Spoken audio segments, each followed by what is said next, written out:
say the color black without walking on eggshells.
I say hold up, got my glizzy, bang, bang.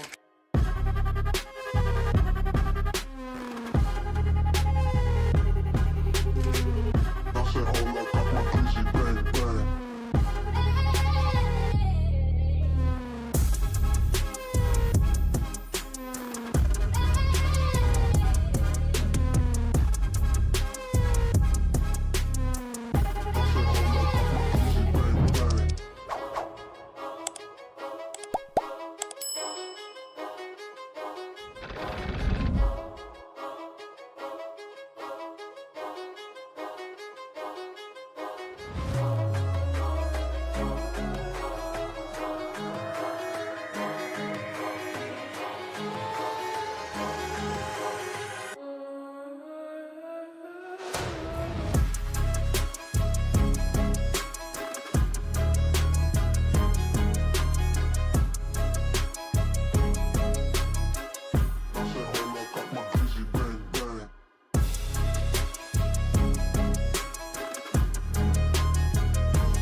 You're tuned into Foolery. Make sure to hit the thumbs up button and subscribe. And consider donating with super chats, stickers, memberships, or you can even gift memberships to other chatters. Or use the tips link in the description to write a message for TTS that will be read on stream. Hit the like button, or you ain't black. And that's a fact. Jack. Enjoy the show.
Wicked, wicked, wicked, whoop, whoop.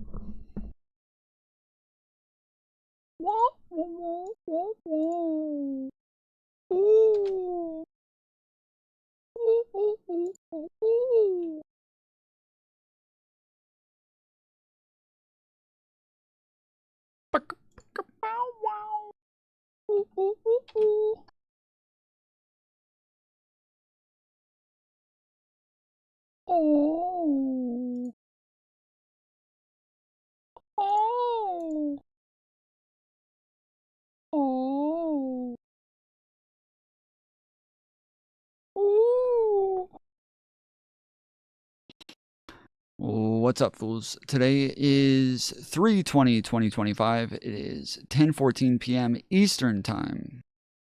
How's everybody doing?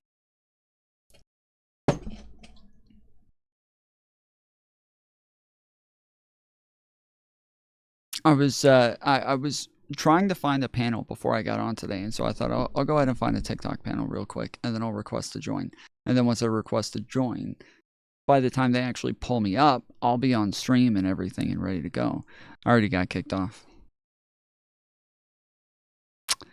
They already kicked me. So that was poorly planned. Those panels Tom has been doing are the worst and somehow also the best. Yeah. MAGA can't handle you. It's literally the same thing every time. Same thing this time.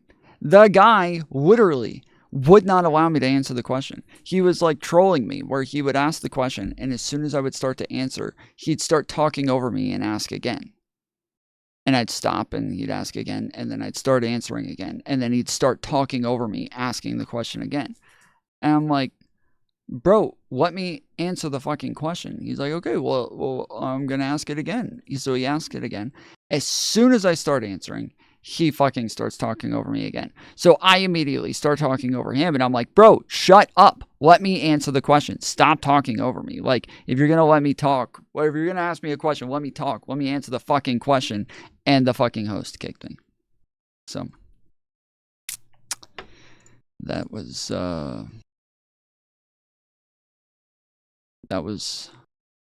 fun.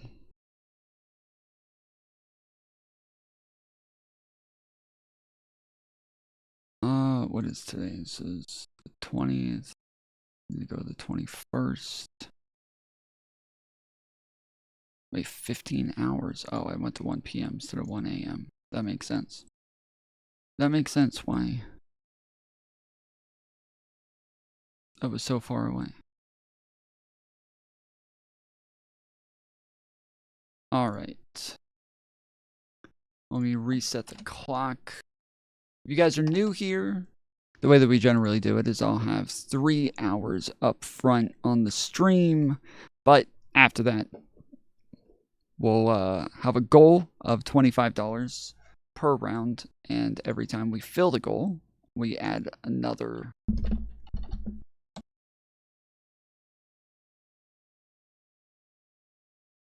$3 hours on the first round, another 2 hours on the second round. Now, if you guys haven't seen, if you're not a member, that's the only way you haven't seen is if you're not a member, but, or if you just, haven't been looking around much today, but, for everybody who's interested, okay, so we've been talking about the store recently.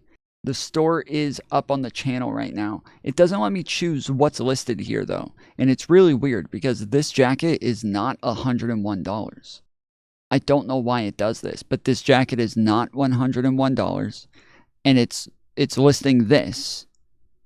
And it's fucking not actually $101. So this is a little frustrating. But yeah, it's just listing things by itself without asking me.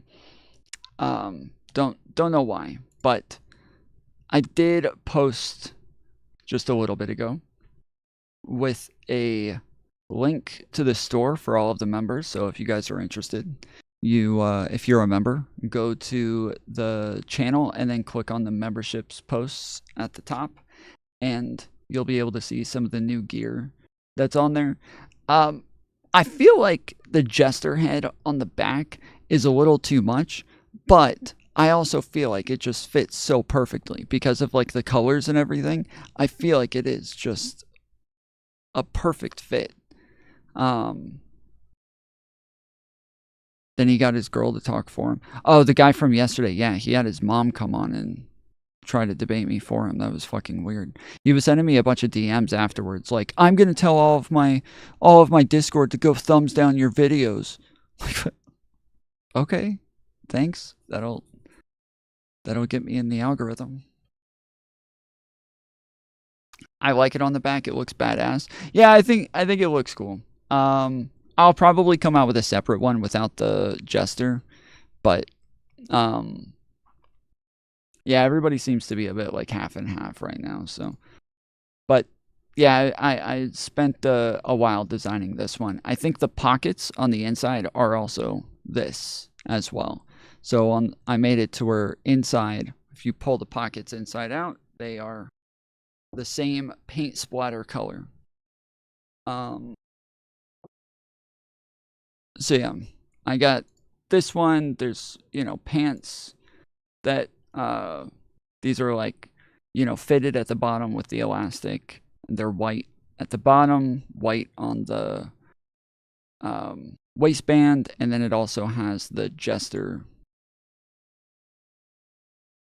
on the pocket. Initially, I had the jester on this side, and because I feel like that's naturally where it should be, is right here. But then I was like, damn, I don't know if I want the jester just staring right at their junk the whole time. So I put it over here on the pocket.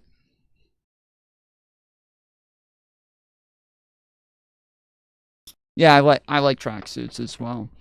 So yeah, I had to get some tracksuits. So yeah, this is the jogger pants.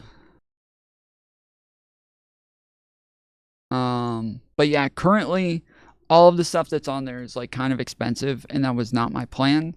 So I'm definitely going to come out with like some less expensive stuff pretty soon. I just got to work on some more like cost-effective crap, and then we'll get that out soon. But these are, if you guys were here the other day when we were watching the Prime Kais on Tim Pool, I was sitting there talking about the fact that he was wearing a shirt that looked exactly like my design. And I was like, this is kind of weird. But I didn't have those exact colors. The colors of his shirt were Tomfoolery Show colors. So I was like, you know what? I'll just do my design with the Tomfoolery Show colors. And I made it that night on stream. And so then when I was making these designs, I was like, yo, you know what would look really cool is if I just put the design that I made the other day on like the sleeves and the neck part, and that was it. And so yeah, that's what I did, and I really like the way that this came out. So that's where it came from. That was when I made it, was the other day on stream. But yeah, there is other stuff on here. There's like a regular hoodie that has the jester on the back. There's a mug here.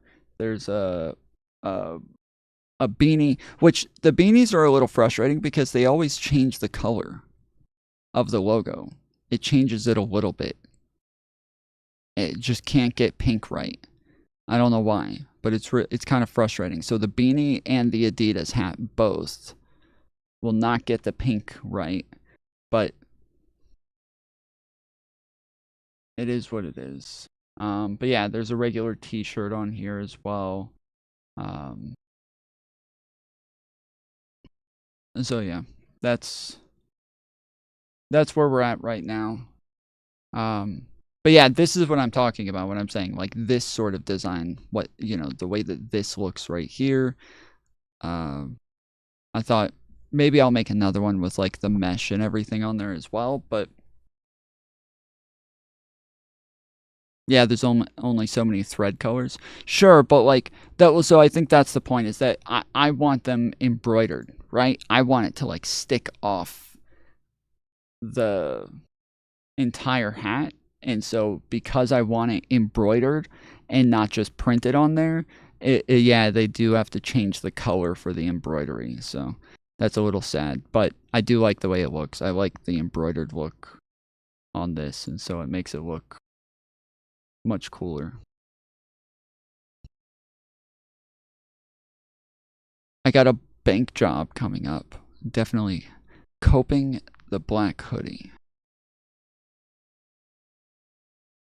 Well, we're so don't buy anything yet. We're gonna do like a special day where like I'm gonna have like coupons for it. We'll have like shipping coupons.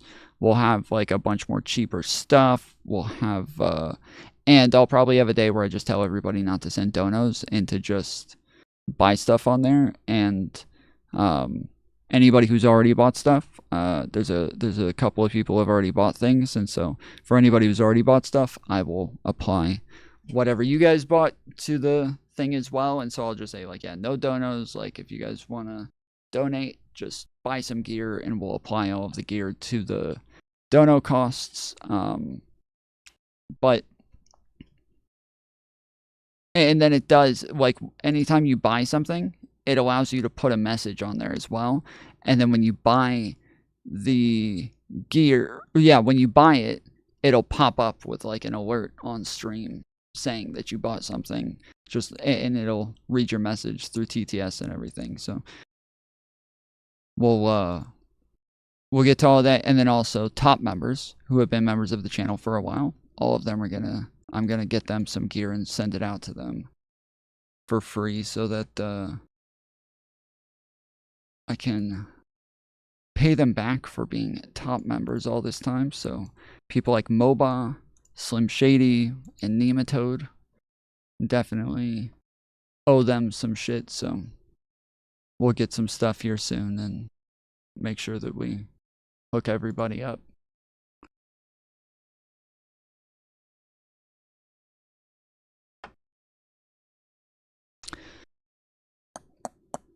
Yeah, I really want this jacket. I really want to get this jacket. I gotta get it soon. I gotta get this fucking jacket. This is dope. Although I do feel like it might be a little weird if I have a picture of myself on the back of my own jacket.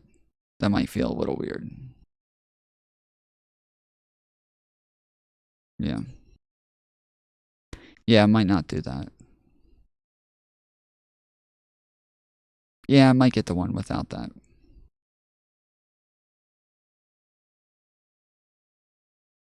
All right, we're going to take a second.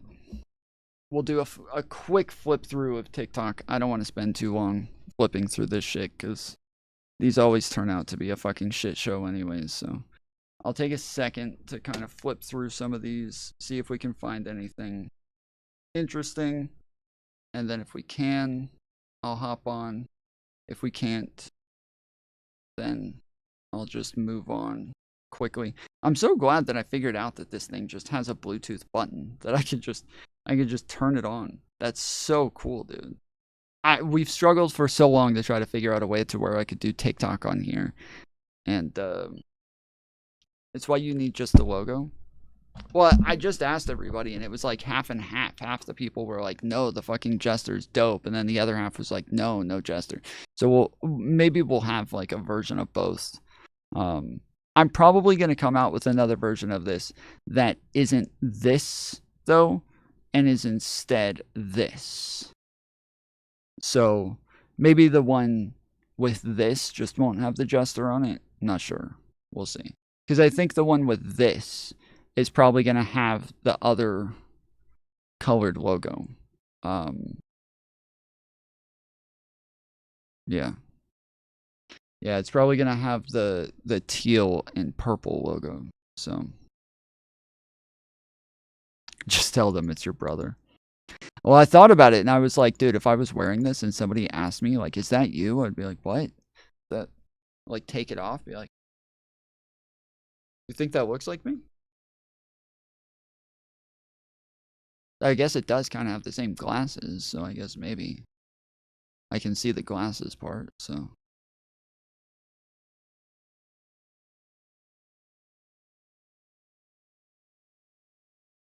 But yeah, I'll probably do another one with these. With one of the other patterns on it, and then we'll do the other color, you know, the teal and purple logo. And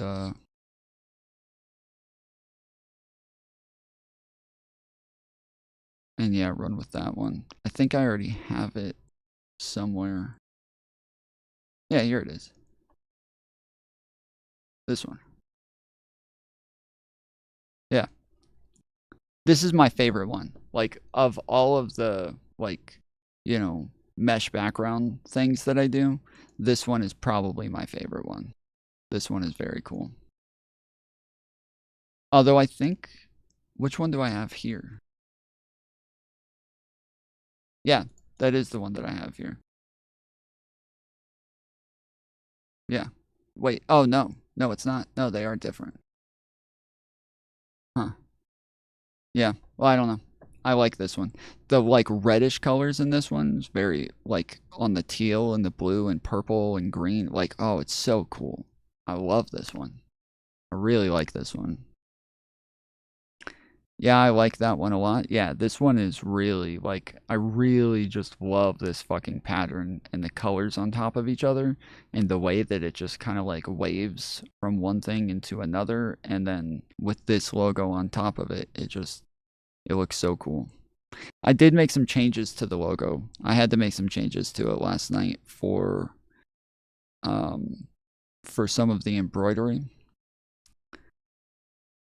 And so it's probably not noticeable to anybody, but so the O's are much bigger now, and then everything else over here is much smaller. But the L here lines up with the M, and then the edge of the E lines up with the M line. And so that's the way that this was all set up originally, is every single line aligned with another line. So, like, this line was here, this line was here, this line lined up with that one. Like, all of the lines lined up with each other, and everything was spaced exactly the same distance away from each line. So it was all, like, mathematically perfect across the board. And leave it alone. Well, I had to change it for the embroidery, as I just said. I had to change it for the embroidery. So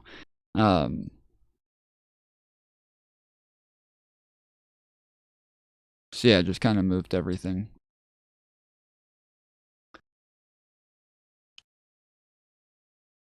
But yeah, this one's still the one that I'll use, but this one just has much thicker lines. That's the main thing. Is the lines are just way thicker here than they are on those.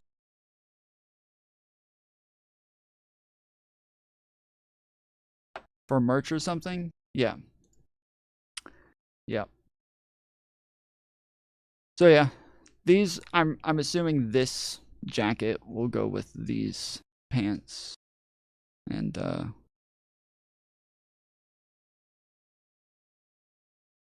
you'll still have the jester on the pants even if I take it off the back of the jacket. So, and the jester's not even looking at your jock. So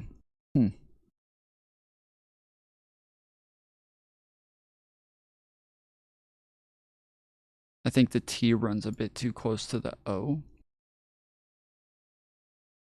Here?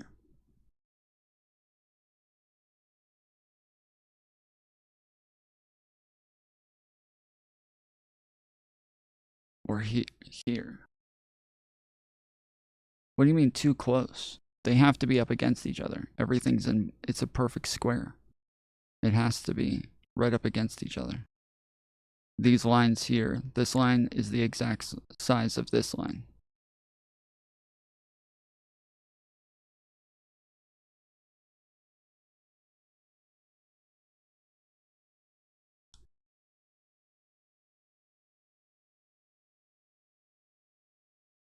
So yeah. But alright, let's see what we got on TikTok.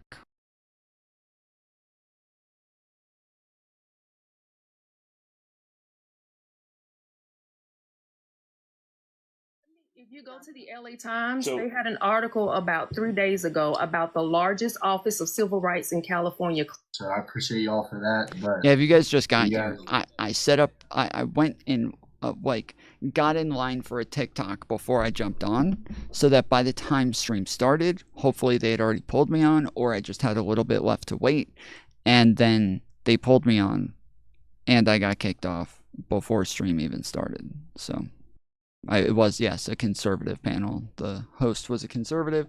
They wouldn't let me talk. The guy kept talking over me, asking me the same question over and over, but every time I started to answer, he would ask me again, talking over me, to the point where I started yelling over him, and they kicked me instead of him. So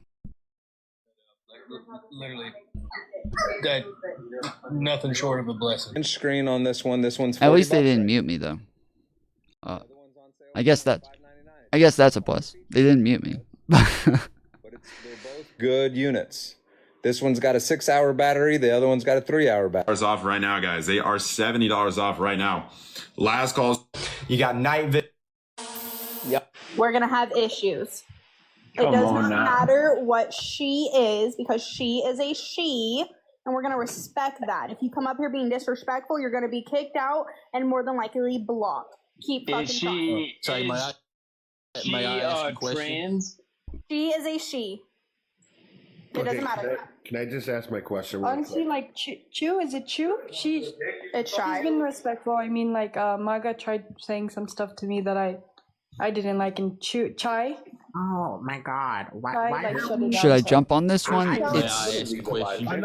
it's run by a liberal, so at least I'll get to talk on this one. But I'm assuming it's probably going to be mostly liberals on that one.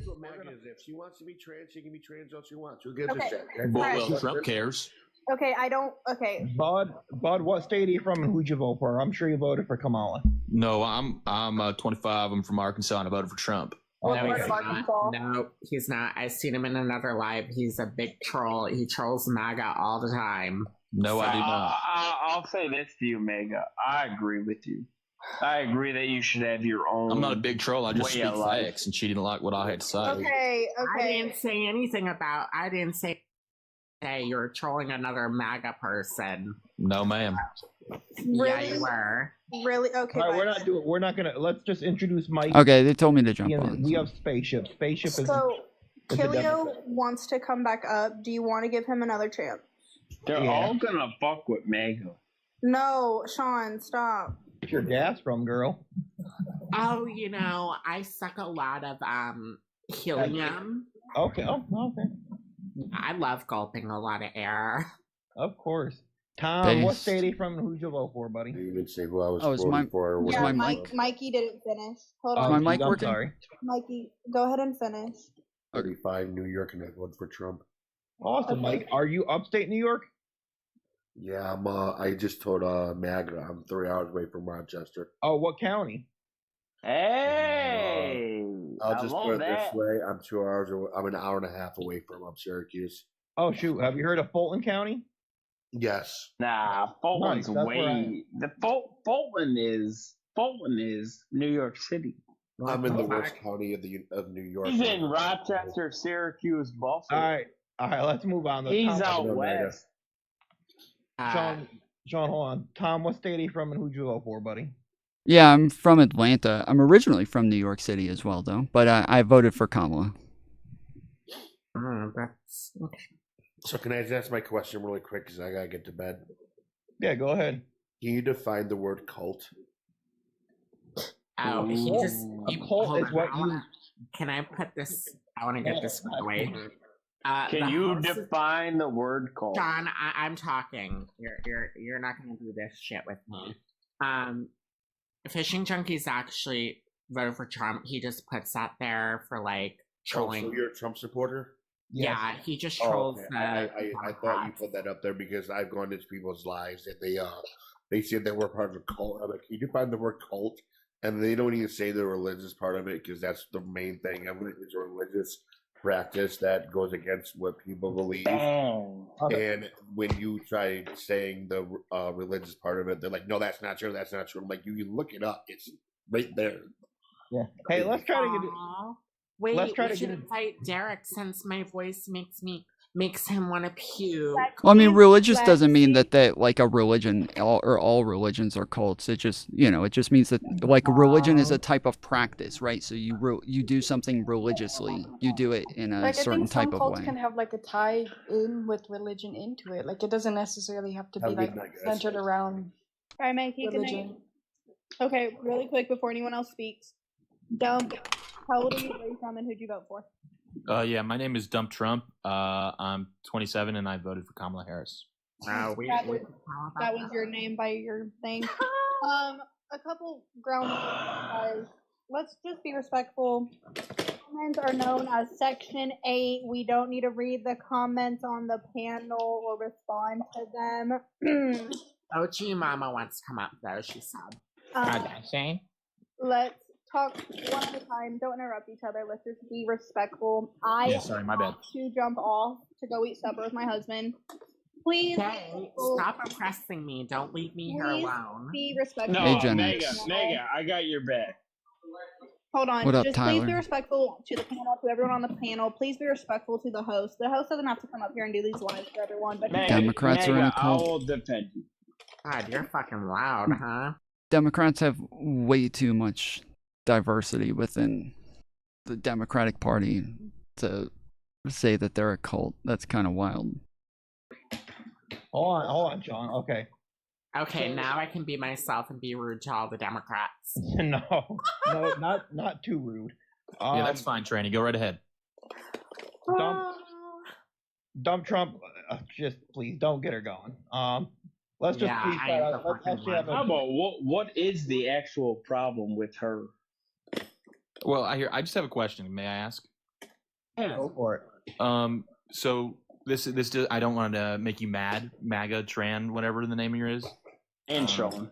Yeah, you can read my name correctly, like how it says dump on your profile. Oh, I'm sorry. Didn't mean to trigger you there. Yeah, so I'm so triggered. You're gonna make me cry if you're oppressed. I know. I'm your defense. I just want to ask a question. So the president you voted for came out and said there are only two genders, and there are only going to be men and female bathrooms. And you specifically Explain will the not be allowed to be in a woman's politics bathroom. of So Hollywood. Why all my Democrats? God, I totally did Because not Democrats are the know only any ones about who this go to liberal arts school. information. Thank Obviously. you so much. Because so I'm asking why you conservatives voted tell for her. everybody not to do Tyler, those let her things. talk. Obviously. I'm gonna Obviously. answer the question. You guys are the because ones who all preach this against info is everybody just going into so those. new to me, you know, What do you 'cause mean I'm never exactly? on Yes, here. because you guys Good, I was curious. tell everyone not You to know, I just within your cult. right now, It's I just sacrilege. feel so oppressed and offended by hearing this information. Democrats, that you I do didn't whatever the know fuck that you there's want. two genders and that cross-dressers should not Feminine be in bitches the with women's mental disorders. restrooms, Yeah, see, and, you're in a cult. You know, See, men should stay out of cults women's stigmatize sports. things Oh and my make it to God, where you're I not didn't know allowed to do anything things. Whereas about Yeah, I just don't understand why you liberal would arts. vote for a party that I don't think you know what that word means. There It's not the wasn't same as two liberal like a genders. Democrat. If there Those are wasn't not the two same things. genders, then why would I? Joe called it. What else would I No. transition to? Like a fucking crocodile? I don't know. You Predictable. sound like a fucking pig. Okay. Oh my okay, God. Okay. Hold on. Wait, what did he Hold say? on.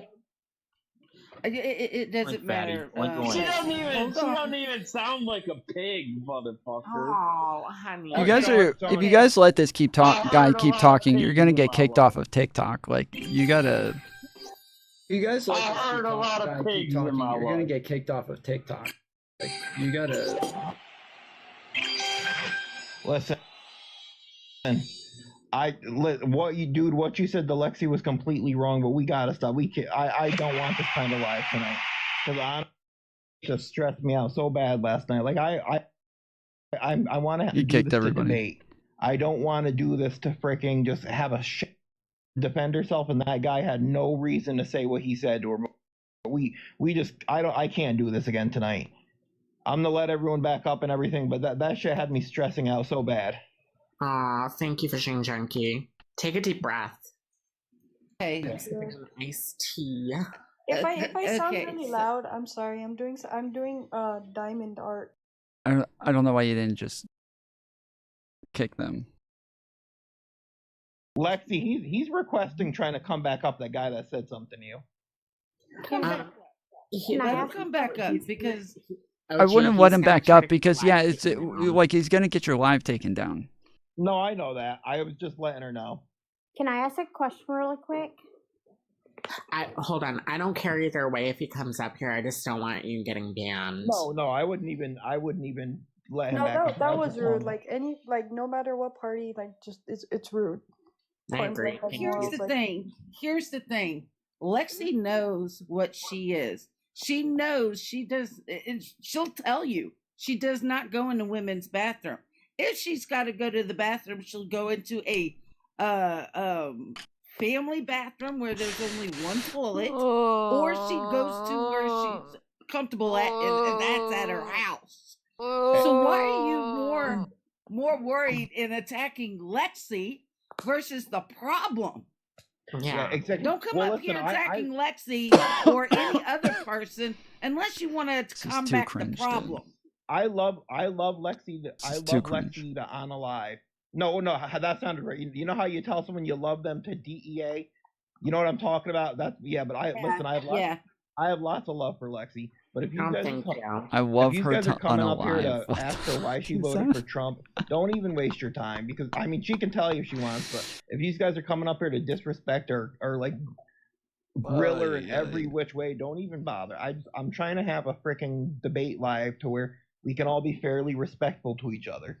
If you guys want to insult Lexi or someone, then she'll have every right to defend themselves. But other than that, she won't be the only one that's jumping on you because there's a lot of us in here that will jump on you, put you to shame, spank your ass, and put you in the corner.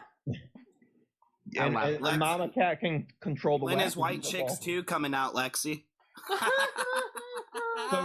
You literally look like Marlon Reigns dressed up in white chicks, bro. What the fuck? Bye. You can say something to him, Lexi. But honey, I bet you wish you could clap my cheeks, but you would never be able to. Can I say? I want to reply to a comment here. Dump truck. You can message me, and then I'll send my address, and you can either fly out here or you can drive here, and we'll handle it like man to man. Oh my. Okay. How you should doing, tell them they guys? sound Good cringe. day. Well, they're like Thanks for bringing me up. they're like all a- Republicans, like Democrat. trying to virtue signal about the fact that they're pro-trans. Tom So is a like, Democrat. Tom, Tom, you're a Democrat also? oh yes. Would anyone like to can we debate something goodness? Let's bring up a topic. For the and love talk of God, about it. please. I have a great topic. I just wanted to say something really quick. Because I know you guys called me a Democrat earlier, but I'm not a Democrat. I'm not I really don't consider myself anything. Concerning the LGBTQ community, I think either parties, any party, I just think during history and everything, we haven't advocated as much as we can for that community, no matter what party. Wait. Yes, we have. They get the same rights. They get the same rights as we do. Yes, but if you think about it, they barely got marriage rights. 10 years ago? Barely 10 years ago. That's not a long time, and it's still a growing thing that we still need to work on. And I know since it's so new, a lot of people can be against it. Damn, and I thought we were about to get that's past not this. right, and that's I never thought been we right. were so close. But I mean, it's been around for years. We were so I close. just think in this generation, it's just now it's starting to become more accepted. But in reality, we haven't really done a lot. It's we take one step forward and two steps back. Can we just? It's a state issue. It's a state I'm an issue, like the LGBT, right, or the LGB. But hang on, real quick. are you married? Wait. Or the LGB. Let me Can take I the T bring out a of point it. out, please? Okay. The LGBT, when they wanted to get married, it's been a state issue. It shouldn't even be federal. Why is everybody wanting a federal in your business? Or It's a protected state classes. issue. In Virginia, in the 90s, the LGB got married and was recognized. In certain states, no, not all states. Yeah, but you think that would be so... that God bless America, please. Hey, to my Let Trump me friend, finish. Go ahead. One of my Trump friends, Mama Cat, can you bring up a nice Trump background so I can put you on the big screen? Because my screen isn't working. Sure. You say Hold on. some. You Okay. say some states, but like, imagine you get married in one state, and then the next state they're like, well, that doesn't matter. Like, but Yeah, this being is like when hetero, we say you that can be married anywhere, and it matters anywhere. when You we know? say that the So Civil like, War you was. can say, Hetero I don't is think more my mic's- normal. yeah, like I'm saying, like, yeah, that's more normal because to me personally, it still needs advocating for. You say like, oh, but they got rights barely, like I told you, barely 10 years ago. I mean, that's what the Civil War was over, right? Is the states' rights wanted their own right to decide what they wanted to do with slavery, and they didn't want equal protections for people under federal law. They didn't want there to be civil rights for everybody under federal law, and so it's Like no matter the party, no matter who you stand for, you just need to be aware. Like these Okay, people, period, OG. Yep.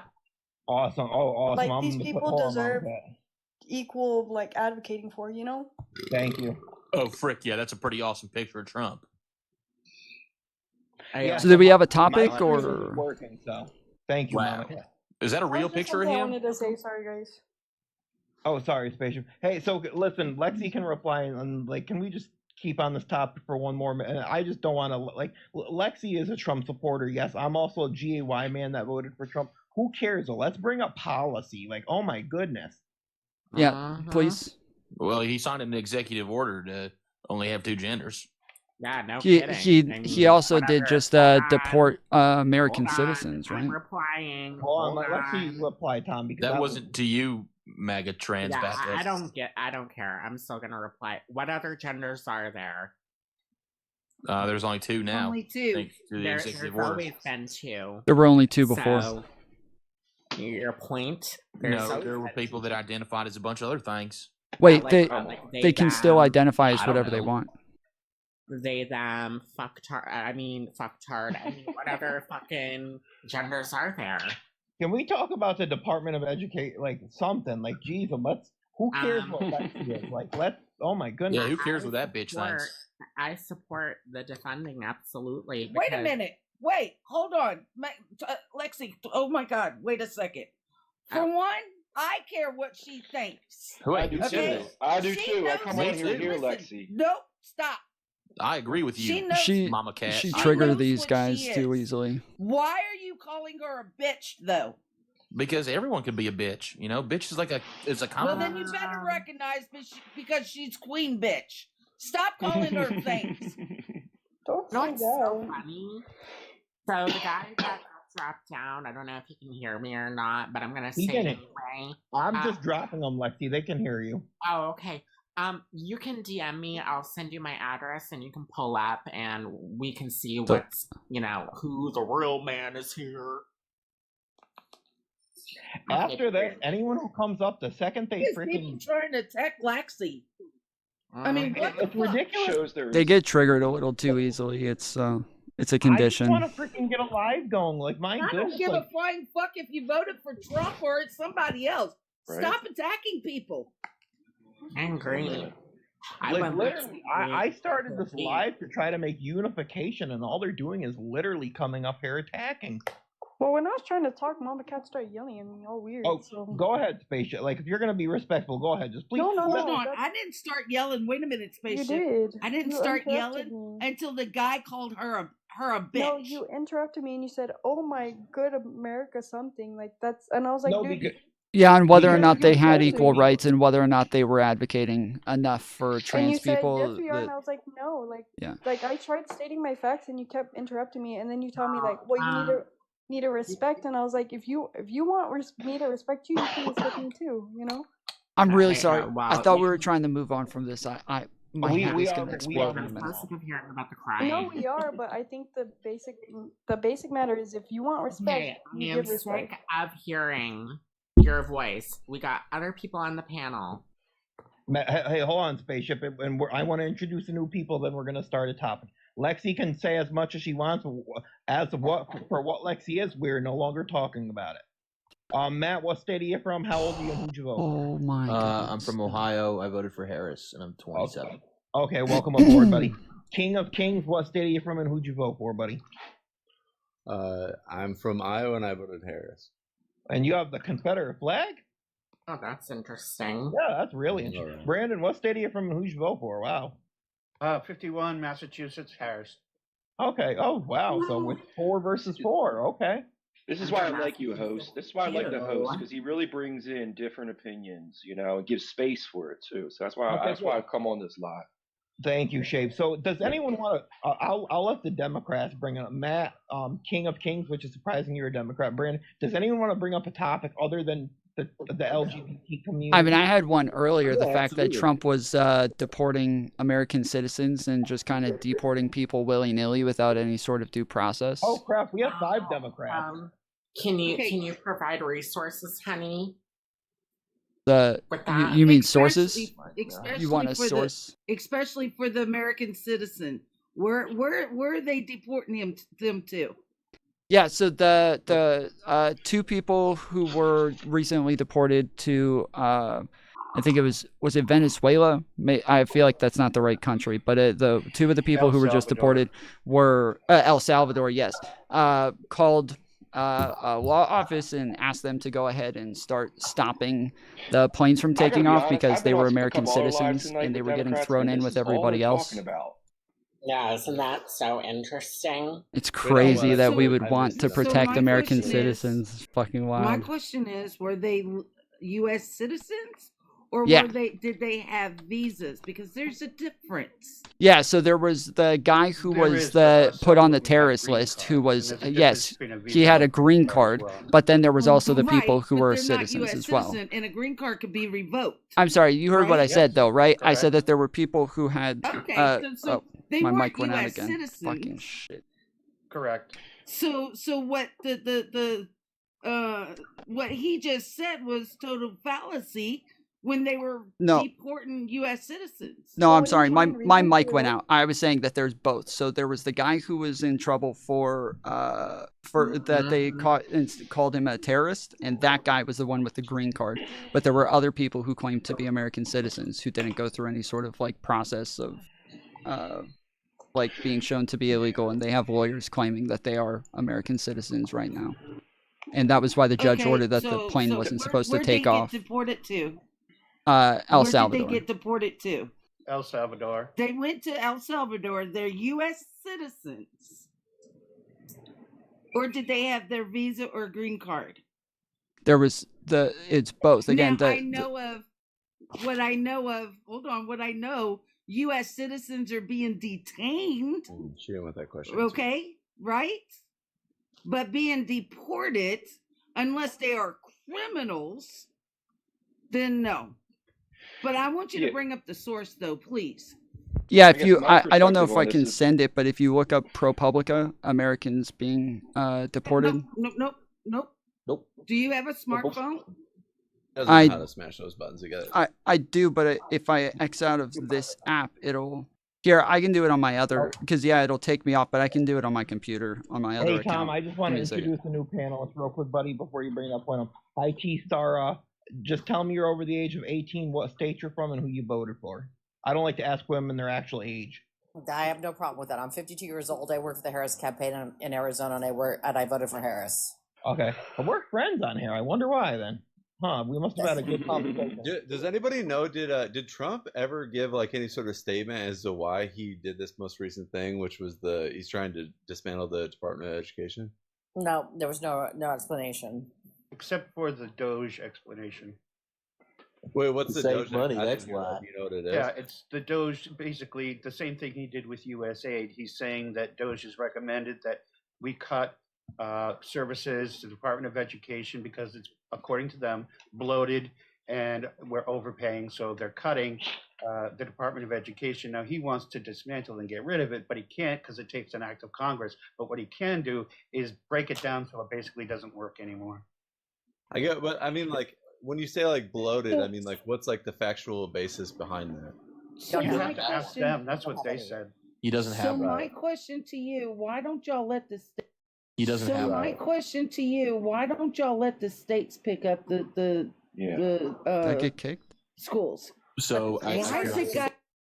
They would do a better job. They would do a much better job. Hello, the states I wasn't done. The states direct their curriculum. Hello, I was not done. Well, why do we have a federal? I mean, I'm defense? not trying to holler, guys. I'm really not. But when y'all won't let me finish, I'm gonna start hollering. Hey, host. No hollering now, please. God bless America. Okay, go Hey ahead. guys, can we please keep it one at a time? Democrat. Host. Hey, host. Can you explain why it's important to have a? Before you got. Go ahead, Shave. Citizen or not, due process must be Before followed I in the get Constitution. attacked for this. Who's muting Shapes? Yeah, why are you muting me? I have no idea who. I don't know who. Someone's trying to censor your freedom. All right. So before you jump at me, hold on. Let me see. Trump said, we're going to take care of our teachers. We're doing good for our teachers. That was the message today. So why do you think he was saying that? Before you attack me with that, I'm just saying, why do you think he was saying that message that we're going to do good for our teachers? I don't know. I think it's speculation. I don't know what you're expecting. I can answer that. Anyone. Okay, I just want to get a conversation about that. Yeah, well, I think it's the same reason. Can you answer why we have a federal defense, though, first? That's not. But I'm talking specifically about what happened today. Is that Trump said we're going to do good for our teachers. Our teachers deserve better. We're going to look out for our teachers. Why do you think that message was getting said? Because it's the same thing that he said with the plane crashes being part of DEI. He just says stuff out of his ass. Okay. Why would he do that? Because he's an idiot. But there's no okay, next person. There's nothing that's like you can derive from that, right? So they're like removing any sort of like regulation that would be. I guess I don't understand like. Perhaps they might get better support from the state. Can we also talk about what the Department of Education does? Can we talk about what they do? They're supposed to educate. What is happening? I didn't get back up, and it looks like they kicked me. I asked if I got kicked. Failing on their fundamental. State handles the curriculum. No, let me. I need for you guys to talk. One at a time. Can we also? Can we please talk now or? Now they've moved on from the topic. I just wanted to do a commercial break. Listen, there's 19 people in here. I know it's not a lot, but can we please can each person, even if you're a Democrat, tap the like for like 10 seconds to try to help me get this the viewership up? I really appreciate it. And please try to be one at a time. Let a Democrat respond, then a Republican panelist up here can respond. Let's just not have one big freaking echo chamber where there's like 3 Democrats talking at a time, vice versa. Like, please, one at a time. Maybe host can call us. Are you on our side? Are you Republican? No, I'm asking host. Can he call us a bit of individually so we don't talk about each other? I mean, who wanted to talk first? To talk. Okay, let Mama Cat go, and then a Democrat can respond to her. Mama Cat, go ahead. So the reason why he's saying let's support our teachers is because the federal funding that the schools get goes to the administration. This is fucking wild. Right? The super materials out of their own pockets. Come on now. It needs to be the schools, the teachers are doing the service for our kids. They need to get paid, not the administration. Right? Wait, so Mama Cat, the superintendents get paid with federal funds? They get paid a lot of money, and yes, when the federal funding goes to these schools, it goes to the ministry. Yeah, so you said citizen or not, due process must be followed in the Constitution. That's why they're trying to use this loophole, is that if in like times of war, you don't have to use due process because you have to expedite things. And so they're... I'll go next. So they're just deporting people because they've claimed war against the cartels. So now that they've claimed war against the cartels, now they can use wartime processes. They try to put this down about it's some woke kind of thing. It's up to the states already that do that. So that has nothing to turn up. You're being way too nice. They kick me off every fucking time I like speak up just a little bit. Total separate department. It has to go through Congress. It has to then go to the Senate. So the fact that what we're debating over is funding anti-discrimination and special education in schools. That's all we're talking about. And the fact he wants to overturn that is terrifying. I'll go now. I just wanted to get all of your opinions on why he would say that we're looking out for the teachers. And I don't know if that was really addressed. Mama Cat's kind of Because addressed he it. lies about everything. He lies. That Well, just sounds nice and sexy. That's why. That's Okay, why one he's going to person at a lie because it sounds nice and sexy to the American people. And two, children listening to this and all this about our education system and our teachers, he's going to lie to sound sexy. That's what you said. Yeah, that's fact. Oh, that's fact. Yeah. Fucking weird ass. Okay. Yeah, you're. Well, I mean, who won? Who won Hey, 2020? hold Tell on, me who won in hold on. 2020. I will freaking go. Lexi, what'd you want to say, sweetie? That's what I thought. I was just saying that terminology Who's is that guy? Shade guy, hold on, let Lexi respond. I was saying the terminology is really fucking weird. Whoever the fuck was saying something was sexy, like what the fuck? That was the justification. Are you like okay? What I refer to sexy as that means that people like it. It's a Right. corporate expression that people use. How do we make it like sexy sound sexy that people will like? That's how it's I got you. I got you. That's your opinion of why he did that. I got you. Yes, it's not anything that's like sexy. If you don't understand like how corporate America works, it's how do we get something that sounds. I don't work for corporate. I'm gonna actually be working for law enforcement. So thank you. I'm happy that I don't work for corporate. Thank you. I'm just giving you an expression that people use all the time. I don't care. MAGA Well, trans, you what's asked the your question. What do you thoughts mean on you Trump don't saying that there's only 2 genders? King of Kings, we're not getting on that topic. Yeah, this guy likes to bounce There's around. been enough of Hold on. everything. We like to bounce around I'm into those things that are open insane. questions because if people are curious why I voted for Trump, I'm gonna answer. Yeah, go ahead. The 2 gender thing. What other genders are there? King of Kings. Can you? They did list kick them me, off? but I'm back on now. Well, I don't. I guess I'm confused on your logic then on how you can claim to be trans. Confused. Well, obviously. So, King of Kings, are you a King of Kings? Are you a racist? What is it? Race? What does race have to do with sex? But no, I just think he's not asking, educated Are with you a this racist? topic. Why do you have? Why do you have the Confederate flag as a background? Are you racist? I'm pretty sure No, this it's is the because same it's guy easy to from get into earlier. Republican lives with it. What's that? It's What's it easy called? to get into Republican lives with it. Yeah, I'm sure. Also ask me, like, Isn't this the same It guy is. from earlier who got kicked? Is that not the same voice? Am I crazy? It's. Could I comment Not on this? crazy, sir? Tom. It's a It conspiracy, is Tom. the It's same me. voice. It's me. I'm in your walls. Guys, Yeah, can I ask a it's- question? Yeah. Oh, he's gone. Well, can I ask you guys anyway? Yeah. How did you see? Okay, you guys said you saw a Confederate flag. I was looking at the same box, and I have my glasses on, but I can't see anything. It was very small. It was there. Yeah, he had a Oh, flag. yeah. See He the had a flag? Confederate That- flag. yeah. You didn't see the flag? I didn't. there, I'm look at beginning it. to think I need to get my glasses checked. I think so. You should, Maybe Brandon. you should go to his profile and click on the full fucking photo. Yeah, he's down in the comments now, Brandon.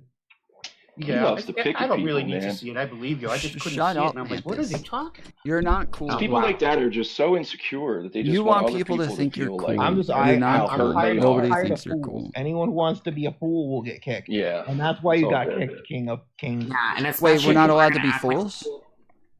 if people are gonna act. No, like you a can I'm be. sorry, Tom. I didn't see your name. This is and if people are gonna discrimination. act. I don't give a fuck. If people Hold on, are let gonna act like Lexi talk real quick. Sorry, Lexi. people are gonna act like a fool towards me, they're gonna fucking witness what hell looks like and sounds like. Because I fucking have a wrath, and I don't give a fuck how people feel once they start acting like a fucking buffoon. But Megatrans, how do you feel about what they're doing about everything that's against you? We're not going on to the trans Okay. situation. Yeah, Period. He's talking about Johnny trying Dunn's to- already done said, drop the damn subject. Let's drop the fucking subject. T-Star, me and Lexi are both members of the LGBT community. I'm a member of the G part. She's a member of the T part. But everyone has been grilling Lexi tonight about why she voted Trump. She has explained it a dozen times. I'm sorry you weren't here for that, but we're It's not never going gonna back end, to that to dude. make her The freaking fucking voice, bro. To have I'm you guys sorry. I'm grill trying her to be every nice, Well, but the sorry, then fucking we won't voice. do it. No, I'm sorry. they're It was not just going to a get question, over it. so we don't do it. Okay, There's no then way can we're we going to please get move off on? this. Can Every we new never person have who to, jumps listen on to is the 5K? why? For the record, I'm a member of like the that? G in the LGBTQ plus. Oh, nice. Oh, my, Brandon. We don't care anymore. Okay, can we just move on? Okay. I don't give a fuck if you're gay, straight, fucking blue. I don't give a Yeah, fuck. so what's it's like being trans? Then why did you fucking bring it up, you Just fucking kidding. weirdo? Shut the fuck up. I just wanted to say what my Shut the fuck up, you fucking. I mean, what the fuck is going on here? What the I fuck don't know. did OG say? What did Fishing Junkie say? Yeah, I don't care for this attack on me. Sorry, guys. Lexi, Lex, drop down and come back up so they can't Yeah, get you. I'll for come bullying. right back up. Hold on. Oh, 2 Democrats dropped. Oh, wow. All right. Tom, Johnny, you got There are Stub people in I here. don't- It's all right. I'm happy to go sorry, against Shake. everybody. No, Let's I go. was just saying there are people I don't fuck with, and that's what I'm What'd you say saying. about that? I was just saying, you just brought up Stubbs, or somebody just brought up Stubbs. Let's have him Stubbornly, what's up? introduce What's himself. Who's the vote for, buddy? I'm pretty sure he's a Trump supporter. But Stubborn, introduce yourself, buddy. Yeah, what's up, Fishing? I mean, yeah, I am a Trump supporter. I don't know how you really want me to introduce myself, but Age, where are you from? And you already done said you're a Trump supporter. So age and where are you from? 37 from New Orleans. Oh, okay. Nothing New Orleans. Hey, shout out to New Orleans. Yeah. So, welcome back up, Lexi. So, Tom, is there anything you would like to talk about other than the LGBT community? Because honestly, no one cares about that right now. I mean, Yeah, I did sorry, bring up host. immigration earlier and did put the link in the chat, but I guess we can go on to just about any topic on No, we can talk Trump right now. If We you can wanna go talk to about- Doge or whatever. I'm Can I down say for all of something it. real quick? Yep. Can I say something real quick to Fishing Junkie? Yeah, go ahead.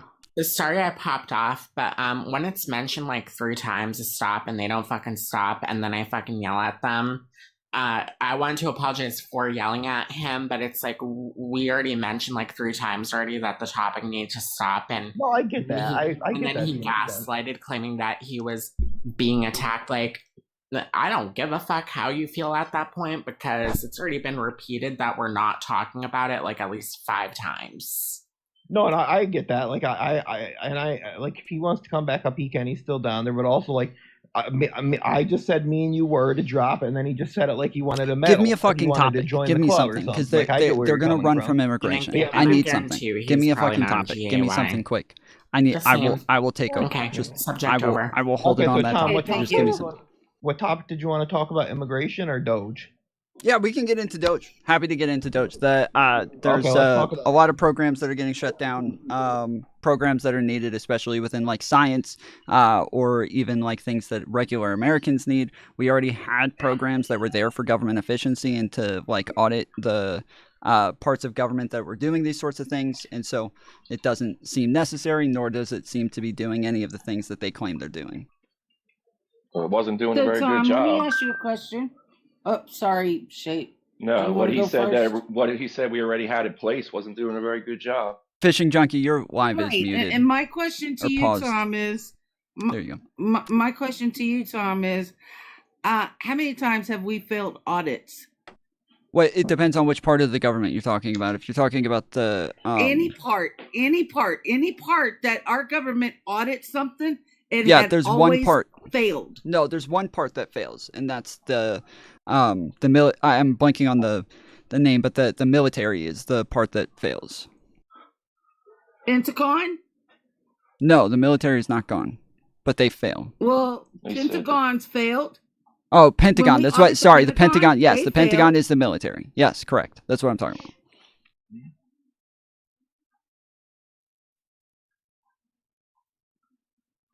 There's other sections that's failed too. You know, Obama like who? even ran on. Dude, do not fucking interrupt her again. She's trying to talk. So shut the fuck up. I've already had a stress test done, and it wiped my energy out altogether because it was a nuclear test, right? Oh, I no. don't want to fucking holler. I really don't. I am trying to calm myself, but All right, Mom. please stop over talking. Finish, sweetie. Tom, please mute yourself till she's done, and then you can unmute and respond. Just so you're not tempted. Thank you. Go ahead, Mama. So here's the thing. Biden or Obama even ran on oversight of these committees and stuff because he knew that they failed miserably on the money situation because he see money just going out the window and for no good cause, right? This is why Doge was invented in 2014. But all of a sudden, y'all got a problem with it now because it's being brought on the forefront and being put out there where everybody could see. This is the problem this is the problem I have with y'all, is y'all rather it being done behind closed door and behind your damn back instead of seeing what is put in front of your face and denying it. Why are you want to deny the shit that is being put out there? Like who? I would like to add to that, just in my own words. There is, I really love. Be quick and then let him be quick, Shapes, and then let him rebuttal. Oh, yeah. I just love transparency. So what's wrong with transparency? All right, go ahead, Tom or Brandon. One of you can rebuttal. Okay, I mean, I'll respond to all of that. One, Obama did not run on any of these parts of the government failing audits. The Pentagon started failing audits 6 years ago. They failed the last 6 audits in a row. No other parts of the government are failing audits. It is the Pentagon that's failing audits. 2, the Doge has not been transparent. I can name about 20-something different lies that they've told. We can verify it very easily. All of the government contracts are public. We can see everything that the government is spending money on, everything that Congress votes on, all the contracts that they sign. We can go look at them ourselves. Yet, if you just believe what Doge is telling you, sure, you'll think they're very transparent. But if you actually fact check anything that they tell you, you can see they've been lying across the board about everything that they've said publicly. Well, I would say that they are making it a conversation, first of all. When I say also transparency, it's like, let's put a little bit of a spotlight on this. Do you think that that's a wrong thing to do? No, I think everybody's okay with having audits, but this is why I'm saying that we already had audits, like parts of the government that were auditors. Also, Fishing Junkie, your stream is going up and down. I don't know if you know that, but it is paused over and over. Okay, I'm going to put up a screenshot, Johnny. I'm going to put a screenshot, but I'll put this right back up. Okay. So listen, Tom, when my thing does go on pause, I can still hear everyone. Okay, just wanted to make sure you knew. When it was on, rang to a text message from one of my moderators. Yeah. Okay, so I just did, right? So, according to the public editor of Open and Book, Rachel O'Brien, says the DoD failed its audit, the worst despite the Department of Agriculture, Emergency and Department of Labor, and also having problems. Hey, Mom, I'm sorry to interrupt you. There's 2 people requesting, but it won't let me scroll down to let them up. Can you let them up if they're... Like, I don't know why I can't put up a background, or I can't, like, I don't know why. I'm cutting in and out hardcore. I can't hear shit that they're saying. Yes, it is cutting. Them up. Hang on. No, yeah, not my audio. Their audio. Matt and Spencer, one at a time, state where you from, your age, and who you voted for. Go ahead, Matt. 37, Trump, DC. Welcome aboard. Okay, go ahead, Spencer. 38, Texas. I voted for Trump. Thank y'all. Thanks for coming up. Okay, go ahead. If the departments that you just named are all under the Pentagon, the DoD is the Department of Defense. This is again military. Like all of these departments are still under the Pentagon. Yeah, but they've never been comprehensively audited until Trump's first term. So while it is true, how did they fail 7 audits in a row? I'm sorry, I didn't mean to interrupt. Sorry. Because they were never audited. Let me say something to this for a second. Hold on. I'm sorry. Host, TikTok has been acting weird like all week, so I just want to let you know it's not just you. Okay, thank you. Like, it's weird. I can't even put up none of my Trump backgrounds or anything now. Like, I don't know why, but yeah, I'm sorry to interrupt. Please tap the likes and please. There's 23 people. Just please tap the likes. Send a heart me if you haven't, and just continue the conversation. I'm sorry. So when you say When you So say a in the 90s, comprehensive they audit, if passed they're the- failing the audit, it sounds fairly comprehensive. It sounds like they are No, no, showing no, that no, they no. are not Well, passing, no, what I'm therefore saying, they hold failed. on. So it's No, they're comprehensive. failing Yes. now. Hold on. They I'm failed saying the they last now, 7 but in a row. We're doing one person at a time Yeah, here. so in the 90s, all government agencies had to do annual audits, but the Pentagon kept exempting itself for like over 2 decades. It wasn't until Trump's first term that we actually put our foot down and had some type of comprehensive audit. So it's kind of unfair to say they weren't failing them like before Trump because we weren't really doing them. Neither was Bush. So yeah, I mean, they're gonna fail. Yeah, Well, so are the since Democrats Bush, because trying? sorry, go ahead. Which is real quick, are the Democrat, like I understand you're a Democrat, you want the Pentagon to be audited, we're calling them out, right? Do the Democrats really even want the DOD, the Pentagon audited? Yes, again, I think everybody's in favor of audits across the board. Everybody wants audits all the way across the board. It's just that Doge is Well, not then doing any of those things. And that's what we're talking about is Doge, because all of the things that they've come up, especially when it came to U.S. aid, almost every single claim that they made about this was completely untrue. And I can just list like probably 10 just off the top of my head that are complete BS. Well, I Can you just give have me one? one question. I have one question. We can do that. Just real quick. Where are all those senators that are like walking around outside the Department of Education trying to break in, you know, saying we can't audit them? Why don't they go over to the Pentagon and be like, let's do an audit? They didn't lay off everybody Why at the are you Pentagon. guys doing that? well, Why don't you also- stop? Hold on. Why don't you hold stop talking about it unless you're going to do it? Go do They it. didn't lay off everybody at the Pentagon. They laid off everybody at U.S. aid. No, go do your audit. Can we stop? Also, I just found out by reading more, going into other sites, the IRS has failed audits, and the Department of Education has also failed audits. What type of audits? It's not only the Pentagon has failed audits. Like I said, there are more departments in the U.S. government has failed more audits than what should ever have been. And like the different Democrats types are of going audits. after Trump's head over in Butler, Pennsylvania. Now you guys want the DOD going after him too? Come on. I want to say something now.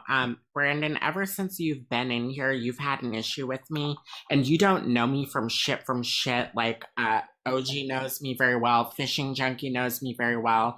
Shapes Guy is starting to get to know me very well. I'm fucking sarcastic, and if you do not like my sarcastic attitude, and if you don't like having a fun time, you can leave, like a because to mod. me you sound miserable The because you host just has keep on her putting comments posting about for me him, so. and you're obsessed with me, so you need to quit the shit. Thank you very much. Okay, we can move on now. Yeah, there's different types of audits. The other, like, not everything is one type of audit. So, like, we're talking about generally financial audits that are going into these. Whereas, like, the IRS is failing audits on how much they're paying back to people, or I think the Department of Education failed on how much they... I could bring the article up with that. If you want me to, I could bring the article up with the IRS. It's not about how they're paying taxes to other people. Wait, I'm It's sorry. just like the Yeah, if you just want to tell me what article I mean- you're reading, I'll pull it up on my side real quick. I mean, Tom, but look at just Say the you want oversight. better, I bring it up. Well, it would, if you could do me one better and just tell me, you can still pull it up, but if you could, tell me where it is, I'd like to pull it up myself. Here's my issue is that like we've had committees that bring these agencies in and get questioned about stupid spending, frivolous spending, or questions that we have about situations. Has anybody ever watched one? Because I've never seen one where they actually answer a question. They literally filibuster. They go, "That's a great question, Senator. It's our policy and our mission at the Department of Law," and they just spew like this talking point, and they'll keep couldn't repeating imagine. the same thing. Really So bad. Hey But- guys, hold on. I just want to people doing introduce Steph. Hold on, Tom. I just want to introduce Steph. What state are you from? Are you over 18? And who'd you vote for, sweetheart? Idaho, Trump, yes. Awesome. Thank you. Welcome Very aboard. That gets you a follow since you're a Trump supporter. Thank you for the I'll be like rose super. also, darling. quick. I'm gonna follow you, Steph. Just 2 seconds. So, like Spencer points Happy, out, Ben's Trump's happy. getting stuff done, So, but you guys don't. the you voice. guys- No, actually, so I'm you gonna tell guys you a funny can't. story Steph, about I said Brad. 2 I seconds. said it. Steph. Sorry. Go ahead, Steph. Matt, you can reply after. Go ahead, No, Steph.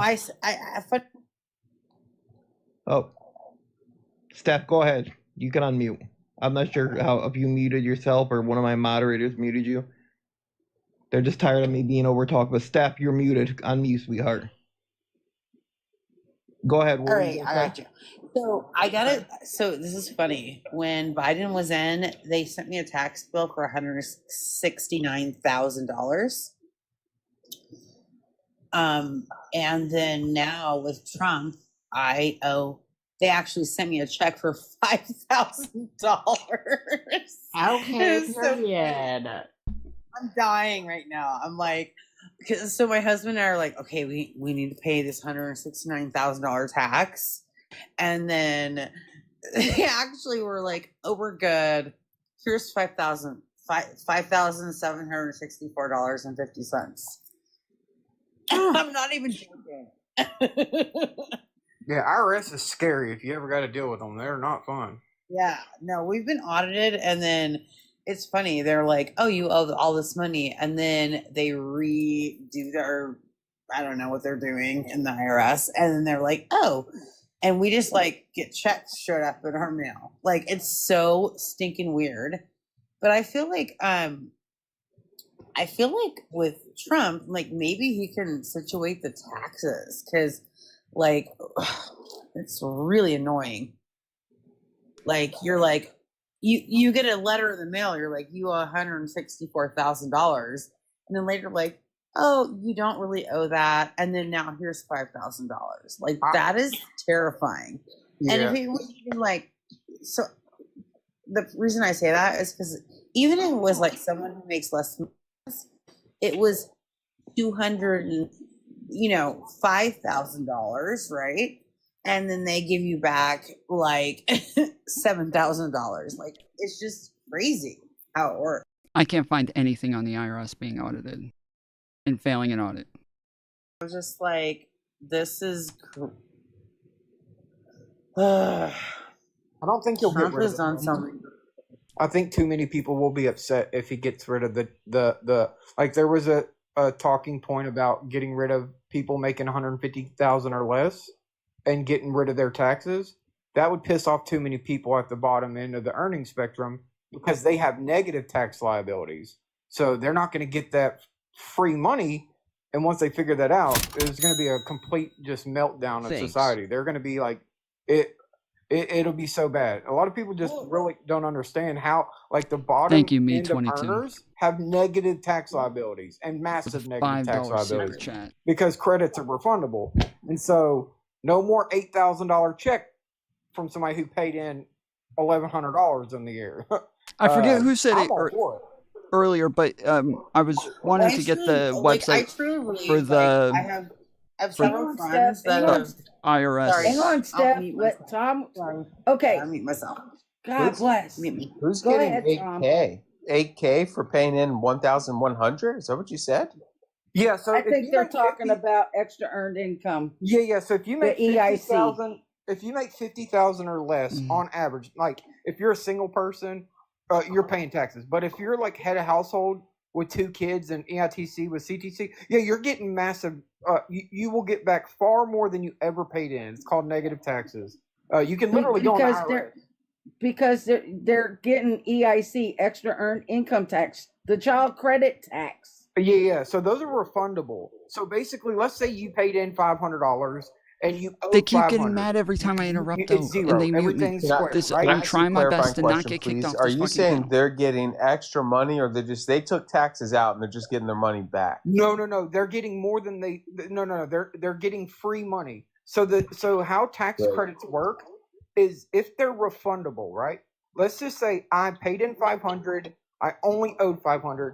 It's a wash, right? But then let's say they passed a new bill that said this year we're going to give a $11,000 tax credit refundable to people who have chihuahuas. I would get an $11,000 check.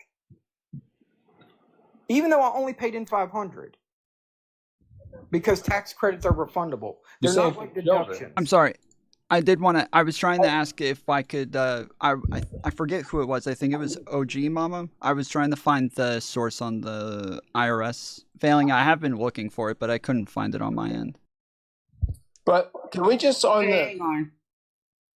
So I did want to go back to the topic of U.S. aid and Doge and all of those auditing. things. But it's a little bit disingenuous to just be like audit the military.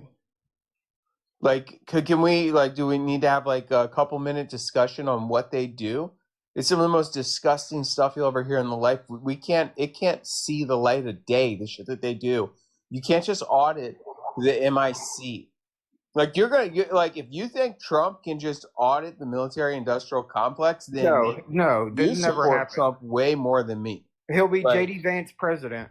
Military You believe industrial in him. complex is different from auditing the Pentagon, because the Congress is the ones who pay for the military equipment. They're the ones who allocate money for all of those things. Trump is the one who signs off on those things. Literally, as they're sitting here talking about cutting everybody's taxes, they just upped the military spending budget in the last Tom. budget that they're passing. So Tom, yep. the website is commonwealthprotection.com.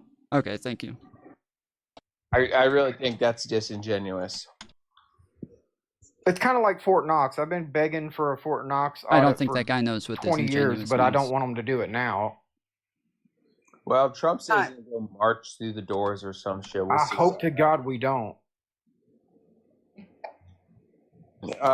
So then now that we knocked I don't know what you want Trump to do with the military, but good. Like what it's useful for me and you to go down to the Pentagon together with signs in demand to let us audit them. It It's our literally military. doesn't. Whatever website she's talking about, it doesn't pop up on Google.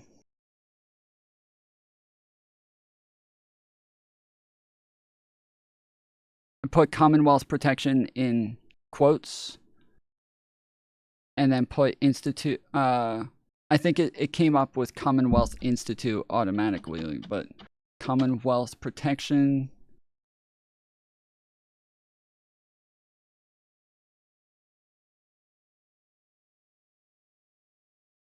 It doesn't even come up on Google. Right, and you say, okay, Spencer, in July 1st, if you want, I will sell you 1,000 pounds of gold at so much dollar amount, right? But usually what happens is when the contracts get ready, I'm like, I don't really want the gold, so we roll it forward. But people lately have been saying, no, I want the gold. Well, a lot of these people don't have it, so they've been having to buy it. That's one thing. If they were to find out that we have no gold, you're going to see a massive rush on gold. Gold will go to the moon in price. And even though we're not backed by the gold, it does give kind of a sense of safety for other countries to invest in our debt. Johnny. That's my saying right there. I call them the Democrats. That's why I did it. I think it would cause a collapse. And I'm a libertarian. I would love for nothing more than to audit it. But I know we don't have it. And I'll tell you why. The last photo we have of anybody in Fort Knox, remember when they went down there during the eclipse? The photo's in black and white. You gotta be. Just think about that.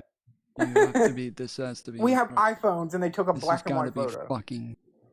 It's gotta be fucking. What are we It's also That's gotta be a rumored fucking joke. that He's it's gotta gold, be fucking kidding. gold overlay. It's Oh my tungsten. Yeah. goodness. We haven't. I don't think we've. Oh I think my the last time we fucking goodness. actually technically audited it was in the 50s, Oh my goodness. where we actually broke the seals and opened the vaults and assayed. I think was the 50s. I could be wrong.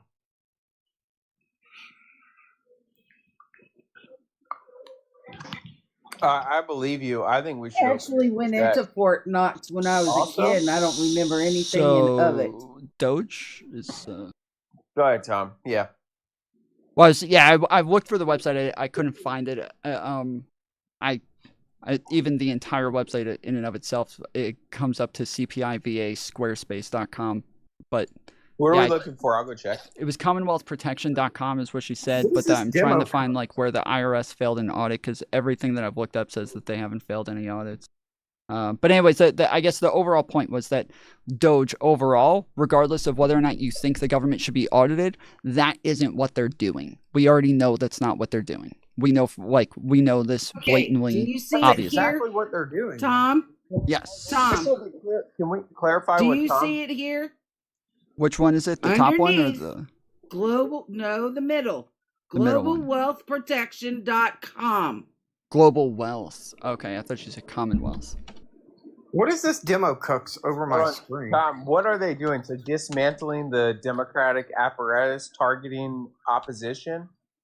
What Well, are they doing? Well, so yeah, it seems to just be like a propaganda piece. So far, they've come out with a bunch of different things about like they said that we gave $50 million in condoms to Hamas, which was obviously just a million types of lies in just that one statement.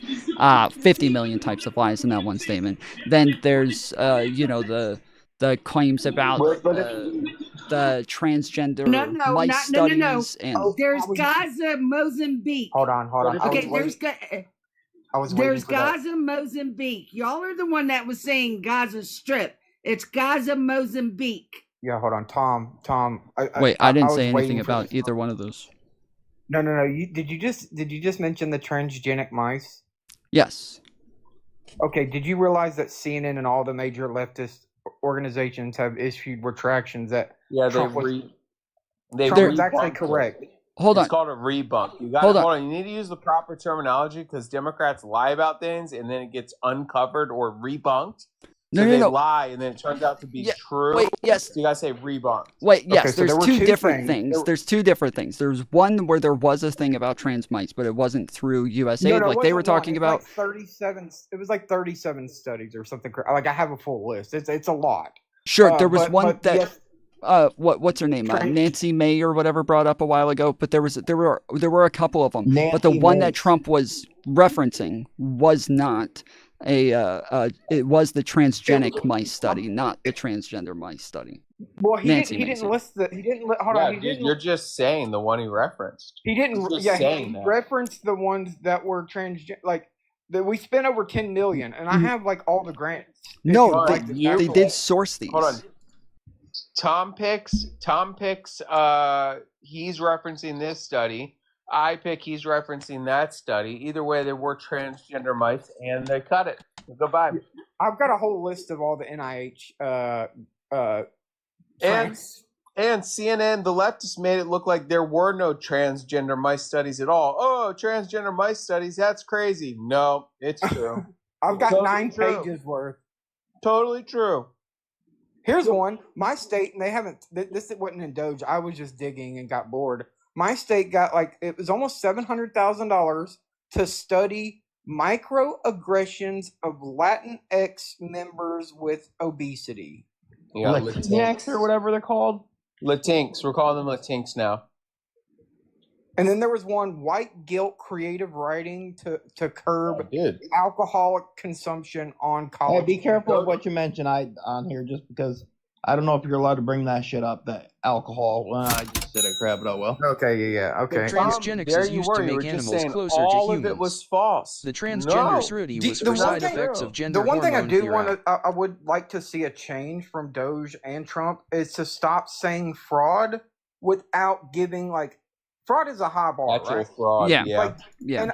And I would say, look, we've uncovered some. If they're going to say it, say, look, we've uncovered some fraud, in which we will be in the final report disclosing it all. But that's all we're going to mention, because waste and abuse is subjective, right? And we could say, I don't think that's important, and we could argue, and both could technically be right, because they're like wasteful spending is subjective. Like I might want them to study Pokemon.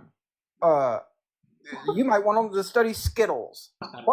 Sure. The Yeah. thing that yes, You know, a lot of it is they're just saying that we don't like this, but so therefore it's fraud. But the reason earlier that I was talking about the one that Trump was citing is because he was talking about the He was talking about U.S. aid spending this money when it was the NIH that spent the money. And so that's why I'm saying that the NIH did have funds that were sent to for trans mice. The U.S. aid had it for transgenic mice. Yeah, and so that okay, was okay, I see what you're saying. Yeah, Didn't well, he confuse transgender mice with Okay, transgenic but mice? Lee, hold on. Let me introduce you first, and then Manar, and then we'll continue. Lee, what state are you from, and who'd you vote for? Actually, I just came to ask a question to the MAGA people.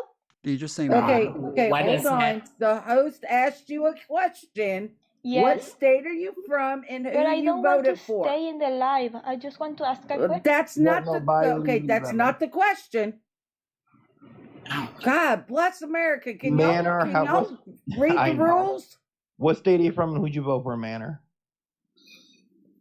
Hey, how is everybody today? Very big fan of you, Fishing Junkie. I hope you can help me get some bass.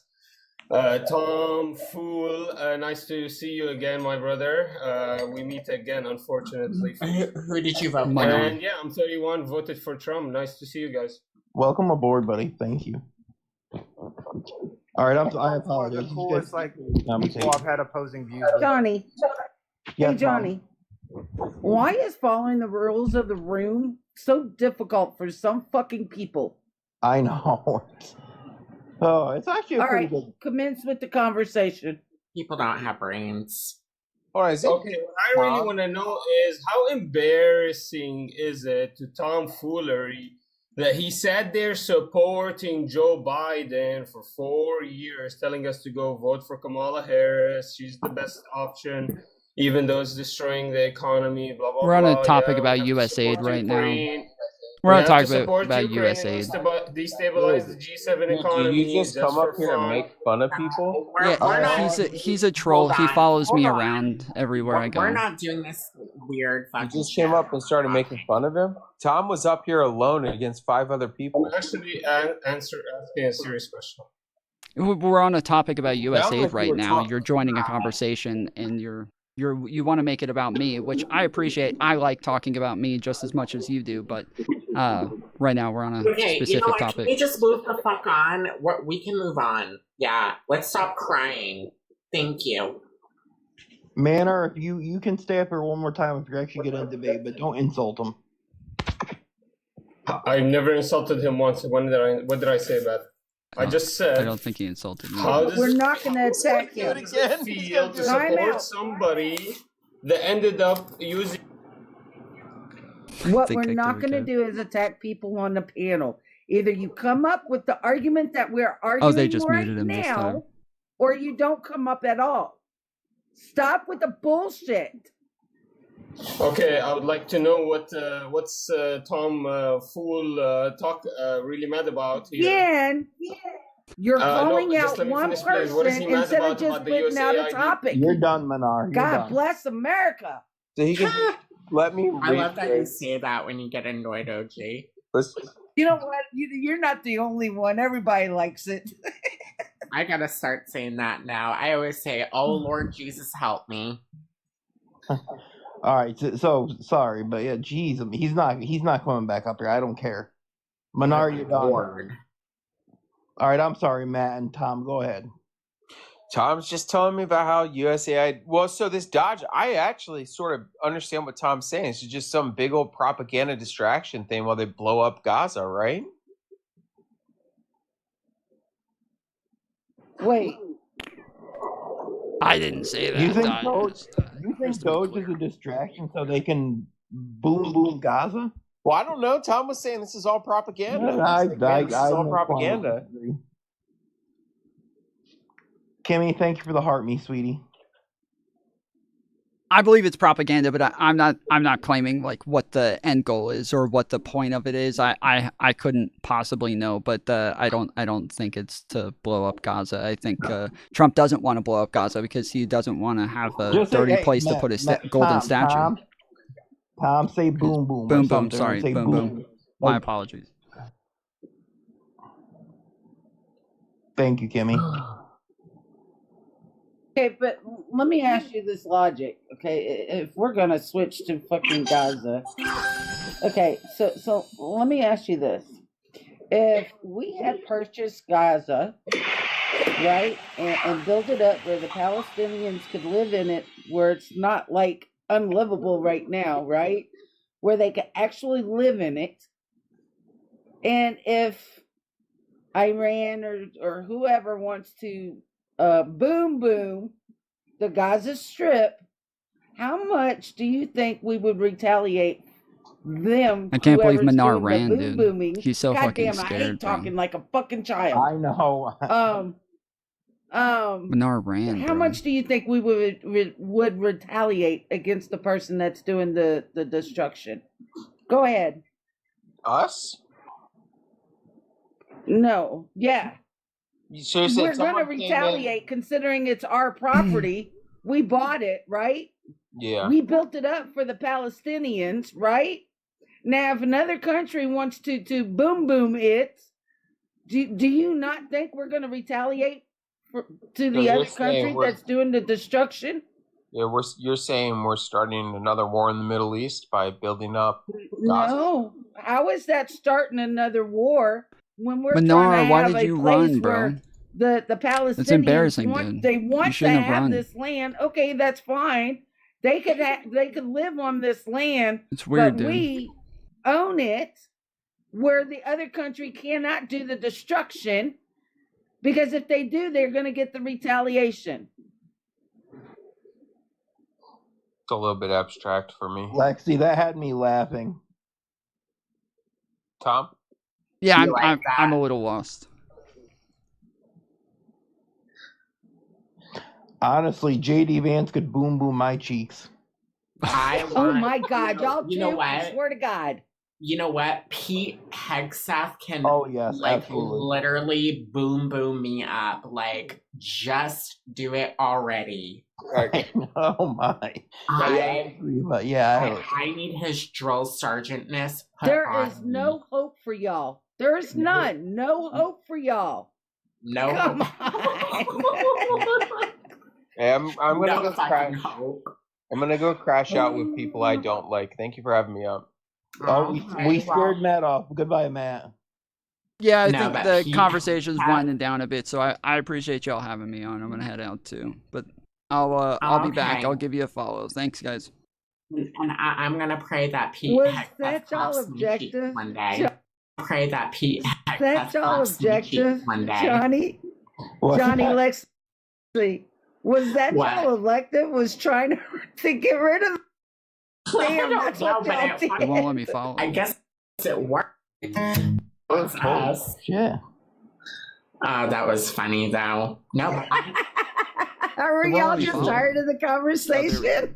Oh, gee, did you see my point?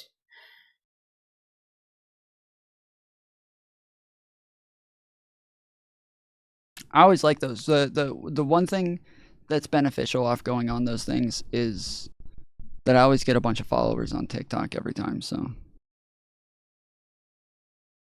it works. This has to be fake. Bro. In your dreams. In your dreams. Most of these things, that is what they are. They are just a bunch of Facebook bombs, right? That's why yesterday, whoever that kid was from TikTok, he kept bringing on a Facebook bomb to try to debate me for him, is because those are like the majority of the people on TikTok that want to actually talk about politics. It's just most of them don't know anything about politics. They see memes on Facebook. They think, oh, wow, CNN invaded Russia. That we knew they were in bed with Russia the whole time. I told you, the DNC made them invade Russia. Like, just sitting around talking about crazy shit like that all the time. So,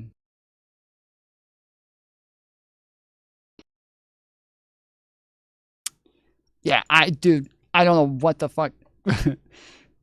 Government agencies failed their audits. Okay, table of contents. Okay, so this is where she read it from. She said IRS and Department of Education. So here we go. The headline from the Department Treasury reads, 95% of IRS and contractor employees were tax compliant. However, there were some tax delinquent or prior conduct performance issues. A congresswoman from Iowa, Joni Ernst, decided to look into the other 5%, and here's what she found. More than 5,800 IRS and contractor employees owe nearly $50 million in overdue taxes. See, this is what I'm talking about. This is what I was saying it was. This is what I wish I read this before I left that fucking panel. Shit, dude. I'm going back. I'm going back in. Fuck this. I'm just kidding. Damn it, dude. This is what I said it was. I was like, dude, when they're talking about audits on those things, they're not talking about like auditing them in terms of what they can pay and how they're using their money and whether or not it's efficient. That's not what they mean when they're talking about auditing. They're talking about the fact that like it's like has to do with taxes and shit like that. She's like, no, it doesn't. No, it's not. It's not taxes. That's not what they're talking about. Yes, that is what they're talking about. More than 5,800 IRS and contractor employees owe nearly $50 million in overdue taxes.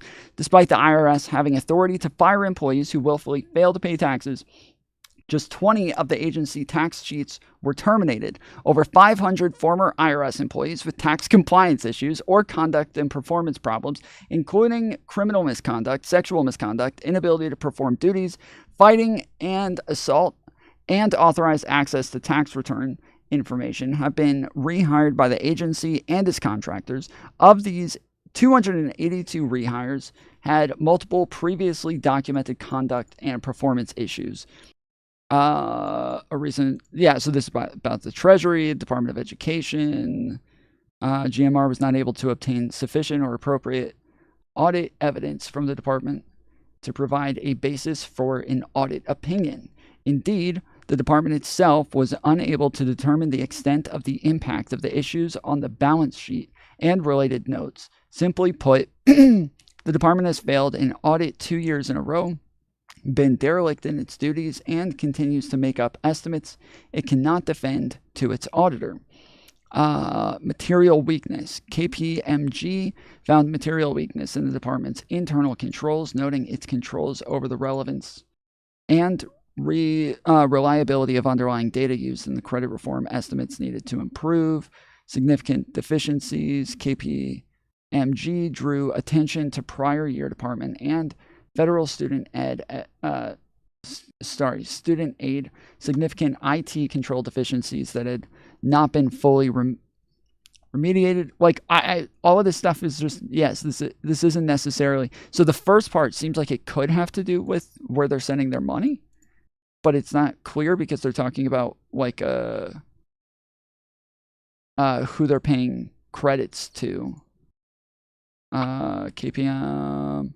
When Congress Lloyd Schmucker from Pennsylvania interrogated Secretary of Education Miguel Cardona about the misses in the process by which estimates and assumptions for federal family education loan portfolio are made, things got sticky. Mind you, this is a $1.6 trillion portfolio owned by 43 million borrowers. Initially, 22,000 anomalies in the data was discovered by the DOE team. Then additional 8 million anomalies were found later, meaning the underlying data feeding the loan portfolio was riddled with errors. Okay, so yeah, so this the Department of Education does seem like it is a financial audit, but their financial audit so that they didn't have enough information to come to a conclusion on it. And then the Defense Department, which is the Pentagon. So yeah. DEI strategies are based on equity factors. Again, so this is the problem, is that like different people define equity differently. The right defines equity differently than the left. They have different definitions for these. So I know that when I was on the right, we said equality means equality of opportunity. Equity means equality of outcome. That's how we defined it. But then I started going on panels with lefties. And when I started debating them, I would say that and they would all laugh and be like, no, it's the other way around. And I'm like, what? No, it's not. I've heard this talked about 1,000 times by Jordan Peterson, Ben Shapiro, Candace Owens. Like everybody knows that's what equity and equality are. And they would all laugh, say, no, it's not. And so I would go look it up. And even when you look it up, it has both of the definitions. It has two definitions. The first one is one, the second one is the other. They flip them on both. There isn't like a clear definition for equity. And so when you go and look at DEI websites, they will talk about equity as equality of opportunity. That is what they describe. DEI websites are saying we want to have an equality of opportunity for people. It is not about equality of outcome. So when you say equity, you mean equality of outcome. When they say equality, they mean equality of opportunity. Or sorry, when they say equity, they mean equality of opportunity. So yes, we are all talking about the same thing.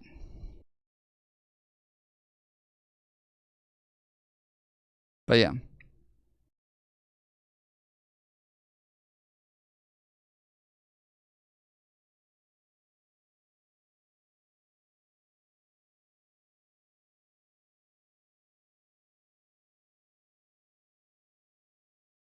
I'm a Trump Vance supporter, but whatever this debate was, it seems like everyone was drunk.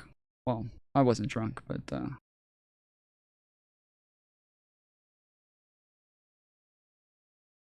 okay, but then conceptually, it's about equality of outcome. Right, that's what I'm saying, is that DEI websites strictly say that they're about equality of opportunity, and that when they're implementing systems, it's about equality of opportunity. So inequality to me is opportunity. Right, so that's what I'm saying, is that like the right uses it differently than everybody else. All of these businesses, the left, Hollywood, all of these people, when they say equity, they're talking about the opposite.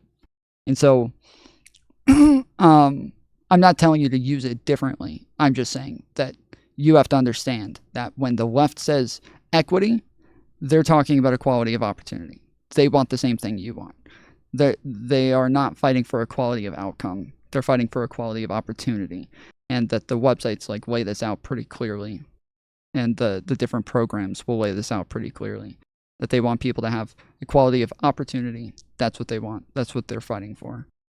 Tom, that's a lie. You're saying the website is lying or I'm lying? Which one?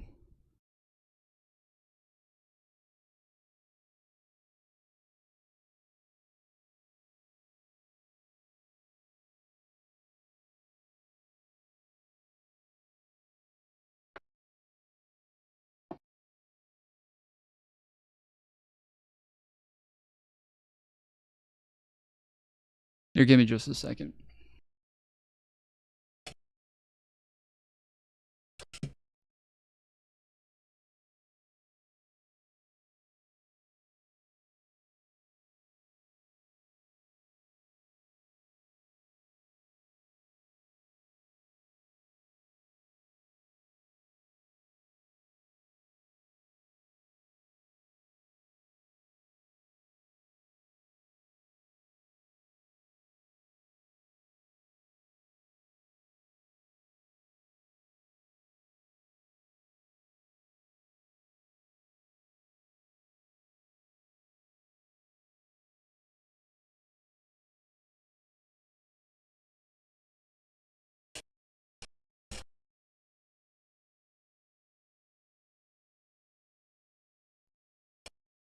Oh damn! I clicked the one BRB screen that the Shorts chat doesn't have. So my bad, guys.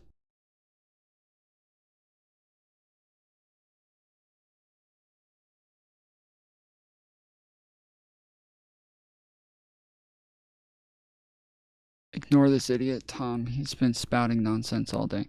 Why? I'm aware. I asked him a very simple question and just said me or them, and he just didn't respond. So I guess maybe he's talking to somebody else in chat, but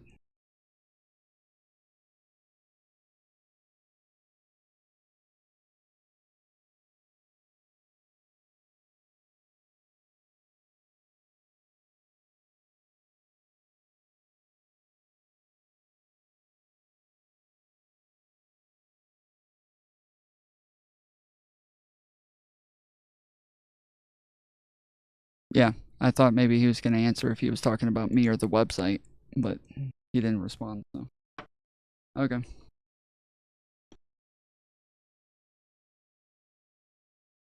I can take the stance for him. You are the untruthful entity. Okay, so what?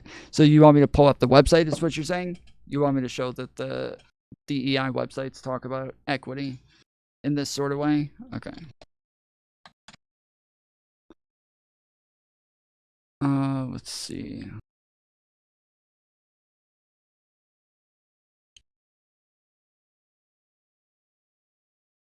Okay, no. Nah. Office of Diversity, Inclusion, and Civil Rights. Office of Diversity, Inclusion, and Civil Rights is the focal point for all civil rights, equality of opportunity. Equal opportunity programs. You see? It literally says it right there. Equal opportunity programs. It says it right there in the very first line. Equal opportunity. And everywhere we find the word equal in this entire website, it will always talk about equal opportunity every single time. I'll gladly jump on your Discord. Okay. Yeah, just hop in the waiting room and I'll pull you on.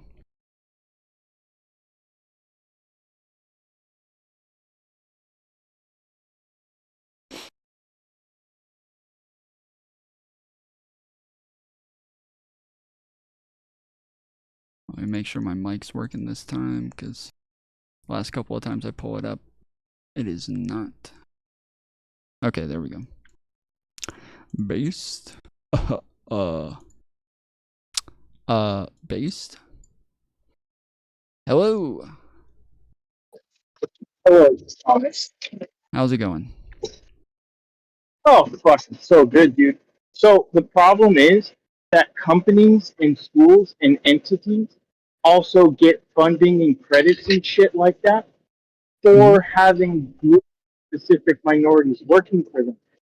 If you're incentivizing a company or schools to have a certain diversity, you're doing more than asking for opportunity.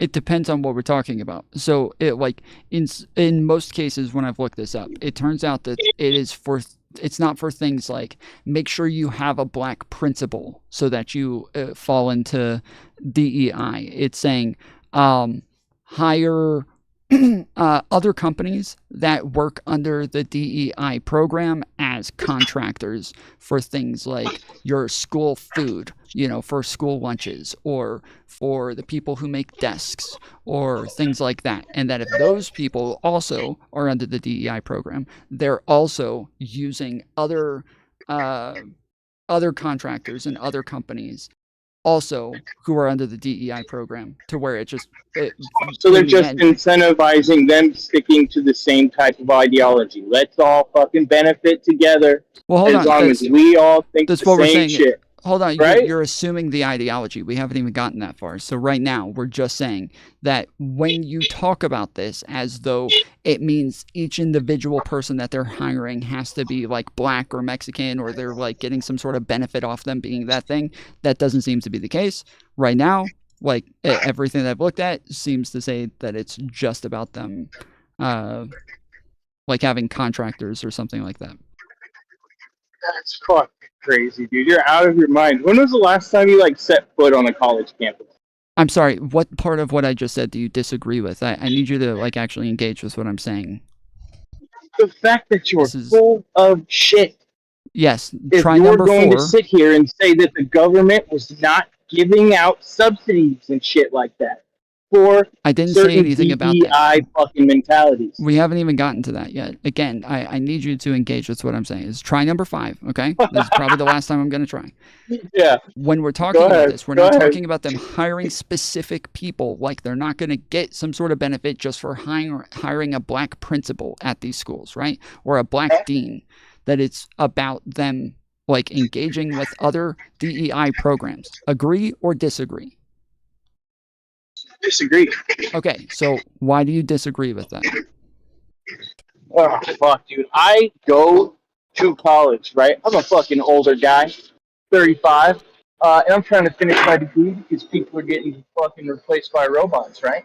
So I am there multiple times a week where I see this fucking rhetoric that is all over.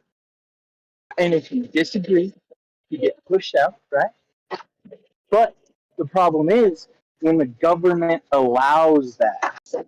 When the government goes, oh, we'll give your school more money as long as you bring in more people who may not even be qualified to be at that level of education, but because they fit a certain minority group, we're going to get credit for you being here, which actually ends up fucking the individual. So, okay, so you're talking about enrollment now. We're not talking about like companies and the way that like they do You business. can talk We're about talking enrollment. about like You enrollment. can talk about company hiring, enrollment, whatever you want to talk about. It is the same concept. We're going to subsidize you taking in certain groups of people, even if that means a lot of those people fail. I don't know if you're how involved in education you are. I'd like to be a social scientist. I've written papers on evaluating the system of education. They allowed in a lot more minorities, but if you look at the success rates for those minorities, they did not go up in a corresponding manner. Why, Tom? Well, it's going to have a lot to do with socioeconomic pressures, but Socioeconomic, exactly. Not race and ethnical, right? well, no, it can be, Socioeconomic. that has to do with race and ethnicity. What do you think socioeconomic means? Oh, What do you think socioeconomic means? You can All say right, you don't buddy. know. It's fine if you don't know. It's not You a know, gotcha. I promise. I promise you, it's not a gotcha. I promise you, it's not a gotcha. I do know. I'm from the Inland Empire, which But is why a did pretty you say? diverse area. Okay, hold Mostly. on. Before you move on, I want like if you know, then why did you act like me saying socioeconomic is different from us talking about race and ethnicity? Because socioeconomic means the people from certain communities that don't have a bunch of money. Again, there are environments that fit that criteria that have a pretty substantial amount of white people in them. Is that true or not? Yes, but that's the socio part. Is when we're saying that like certain communities, right? That's like there's black communities, there's Latino communities, and so when we say socioeconomic, we're talking about social factors and economic factors, and some of the social factors are going to include, well, mostly race and ethnicity. That's crazy. Okay, bud. Do you disagree with that? Keep doing what you're doing, man. Do you disagree Keep with that? doing what you're You doing. really have trouble engaging. Can you tell me? Do you disagree or agree? Like, I disagree with like, I don't know. You try to like change the definitions and stuff. Like just hold on. now talking about the definitions I'm of sorry. equity and equality. You're like, trying too hard to geez debate bro me Louise, right man, now. That's why You're trying too hard to debate bro. I said that you're the dishonest yes, person. I understand. You're trying way too hard to debate bro right now. I don't care about this subject enough. No, you win. I'm trying to You point win. out You how win. Just dishonest teach you me. can be. Yes, just teach me, and if I have a disagreement, we will go and look something up and find some sort of like middle ground. Okay, you win. You owned me. I got dog walked. Now, please, what part of what I'm saying do you disagree with? Do you think I changed the definition of part where socioeconomics? it is not the part where you're saying it's a equal opportunity and not whatever. Yeah, dude, I don't even know how to articulate it right now. Sure. So a lot of these things, they're disingenuous that like you slip and slide. You know what I mean? Yeah, sure. So there's a lot more nuance. None of these things are simple because nothing is simply just equality of opportunity, nor is it simply just equality of outcome. We have to have a mixture of both in order for it to be. Very simple is that the Department of Education has completely shit on the system that they were supposed to oversee, and we should absolutely Sure, we can totally get to that at some point, but right now we're on this part. So if there's going to be like a nuance there where like people who go to high school and graduate from high school, they're going to have more opportunity. Do you think the failure of the Department of Education is disconnected to DEI? Are you drunk? And affirmative action? No, I'm actually at a job. Okay, I'm I'm saying that the when we're talking about equality of outcome versus equality of opportunity, there's going to be a mixture of both of those things. So if we want to say that somebody who graduates high school, those people are definitely going to have a lot more opportunities to them Okay, so because now they it's a graduate. mixture. Before it was the definitions are reversed, and now it's a mixture. I never said anything different than that. The You definitions can be absolutely said that the conservatives definitions. mix up the fucking terms. Hold on. The definition. I didn't say that conservatives mix them up. I said that both sides are What using the them fuck is differently. happening First right off, now? hold on. You're making it sound like I'm blaming conservatives for getting it wrong. I literally said if you go look it up, it will have the conservative definition. It will also have the left-leaning definition. It has both.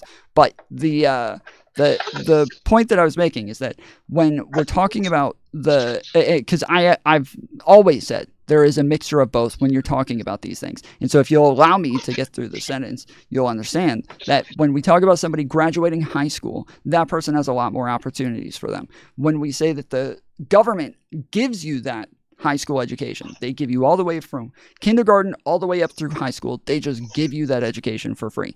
That is already guaranteeing you some sort of equality of outcome so that you can have an equality of opportunity with everybody else afterwards, right? There's always a mixture of these things that exist to some degree.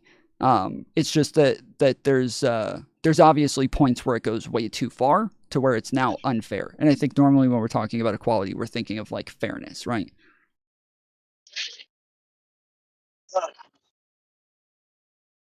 You're okay, man. Just keep doing what you're doing. Did I talk too fast or? No, it's just the same rhetoric. Sure, You know what if I mean? you could It's disagree with what I'm saying, I would let's really appreciate it if you could all engage keep at some doing point this and thing just that say, we know isn't working. yes, And the like thing that's is why that I said the Department of I am Education totally has failed open. because part of the failure is speaking as if certain groups need their hands held to succeed in education. Sure, if that's happening, They don't. I'm unaware of it. I'm here for you to educate me on it. So this is what I'm trying to get to. I don't know why you can't just stay on topic and just like So actually engage with what I'm saying. don't think that the failure of the Department of Education has come from things like Common Core and No Child Left Behind? Well, obviously No Child Left Behind is like one thing that existed to an extent. But I don't know what that has to do with DEI.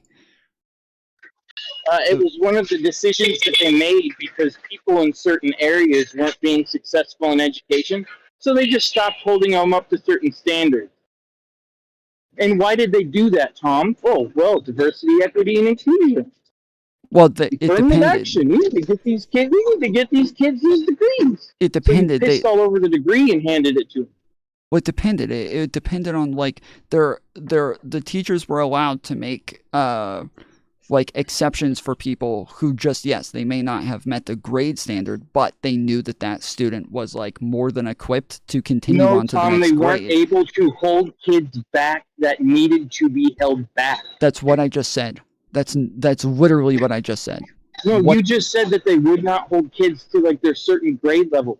They would And that literally hold allow on. kids That's to not move what to I the said. next That is grade not what I level, said. knowing That's good not and what I well said. that That's they not what I weren't said. ready That is for that that grade is level. not what I said. I said that they weren't going to hold them to a grade level in order for them to move on to the next grade. That they could say, okay, you didn't meet the minimum grade level to move on to the next grade, but we think you're well equipped enough to move on anyways. We think you understand this stuff enough to move on and that you're not going to be hindered by it. So we're going to allow you to move on. Exactly, which was a DEI effort, and how well has that paid off, Tom? What is DEI? I'm one of the people who benefited from this. So do you think when you say DEI, I'm you're talking about? I grew up in the, like I said, in the Empire, super poor white kid. Yeah, so George Bush I have implemented benefit DEI from that programs for people like me. Jesus Christ. That's what you're saying. George Bush, Where'd you Republican grow up? George Bush, Like- implemented like- DEI for white kids, white privileged kids like me. Where have you grown up? Is it like a diverse area? At different times, yeah. For part of it, it was in At New different York. times? For part What of does it, that mean? I means At I've lived in different different times? places. Can you think about it for a second and maybe come up with a possibility that maybe I've lived in different places Where and at was it? different Like times? somewhere like fucking fucking Garden Grove, Connecticut, or some shit like that? At one point, I was already answering that, but you interrupted me and asked it different times. But I grew up in New York City, so where I was one of the only white people around, one of the only white people in my school and my church. Then eventually moved to Georgia, where there's nothing but white people here, and we lived in the suburbs, really nice house, really rich. Then I lived in downtown Atlanta, Georgia is where the again, home of, I was the only white person around. There you go. Oh shit, dude. I don't know. I just feel like it's crazy that like we make these changes because of these statistics and everybody's like, oh, we've got problems, and for sure we've got problems, and everybody acts like, oh, we just throw money at it. Just throw money at education. Teachers need to make more. Schools need more money. For sure, they do. The intent of the education system is also fucked. Sure. You know what I mean? What does that have to do with DEI, though? Because the priority shouldn't be helping certain groups of people. The priority should be getting the system back on course. Sure. The So let's system say is broke for everyone currently. It does not matter if you That's get not true. helped by DEI or not. That's not true. College education is absolutely going down in value. That's not true at all. So first off, people who get college degrees make more per inflation in real wages than they ever have in history. It has been going up over the last 50 years. I can show it to you if you'd like. That is Can I show you a source that proves? Can I show you 50? Can I show you 100 sources that say this? How many do you want? I'll show you 1,000. Sure, absolutely. All right, I'm going to share a screen with you.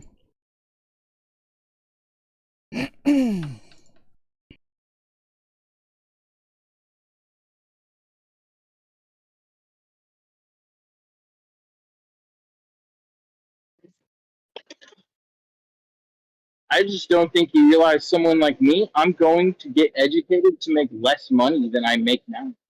In a fucking warehouse. That's pretty pathetic. Okay. Max skill wages. Okay. So skill wages normally max out around like about 100K a year. The tippy top ones are about 150K a year.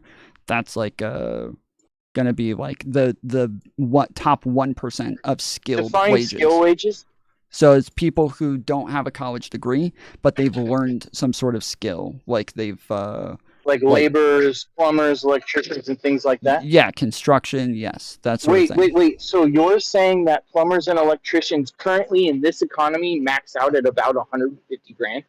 The average top wage is about 70K. You are out of your fucking mind. So again, if you would like to ask me to source things because you're unaware, shit, I'm you happy are to show you. Fucking crazy, dude. If you would like me to show you sources because you're unaware, it's fine if you're ignorant to this topic. I'm happy to show you this stuff. I'm Just ask for a absolutely not source. ignorant to it. There's articles that have been written about how the next millionaire class are fucking plumbers. That's okay. Cool How we story, have bro. so few Cool story, plumbers bro. that basically they can charge almost however much they want. Okay, so right here, as of March 12th, 2025, the average hourly pay for skilled labor in Georgia is $12.93. Okay, now we'll do the average yearly. Dude, you're looking at like the base minimum for like an entry level. Like I'm a construction worker. Wait, or that's I'm what an I'm. electrician Hold for on, that's another what we're company. talking about. If more you want to, looking- yes, if you're talking about the top 1%, the 1% of people, and not the 99%, then that's fine. We'll talk about the 1% that is talking not going to about be people who everybody gain a else. skill and I'm then work talking for about themselves. Yes, I'm talking. Well, okay. See, that's different because when we're talking about somebody who owns a business and they have 50 employees, that's 1 to 50. 50 people are not making very high wages. They're making 70K or less, whereas the one What about person is someone going to who make owns the a business 150 and or it's more. just them. Well, then, yes, but that's very few people. That's not the majority of people. That's not the majority of folks with skilled You're in gonna skilled sit labor. here and say that as a plumber. Oh, buddy. It doesn't. Hold on. If I you really want, wish if you you weren't, specifically like, want I to talk really about, wish you weren't hold on, so hold on. disingenuous. If you specifically, You're not even a bad guy. hold on. I think you're confused on what topic we're on right now. So just let me help you out, okay? When we're talking about skilled Go ahead. labor, we're not just talking about plumbers. I don't know if you think plumbers are the only people in skilled labor, but they're not. We're talking about apply skilled that labor. to mechanics, And so- plumbers, electricians. You could apply it to whatever you want. Okay, so cool. So that's what we're going over. So the average yearly wage for skilled labor in the USA is around $38,900, with entry-level positions starting around $33,000. Unexpected workers potentially earning, experienced workers potentially earning about $48,000. Wow, that's great. Experienced ones are almost making $50,000 a year. This is fucking awesome. Dude, So I again, think it's crazy that you would lie to people like that, dude. okay, so again, I asked you if I could show you sources on this. You said yes. Are you gonna whine and cry about the sources now, or what? What's the cope now? Start coping. I don't know. Cope harder. What is the source? Like I said, I'm at work. I'm not actually ZipRecruiter. looking at your source. Is it a study? Yeah, so it this a is journal? ZipRecruiter. What are we Yes. looking at? So this is ZipRecruiter. They are the largest ZipRecruiter? database. You're going Yes, off of they are the largest. ZipRecruiter? They are the largest database for wages in the world. So what would you like instead? Well, I'll go find whatever you want. ZipRecruiter? What would you like instead? Tell me. You don't have an answer, do you? What would you like instead? Tell me. What would you like? There's statistics What- that you can go find Ans- about how 50% of jobs don't even require college degrees. Cool. What is the answer? Who would you like instead of You ZipRecruiter? could go to trade school and go off and make 200 grand. Tell you don't me even have who to you quote a want reference for this. It's instead of It ZipRecruiter. is basic knowledge. I'm sorry. It is basic When I knowledge told to you to know cope that you're harder, fucking I wrong. was joking. I was joking when I told you to cope harder. I don't actually want you to cope that hard, Oh, please. buddy. Just answer the question. Who do you want me to pull up? Who do you want me to pull up? If it's not ZipRecruiter, who's the good I one? don't want you to pull up anybody. You don't know. You don't know. You have no idea what you're talking about. You've never looked No, into this dude, whatsoever. No, what I do know, You've what I never do looked know into is this. that You know are nothing being about so this. completely You're lying. disingenuous with You're people. lying. Give me a 50% source of that says jobs don't anything even that you said. require a fucking college degree. You go and get a bachelor's. The average income for the bachelor is 50 fucking K. 50 Okay. fucking K, and that's average, Tom. Average starting yearly salary for bachelor's degree. I'm sorry, but it's probably going to be ZipRecruiter, so I hope you don't freak out. Okay. Starting, let's see, where is it?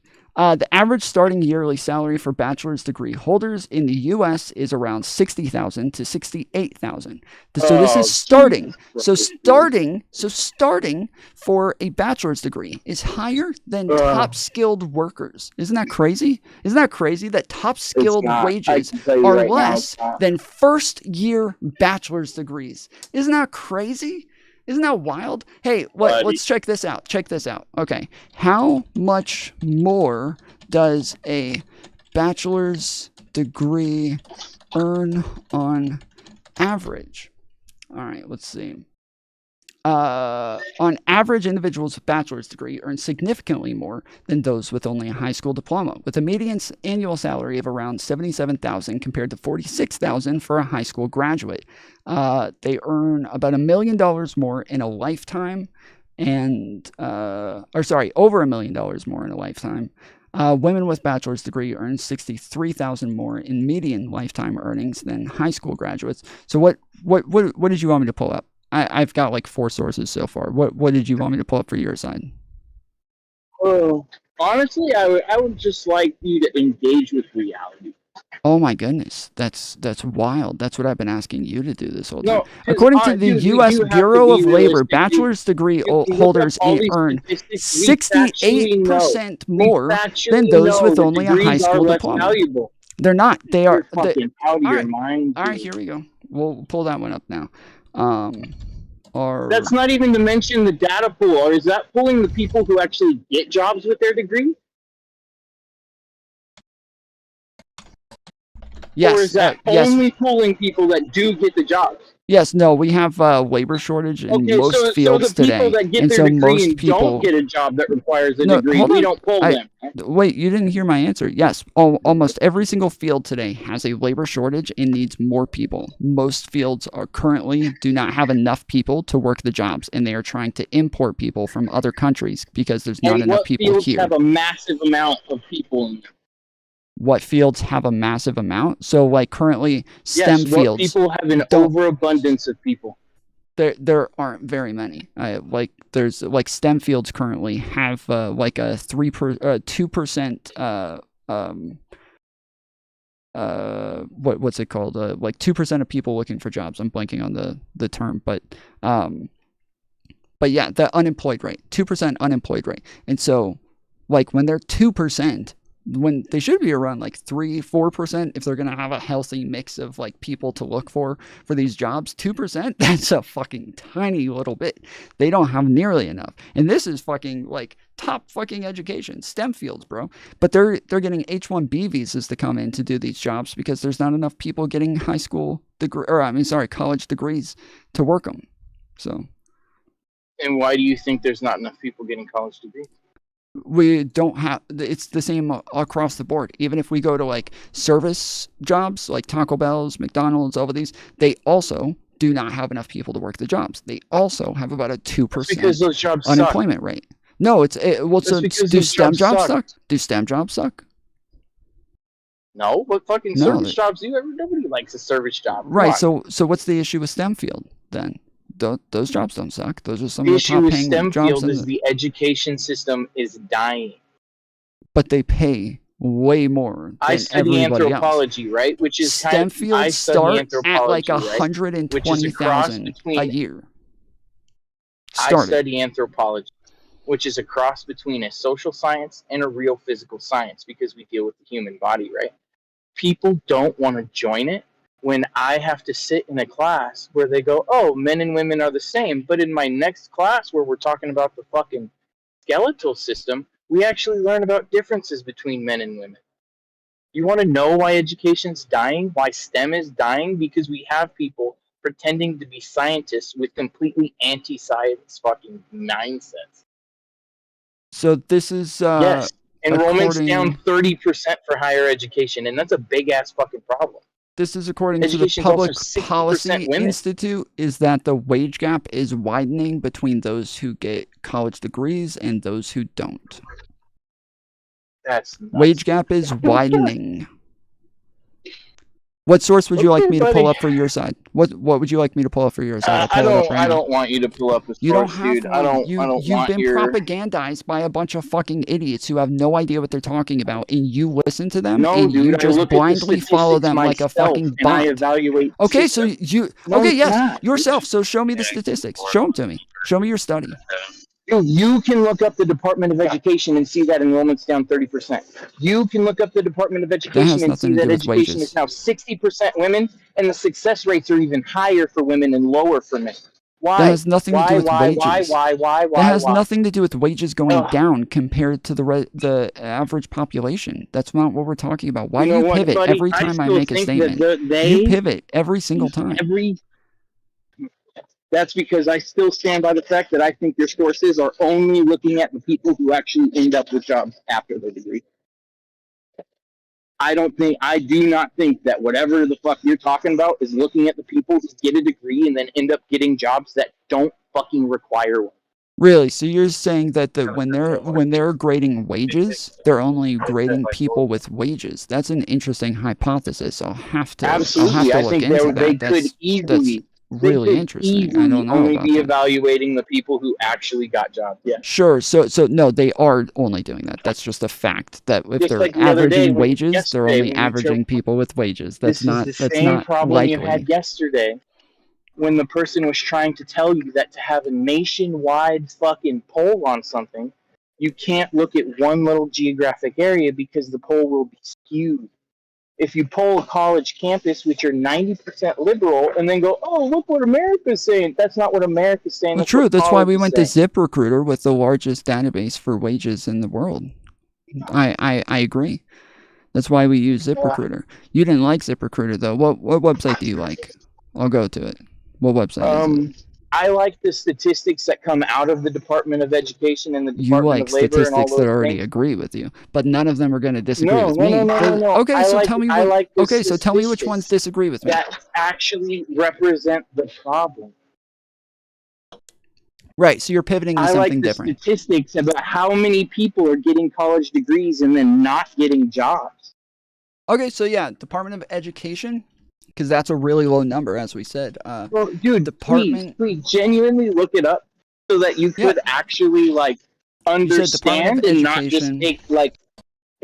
just take the first liberal fucking approach you can. You know what I mean? Like I know that you like kind of siphon off of Destiny's fan base, you know what I mean? So you gotta be as liberal I as do not get possible, along but with geez, Destiny's fan base. You are fucking retarded if you say Oh, that his fucking fan base fucking hates me. Go look at any conversation that I've had Holy with him shit, and go dude. look in the comments and look at like DGG just fucking freaking out Dude, because they there's soy out multiple every time somebody conversations on the talks to them. internet of you, dude.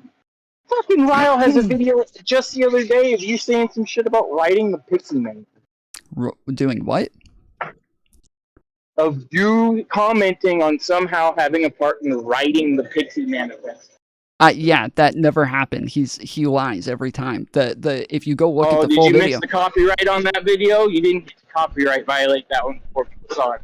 No, we got that one too. But if you go look at the video, what I said was I made a document with everything included about the Destiny drama. So it has the links. And I literally posted it in the chat. If you watch the full video where I say this, I say, here's the link to it, chat. Here you go. And I post the link to it and I pull it up on screen showing all of the links that show that I had Destiny's manifesto linked. I had Pixie's tweets linked. I had Erudite going on to the stream. Strike Ryle instead of just talk to him about it. I guarantee you that guy probably talked to you about it. I did. Mantis said He that seems like she he's talked to itching him. to talk to you.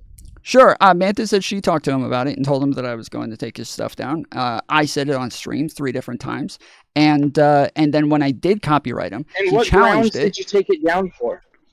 He literally stole over an hour of my content without any editing to it. Just straight ripped out of my streams. Are you kidding me? On what grounds? Do I need to explain that to you? Should I feel explain like that is slightly fair. I do got to give that to you. That is slightly fair. Okay, so this is the Department of Education. They issued a big finding. 52% of graduates with only a bachelor's degree end up underemployed after a year after getting their diploma. Ooh, That is, they work 52% of students end up unemployed after a year, Tom. That is, they work in Oh, jobs that shit, don't dude. typically require a college degree. 10 years on, Oh, that number fuck, only those drops to 52% 45%. of college students are still broke as shit, Tom. Wait, oh hold on, my that's God. not the same thing. Hold on, that's not the same thing, right? That's not the same. You said that they couldn't find jobs with their degree. Saying they don't work jobs with their degree is not the same as they can't find jobs with their Oh degree. yeah, they're just out working at Target making fucking $17.50 an hour with 50K student debt. Do you know? No, you're right, Tom. They're finding jobs. That's really important for them. They need those jobs, dude. Do you know anybody who has ever gotten a degree and didn't use that degree? Do you know anybody? I know tons of people. Absolutely. Me too. I They're- absolutely. And who are they? I myself. Who are they? The very mother of my own children. I was just about to worked say for they're all 10 fucking years. moms, Hey, dude. hang on, They're all hang on, moms. hang on. They're all moms. All of And them. you They're know all what? fucking If you're- moms. You're over here complaining about women would getting like to- over on men, but it's all the women I who would get like their to go. degrees I and would don't love to use it. go on. Hey, you got to stop for a second because I'm not against it because I worked while she didn't, so she could get her degrees. Yes, I no, provided that's for fair. my family as a one income so she could finish school. So don't sit here and insinuate that I have a problem with girls getting education. No, I'll that's sit not what here I'm and saying. go on That's record not that if you're a single mom and you don't go get an education, you're a fucking idiot.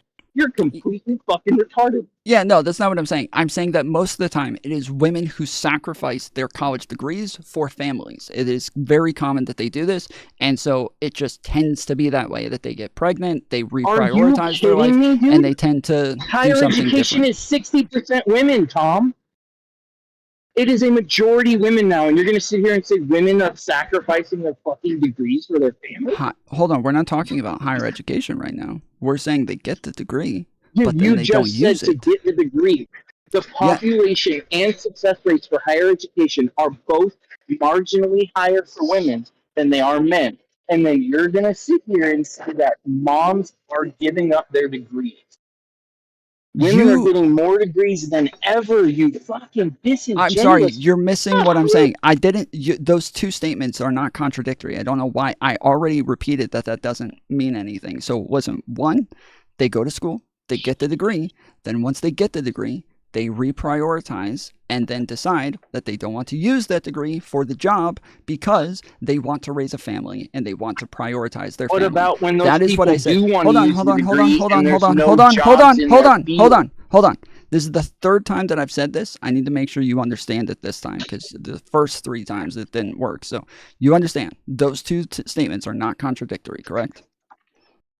Oh, fuck. What about the ones who don't get a job but want a job? Sure, I would like to see those, but that's what I'm saying is that this statement does not necessitate what you're saying. This statement is very commonly that they chose not to use those degrees.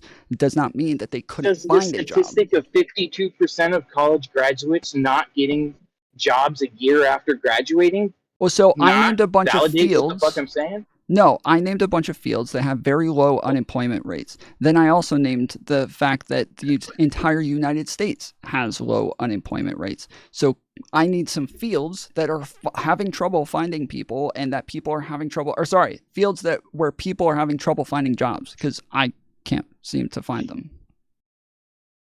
Education itself. In education. I study anthropology. Yeah, sure, like being a teacher. Anthropology absolutely has an issue. I would say anything that would fall under the liberal arts is absolutely not something I would suggest people go get a degree in. Yeah, I think everybody knows that, though. Like, I think everybody getting a liberal arts degree knows that they're unlikely to get a job. Is the school going to tell people that? Is the school telling the fucking broke-ass single mom that she shouldn't get a degree in fucking gender studies? No, and McDonald's isn't going to tell you that you're going to be a fat ass if you get a Big Mac. Like, obviously. Exactly. But I think everybody knows it either way. We don't need the schools to focus on DEI. We need them to focus on success rates. Yeah, sure. That's a very different conversation, though, because if we're talking about whether or not schools are successful at giving people higher wages, that's obviously true. And if we're talking about the fact that people are going to have trouble finding jobs after getting degrees, it's going to be a very small amount of people. It's becoming less successful at what you just said. That's the problem. The wage gap is getting larger every year. Wow, buddy. Okay, bud, I have to do my job. It's been great talking to you. Yeah, whenever you find a source that says I'm wrong, try to be less disingenuous. Please try to be less disingenuous. If there's a source that agrees with you, send it to me. Anytime. I will pull it up on stream. All right. I will make sure to do that, my friend. All right. Appreciate it. It's so fucking obnoxious when people come on and they're so smug, yet they have absolutely no reason to believe any of the shit that they do. This is NPC bullshit. Like, he's heard a bunch of people just say these things over and over. That school is bad, going to college isn't helpful, you're going to get a degree, it's not going to help you, you're not going to be able to find a job, you're not going to make a wage that's better than people with skilled labor. He's like, this is just pure propaganda that isn't actually going to, that isn't actually like a thing in reality whatsoever. It just doesn't exist anywhere. It might exist in small points. That's what you're doing. I literally pulled up vagina jokes. I literally pulled up sources for all the things that I said. If you don't like my sources, tell me you don't like my sources. He didn't say that. He just whined and cried that he wanted to disagree. Foolery, he studies anthropology and don't know about moms.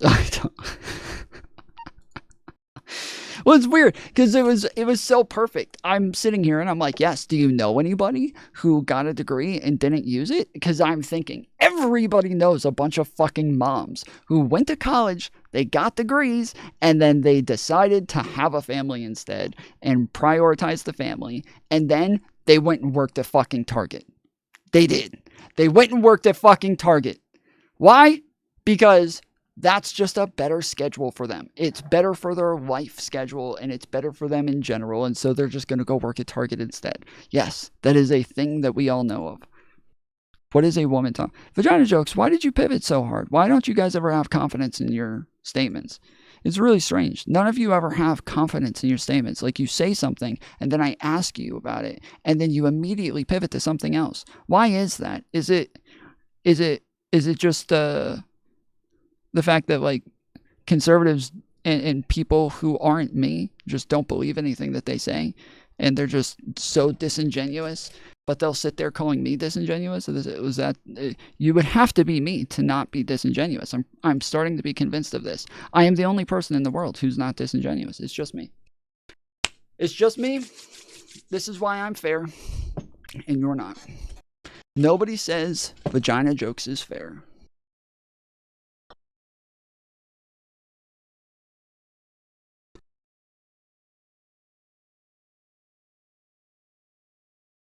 Most jobs are pegged compared to the average of how much the degree costs to obtain it. So that depends. That's not really like, so this is again, or you're saying the loans that you have to get are going to be proportional to the wages that you'll end up earning. Yeah, I agree with that.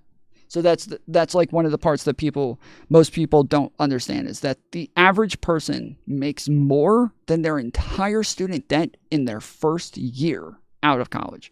So didn't answer? Yes, I know you didn't answer. We're waiting. We're waiting for you to answer.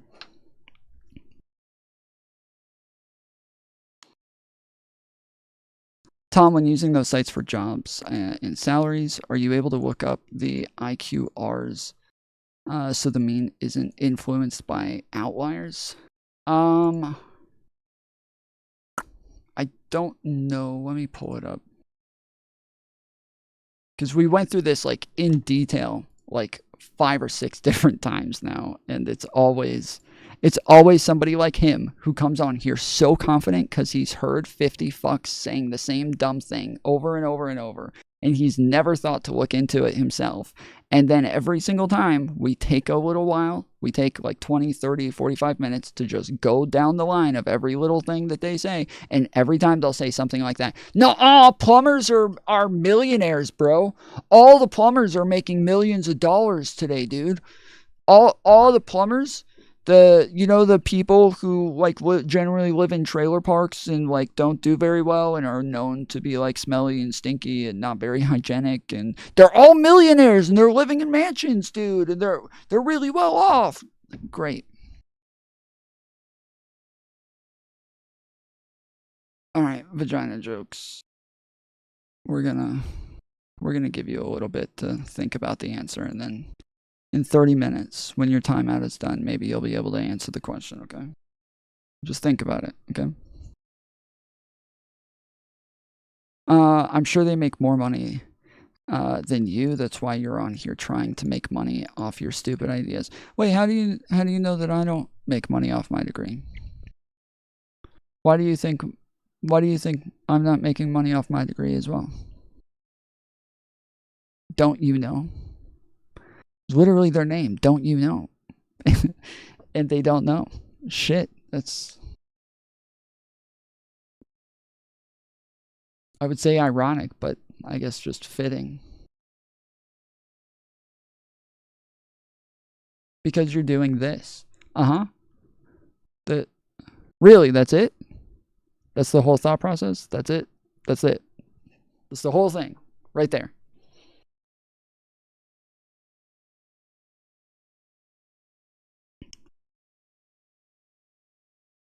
Tom doesn't look too deeply into things that immediately agree with his answer. Bro, I pulled up the fucking share screen for him to look at. If he wanted me to go more into depth of any of it, he could have. He could have asked me to. If you want to come on and you want to go into it, we'll go into it. If you think there's something I'm missing, we can go into it. But that's it's not like I'm like avoiding him finding out what I'm pulling up and what I'm sourcing and shit. I pulled it up for him.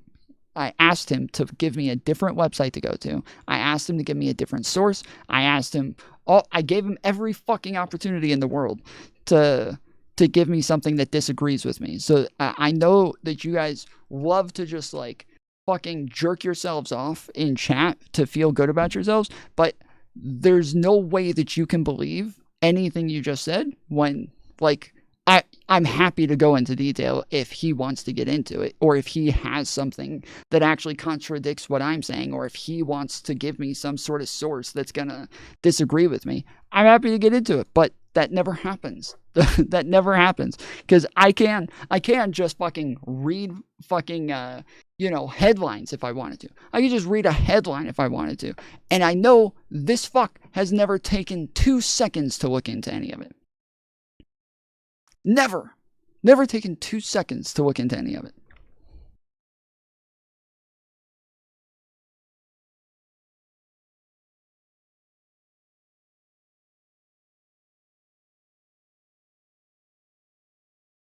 You're not intelligent enough to argue with. Huh, that's weird. It seems to only be stupid people who ever say that. That is irony. I will say that is, well, no, that's also fitting, actually. Because, yeah, they got to cope somehow.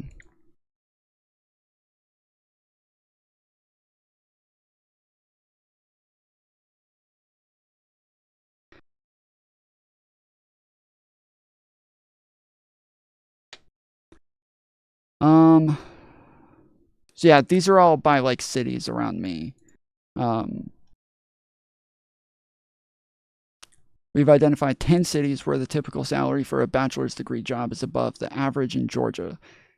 Topping the list is Atlanta with Sandy Springs and Smyrna close behind in second and third. Smyrna beats Georgia average by 22.6%, and Atlanta furthers that trend with another 11,039, 27% above 40,000.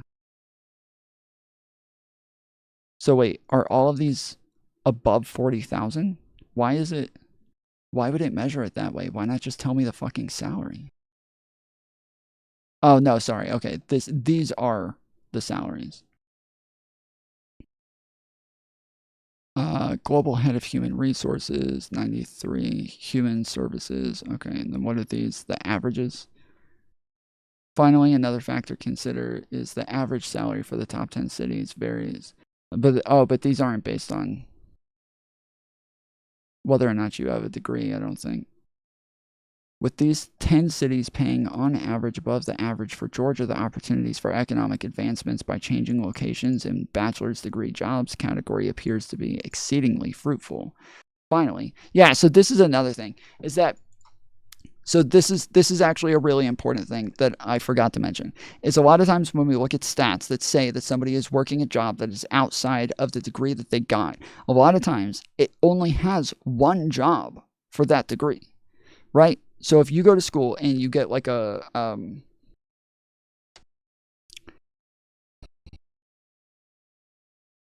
trying to think of,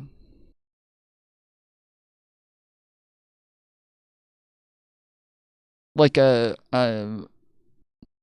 don't know, I can't think of a good example, like a law degree for, but you go and like, you work as a private investigator instead, right? What's up, Econo Boy? If you get a law degree, but you work as a private investigator instead, a lot of times these are not going to list that as the job within your field, right? They're thinking, oh, well, no, you got a law degree. You're going to be a lawyer. You're going to be an attorney. You're going to be like a judge. You're going to be somewhere in that field. But then, yes, if you go and do PI work, or you become, like, you go into the military, or you become a police officer or something like that, you're still using that degree. But they're not going to list you as working within your field, right? And so this is another problem, is that like this right here is saying, it says with these 10 cities paying on average above the average for Georgia, the opportunities for economic advancements by changing locations in bachelor's degree jobs category appears to be exceedingly fruitful. So yeah, just because you got a degree that you think this degree is for this specific job, it may not necessarily be just that job, and that there's other opportunities in other areas where you can use that degree. So this is a common mistake that's made with the statistics or the way that people read the statistics. What's up, Arian? Yo, yo, yo, what's up, Tom? How you doing? Doing all right. Average wage So- for plumbers. No, As of March don't 13th, look for 2025, the average. average hourly. Well, so this is the part that matters, though, is because when we're talking about average or mean, like this guy is acting like if you just don't get a degree and you'll make more. Just don't get a degree and you'll make more. The problem is that he is, and every time somebody's talking about this, they are talking about the top 1% in those fields. They are only talking about the top 1% because everybody else outside of that, then there's a big gap, right? You go from 1% to 3%. You're talking about like $30,000 fucking dollar difference. Like we're talking about owners of businesses who got like a skill, they open up a business, like maybe a car detailing business. And then once they open this business and they start hiring employees and crap like that, that one person is making the majority of the money. All of the other employees are making regular wage salaries, and they're not the 1%. The 1% is going to be the one owner. Everybody else is just the other 99% are going to be workers.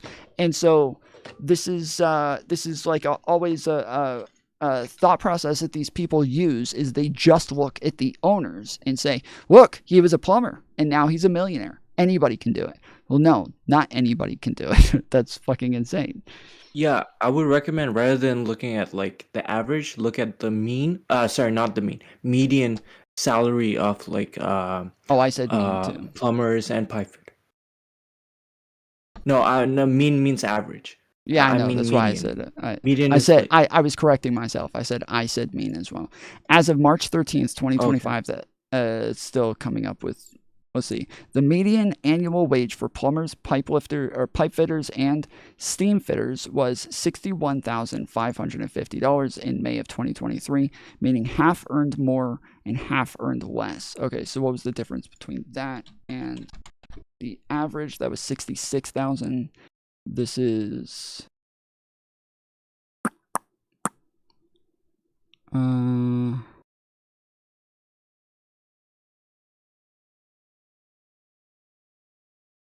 oh, whoops.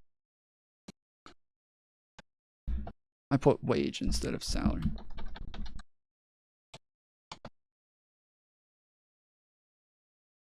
So yeah, 62,000 for average and 61,000 for but median. what we're looking at is in Bureau of Labor Statistics, right?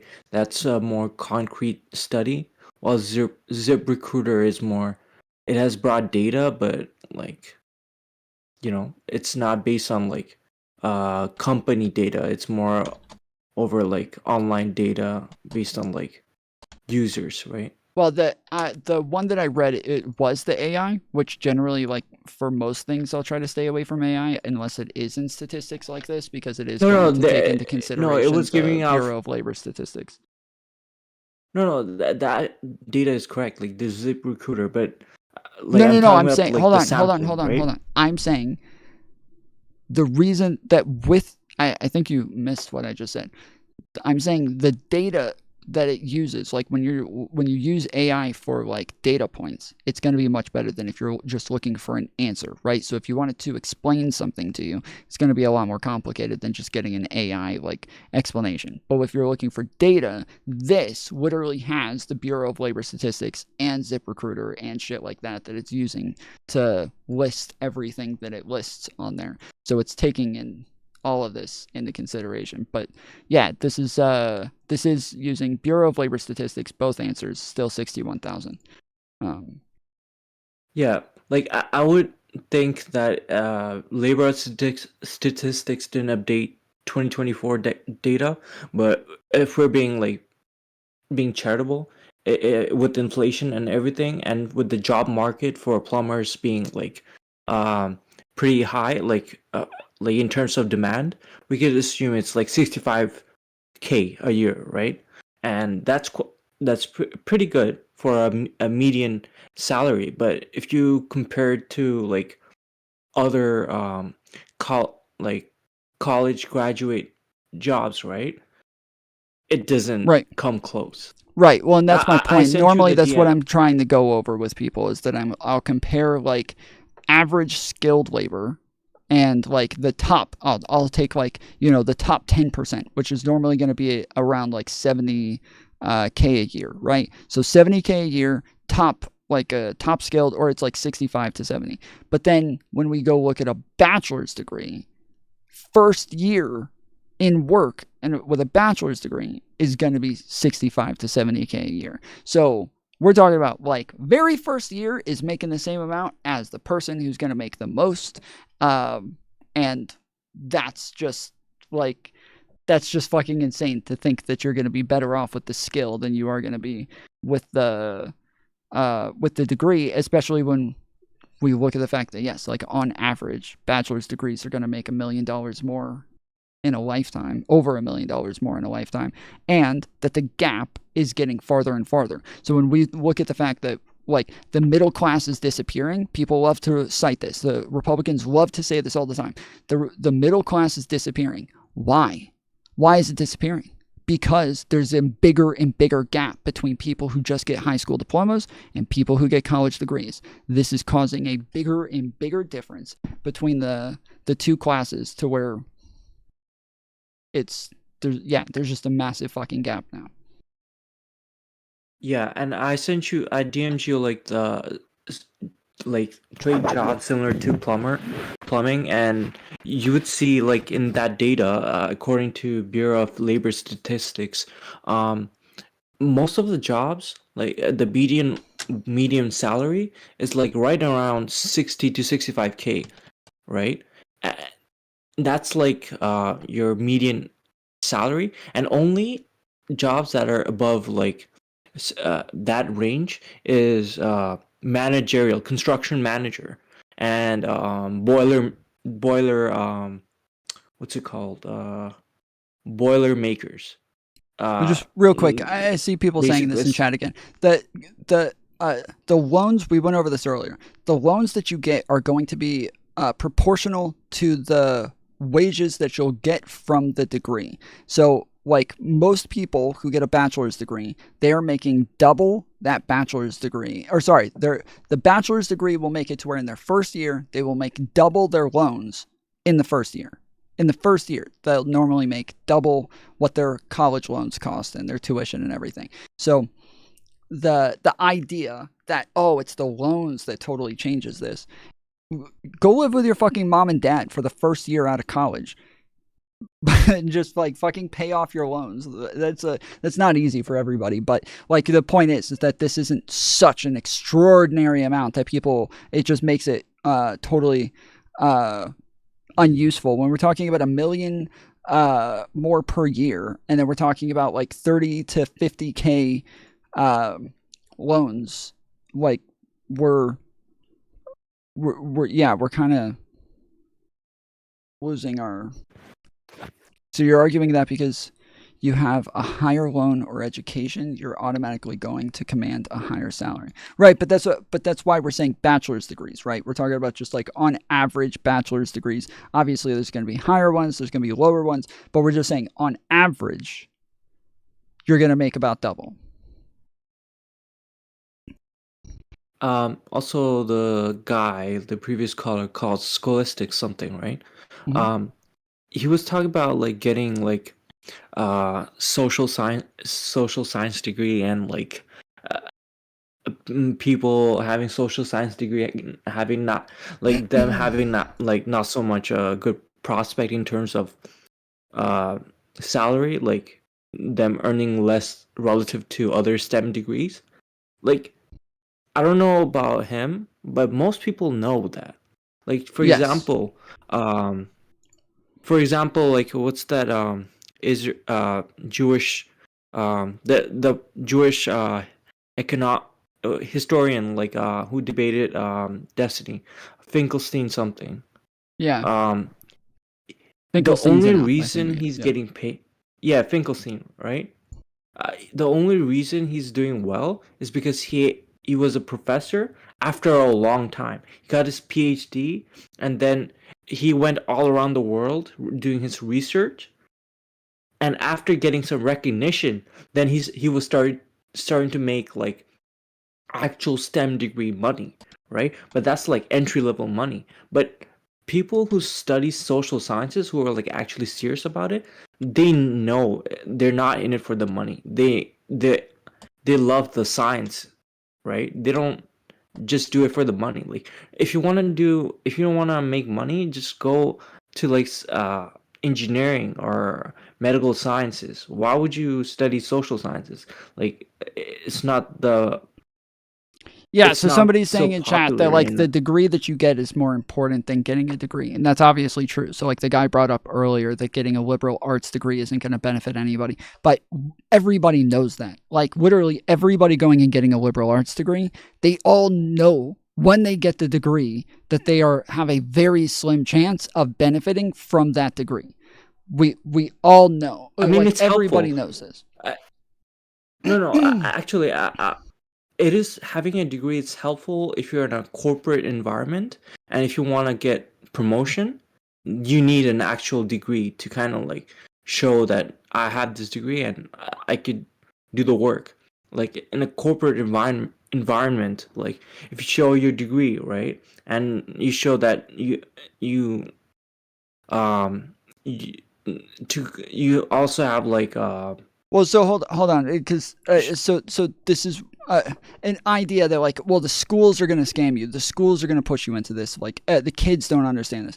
One, kids who are going to college have counselors when they're in high school who are helping them pick what type of degree they're going to get, what the benefits can be from it, what their what their best routes are. They likely have parents as well. If they're going to college, they likely have two parents, but maybe not all the time. But I would say the majority of the time they're going to have two parents. But the people have tons of resources available to them, if not even like the internet and word of mouth. But I think that like liberal arts degrees are literally a meme everywhere. Everywhere it's a meme that if you get a liberal arts degree, that you're just not likely going to benefit from it very much. And so it's something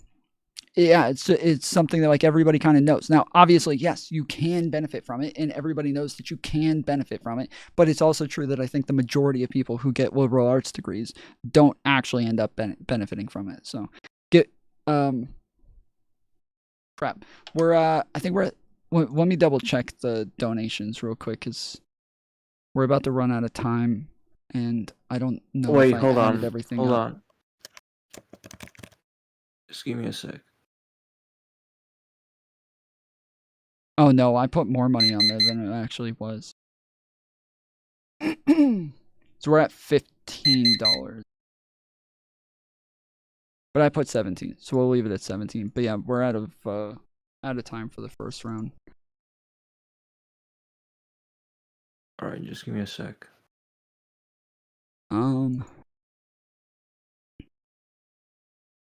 Their process is why they are broke. Wait, who?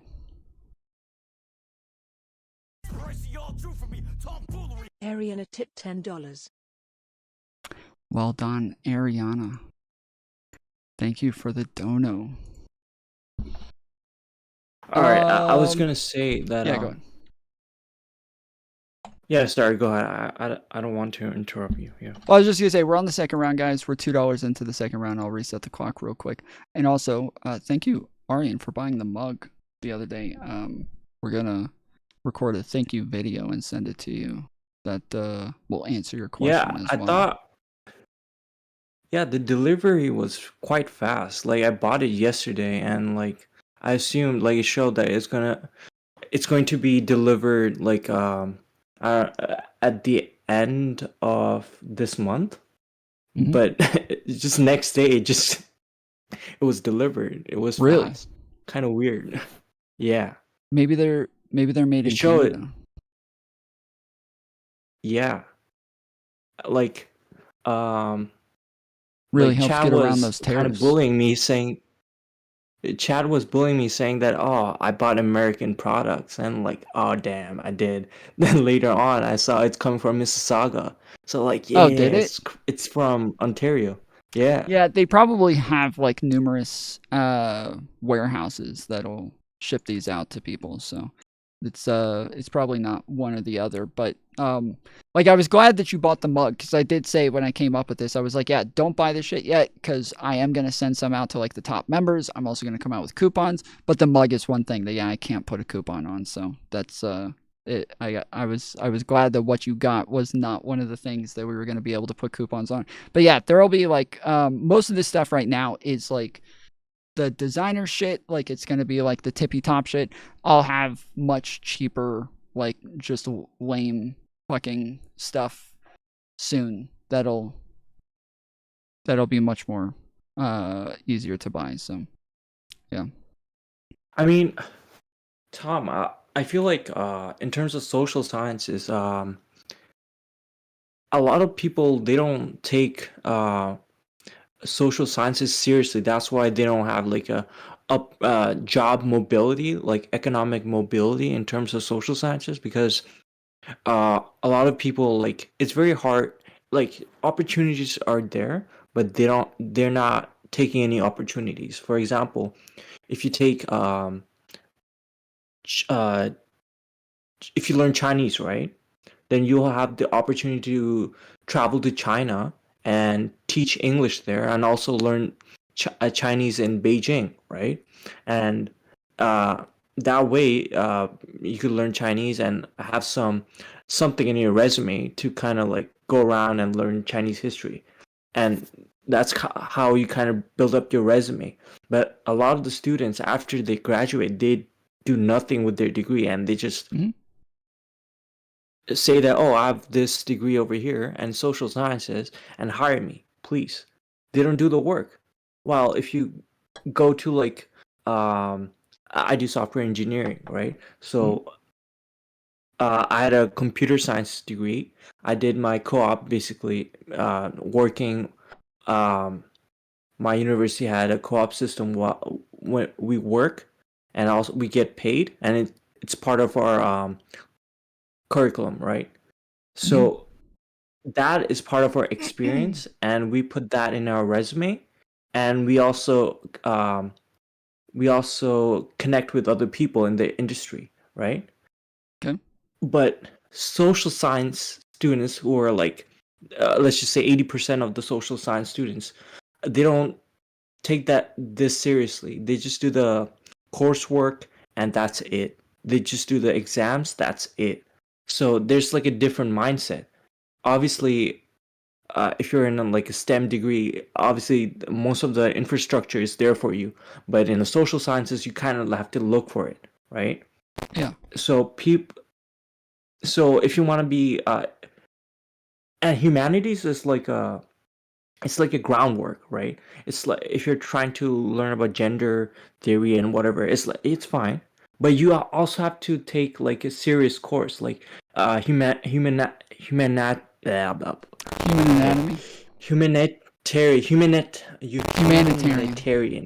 humanitarian law, and you have to take like economics, right, to kind of support that. So you want to learn economics.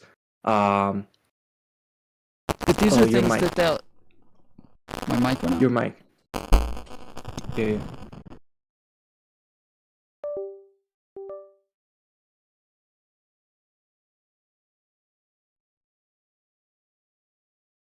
Aren't So these if you things want to that learn they're about going economics, to? right, a lot of the Aren't these things that they're going to like advise you on though, like that you need, like undergrads or like course classes that are going to help you with that?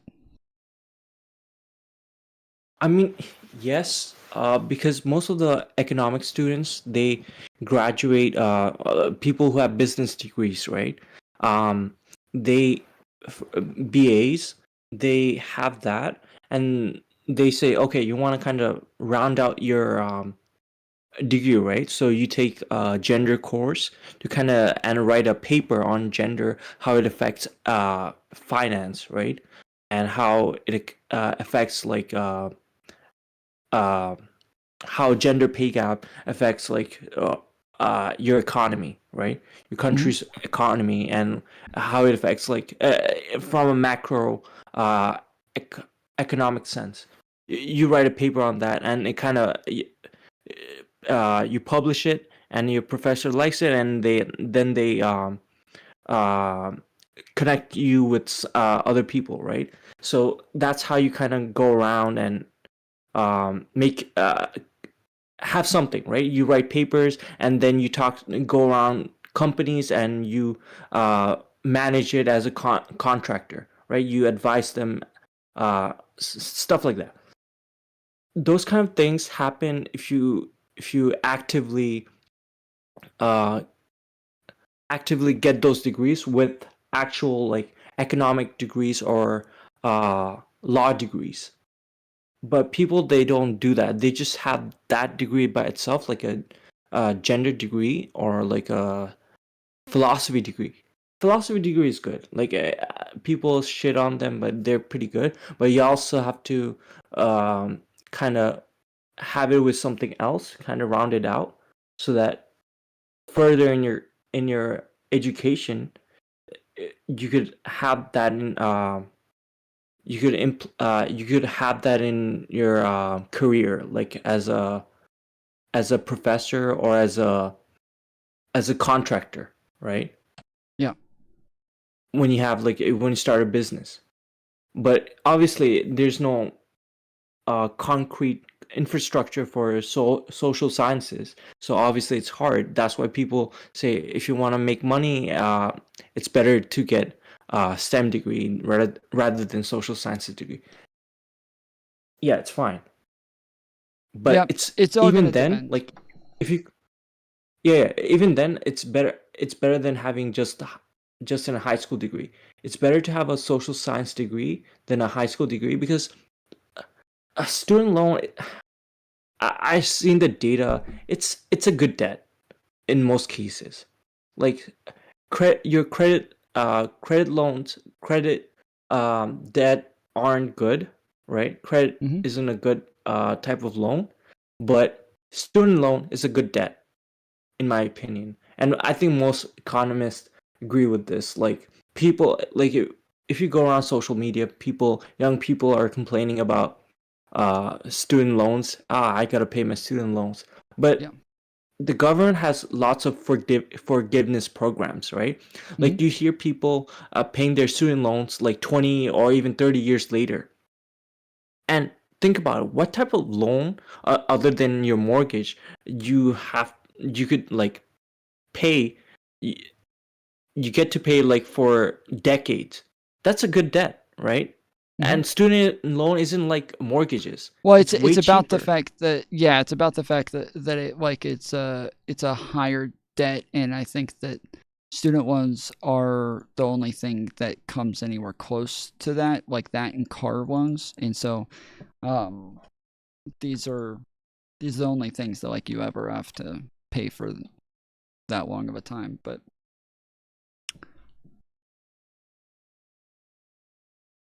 Yeah, so I think when we're talking about like job, like salary wise, like we should look at the medians, and in like uh for a good median salary in terms of like trades, like at the like a good average, like a experienced level is like around 65 to 70.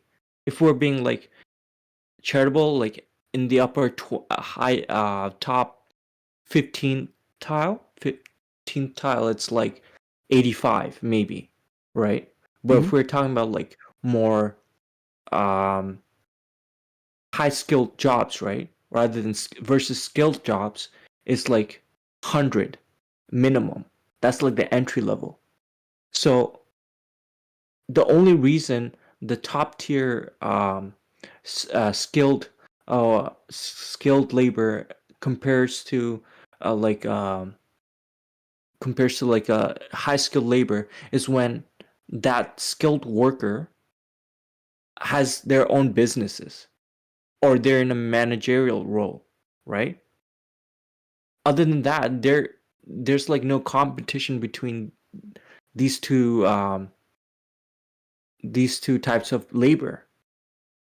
So the person saying that obviously plumber is like a we need more plumbers now because lots of people are retiring fast, and plumbing is a very high demand job in terms of how much labor you have to put in, like physical labor, and also it's also contract work, right? Most jobs are more seasonal, but plumbing is more like it's not a seasonal job. You have to go. It's like an all season trade work, right? So obviously there's good amount of demand for that job. I think according to Bureau of Labor statistics, every year the demand for plumbing is what 61,000 61,000 per year, over 61,000 per year. So according to Bureau of Labor statistics, like they need over 61,000 plumbers per year, like 2024 and 2025. So it's a good job, but relative to like STEM, it's not. Like STEM, you have the unemployment rate is 1%, around 1%, like way below 3.4 to 3.6%. That's like crazy. And plumbing is like skilled work, like skilled labor. Can you search up like what is like the unemployment rate for skilled workers? It should be higher than unemployment should be higher than high skilled workers, So right? skilled labor is does have a lower it is a higher unemployment rate right now than most fields. Like college degrees and like STEM fields have really really low unemployment rates. Yeah. And then service jobs and unskilled labor have very low unemployment rates. Skilled labor right now, Exactly. I believe, has the highest of anybody. Yeah, exactly. So when the guy was saying, "Oh, become a plumber," yeah, plumber, but like relative to other skilled labor, it does have like more lower unemployment rate. But that's like relative to other trades. Like if you're trying to be a construction worker, we have too many construction workers. So maybe we need more because we need like more houses to be built in in cities, but like in terms of the data, it shows that we have too many like skilled workers. Yes. So I don't know why he's like promoting skilled labor when he should be promoting high skilled labor. Yep. Okay, I gotta move on to the next thing. We're gonna get into some JFK stuff. See, Dev, you heard? Is there anything interesting in the JFK files being released? I don't know anything about JFK file being released. Okay. From what I heard, there's like nothing new about it. It's just obviously the conservatives are all running around saying that there's a bunch of new stuff, but like they'd say that one way or the other. So, well, like the lawyer, right? The Trump legal spokesperson. Like she said that she was investigating. She was like trying to Pam make Bondi the or Epstein. I don't know. I think she's blonde or something. Well, they're all blonde. But there's Caroline. She was on Fox News. Yeah, there's Bondi, and then there's Leavitt, and they're both chubby faced blonde chicks. So I don't know. But all right, we're about to get into it, so we're gonna watch all the stuff about it. All right. All right, appreciate Best it, of homie. luck. Yeah, bye. Bye. For this hat, I really wanted to make the cap blue like mine, but it won't let me. It's so frustrating. I wanted to make the bill blue, and it won't let me. It's not an option.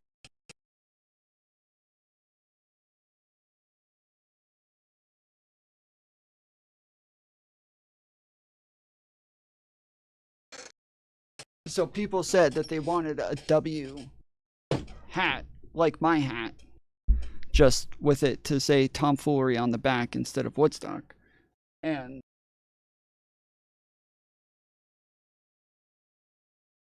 so that's what I made. And I went and got the W that's like the one that they have me holding in the memes. Can you make one with pink top, blue bill? I can't change the bill colors. That's the whole problem. That's what I'm saying. I cannot change the color of the bill. I can, if I change the color of the hat, the whole thing changes. So I can do a pink hat with the blue lettering on it, but yeah, it just doesn't. I mean, maybe I'll just add like an option where you can just change the colors of the hat to something, so you know, whatever color that you want. But yeah, I use the type of lettering that's in the thing where I'm holding the W up to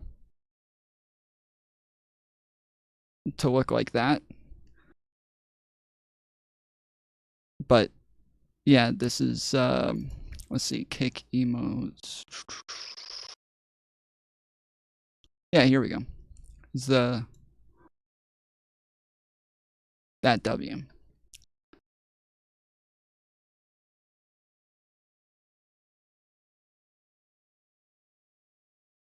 So I guess that one's a little bit more crunched, but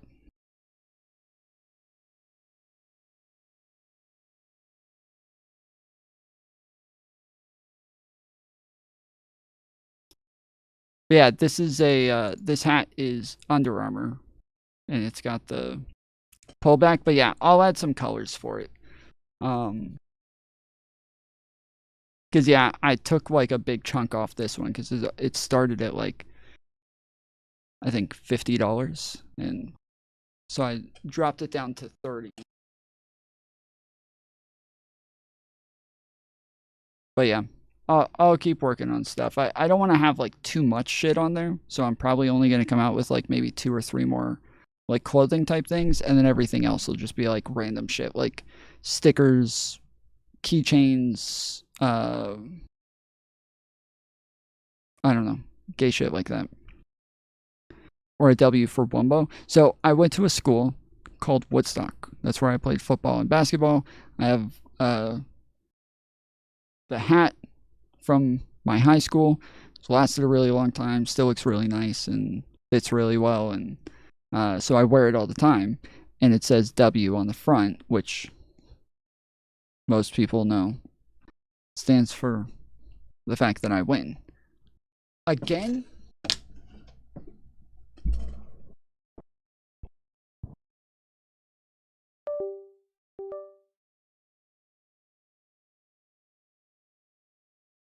is Aaron just way behind?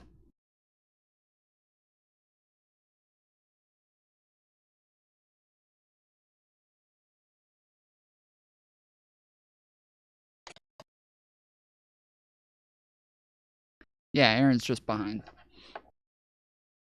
Okay, well I already reset it anyway, so whatever. But yeah,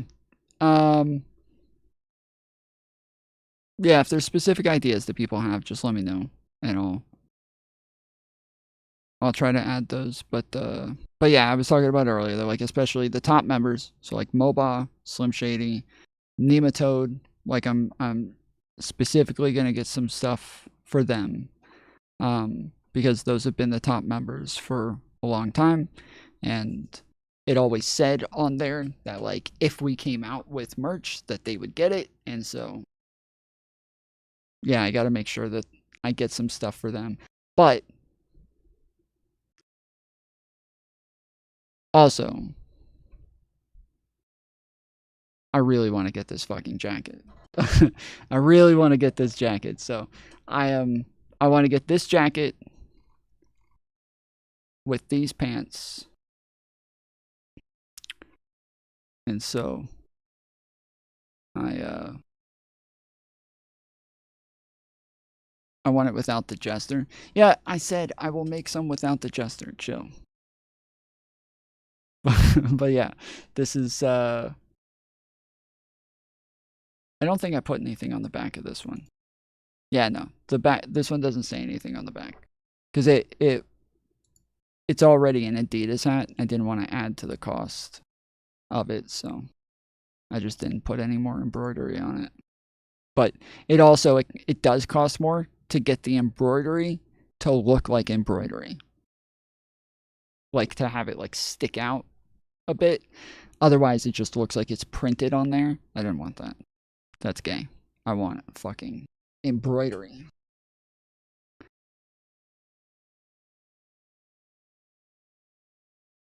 But alright, I don't know anything about the JFK stuff, and so we're going to probably go through like a number of videos here, look into it, see what we can find, and then we're going to watch some debates on the JFK files, so we'll see.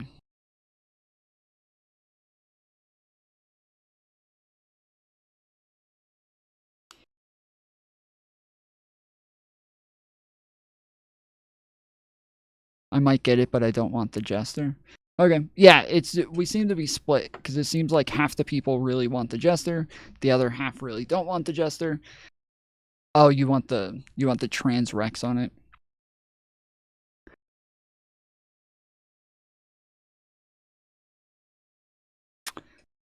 Of course you do. All right.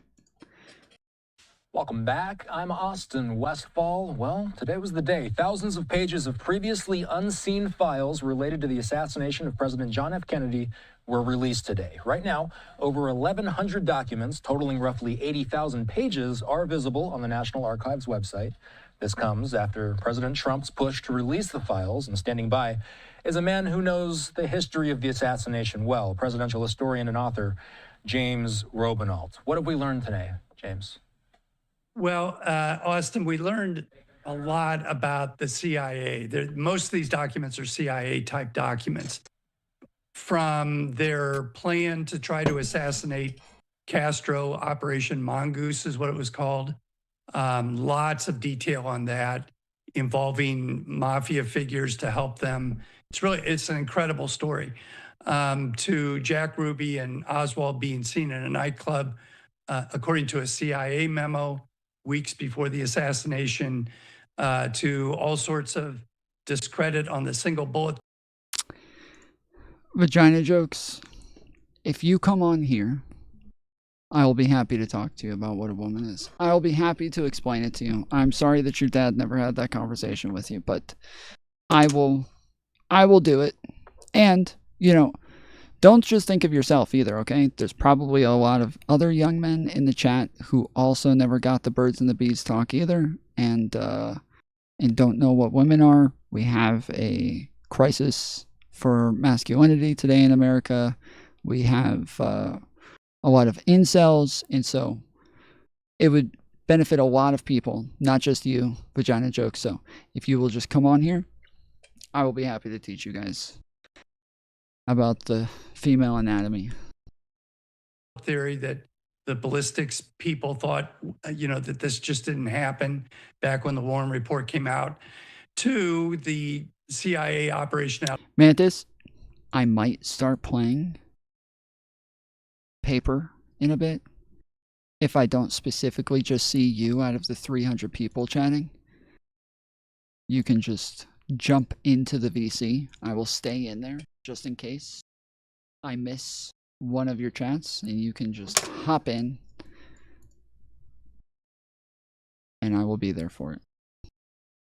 Out of Mexico City, and all the intelligence they were gathering on Oswald. So it is a How's it going, truckload of Dami? information.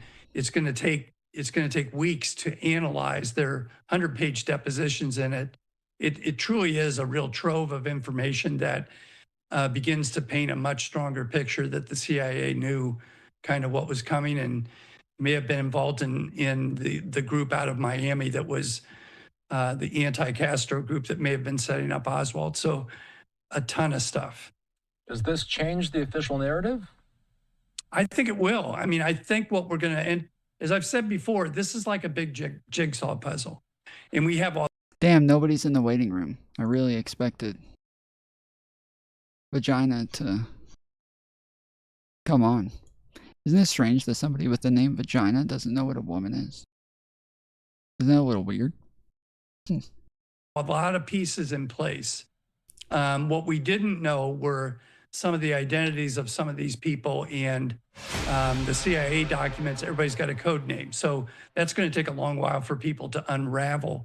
But I think it's going to show that they were very active with the group that was entangled with Oswald in New Orleans in the summer of 1963. So the CIA was working with Oswald, and that's what's in it. When they say very entangled, though, this is the game that they play, is they won't actually say they were working with Oswald. They will say there were associations with Oswald, or they'll say they were meeting in secret, or they'll say, you know, stuff like what they're saying here is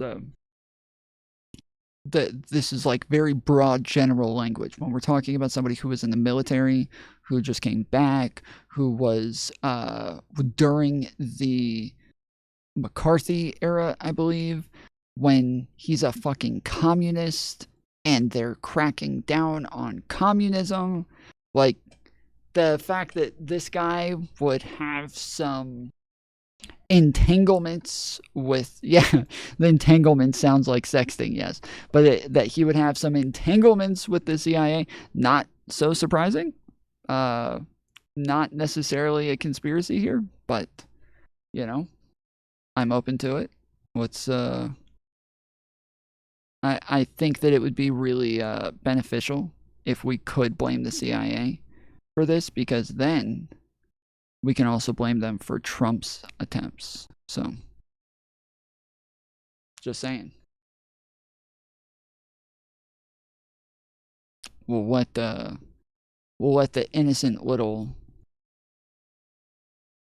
was it Pakistan who was on the hook for Iran? We'll let innocent little Iran off the hook for that one. That was so sad that those poor guys got blamed for the stuff with Trump. It's, oh, disgusting, dude. And the evidence is starting to look more and more like they were setting up Oswald, and that the anti-Castro group were the people who might have pulled the triggers. So I think there's a lot here to work with. The anti-Castro group. Yeah, this is what I was saying.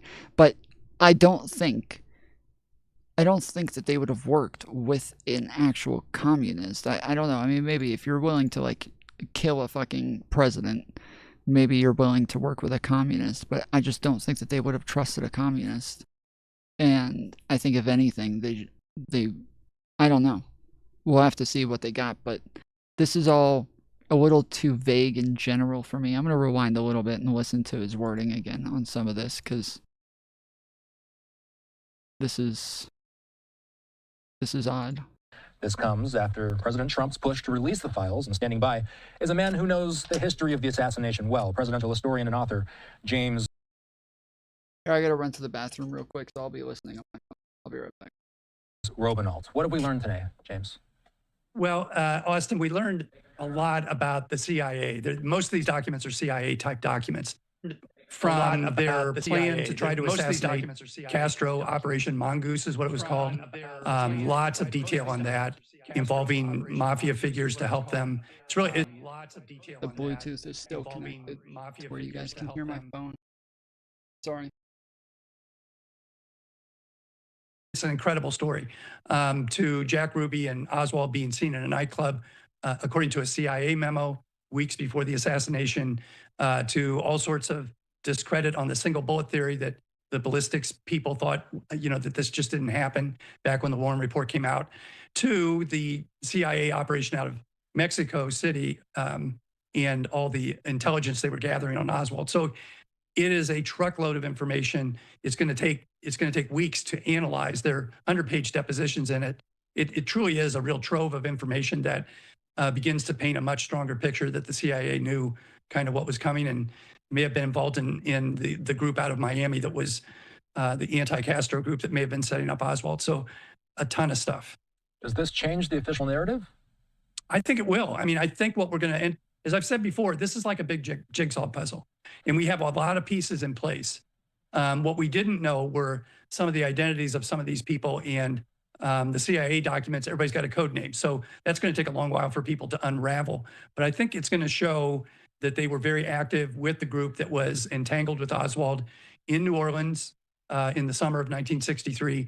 And the evidence is starting to look more and more like they were setting up Oswald and that the anti-Castro group were the people who might have pulled the triggers. So I think there's a lot here to work with, a lot to analyze. And as you know, because of Paul Landis's revelation that he found the bullet in the limousine that you and I have talked about so much, that tends to prove there was an ambush, that there were multiple shooters. This will then start to give us a better idea of who might have been involved. Yeah, so let's back up on that. So for people that are watching that haven't watched our interviews before, why do you feel it is appropriate to question the actual story? And you know what? I will say this too, by the way. The official version of the story is that Oswald was the lone gunman. So why do you feel like it's fair to question the official story? Who do you think you are to question the official story, good sir?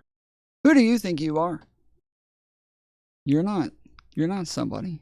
You think you're somebody? You don't get to question them. Question that theory.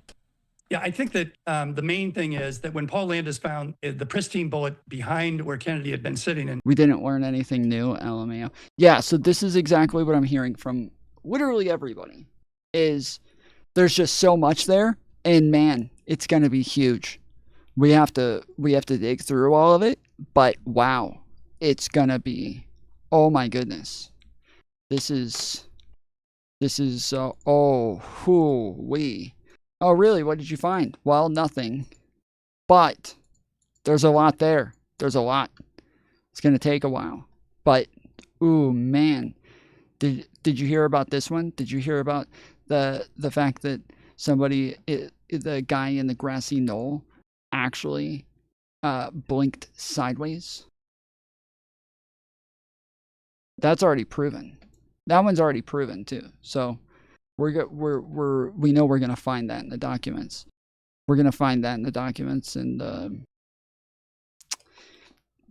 we're gonna finally be able to get past this hoax that there's no lizard people. But it's there. It's there. We haven't found it yet, but it's we just have to dig through the documents. We just have to get to it. But it's definitely there.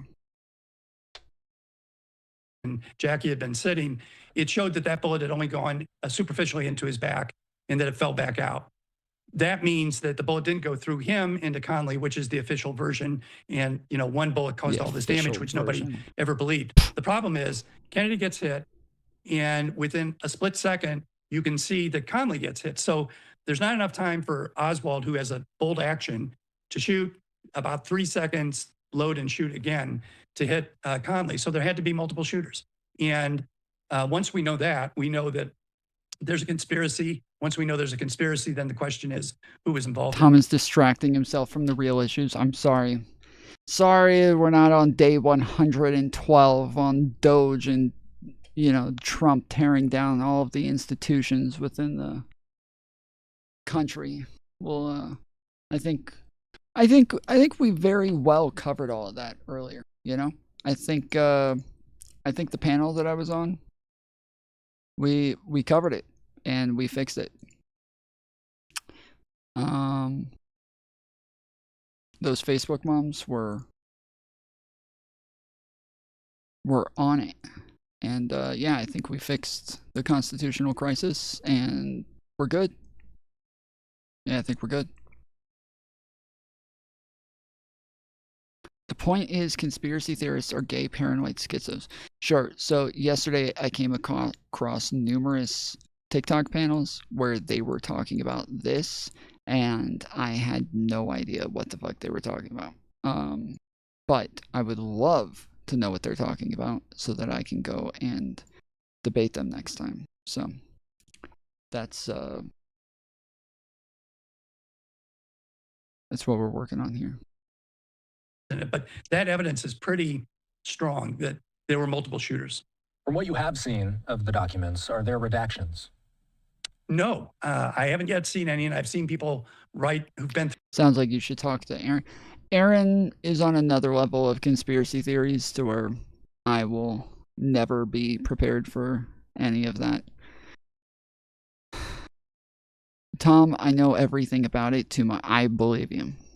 I believe you, Aaron. I would have assumed. Okay. Through a lot more than I have, that they haven't seen them yet. I think they really did take off the redactions. And again, you know, this is going to help put together these pieces of the puzzle, because you have these various people who are identified in Miami. You have the people identified in Mexico City. And now you're starting to put all this stuff together to see what the puzzle looks like once you put those pieces in. Aaron is a Pokemon? So I got to ask, this is something that you and I have talked about ad nauseum. I mean, the assassination happened in the 60s. Here we are in the... Bro. He bought the same fucking mic off of TikTok. He bought the same mic. He got the same $5 mic as me off of TikTok. This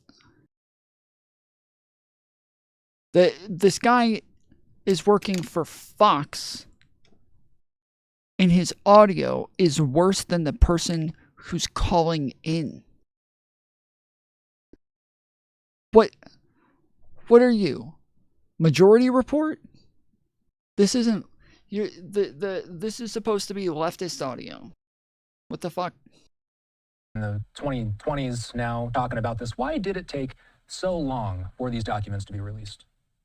I think the answer to that is that when the Warren report came out, President Johnson and Hoover in particular were very much trying to end the controversy and not spark World War III. They were worried that this is all speculation, dude. If you didn't go through the fucking documents, shut the fuck up. So people have been waiting for decades for this. We're going to be releasing the JFK files. The White House has released thousands of previously classified documents, revealing further insight into the assassination of President John F. Kennedy. The flash, apparently official, President Kennedy died some 38 minutes ago. The declassified 80,000 pages relating to the assassination add to the over 6 million pages already. Dude, who was the person that the dog walker yesterday was saying that I knew? Who is the person? Fuck. Who is the dog walker? He said that I knew somebody. Parker? No, not Parker. The first one. The one before that.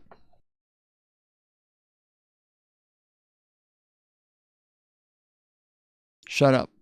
Shut up, Joe. Nobody asked you. Nobody asked you. Shut up.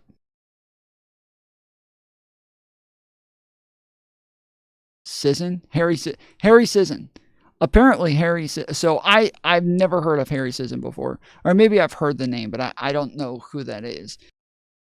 I was watching Not So Erudite today. She was talking about Harry Sisson. And apparently he's in some big controversy. It was really awkward walking in at the time that I did. Because, one, Not So Erudite was in the middle of talking about her conversation with me, and she keeps using this language, and I think this is part of the issue that I had the other night that I didn't really get into, but I touched on it a little bit, but she keeps using the terms kicked out, that these people keep getting kicked out of the left, whereas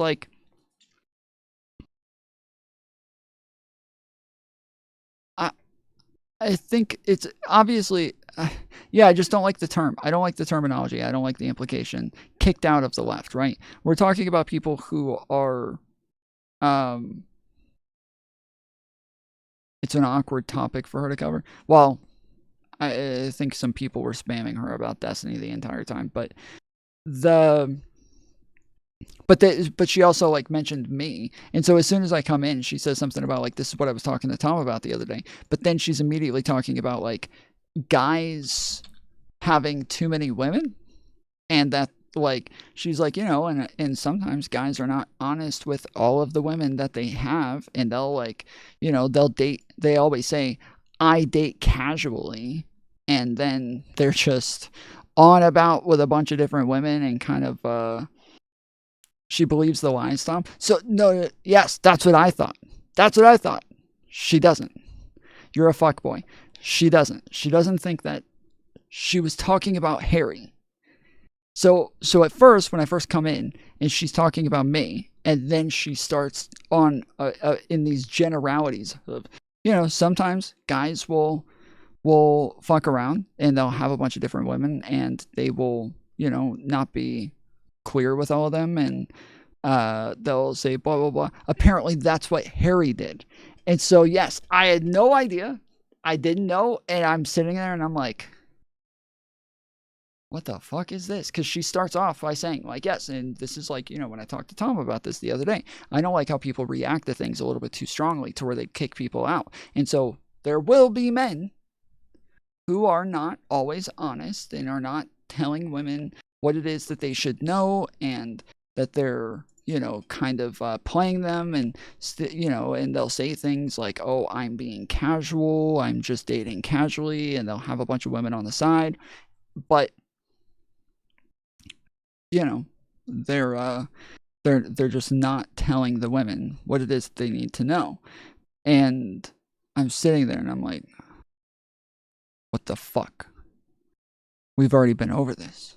I know you don't think that. I know you don't think that. We've literally went over this like numerous times on screen, in private, like what, in DMs over it, like what is happening?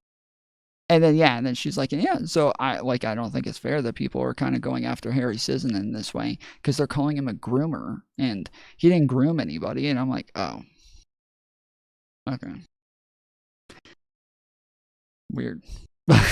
There were just, and it wasn't just that. There were like too many similarities there to where she's like, yeah, talking about like, yeah, people are attacking him using labels that are really unfair. And well, and I'm just like, how is this coming back up right now? Like, why? What is happening now that makes this thing come up again? Like, fuck. I didn't play any women. I didn't play them. They're just women play themselves, bro. Disclosed. Who actually fired the shots that killed Kennedy? Conspiracy theories have swirled since the day that changed. Yeah, keep watching MSNBC, that network that's firing everybody. Oh, I just saw that, dude. Hold on. Thank you for mentioning that. Oh shit. I just saw something about that earlier. Hold on. Let me pull this up. I might get copyrighted for this, but I wanted to pull this up. This is weird. I'm going to take a little point of personal. Why? I don't know. I'm a fucking bot. I don't know. Select two objects that are the same shape. I don't know.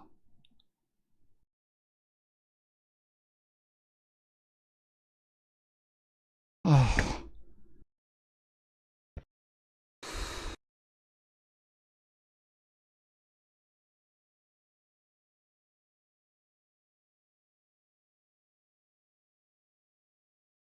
I keep thinking I'm going to find out one day that I'm a bot.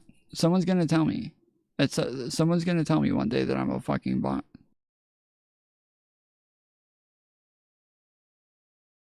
Mantis is always telling me she thinks I'm a fucking bot, so. Every girlfriend that I've ever had, they all tell me that they think I'm a bot. That I don't have feelings, I don't have emotions and shit. What the fuck? Okay. Alright, we're safe. I passed. I'm going to take a little point of personal privilege here just for a moment. Point of privilege. You may have already heard about changes that have been announced at MSNBC over the last couple of days. The new president of our network made it official today. Some of our shows are moving to different time slots or expanding or going away altogether. Anti-Trump is the biggest fucking bitch in the world. I'm sorry.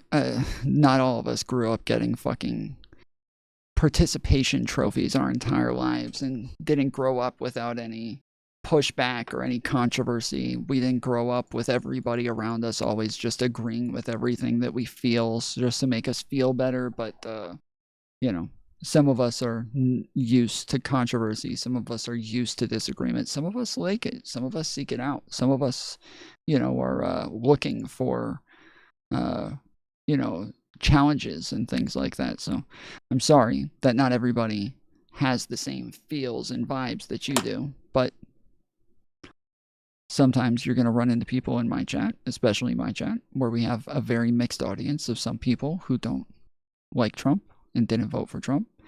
And you're going to have to put on your big girl pants and quit soying out. I'm fucking done with you anti-Trump bitches. Yes, we know. That's what I was saying. You are too soy for the world. You are not long for the world. And you are not going to make it. You're done.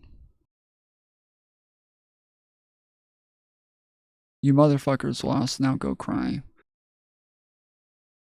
You guys won your first fucking popular vote in decades. Don't get too big for your britches, little buddy. All right? Some of us have been alive long enough for more than one election, so this isn't something super special. But speaking of, the dog walker yesterday, I'm leaking DMs. It's happening. It's gone too far. What's his name? Real Justin. He wouldn't debate me. He wouldn't talk to me. He tried to get his mom to debate me instead, and then called me a fucking pussy at 5 a.m. 5 hours later. Called me a fucking pussy. You catwalked. He said, answer the question, buddy. What question? I asked him a question. You wouldn't answer my question. I didn't hear him ask me a question. He said, your show's shit, by the way. I'm going to share it in my Discord and have everyone dislike the videos to throw your engagement off. Okay. Just a secret between us guys, okay? Just a secret, just for us, okay? Just us cool kids. If you tell people to go thumbs down a video, it helps their engagement. It's actually good for them. It is beneficial. One, YouTube likes controversy. So if there's a lot of thumbs ups and thumbs downs, this says, oh, this is something that's going to have a very partisan sort of feel to it. We're going to be able to make some money off this one. And so they just keep pushing and pushing and pushing more content, right?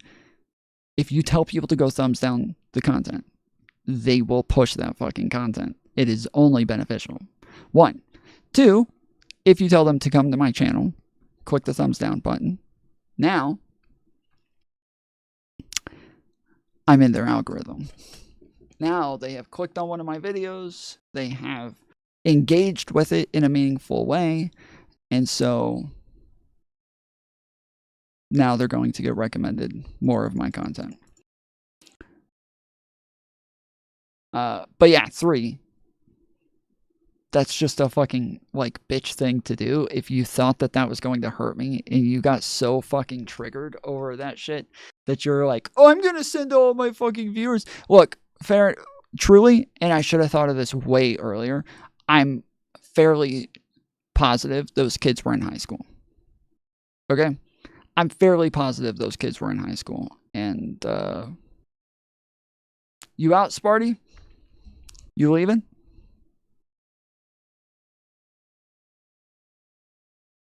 But yeah,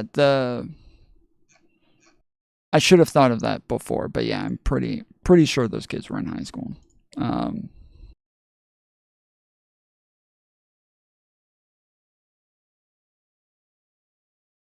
So anyway, so he says, everyone dislike, I'm going to send everyone to dislike the videos to throw your engagement off. I said, damn, I really upset you. Literally, no one has ever triggered me that badly. Can't imagine living in this world being that fucking soft. You won't make it long. Normally, I just debate people instead of bitch shit like that, but I appreciate it anyways. Puts me in their algorithm. Also, grow a spine and respond to me in DMs, because I've sent him like 20 DMs trying to get him to debate me. Like, I kept trying to get him to come back, but he wouldn't do it. Yeah, so grow a spine and respond to me in DMs when you figure out what semantics means. And come without your mom next time, please. Thanks. Love you. Heart, eyes, and a heart.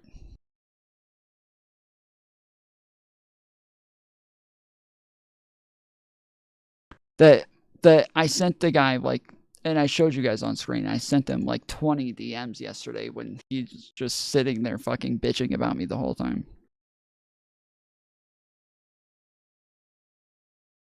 GG equals good game, you pwned him. Well, sure, but GG, sometimes people say GG's like while they're on their way out, so I thought maybe you were leaving. Somebody said somebody reviewed it today on stream or something, but I totally forgot to check. Right.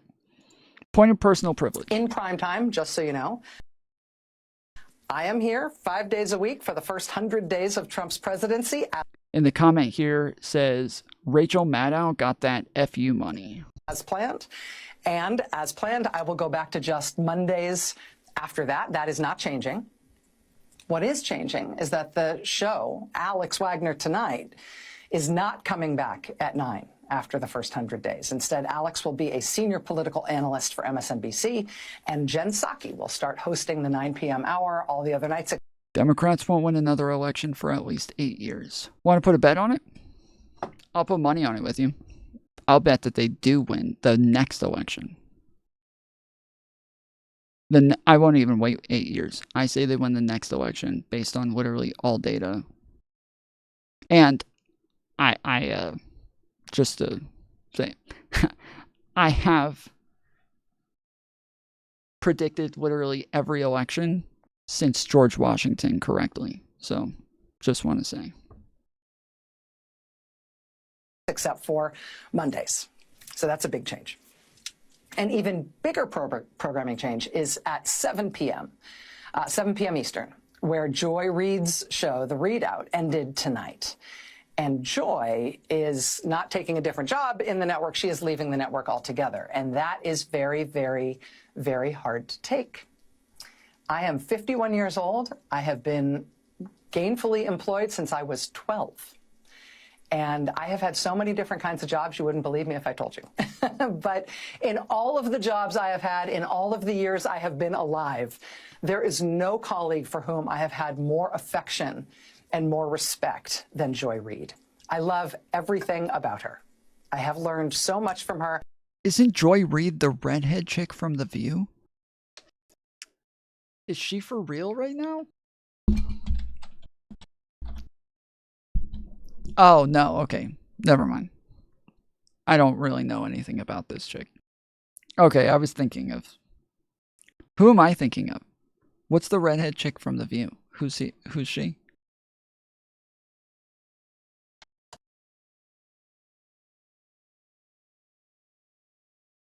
Yeah, this chick. That one. Joy Behar? Is that Joy Bethany? Joy Reid? Joy Behar? Joy Bear? Joy Bozo the Clown? Joy Behar. Okay. Behar. Behart. Joy Braveheart. Behart.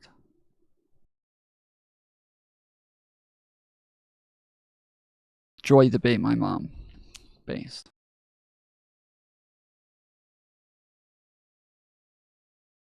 I have so much more to learn from her. I do not want to lose her as a colleague here at MSNBC. And personally, I think it is a bad mistake to let her walk out the door. It is not my call, and I understand that, but that's what I think. I will tell you, it is also unnerving to see that on a network where we've got two, count them, two non-white hosts in primetime, both of our non-white hosts. Just like to mention, that guy stopped chatting as soon as I said that I would bet him on whether or not Democrats don't win in the next 8 years. Super brave to go and just say random shit in a chat, but as soon as you got to put money on it, it's... Oh, no. I don't know about all that. hosts in primetime are losing their shows, as is Katie Fang on the weekend. And that feels worse than bad. All the black people getting pwned. I will tell you, it is also unnerving to see that on a network where we've got two, count them, two non-white hosts in primetime, both of our non-white hosts in primetime are losing their shows, as is Katie Fang on the weekend. And that feels worse than bad, no matter who replaces them. That feels indefensible, and I do not defend it. But there's just one other piece of it that you should know. Indefensible? From your side of the TV screen, you will mostly see changes in terms of indefensible? Top shows on MSNBC.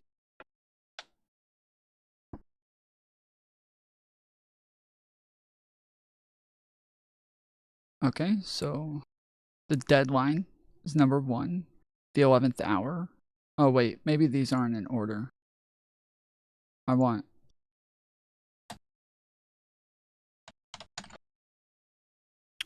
in 2023 MSNBC's. I want 2024, bitch.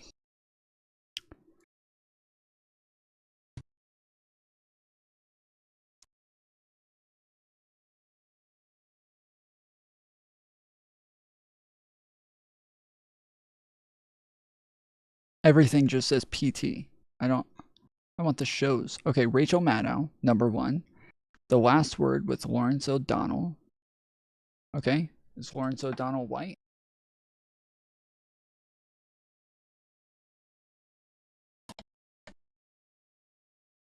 Nope. Oh, yep, white. White. Deadline White House. Deadline is the one that we just looked at. Okay. Beat with Ari Melber.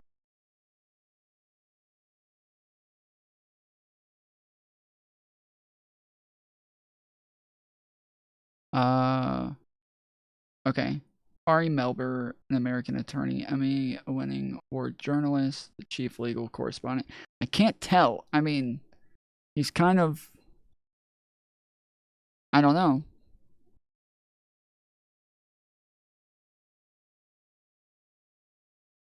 The Beat with Ari Melber is an American news political program hosted by Ari Melber, who is the chief legal correspondent for the network MSNBC.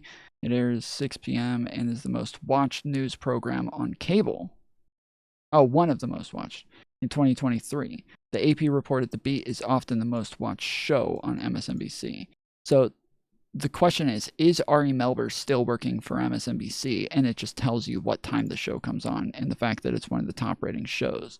Ari Melber's, oh, he's Jewish. Oh yeah, he's staying.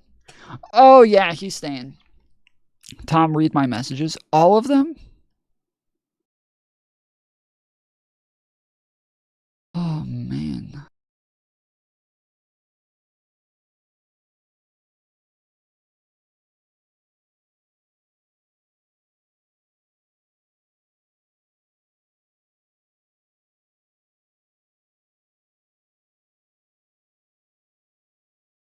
Ari, read my messages. Tom, yes. Please. Tom, read my messages. White. Ari quotes hip-hop. Oh, he's Jewish. Suck it. Ari quotes hip-hop and is a lawyer rad. Larry? Yes. Oh, yay. Primetime. Anti-DEI. Or DM me a pic. I don't know, Mantis. What is it? Or I gotta Google it. Breitbart. Bayheart. Joy Bethany? No, she's black. Ooh. True. Rachel. I gotta look it up, Aaron. Or you should do a stream on it. Millie. How sweet of him. It sounded familiar. Oh yeah? I know Capote. You catwalked him. Tom, get my pants. Back first. Don't wear my pants. No, Aaron didn't think so. Rachel and her team still putting in work on wannabe autocrats. Tom bot. AI bot. Tom bot. Trial 2 of Tom. The Supreme Erudite Court. Purity testing. Awkward. How weird. OMG. Yikes. It's an awkward topic for her to cover. Duh. That's what he was talking about. Sisson, Harry, Parker. I did a summer-long deep dive, and it was wild. I'd have to resurrect my notes. I want to know, haha.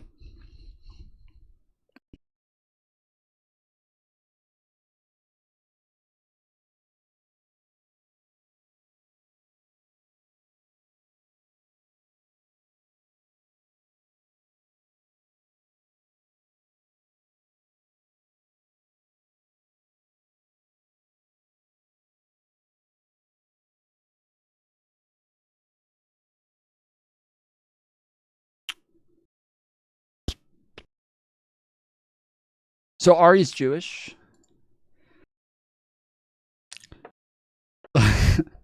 All in with Chris Hayes. I think Chris Hayes is white. Yerp. Inside with Jen Psaki. She white. MSNBC Prime.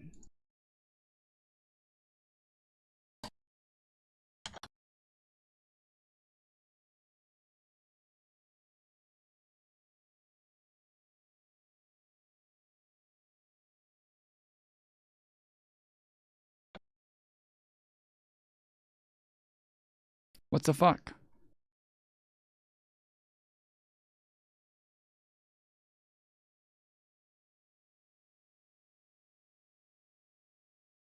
Nothing comes up for MSNBC Prime.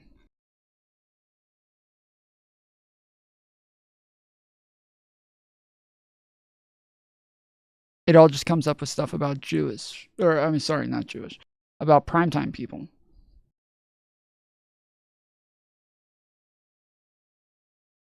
Oh, wait. No, this is it. Okay, wait. I mixed her up with Deadline.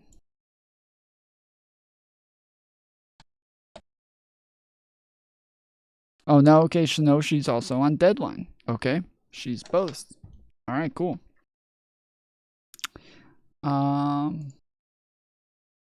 11th Hour with Stephanie Rule.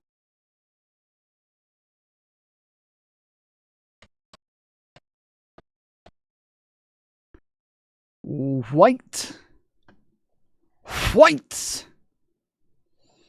White folks getting it in. Let's fucking go. Jonathan Capehart.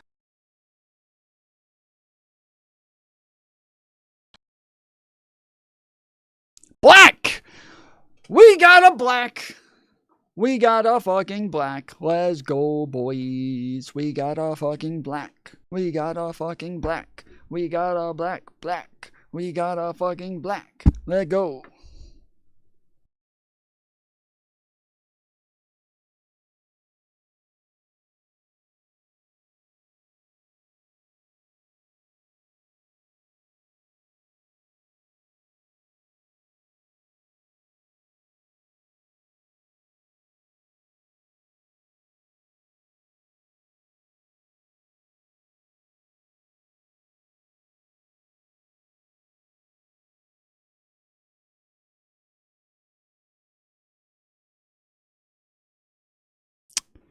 I don't see anything saying that he got fired, so.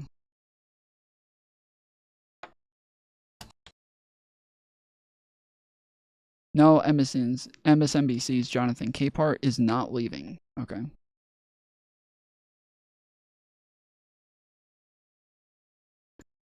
Okay, so he's good.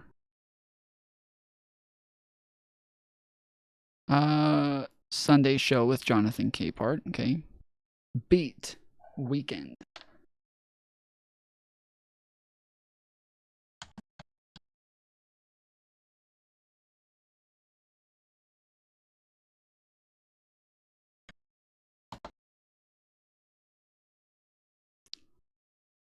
Ari Melber. Okay. So Ari also not leaving. So he Gucci. Eamon.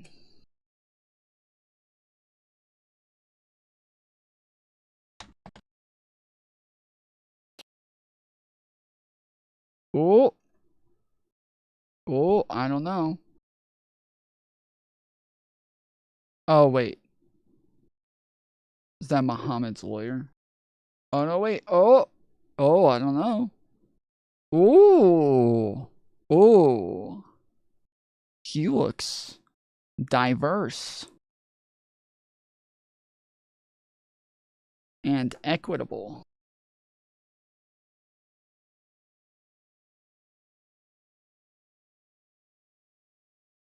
Does Eamon still work for MSNBC? Previously the anchor of MSNBC weekday afternoon show, Eamon Moyhladen reports, formerly MSNBC Live with Eamon Moyhladen. He recently hosts Eamon on weekend evenings on MSNBC and Fridays on Peacock. Or sorry, currently hosts. Okay, so yeah, he's still there. Okay. Politics Nation with Al Sharpton. Okay. We know he black. While Al Sharpton is a prominent figure, there's no indication in the search results that he has been fired from any position or employment.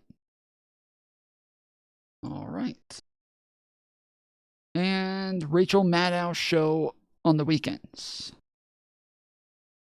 So, top 14 programs.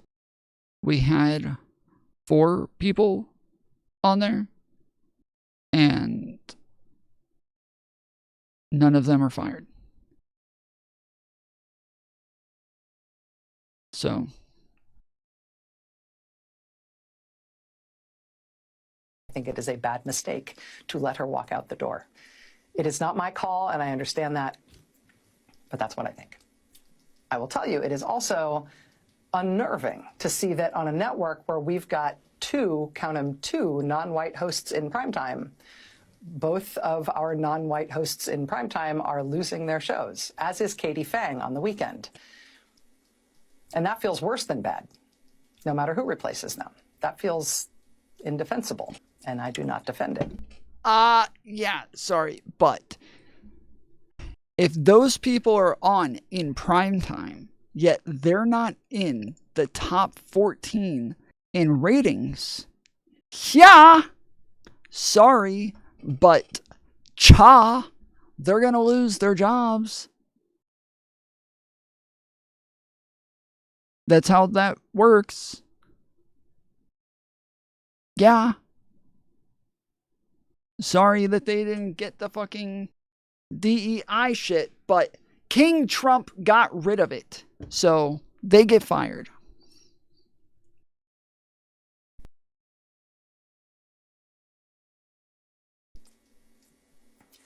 But there's just one other piece of it that you should know. From your side of the TV screen, you will mostly see changes in terms of who's in the anchor chair.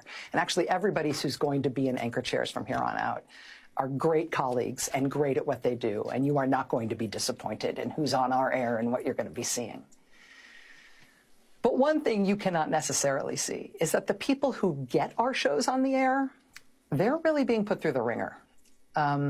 Dozens of producers and staffers, including some who are among the most experienced and most talented and most specialist producers in the building, are facing being laid off. They're being invited to reapply for new jobs. That has never happened at this scale. Okay, if they're getting rid of all of the bottom shows, especially if they're not performing for the time slot that they're in, that makes sense. And if they're saying, hey, if you're somebody who is a producer or a director or one of the assistants on one of these shows and we're getting rid of the show, well, we're going to take a bit to figure out what show we want to replace it with. And once we replace it, you can apply for that new show. And whoever that we decide will be the showrunner, they will decide if they want to hire you back or if they want to go in a different direction. They're going to be allowed to choose their own crew. That sounds pretty standard.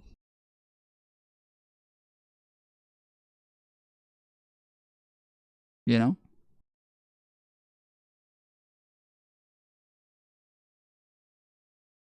In this way before when it comes to programming changes, presumably because it's not the right way to treat people, and it's... This is from 225, so about a month ago. Okay,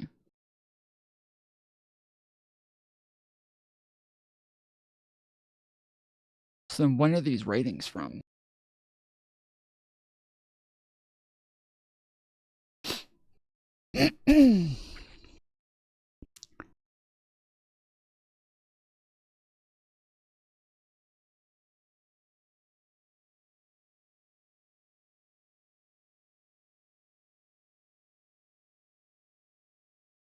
Okay. Yeah, I don't know what any of this is. Alright, I quit. The course of history on November 22nd, 19... So people have been waiting for decades for this. We're going to be releasing the JFK files. The White House has released thousands of previously classified documents, revealing further... Sounds like leader. The insight into the assassination of President John F. Kennedy. The flash, apparently official, President Kennedy died some 38 minutes ago. The declassified 80,000 pages relating to the assassination add to the over 6 million pages already disclosed. Who actually fired the shots that killed Kennedy? Conspiracy theories have swirled since the day that changed the course of history on November 22nd, 1963, in Dallas, Texas, in the US. So much information was hid from the American public. Here is the suspect, 24-year-old Lee H. Oswald. The widely accepted story was shooter Lee Harvey Oswald acting alone. The accepted story. We want to be clear. That's the story that was accepted, okay?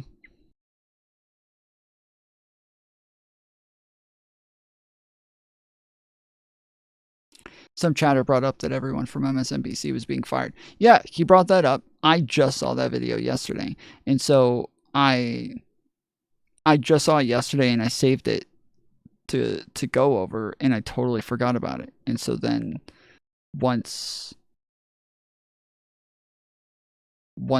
we went over it, or sorry, yeah, once he mentioned it, I was like, oh shit, that's right. Because I remember at the time I was thinking the same thing. I don't know when this was made. It didn't show a date on my phone, and so I just had no idea when it was from. But it does show on my computer. And so, yeah, it's weird that he mentioned that today. And I just saw that video. But it's from a month ago. It's really weird. However, the unredacted documents provide fresh evidence that allude to a more layered narrative. Now we're through the looking glass here, people. White is black, and black is white. One of the more explosive finds in the files is evidence supporting the theory that there was a second shooter, a theory that has been long... Evidence supporting the theory. Are we gonna get any details on that? That would be nice. Debated. How many? Like the last guy that we watched, he mentioned that there was a bullet in the Mustang. And that because there was a bullet in the Mustang, they know that there was a second shooter. And that he did not act alone. How many shots were fired? 3?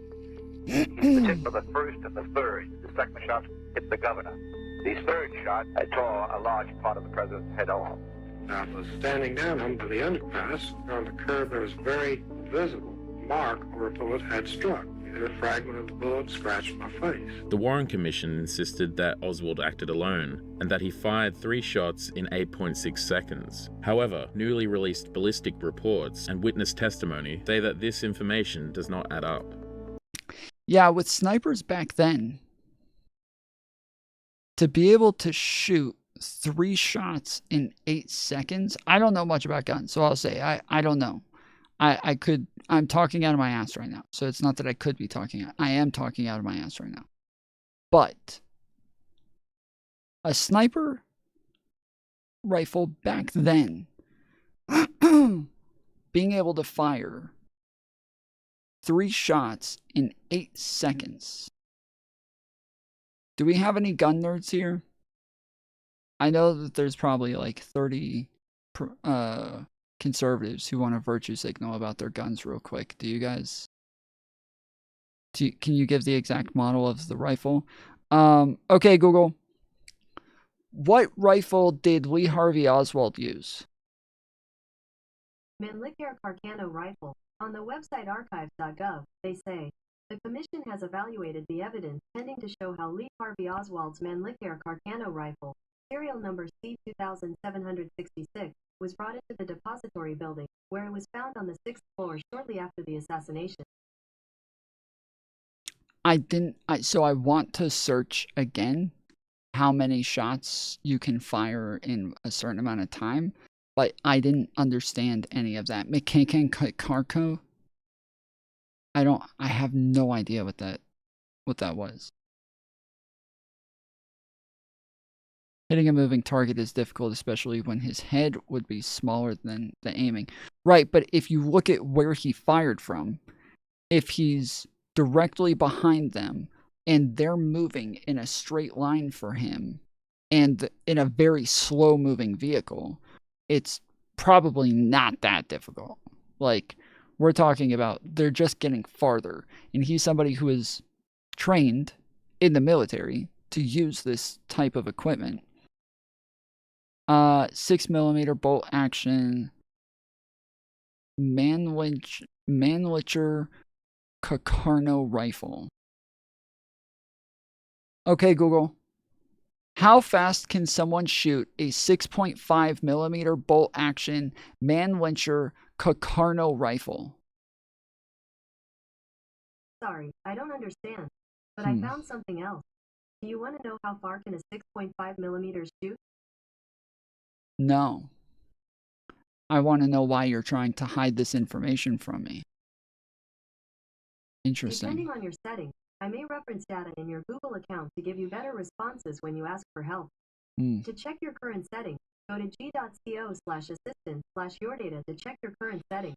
You would like that, wouldn't you? I've also sent a link to your phone. Yeah, because you have all of my devices connected to each other because you just want my data. Interesting. Fucking, yeah, it's always fucking Google, always with the semantics, dude. Always with the semantics.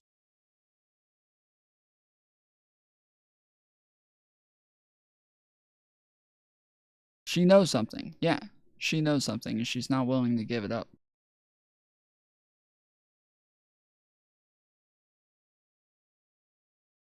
Spartacus is here. You don't need the... Well, did Sparty say...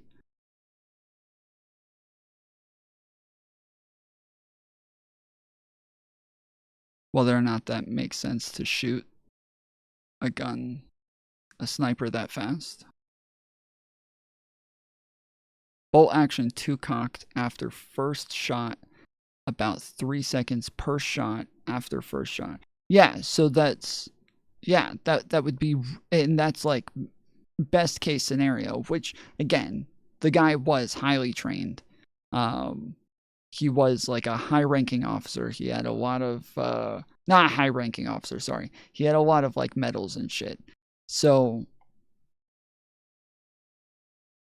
it's not...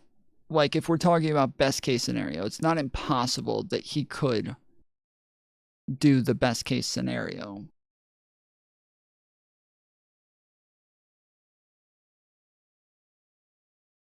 Tomfoolery Show, it is totally possible. With a bolt action rifle, I'm a hunter and I can do it easily. Okay. I think, well, so the distance is like another thing here that we're considering, because especially when we're talking about a bolt action, right? That's going to change your aim drastically, right? So you can't just aim and then bolt action his fucking shit and then shoot again where he was already aimed, right? He's got to like re-aim and everything. Wind needs to be considered too. Well, if it's windy, sure. Like, again, it depends on like how far away it is and everything, but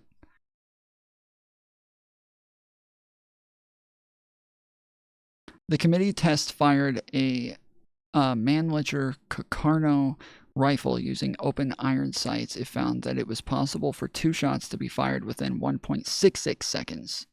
Ooh. Okay. And that's after the first shot, or that's just 2 shots in general?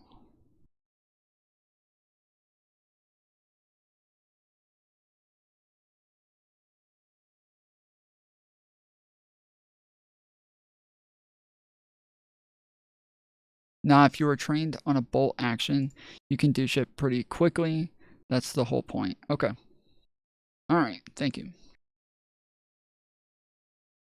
Based on what I've been seeing so far, the initial hearing that was actually held here in Congress was actually faulty in the single. See, I hold my bolt action sideways, so I came from the streets, so we do things differently. Bolt theory, I believe that there were 2 shooters. The new files appear to support evidence that a second shot may have come from the grassy knoll, which was an elevated area ahead of President Kennedy's motorcade, contradicting the lone gunman theory. Reportedly, there was one suppressed statement from a Dallas bystander who was forced to remain silent by government agents. 3, 2, 1. One of the more We don't call him Tom Sideways Foolery for nothing. We're gonna have like 3 fucking people put out a video in the next like 15 minutes about Tom. Tom claimed that he was a fucking kingpin and that he ran the streets of New York in the 1850s.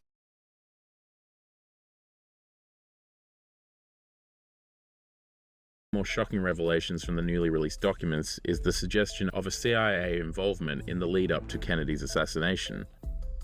A newly declassified memo from November 1963 reveals how one CIA agent expressed alarm over Oswald's activities, which includes information that he visited the Soviet and Cuban embassies in Mexico City weeks before killing Kennedy. Okay, this is something that everybody always does, right?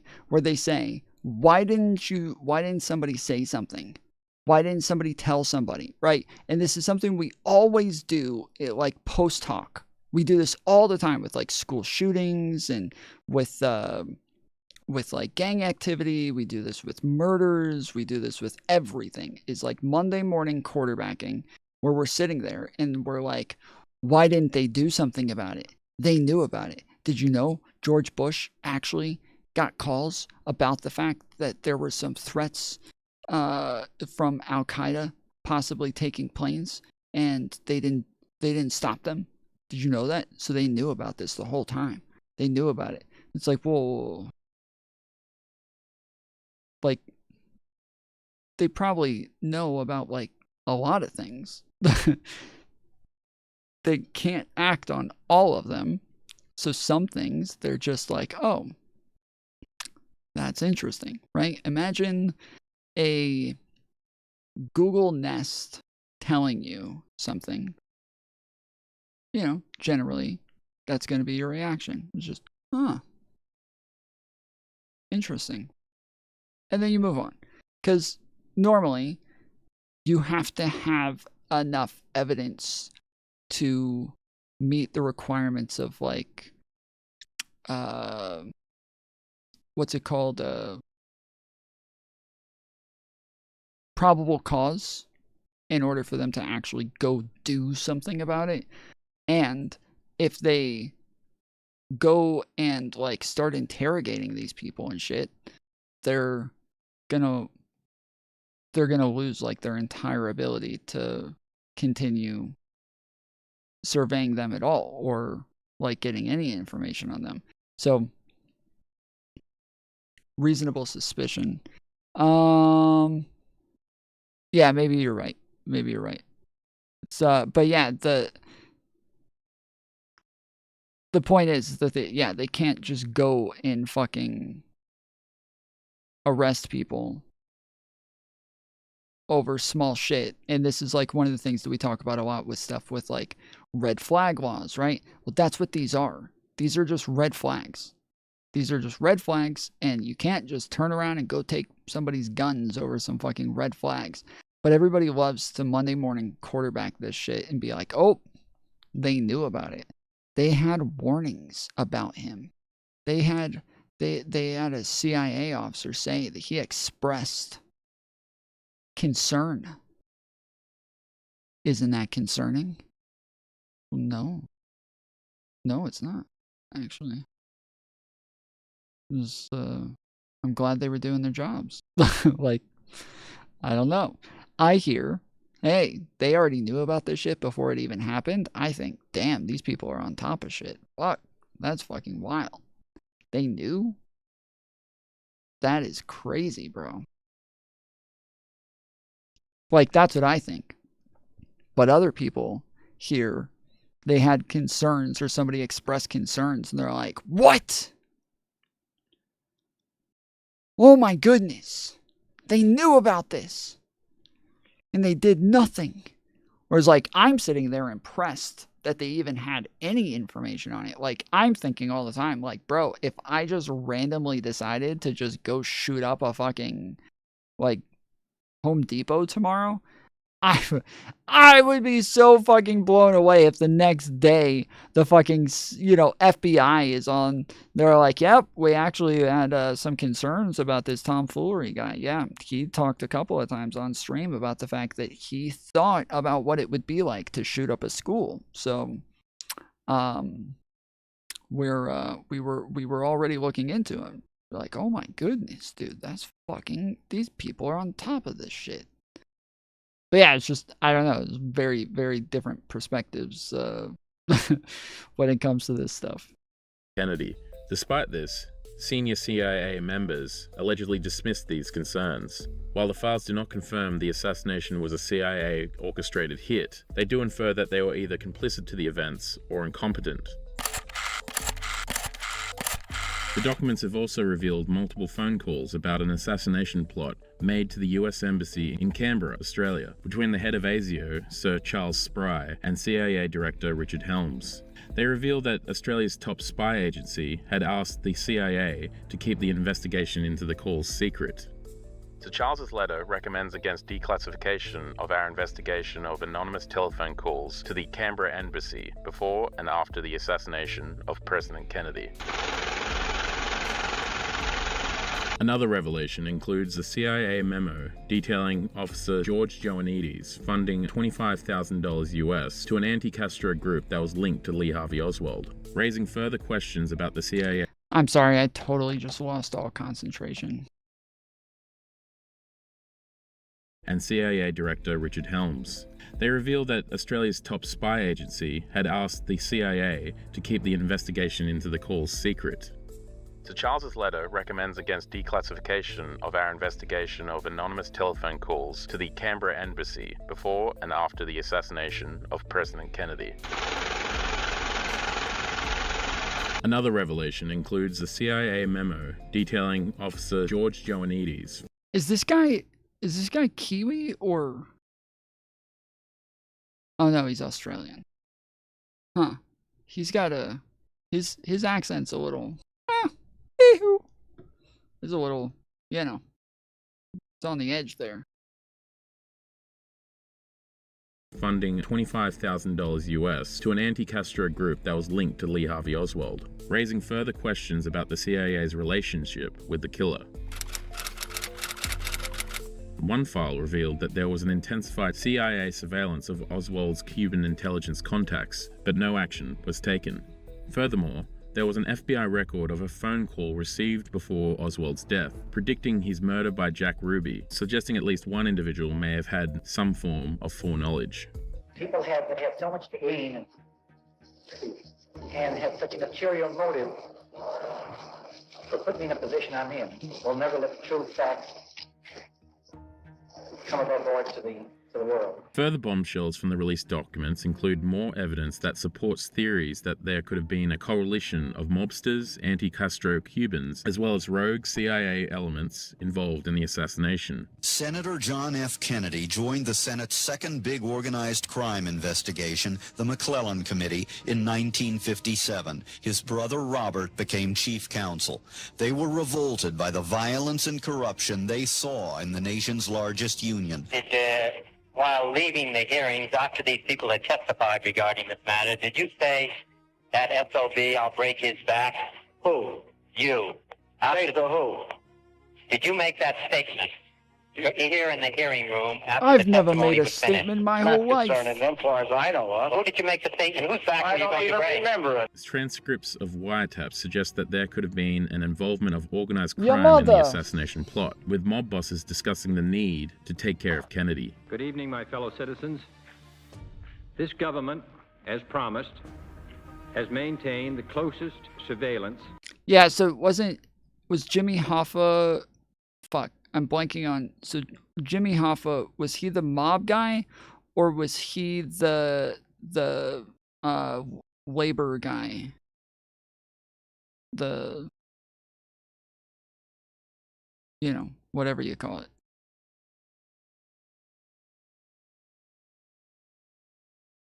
Teamsters, yes. Okay, so yeah, Jimmy Hoffa was from the Teamsters. He's the labor guy. Okay.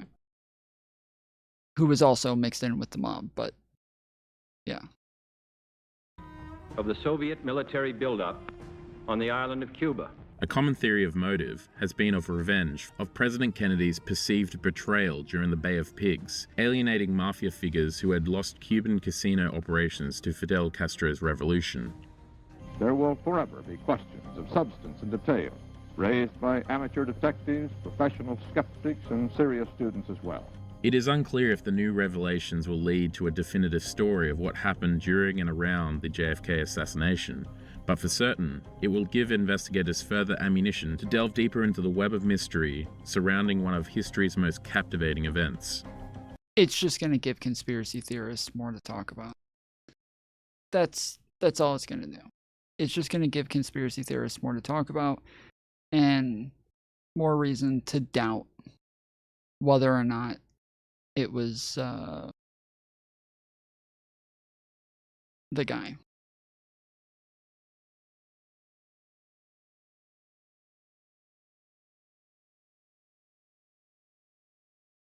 That's it.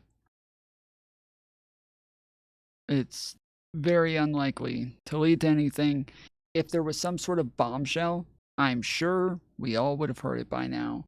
But the picture that's being painted is that there isn't going to be a bombshell. We already have so many facts already that we couldn't possibly get a bombshell.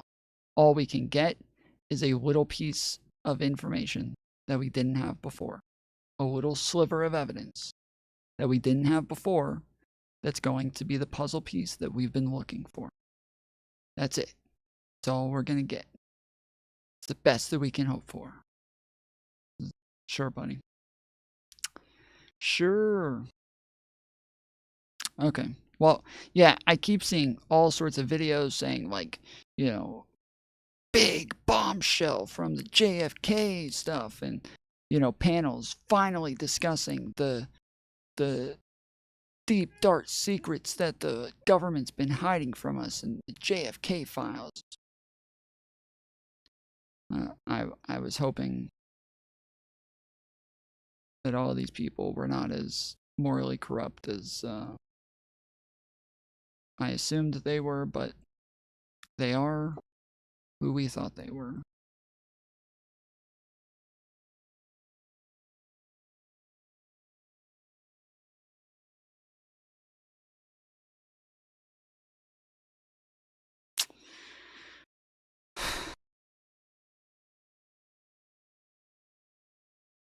There's a bombshell in here. A very severe question for proponents of the theory. Well, damn. Sheesh. I spoke too soon. You know? Whoopsies. My bad. I should have waited. I should have waited those 10 seconds. Never mind then. There is a bombshell in there. Okay. Well, I'm sure you're going to give it to us right now. And you're not going to say that you're still looking for it. I'm totally ready for it. Ready? Theory that one man alone killed the president. Was Angleton just atrociously incompetent, or was he actually running an operation involving Oswald? This is not a nothing burger. There's a memo in there dated June 1967 detailing how the former U.S. Army intelligence officer Gary Underhill fled Washington, D.C. the day after Kennedy was shot. You don't have to be a conspiracy theorist to think, whoa. We're closer to complete transparency. Oswald was on the CIA's radar. I have a deep distrust of the... He was on their radar, guys. They knew his name. They had heard of him before. So, again, we're talking about during a time where communists were the worst fucking people in the world. I should say during a time when we discovered that communists were the worst fucking people in the world, okay? And every communist that just gave the slightest little bit of communist feelings, you know, just the least communist indications were gonna be people who were gonna be on the CIA's radar. So this isn't anything special. As soon as you know that the guy is a big fan of Castro and communism, you that's all you need to know in order to think that he's going to be on the fucking CIA's radar. Like, you can just go ahead and make that assumption. Of the FBI. Even after the president says there'll be no redactions, they still get redactions. Like, these are the same people who will never non-stop talk about what's the big, like, conspiracy theory that everyone says is proven now? The mega bomb, mega ultra mega ultra mega man, ultra mega man,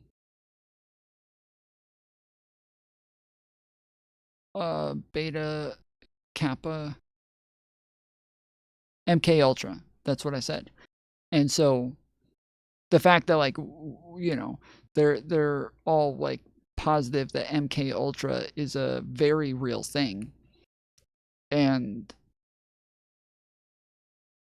they're still gonna sit there and be surprised at, like, oh, what, they had a fucking communist on their radar? Wow. Well, it had to have been a very real serious threat then. That's a testament to the entrenched power of the CIA. And that What can up, only Felix? fuel the conspiracy theory. I was in the same exact cell that Jeffrey Epstein was in. There is no way that man could have committed suicide. 100% it's a cover-up. I am.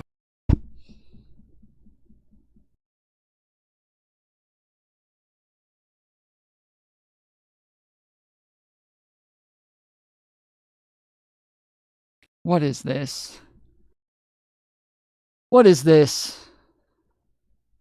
We're back to this. Piers?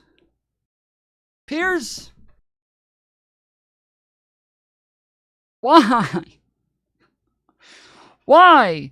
The guy has been digging deep, okay? We got, like, nonstop crisis happening in this fucking country. This guy can get just about anybody he wants on his show. And he's going and getting Jeffrey Epstein's cellmate.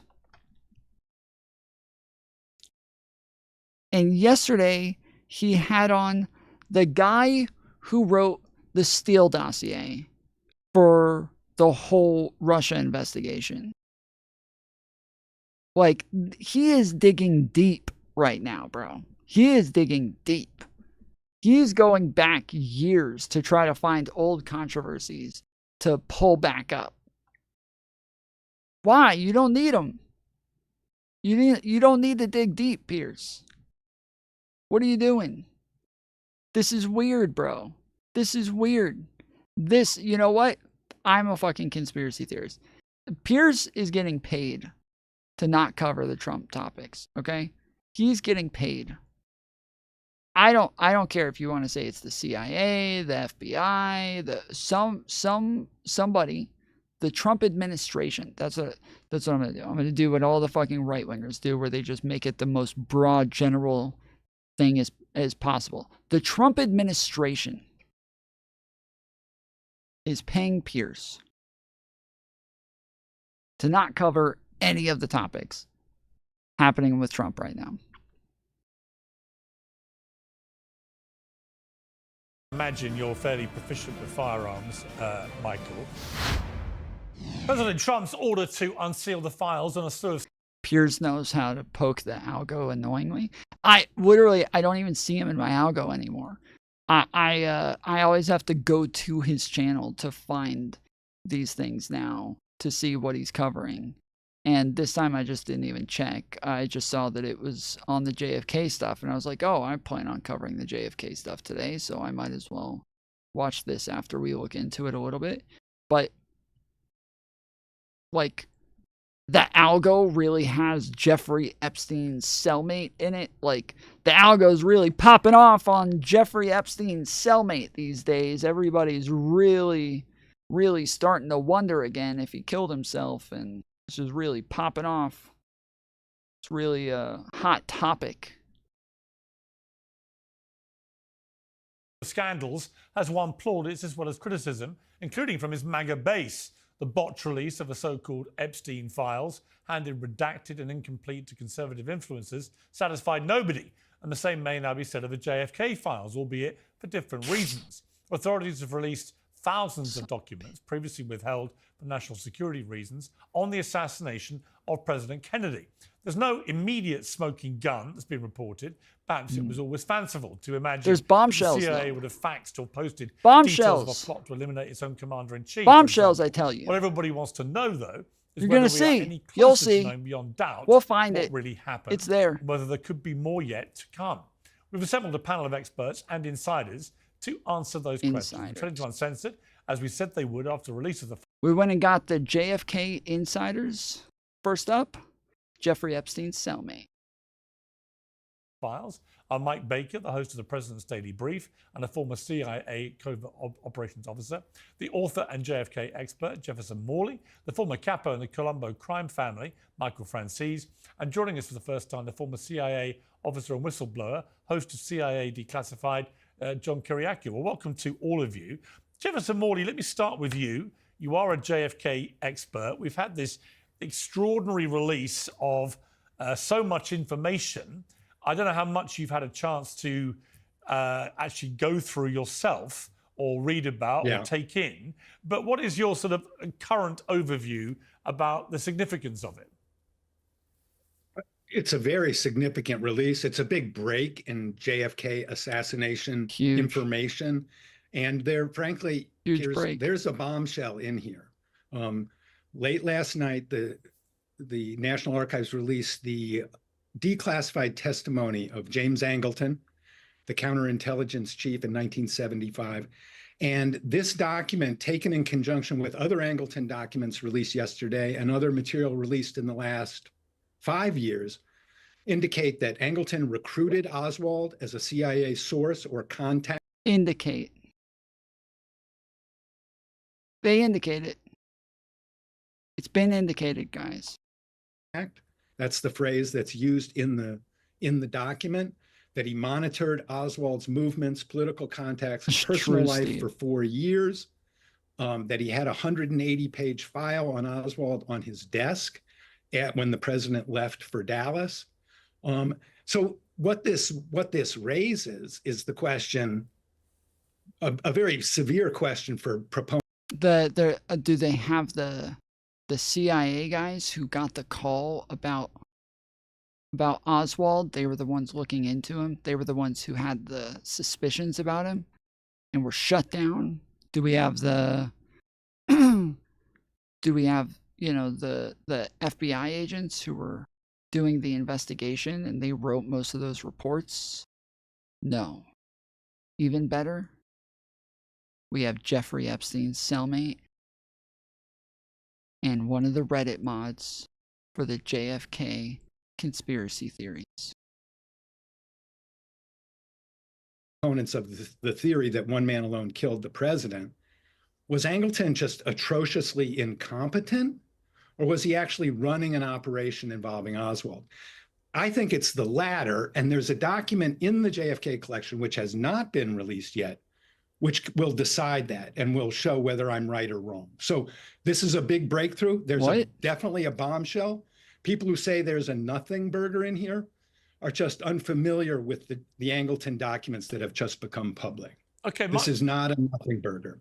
Wait, you sound unfamiliar with the Angleton documents that just became public.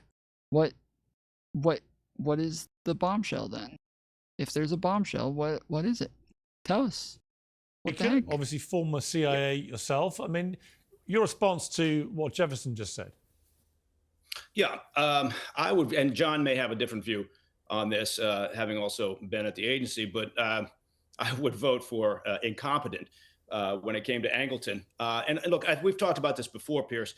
Yeah. I think that the importance of this, okay, first of all, the importance is we're closer to complete transparency. I don't think we're there yet, right? I think there's still some court sealed documents. I think there's redactions in here. So it's going to take time, documents that haven't been digitized. But I think that the big thing here is going to be, yes, Oswald was on the CIA's radar, right? Was he listed as a source? Well, he lived in Russia, right? He was clearly a self-described Marxist. He had been over there for a period of time. He came back. He had been down to Mexico visiting the Cuban and Russian embassies. Of course, he's going to be on the agency's radar for a period of time. I'm not going to be able to make that connection to say he was a recruited intel source. Yeah. But you'd have to go. Yeah, thank you. Finally, somebody. How many, what, is this the third video we got to where the first two mentioned? Yes, he was on the CIA's radars. He was, the CIA had contact with him. The CIA knew about him. They had reports on him. They had concerns about him. Finally, somebody's like, yeah, well, he was a fucking Marxist, so of course. That's just kind of obvious. A long ways to go from that, if that's the case, to drawing a connection to he was being directed by the agency, which some people will do. So, you know, there's countless theories out there, but you have to build your theories on solid fact. So I think we're getting closer again to transparency, which I'm all for. But again, I would caution people to think that we're there. Well, let me go to the other former CIA officer on our panel, a whistleblower indeed, John Kiriakou. Welcome to Uncensored. Look, thank you. People just want to know, were the CIA involved in this? And do we know any more about that suggestion from the release of these files?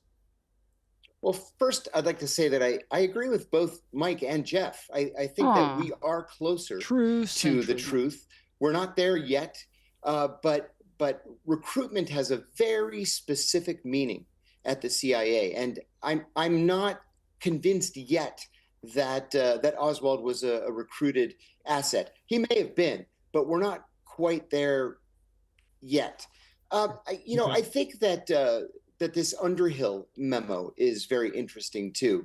Certainly, Jeff knows more about it than I do, but the fact that somebody who made a career in Army intelligence and was very close with people in the CIA at senior levels was so distraught about what he thought he knew that he either committed suicide by shooting himself behind the right ear, or the left ear rather, which is extraordinarily difficult, or was killed, is something that needs to be followed up on. Well, I actually have that. I actually have details of that. I was going to ask you, so you've raised it. I'll tell everyone, for those who haven't seen it, but there's a memo in there dated June 1967, detailing how the former U.S. Army intelligence officer Gary Underhill fled Washington, D.C., quotes, very agitated, close quotes, the day after Kennedy was shot, and spoke with a friend about how a, quote, small clique within the CIA, close quotes, was behind the assassination, and 6 months later he was found dead in his apartment. Just that snippet alone, you don't have to be a conspiracy theorist to think, whoa, what's happened there? Who's this guy?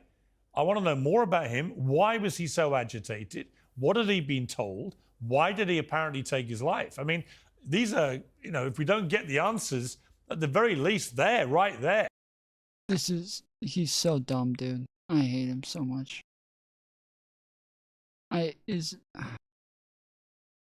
Thankfully, we have two guys here who are fairly reasonable guys. So hopefully one of them, I'm sure they're not. I'm sure they're going to be like, oh yeah, well, hey, we'll see. It's interesting.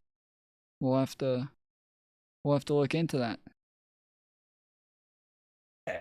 Is enough of information, I would say, to get a lot of people running around. You guys apparently didn't know about this Nothing Burger. Yeah. Agreed.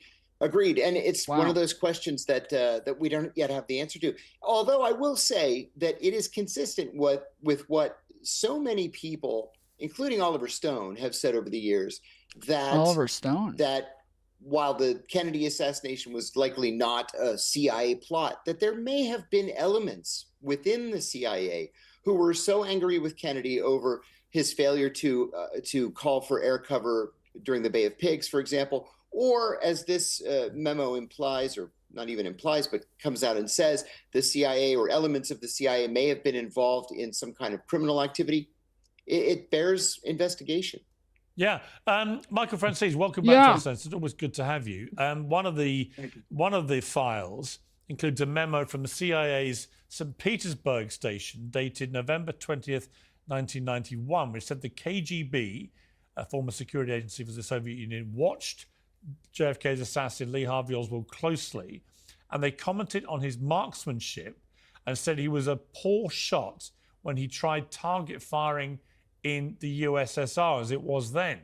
Again, so that was something that was said, is that I think even people who knew Lee Harvey Oswald said there's no way he made those shots.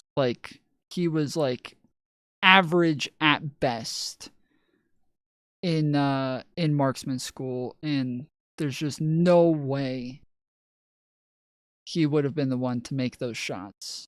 So yeah, I don't know. Soviet rifles suck. Yes, which is why they have to be so much better. Everything in Russia sucks. And so they have to train that much more.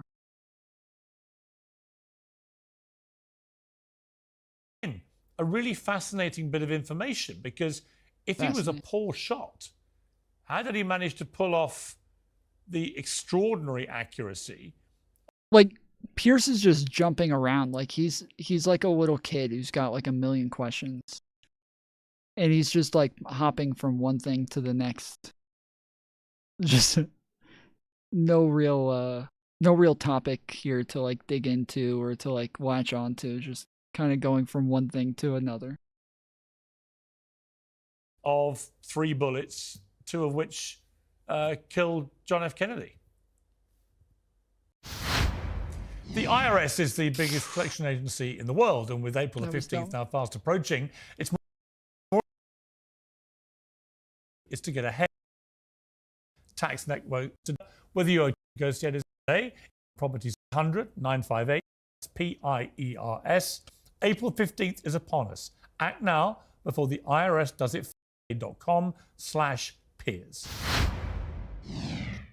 Well, Pierce, I can only say this, and I've been saying this consistently over the past 25, 30 years that I've been in the know on this.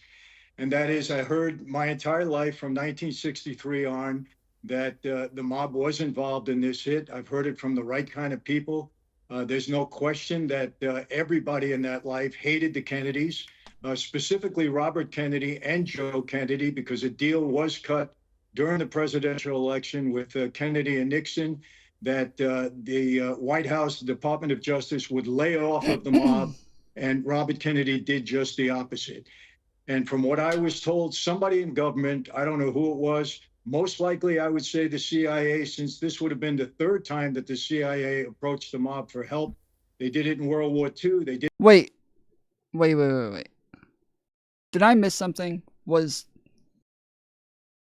Jeffrey Epstein's cellmate when he died in the CIA? Was he an ex-CIA officer? Is that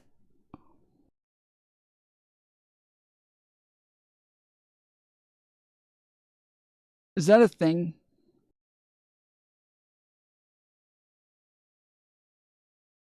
Did it again when they wanted to assassinate Castro. These are facts. They came again, and for some reason, Lee Harvey Oswald needed to be silenced, and they came to us, and we were more than happy to oblige them in that regard. Jack Ruby, who 100% was a mob associate, going back to the days of Capone and Accardo in Chicago, and then Carlos Marcello in New Orleans, and also his connections in Dallas. He was the one designated to silence Oswald. I've heard that consistently my whole life from the right people in the know. There's no reason for them to brag about this. Normally, they wouldn't say anything when they're involved in a hit. But I've heard this from my father, who was the underboss at that time, to Joe Colombo and to others involved. There was consistent knowledge within our life. So, and I said this before, Pierce, if they try to silence Oswald? Did Oswald have connections with the mob? Okay, Google. Did Lee Harvey Oswald have connections with the mob? Sorry, I don't understand. Convenient.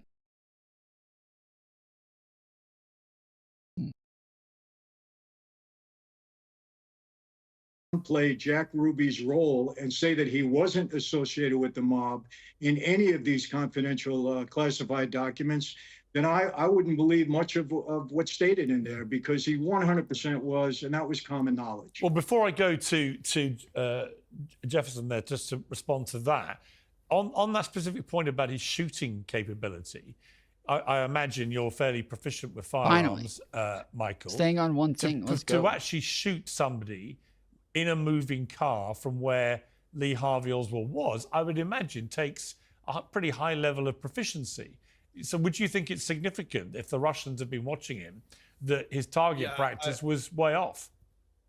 Yeah, I think. I would think that. Sorry, that was for Michael Francis. I'll come back to you, Mike. One second. Sure. Yeah, I agree with that. You have to be very proficient to shoot somebody, to shoot a moving target like that. So I think that's a correct observation. Okay, Mike, you wanted to say something on that? Yeah, look, first of all, I think I may be mistaken on this. I think Oswald had his marksman badge, which, you can either, consider important or not, depending on the qualification standards that you set. But I've been down there and spent a fair amount of time at the plaza and up in the book depository, looking and recreating that shot. It's not a difficult shot. I've talked about this before. You had, the wind was not a factor. It was a very clear day. He'd recce'd the site before the vehicle. See, so there we go. So that's what I was saying earlier. It's like he says the wind is not a factor. It wasn't a difficult shot. And yeah, I think it was because of the direction of the car that it was heading in that it was still like straight. All he had to do was just measure for the fact that he was getting farther away at the time, but he was going in a really slow pace. So,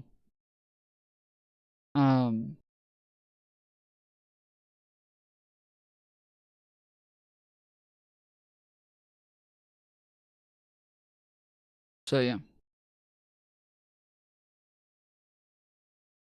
I would like to see, let's see.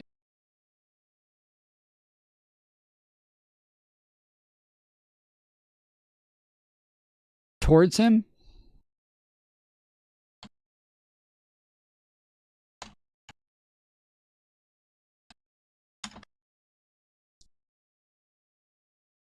To explore glaring omissions in the tests fired for the commission, CBS News decided to conduct its own tests with the Mannlicher Carcano.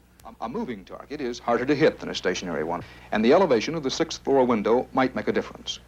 The only elevation for the Warren Commission firing tests was a 30-foot tower. less than half the height of the book depository's 6th floor above Elm Street.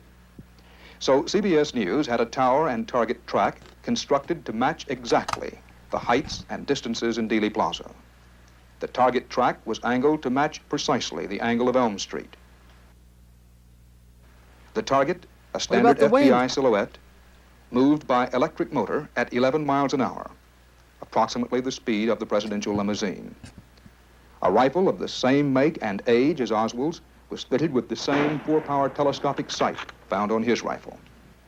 11 volunteer marksmen took turns, firing clips of 3 bullets each at the moving target. None of the men had much familiarity with the Italian Manicure Carcano, although each was given time to practice at a nearby indoor range, and most of the volunteers were experienced with bolt-action rifles. In each case, the first shot was fired at a point approximating the point at which the Warren Commission deduced the first shot was fired. Distance, about 175 feet. In 6 seconds, the distance grows to 270 feet. Results varied. A Maryland state trooper made 2 hits in the silhouette. 1 near miss in slightly less than 5 seconds. Yeah, Another state trooper's best time was 5.4 seconds.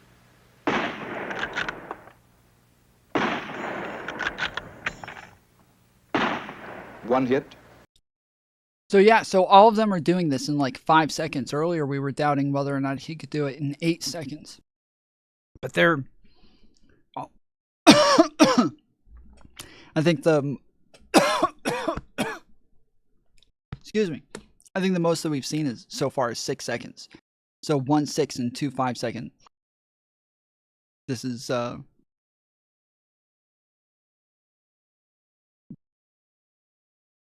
doesn't seem to be too difficult then. 2 near misses. A weapons engineer had the best score.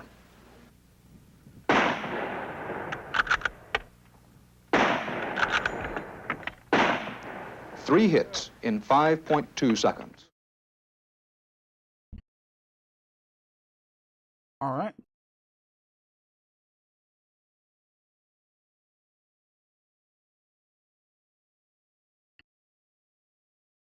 Vehicles moving in line with you. It's an open top vehicle. From a shooter's perspective, that's not a tough shot. Again, I'm not drawing any conclusions from it. I'm just saying from an operational perspective, not a difficult shot. Okay. Yeah, so it was moving away from them. It wasn't in a straight line, but it was close. So, and he wasn't that far away. Damn, dude, that was not far away at all. That was way closer than I expected. Jefferson, on the mob point, that Mike has been very steadfast about this, that clearly it was openly known and discussed in mob circles that Jack Ruby was acting on their behalf, and this was a revenge against Bobby Kennedy, who had, basically, in their eyes, betrayed them. Is there anything that you've seen so far in the files concerning the mob generally? I have not searched for organized crime. One of the problems is that the archives did not make these documents searchable. So you really have to go through them one by one. And I have not seen organized crime material in there. But I think Michael's absolutely right that that is the organized crime component of Kennedy's assassination, the elimination of the chief witness. I want to go back to one thing, though, that that John said before. You know, we talk about this atmosphere. What we've learned over the years is that the story of a lone gunman, some crazy guy who came out of nowhere and no one knew anything about him, that, you know, that's just not true. Okay. And when I say Angleton recruited Oswald as a source or contact, that's not an inference of mine. I'm quoting from a document where Angleton describes what was the criteria for putting somebody on his mail surveillance program. And he says in this newly declassified document, the sole purpose was to see if that person could be recruited as a source or contact. So that shows that the most likely explanation for Angleton taking an interest in Oswald in 1959 was to recruit him as a source or contact. And the fact that he then maintained surveillance of Oswald for the next 4 years supports that. So, what was going on here? Angleton was running a counterintelligence operation involving Oswald. And I think that's what we're going to learn if we get all of the JFK documents. He wasn't just watching him and being incompetent. He was running an operation and being very competent, because that operation is still secret. There are lots of other CIA-related bits and pieces throughout the files. One of them is a CIA memo describing Oswald phoning the Soviet embassy asking for a visa while in Mexico City in late September, early October 1963. He also visited the Cuban consulate in Mexico City seeking a travel visa so he could wait there for a Soviet visa. And more than a month before the assassination, he drove back to the US through a crossing point at the Texas border. Mike, let me come to you on that. What should we read into that activity?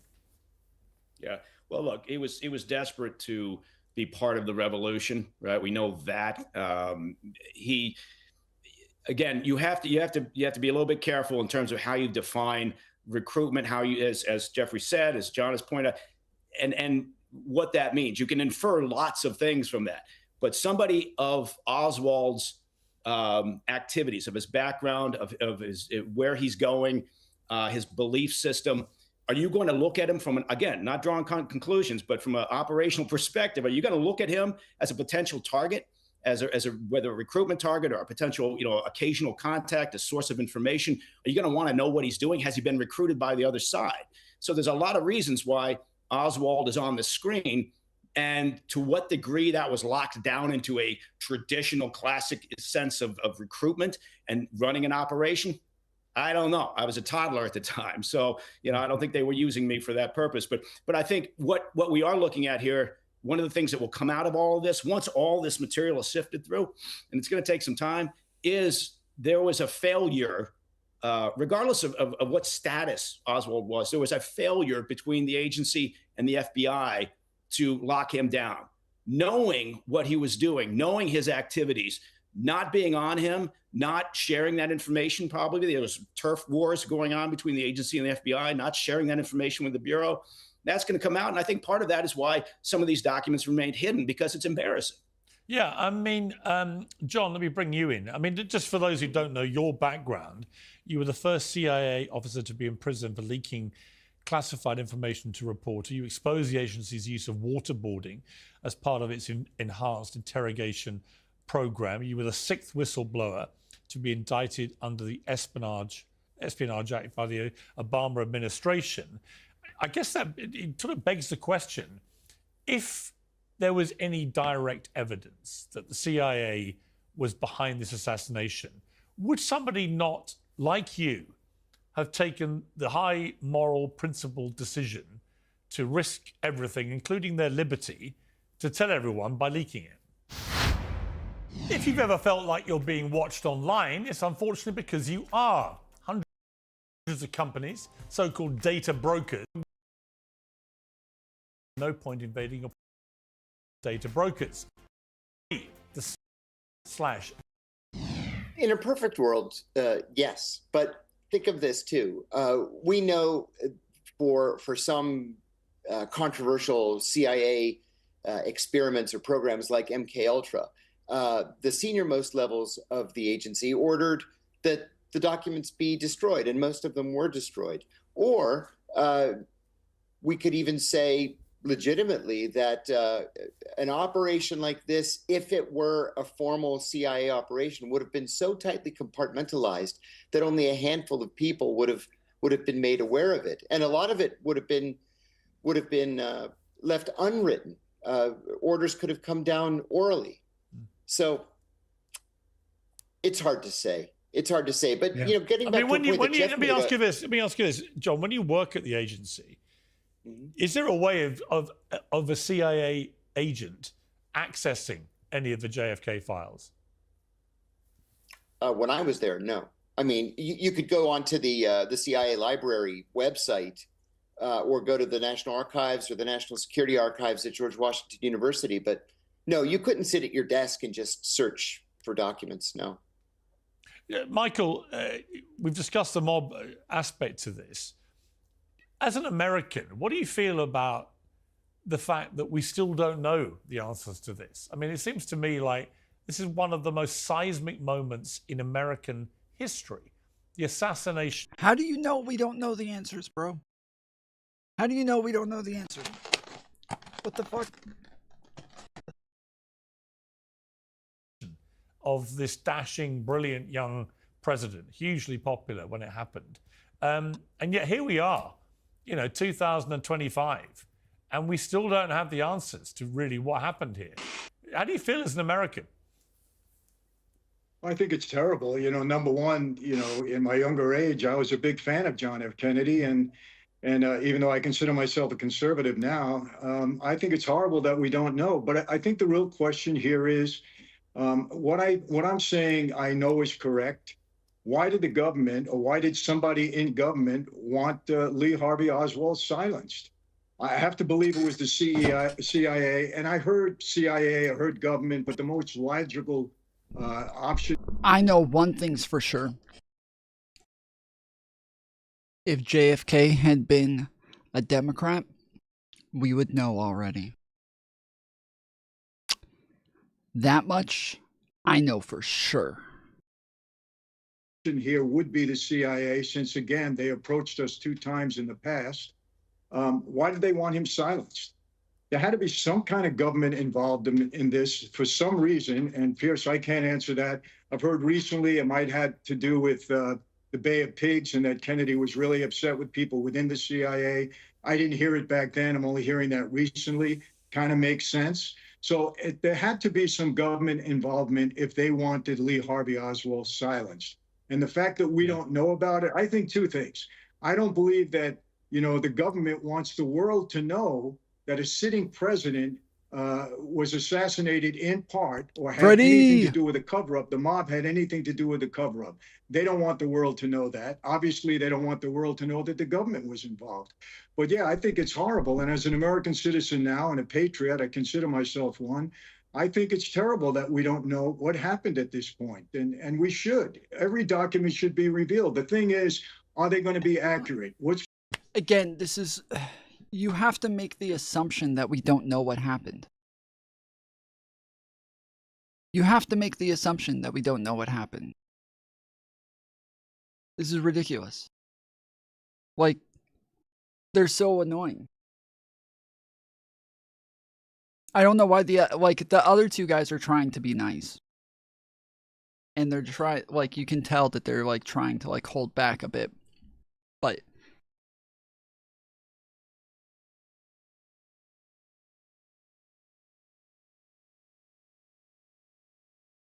there's no way that you can just sit there and say that we definitely don't know what happened. Maybe we do. Maybe Lee Harvey Oswald acted alone. That's it. Done and done. We know what happened. He was a socialist. He didn't like JFK. He wanted to help Castro. Boom. What's been redacted? What's been destroyed? Who knows at this point? So much time has passed. Yeah, and Jefferson, one of the problems is that we're not getting everything even now. So although Donald Trump said everything's getting released, there's a lot of redacted stuff in there. What do you feel about that? Well, I mean, the fact that the president promised that there would be no redactions, and researchers are reporting there are lots of redactions. We need to know what that happened, what happened there and how they're made. We're going to be reporting on my JFK Facts newsletter a hard number on the number of redactions that are there. But, what that tells you is the secret agencies are now involved in the process and still have the ability to withhold material. When you see the things like the Angleton memo, where you see a pattern of misconduct, of malfeasance, the time for any redactions is really over. And the fact that they've been able to, even after the president says there'll be no redactions, they still get redactions. That's a testament to the entrenched power of the CIA. That's the president knowing that there's going to still be redactions. He's just saying it to you know, for political reasons. But he knows that they're still going to have to redact things, that they're not going to be able to put literally everything in there.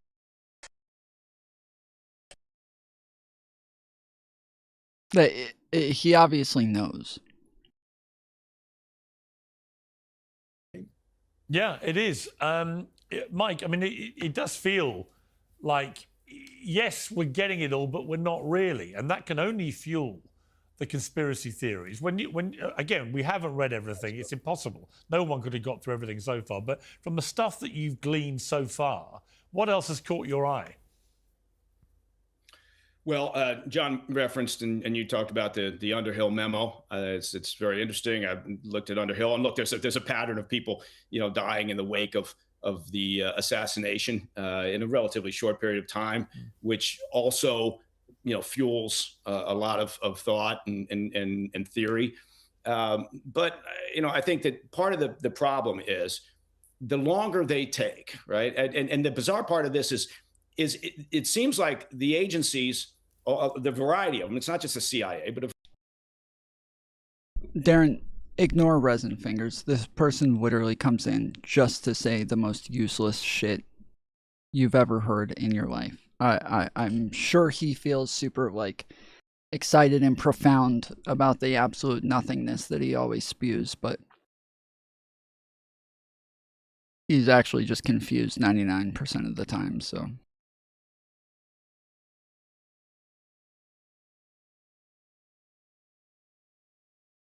variety of agencies that may have held. I think the name probably gives you a lot of reason into why. Documents. They all seem like they were shocked and surprised on Monday, you know, when the president said it would be released on the next day. And they've had time to work on this. They should, but I do get the impression. Oh, sure, yeah, you're not going to be offended.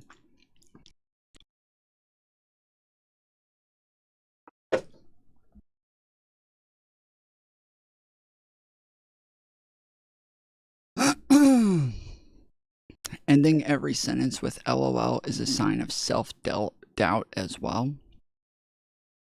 What fucking crystal mommy told you that? What the fuck?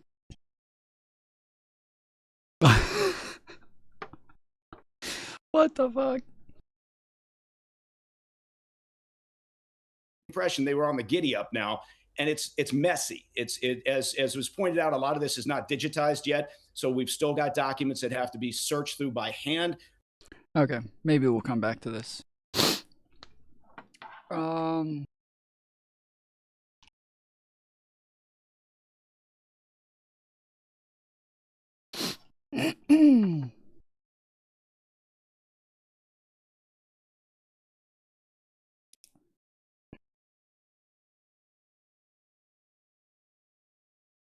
From Fox News. Trump demands Supreme Court step in after federal judges block his agenda. These people are lunatics. Oh, I think we saw this yesterday, didn't we? Hi. Chocolate fundraiser. With the Chase mobile app, things move a little more smoothly.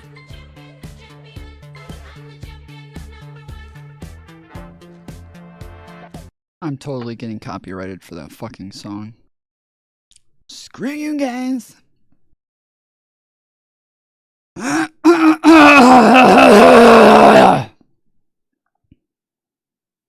former federal prosecutor Katie Cherkasky. Katie, your reaction to that move? Well, the administration had said that they were going to look into what they considered potential politicized prosecutions, and Mayor Adams was the first recipient of this. But as you mentioned, this is a dismissal without prejudice, meaning that the Justice Department is going to look at the charges and determine if they want to bring them back. They're going to take a closer look at what happened under the prior Justice Department's administration. I mean, he took flight upgrades, so let that be a lesson to all of us. Next time you go on a plane, if you get an upgrade, I don't know, the flight attendant might have something that she's trying to accomplish. You could go to jail. Meantime, the Trump administration has appealed a federal judge's order to unfreeze funds as a judge extends the pause on federal buyout case, while a number of federal judges continue to block Trump's policy changes. As you might imagine, Katie, Democrats are loving this. Listen to what the Democrats had to say. I want to applaud the courts. They're doing a pretty damn good job right now. Thank goodness for the courts. We've seen a flurry of court filings because we've seen such a flurry of illegal. Of course. The Democrats care about the rule of law and the Constitution. Puh! Ugh. Disgusting fucking Democrats. Oh, you should be ashamed. Activity. We will fight it out in Congress. We will fight it out in the courts. We will fight it out across this country. What's that old expression in the law? If you're shouting, you're losing. I'm going to focus, though, specifically on a few of these cases. The judge blocking the Treasury Department's own ability to analyze their own data. Have you ever heard of anything like that? I think what we have to understand in a large degree, this is lawfare 2.0 against Trump, because this is the only move that the Democrats have. This is lawfare 2.0. Have against many of these very lawful executive orders and executive functions. And so these courts and the decisions that are being made are kind of on dubious legal ground in many respects. The executive's authority is something that the courts usually defer to, and many of these orders obviously incorporate the executive's authority over their own agencies. And so as we move ahead here, sure, they can issue these preliminary injunctions at these lower levels, but that doesn't mean that they're not going to lose in the long run. I mean, let's take a look at the buyouts case, right? Trump offered these individuals buyouts. They voluntarily took these buyouts, basically getting paid. I can't find anything on what the fuck he just said. I can't find anything saying that they stopped the Treasury Department from accessing their own data.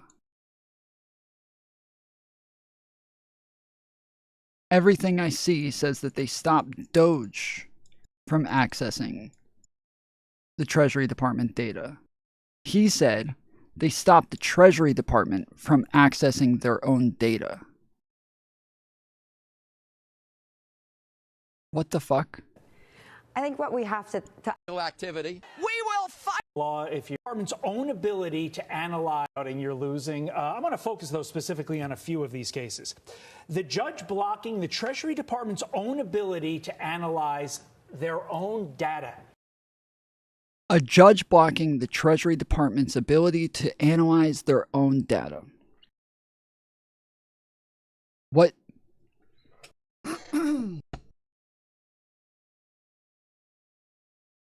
Where is he getting this from? Is he calling Doge? Why did this just move on?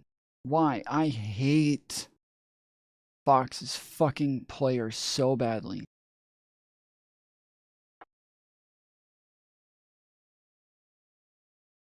But what does anybody? It was Doge? Why did he say the Treasury Department from accessing its own data? That doesn't make sense. That's so ridiculous. Why did he say that? Doge is not the Treasury Department. What the fuck? What the fuck?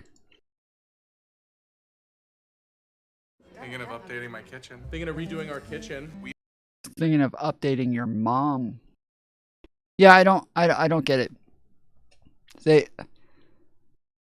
I would be embarrassed if I was getting information that wrong, right?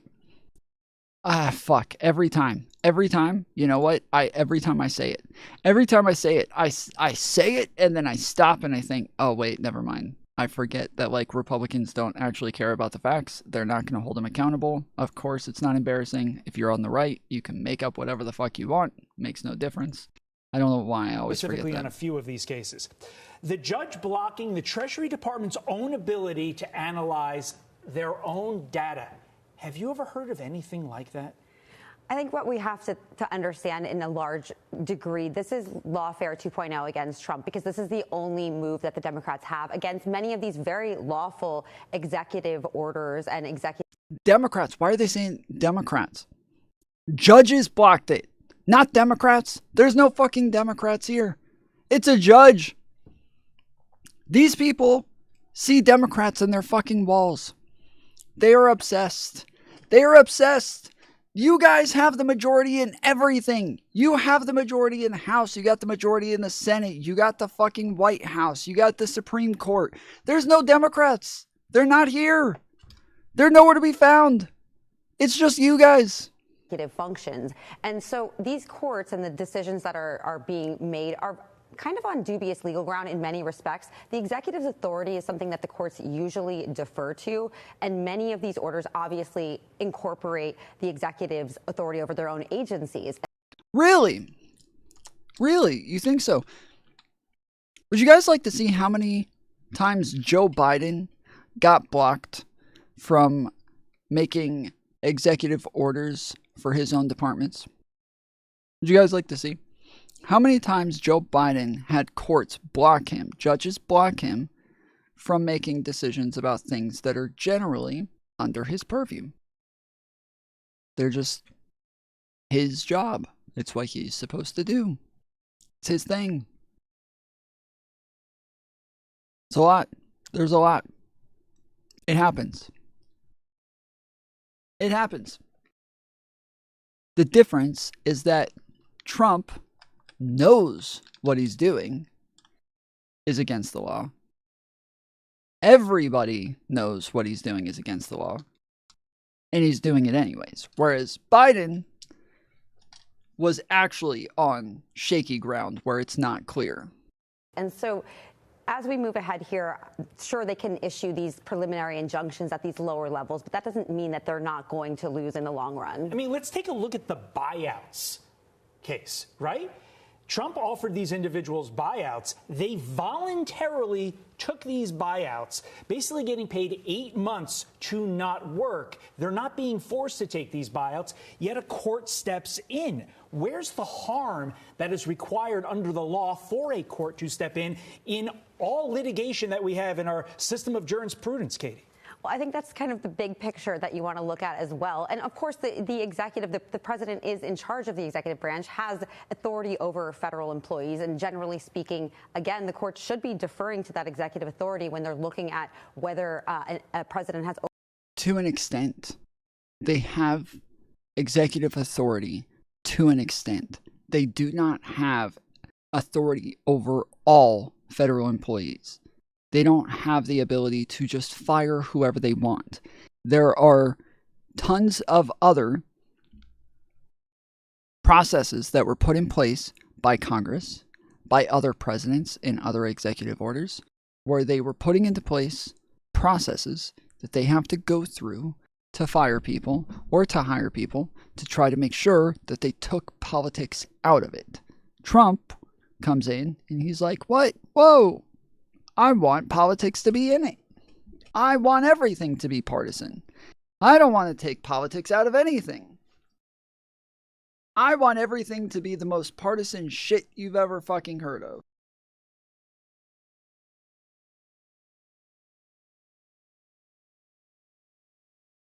All the way down to I will label you a fucking terrorist if you hand out a flyer that I disagree with. Overstep their bounds. And in these cases, I think that that's very dubious legal reasoning. And again, I think it's very ideological and pretty political. So the administration is going to keep fighting, and I think that they have good grounds to do so. You know who agrees with you? Senator Mike Lee. He told Laura Ingham last night that the White House will ultimately prevail on every single one of these cases because of executive authority. These very, very lower court judges are overstepping their bounds when it comes to executive authority. He says the Supreme Court's going to slap them down. That's what Katie Cherkasky is saying, too. We'll Absolutely. see. Katie. They haven't yet. They haven't yet. Y'all been saying that. They ain't done it yet. So, keep dreaming.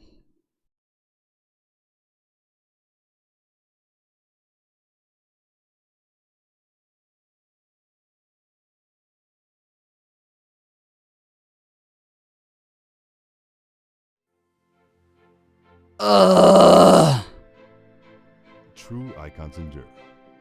The Brooks Brothers button-down collar shirt, a foundation of style for 125 years. Iconic, a game changer since day one. Innovative over a century ago, still modern today. There is only one authentic button-down by Brooks Brothers. Icons, innovators, style makers, Brooks Brothers. Workers?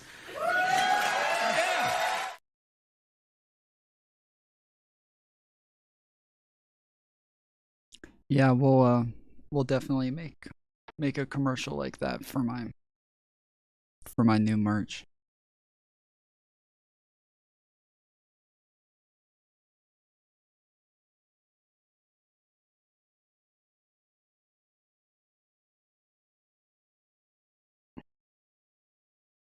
Trump rescinds executive order after a law firm agrees to provide $40 million in free services. What is that? Is this the law firm that he was going after just for providing services to people that he didn't like? Is that what this is? U.S. President reverses threat to suspend security clearances and cancel federal contracts after meeting with chair of Paul Wise. Donald Trump rescinds an executive order targeting a prominent Democratic-leaning law firm after it agreed to provide $40 million in free legal services to support his administration's goals. The White House has targeted law firms whose lawyers have provided legal work that Trump disagrees with. Yep. That's what it was. They just represented people that he thinks are big meanies, and so he has to use the government to go after them like the fucking fascist that he is. You fucking losers. Still defending this shit.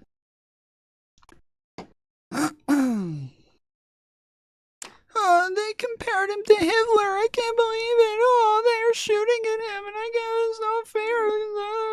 And they cut his ear, and now he has to put his fist up, and I don't like it because they're big meanies, and that's not fair because they called him a fascist, and I don't like it. I don't want to be a fascist. Mom says I don't have to be a fascist. The White House has targeted law firms whose lawyers have provided legal work for that Trump disagrees with. Last week, he issued an order threatening to suspend active security clearances of attorneys at Paul Wise and to terminate any federal contracts at the firms. That the firm has. But the president suddenly reversed course following a meeting between Trump and Brad Karp, the chair of the law firm, Paul Wise, Rifkind, Wharton, and Garrison over the White House order. Trump's order singled out the work of Mark Pomerantz,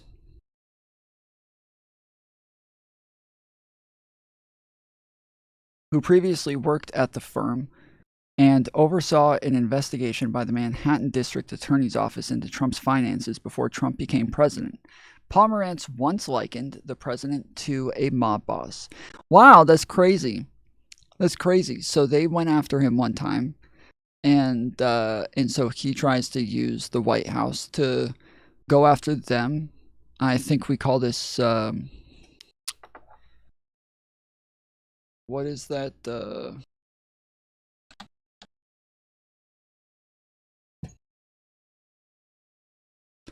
The use of the legal system to achieve a goal that might normally require military force. It can also refer to using law to intimidate or hinder an opponent.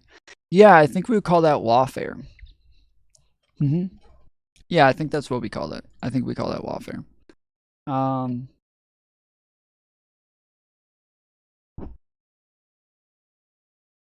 And so, yeah, because they went after him one time, now he's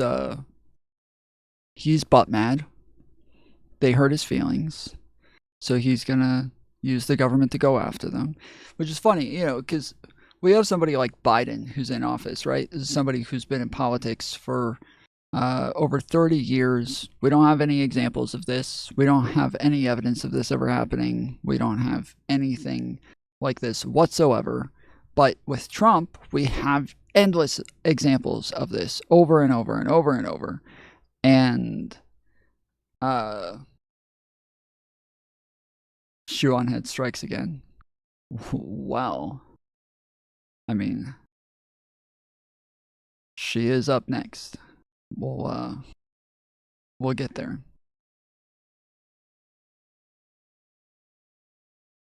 But yeah, and so while this law firm's going after him, they happen to liken him to a mob boss. And he's like, no, I'm not like a mob boss. You guys are big liars. I'm going to use the government to come after you now. If you're gonna lie about me and act like I'm like a mob boss, then I will use the government to come after you guys.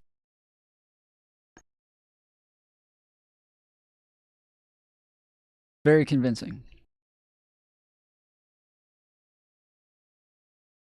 To avoid the consequences of Trump's order, the White House said, the firm had agreed to take on a wide range of pro bono matters that represent the full spectrum of political viewpoints of our society.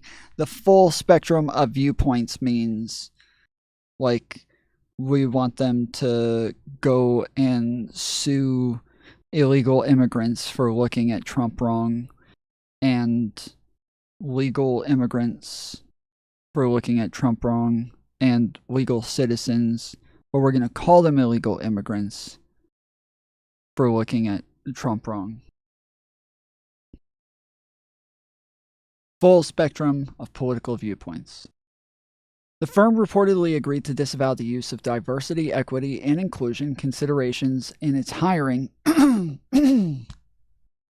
and promotion decisions, and to dedicate the equivalent of $40 million in free legal services to support Trump administration policies on issues including assistance for veterans and countering anti-Semitism. The firm, the White House claimed, also acknowledged the wrongdoing of Pomerantz, the partner involved in the investigation into Trump's hush money payments to an adult film actor. It was unclear whether Karp was aware of that claim. This is fucked up. That is fucked up.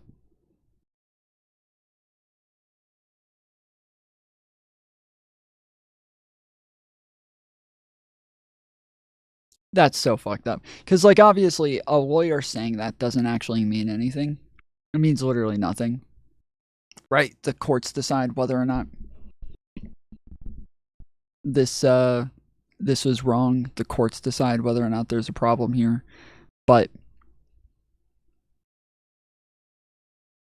you know, conservatives are going to use that. They'll never use it like around other people in a debate or anything, right? But they'll sit by themselves talking to their audience and they'll repeat it over and over.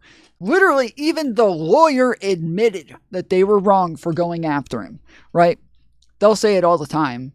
What, you know, Benny Johnson, Tim Pool, Candace Owens, all these people while they're sitting there talking to their camera, Steven Crowder, they'll also, even the lawyer admitted that they were wrong for going after him. But they're not going to say it in a debate with somebody else face to face with them because they know that is a fucking retarded point to bring up. Because it's like, okay, the court said that he's wrong, so do you think the lawyer matters more than the courts, or I don't know.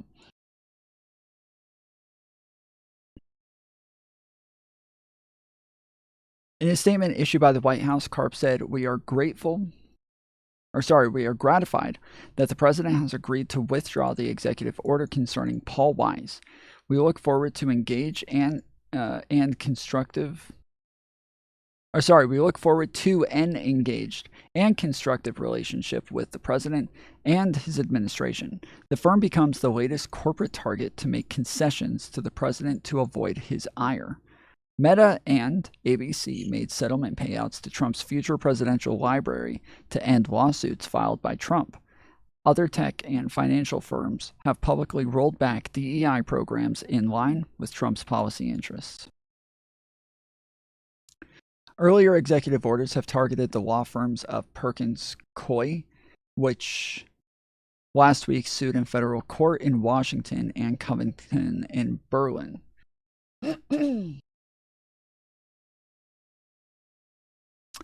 Why you can rely on The Guardian not to bow to Trump or anyone.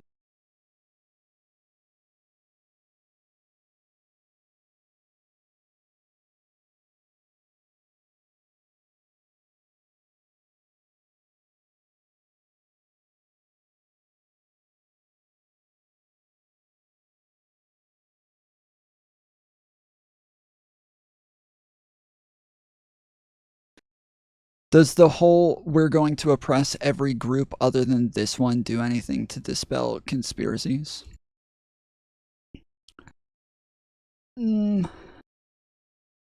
Probably not. I mean, if this didn't.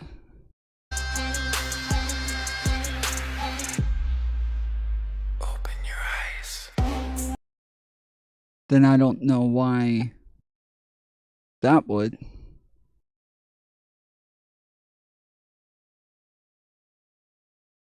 Open your eyes. You know?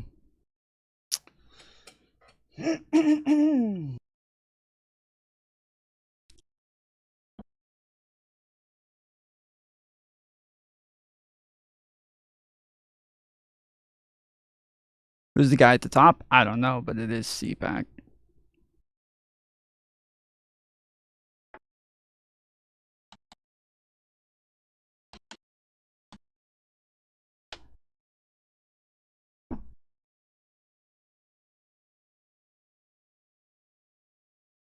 French far-right leader cancels CPAC speech over Steve Bannon's Nazi salute. Damn. We're too far-right for the far-right people. It's funny because this is like what we were talking about the other day, right? We had Mantis on here. We had Aryan on here. We had, I forget who the other person was. We had somebody else. We had 3 people from 3 different countries. And then we had somebody calling all of the, oh, that's right. We were on TikTok. We had 3 people, and then we had a conservative, an American conservative, calling them leftists, and they're both like, dude. Mantis is like, I vote for the Conservative Party in my country. And then Aryan's like, I vote for the Conservative Party in my country. And the other person's like, I've always voted for the Conservative Party in my country. We're just not as far right as you guys. Like, none of these other liberal countries are as far right as MAGA. So we're just not in a cult is all, but we're definitely not leftist, you know. As I've said, you know, I've voted conservative, been a conservative my whole life. Not voted conservative, but I've been a conservative my whole life. I've been a Republican my whole life. I obviously don't like the Democrats or don't agree with them on a whole lot of things. But when this is the political spectrum, when MAGA is grabbing the political spectrum and stretching it as far out to the other end as they possibly can, to the point that, you know, just their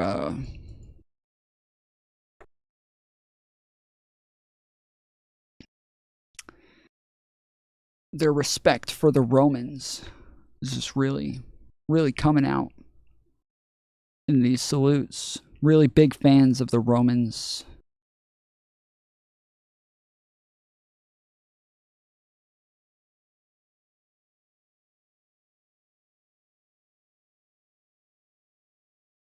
I think that's what it is. So. Huge fans, huge Roman fans.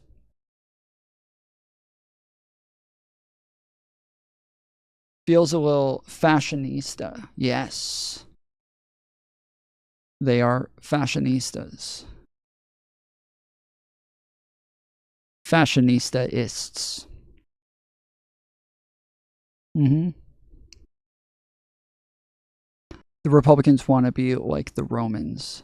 with the whole child abuse and conquering included. Yeah, the gay sex at war, shit like that. Yep.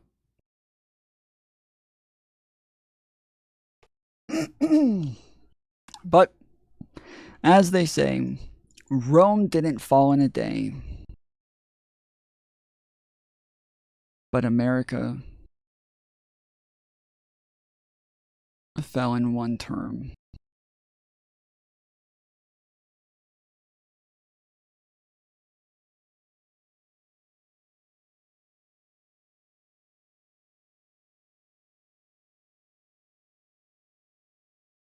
Yeah, I don't know who the guy at the top is. Anybody know who this is?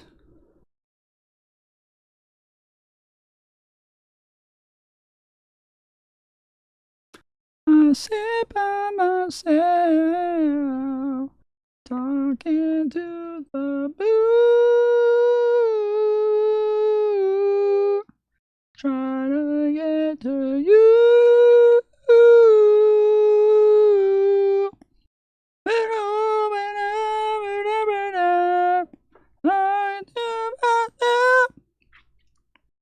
CPAC voice number 16.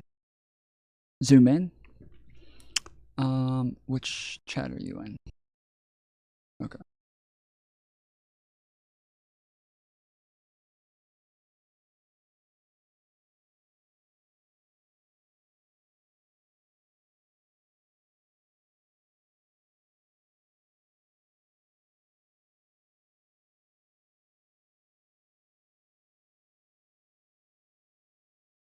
I swear I'm not moving my camera. It just does it automatically. I'm not trying to kiss this guy.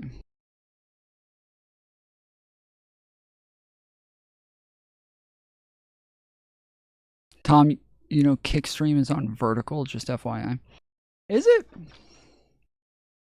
That's cool.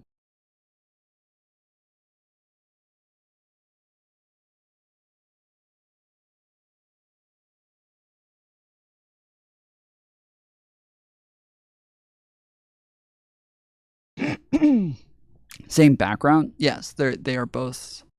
May I? They're both at CPAC. Open your eyes.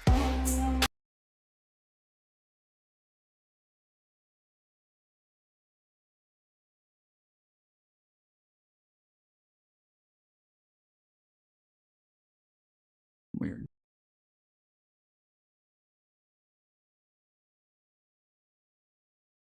You should do a wide stream. Put it on horizontal. That's what Infallible Foul, you're watching it on a wide stream. What are you talking about? Oh, he's saying I should do a wide stream on Kick.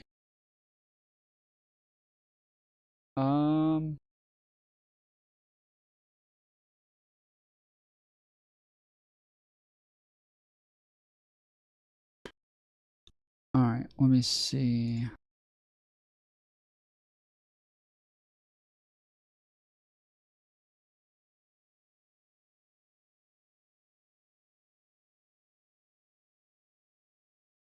Okay. It should be resetting on Kick, but it would be like horizontal, but the opposite. I'm doing a vertical stream right now, if that's what you're saying. This is the vertical stream right here. There is a vertical stream up.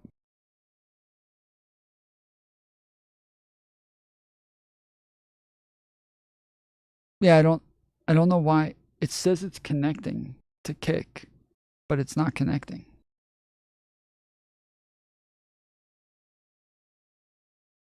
Oh, there we go. Okay. Now it should be connecting.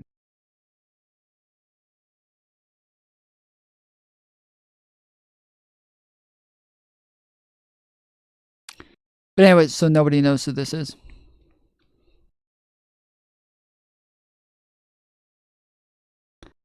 This show is nothing but Democrats acting like children and spreading false bullshit. That's crazy, Dale. You want to come on and talk about it? You want to tell me what you think I've said that's false?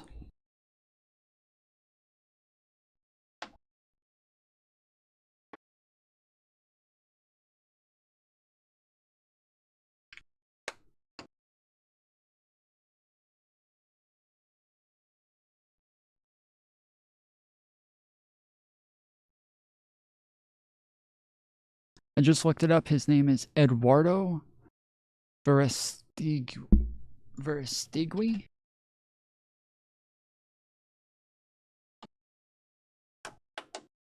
Eduardo Verastegui.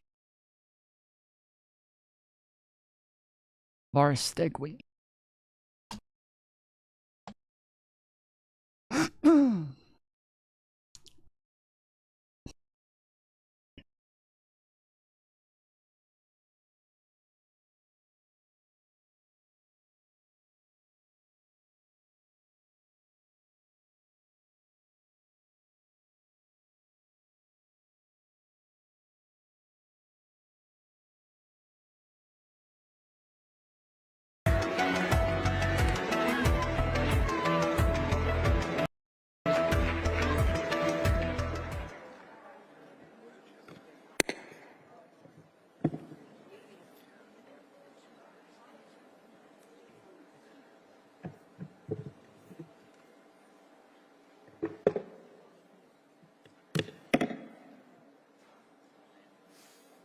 Buenos días. Buenos días. Good morning. Good energy right here. So, dear friends, brothers and sisters in the fight for life, family, and freedom, it is an honor to stand before you today, not just as a Mexican, not just as a conservative, but again, Dale doesn't respond. As a fellow soldier in this great battle for our civilization.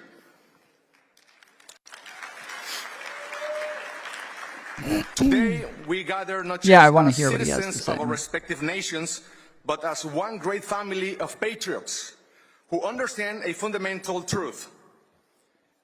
If evil never rests, then neither can we. If brown people in your country, we got to get them out. The good news is that common sense has won once again in the United States.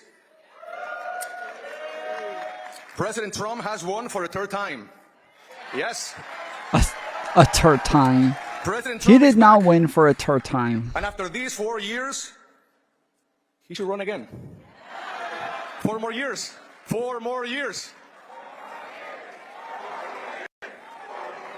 There you go. Sheesh. I agree with you. At least the majority of the people there knew how fucking bad that sounded. Fuck. We are living in a defining moment in history. We got 5 minutes. This is not just another political cycle, not just another... My people, we got 5 minutes left. We got to get the donations into the goal for me to continue this stream. Dig deep into your pocket. Lift up the couch cushions.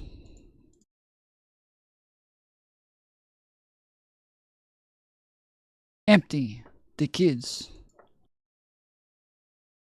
college funds. For your favorite streamer. Another ideological struggle. What is at stake is the future of our nations, the future of our children, and the survival of Western civilization itself. A civilization built on truth, justice, and liberty. Yet today, those values are under attack like never before across many countries in our region. The enemies of freedom are advancing in Latin America. Communism, Marxism, woke ideology, narco states, and globalist elites who seek to enslave our people. So I ask you, are we going to let them take over the rest of the world? Of course not. Are we going to sit back and watch as our nations fall to corruption, tyranny, and moral decay? Of course, no. Ali Cattails tipped $20. Pipe it. No more years. No more years. No more years. Thank you, Ali Cattails, for the $20 dono. We are at $22 out of 25. You guys are going to leave it to the woman to be your sugar mama. We got to get three more dollar.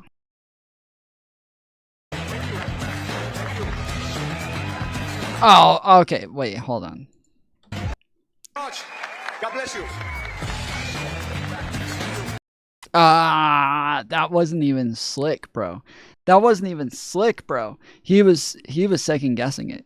You can see he was second guessing it. That wasn't even fucking slick, bro. Thank you very much. God bless you. Yeah, he gave everybody a look first. He's like, thank you very much. God bless you. He paused and like that wasn't even slick, dude. What the fuck?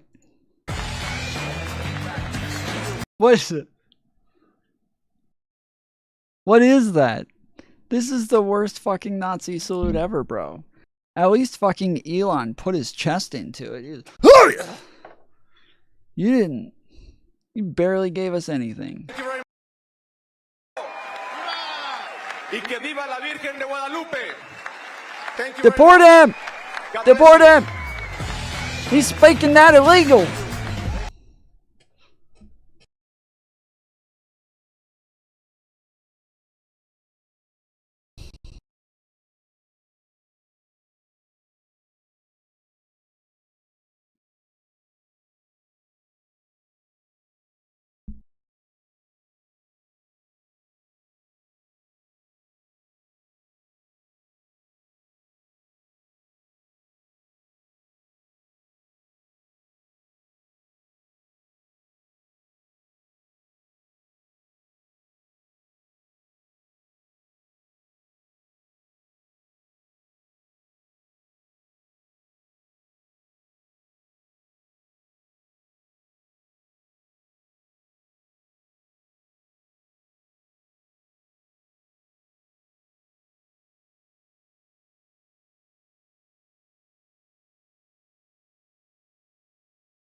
AP 9 hours ago, a judge calls Trump administration's latest response on deportation flights woefully insufficient. A federal judge instructed the Trump administration on Thursday to explain why its failures to turn around flights carrying deportees to El Salvador did not violate his court order in a growing showdown between the judicial and executive branches. U.S. District Judge Jeb Boasberg demanded answers after flights carrying Venezuelan immigrants alleged by the Trump administration to be gang members landed in El Salvador after the judge temporarily blocked deportations under the 18th century wartime law. Boasberg had directed the administration to return to the U.S.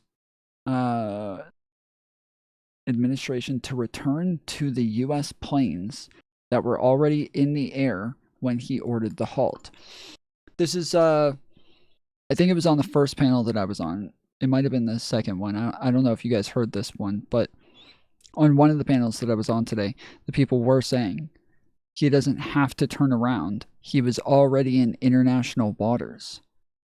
Like that has nothing to do with anything. Trump was not on that plane. The order was for the Trump administration. The Trump administration was told to give the order to turn the plane around. As long as the Trump administration is still in the United States, they still have to abide by this. But I never actually got that out. Obviously, I wasn't able to get that statement out, but that would be too much to ask to be able to rebut a claim. Or although, even if I did rebut the claim, it's not as if they're actually going to engage with it or acknowledge it, so. Ali Cattails tipped $5. Love ya, fools. Thank you, Alley Cat Tales. Alley Cats, let's get some W's in chat for the Alley Cats. Taking care of everybody today.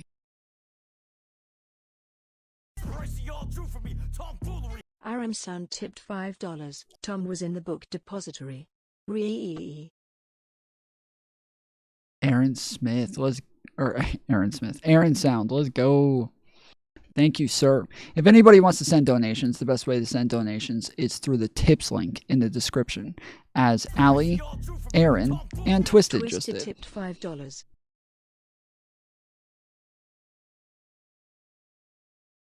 Thank you, Twisted. Everybody coming in with the last minute tips. They're all sitting there like, somebody else fucking do it. Come on. All right, fine. Fucking shit. Fucking. Fucks. I'll get it. Thank you, Twisted, Aaron, and Allie. So yeah, if you want to send donations, the best way to do it is with the tips link in the description. That way, you don't send money to big tech. You don't want a third of your money going to big tech. You want more of your money going to where you're trying to send it.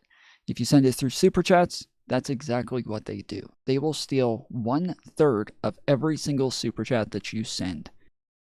They'll steal it. It is fraud, and it is waste, and it is abuse. It is waste, abuse, and a fraud for them to take 1/3 of all of my super chats. So don't allow them to do it. Send your donations with the link in the description called tips.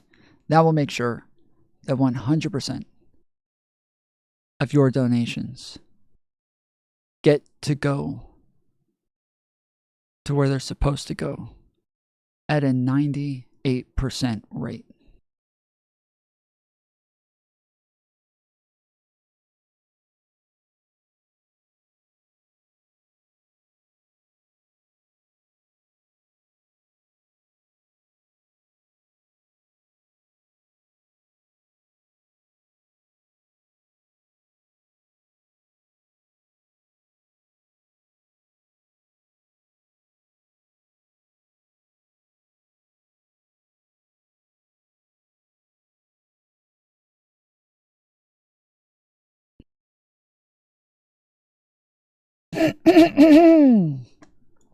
So yeah, anyway, so those people were saying that they didn't have to turn the plane around because they were in international waters, but yeah, that's not how that works.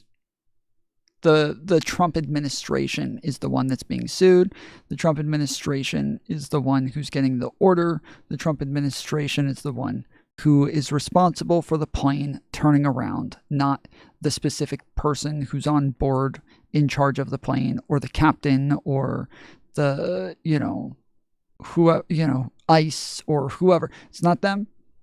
It is an order given to the Trump administration, and it was literally given to the Trump administration to tell the plane to turn around. They didn't say, tell Trump to get off that plane. That's not what they said. Trump wasn't on the plane. They said, tell them to turn that, if the plane has already, they said, tell them that that plane is not allowed to take off. And if it has already taken off, tell them to bring it back. No planes are allowed to leave the ground while we were going over this court order. And they took off while they were in court, deciding whether or not they were allowed to take off. So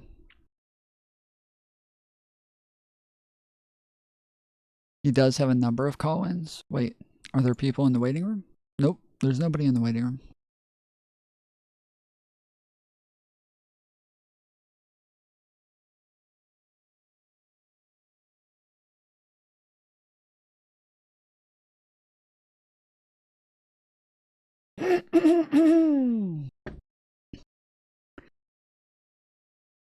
U.S. District Judge Jeb Boasberg demanded answers after flights carrying Venezuelan immigrants alleged by the Trump administration to be gang members landed in El Salvador after the judge temporarily blocked deportations under an 18th century wartime law. Boasberg had directed the administration to return the U.S. planes that were already in the air when when they ordered the halt. Okay, so the 18th century wartime law, when's the last time that's been used? Because they keep saying 18th century as though it's just like an old, kind of outdated law that like just happens to be there. That's not really in effect, but they just tried to use it anyways. The Alien Enemies Act. What to know about the 1798 law that Trump has invoked for deportations. The U.S. deported... So we're going to move on to this article real quick so I can understand the law a little bit better. The U.S. deported hundreds of immigrants after President Donald Trump invoked the Alien Enemies Act for the first time since World War II, using the sweeping powers of a centuries-old wartime law to target alleged members of Venezuelan gangs. The deportations over the weekend came as a federal judge issued an order temporarily barring them. The act allows non-citizens. Wow, I think this is the first time I've ever seen a typo on AP in a long time. I think they used to be riddled with them a while ago, but I haven't seen a typo with AP in a while.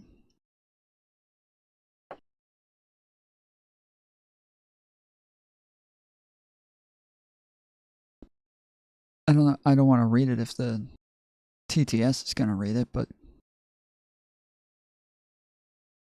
the TTS not going to read it? I guess not. Okay. District Court judge has no authority to direct the national security operations of the executive branch.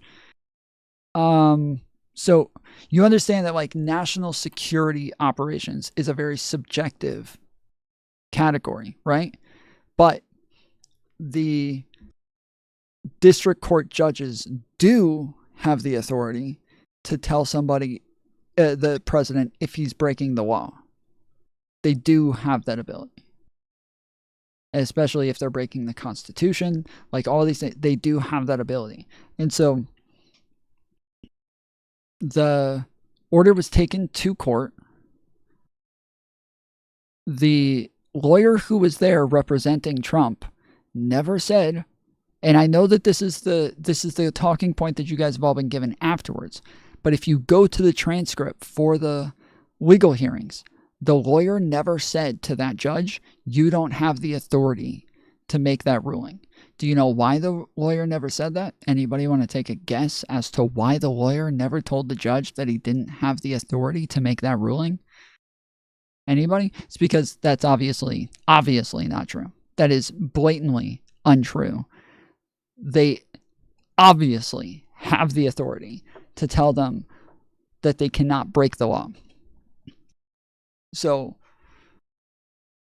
the fact that like afterwards Trump and all of his cronies came out and said they don't have the authority. It's a great talking point. It sounds good, but in reality, no legal experts are out here like making that case in court because they would sound ridiculous.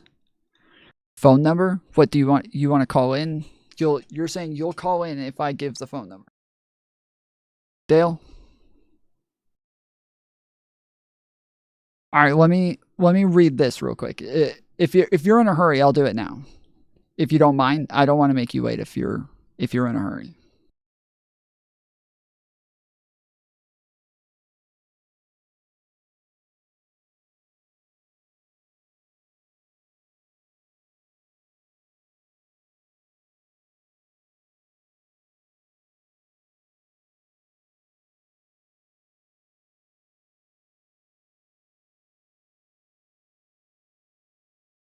I've asked multiple times. Sorry, I didn't see you. I thought Aaron said that he was trying to get you to go to the Discord, but yeah, do you mind? Can I finish the article? I seriously don't mind one way or the other. Like I'm not like pressuring you into. I'm just asking. Do you mind if I finish the article first, or do you want? We can go ahead and just call in now.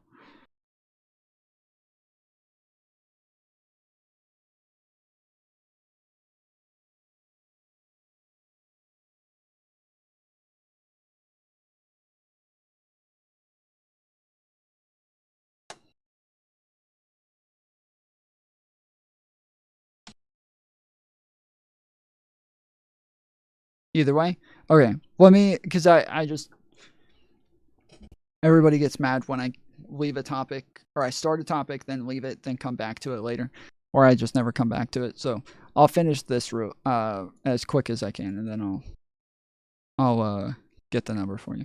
The U.S. deported hundreds of immigrants after President Donald Trump invoked the Alien Enemies Act for the first time since World War II. Okay, so yeah, so when I said that they keep saying 18th century law, they keep saying it like nobody's used this. This isn't a thing. Like, that's what I hear every time somebody says the 18th century law, you know, because there's tons of things that have been around since that, like the Constitution's been around since the 18th century. Like, come on, like it's not that, what, so what, 18th century, who cares? Like, but when they say it, you think, oh, well, it must be relevant. Like, if they're saying it's 18th century, it's probably relevant to the fact that he's using it. So I'd assume this is an antiquated law that shouldn't be being used, and they're using it anyways to try to find like a thing around. So yeah, this is the first time since World War II using the sweeping powers of centuries-old wartime law to target alleged members of Venezuelan gangs. I think also we haven't actually declared war on a country officially. We haven't declared war on a country since World War II, I believe. Did we even declare war on Vietnam? Okay, Google. When's the last time the United States declared war on a country? World War II. According to Wikipedia, since World War II, the United States has engaged in numerous military conflicts, but none have been accompanied by a formal declaration of war. Yeah, so this is the first time we've actually declared war since World War II. And we're not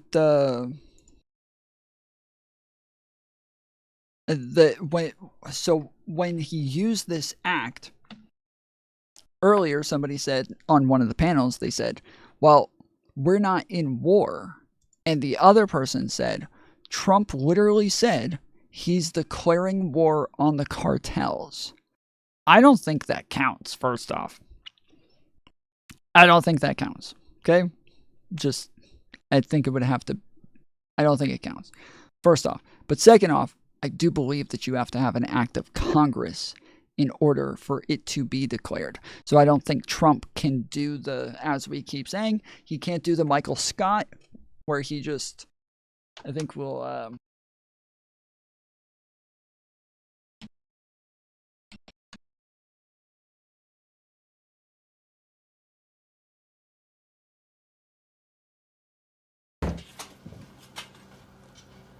Hey, cuz.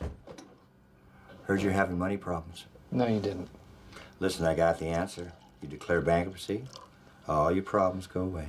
Creed Bratton has never declared bankruptcy. When Creed Bratton gets in trouble, he transfers his debt to William Charles Schneider. Why monopoly, man? Those things cost thousands. Do-over. At all.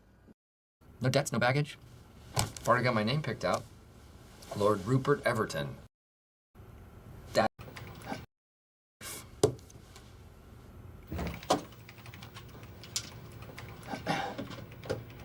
I declare bankruptcy! So that's what Trump did. So when we're talking about declaring war, this is... Wasted Design tipped $6.50. Have 10 Aussie bucks anyway. Thank you for the 10 Aussie bucks. I like Aussie bucks. I like Aussie bucks because they are more than you guys say they are. Everybody else. Oh wait, no, they're not. Wait, what? What happened? What happened in Australia? Oh no, that's the EU. Okay, sorry, that's pounds. I'm wrong. I don't know why I thought that. I was thinking, wait, the Australia's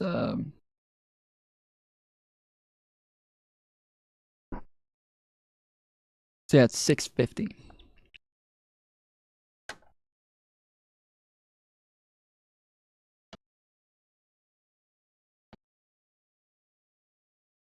But anyways, So yeah, this is what Trump did. He just came out and said, I declare war. And now he thinks he can use a wartime act because he declared it. It's been declared. But in reality, okay, Google, can the president declare war? On the website Senate.gov, they say, the Constitution grants Congress the sole power to declare war. So yeah, so only Congress can declare war, not the president. So even if you wanted to use that thought process, it just doesn't work because he doesn't actually have the power to declare war.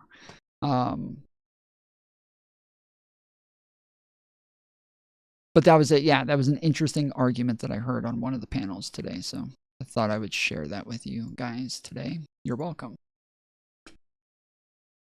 Is the kick stream still not up?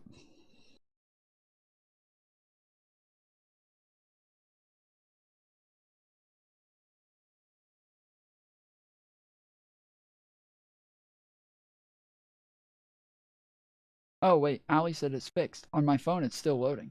Okay. Weird. All right. So yeah, so this is the first time it's been used. Powers of centuries-old wartime law to target alleged members of Venezuelan gang. The deportations over the week came as a federal judge issued order to... Oh, wait. How did I end up off the fucking article?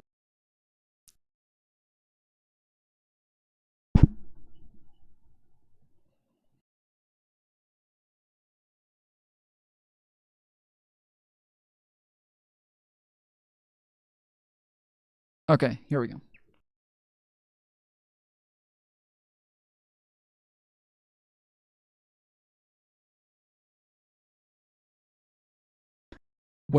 I'm sorry. I'm taking way too long to get through this. Okay, U.S. District Judge Jeb Boasberg demanded answers after flight carrying Venezuelan immigrants alleged by the Trump administration to be gang members landed in El Salvador after the judge temporarily blocked deportations under the 18th century wartime law. Boasberg had directed the administration to return to the U.S. planes that were already in the air when he ordered the halt. So we've already had two typos in this one article. Boasberg had given the administration until noon Thursday to either provide more details about the flights or make a claim that it must be withheld because it would harm state secrets. The administration resisted the judge's request, calling it an unnecessary judicial fishing expedition. In a written order, Boasberg called Trump officials' latest response woefully insufficient. The judge said the administration again evaded its obligations by merely repeating the same general information about the flights, and he ordered the administration to show cause as to why it didn't violate his order to turn around the planes, increasing the prospect that he may consider holding the administration officials in contempt of court. So that's what I was saying before, is obviously they're not going to be able to do anything to Trump. They're not going to be able to hold Trump in contempt. They're not going to be able to put him in jail. They're not going to be able to lock him up. But they are going to be able to hold other officials in contempt. And so they're going to be able to just keep locking up more and more Trump officials until they're able to get him to comply, if this is the route that they continue down.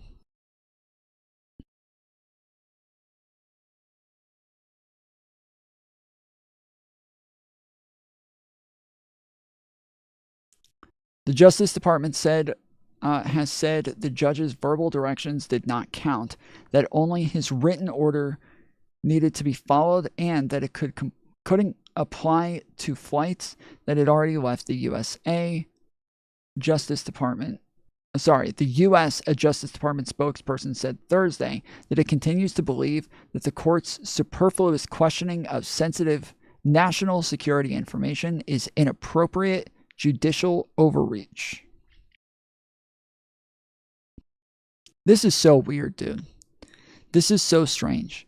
So, one thing, though, is initially we thought that this was a video that was put out by the Trump administration. I do believe this was put out by the El Salvadorians. I don't know why the El Salvador president is so excited about this. Somebody said that the reason is because they are getting a bunch of free labor in their in their prisons. I'm not sure about that. That is like a leftist thing that they like to do, is like, oh, this is against the 14th Amendment. This makes it, this is slavery. This is, or the 13th Amendment. But I don't know if any of that's true. So I do need to look into that as well, because that's weird. But the president, we read some of his tweets the other day, and the fact that he was like, oh, judge said this, haha, too late, laughing emojis, like, really weird.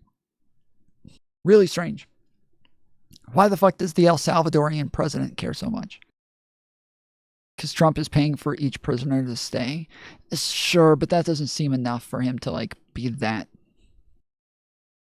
verbose about this. That seems like this is over the top. This is definitely over the top.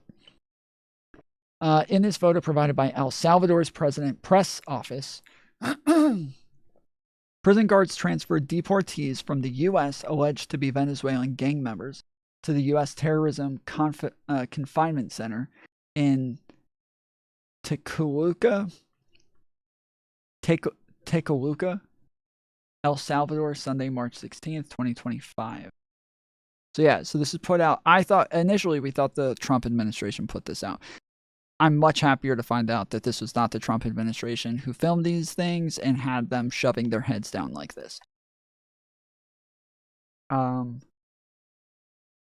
will say, though, I'm not super convinced that these are a bunch of hardened gang members when I don't see any tattoos on their heads or their legs all up and down here. Like, we're talking about the Aragua gang. Like, these dudes are tatted from head to toe. Like, their entire heads will normally be shaped like this anyways, with tattoos all over it, tattoos all over their faces, tattoos all over their legs. Can you prove they are not criminals? Do you think that's how that works, PetSmart? Do you think that's how that works?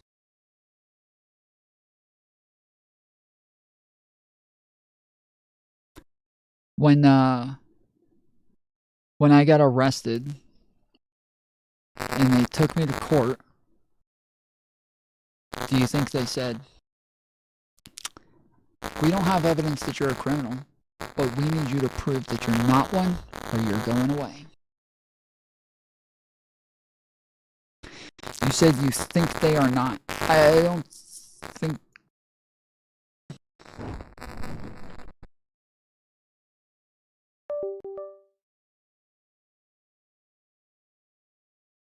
Well, I don't think I said I think they're not. But I think I was saying that that this lessens my confidence, I thought is what I said. But if I said I think they're not, I will adjust that to this lessens my confidence that these people are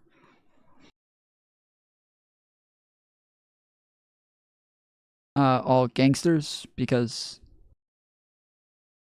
one, we have no evidence, so I already have very little confidence in the first place. But that, yes, if these are Tren de Aragua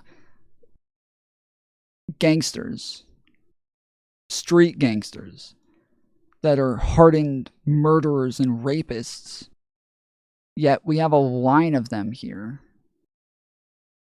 and we don't have any, like, we can see their heads, we can see their full legs, we can see some of their arms. No tattoos. No tattoos. Like, that's weird. You gotta admit, that's fucking weird, bro.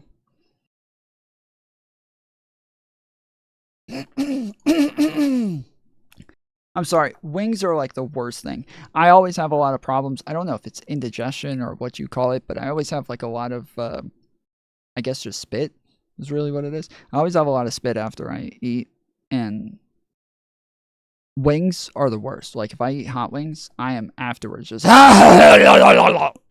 the whole fucking night. It doesn't go away. So I apologize, but I am going to be making a lot of noises, and I'm going to over-exaggerate them a lot very loudly into the mic. It's all on accident, and I'm really sorry that I'm going to be overly loud doing it right into the mic over and over and over for a very long period of time.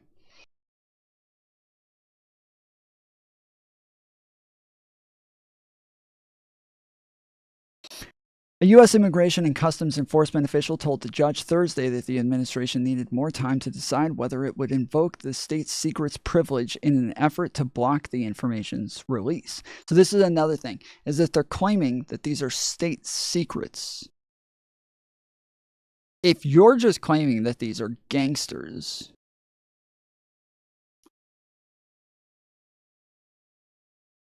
what?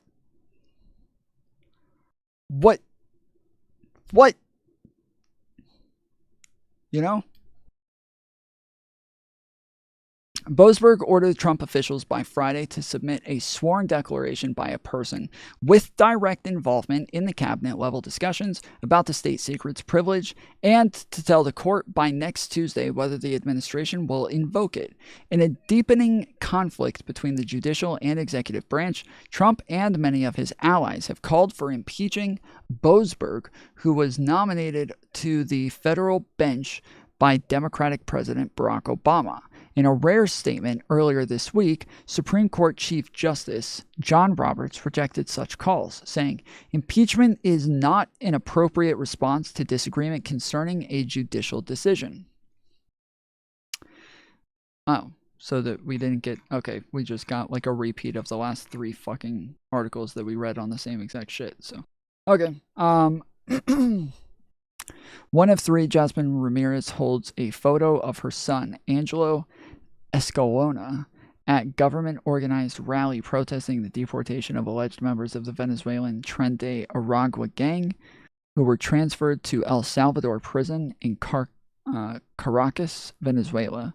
Tuesday, Ramirez said she hadn't heard from her son since he called to say he was with a group of migrants about to be deported on March 14th. Yeah, this is one of the weird things about all of this as well, is that they didn't even call family members to let them know that they were deporting them. Like, that seems really weird. But all right. Dale, I don't know.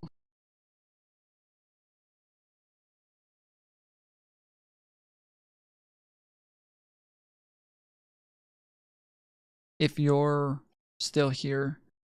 Or sorry, I don't know which chat you're in, but I'm going to go ahead and just put the phone number up on the last chat that I saw you in. And then,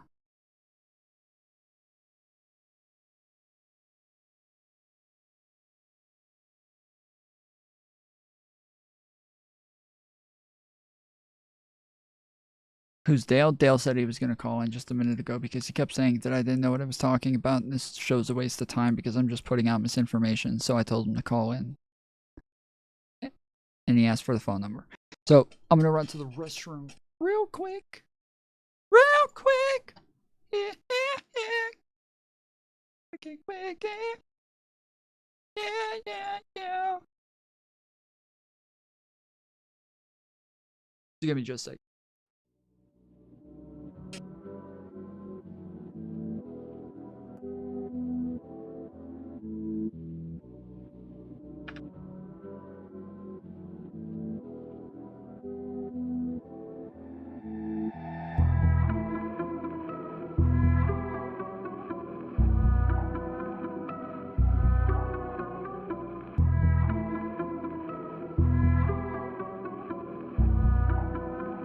Pure, unadulterated tomfoolery.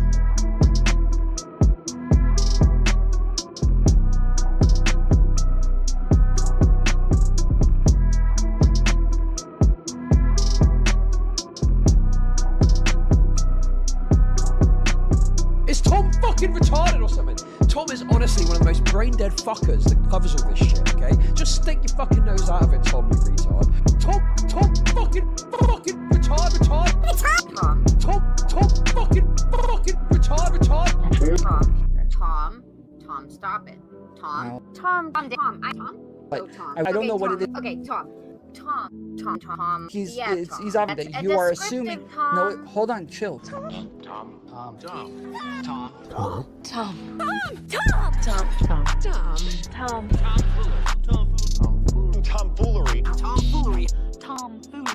You need a tomfoolery. Tomfoolery.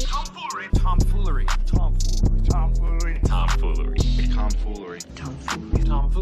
Pure, unadulterated tomfoolery. Tomfoolery.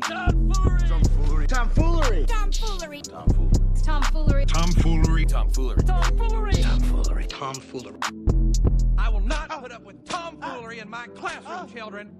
Tom fucking retard. Fucking Tom fucking retard. Fucking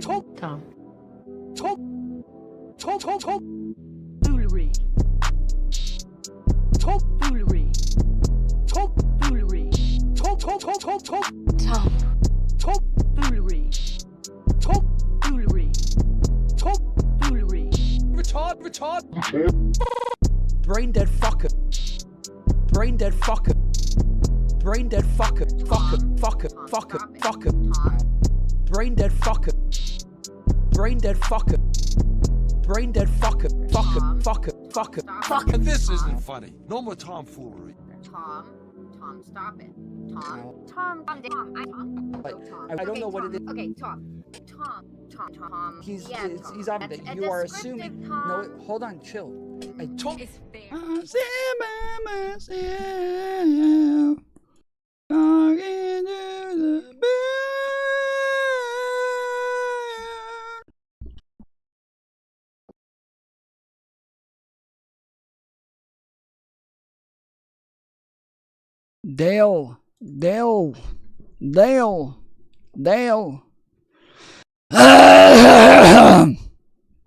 Dale.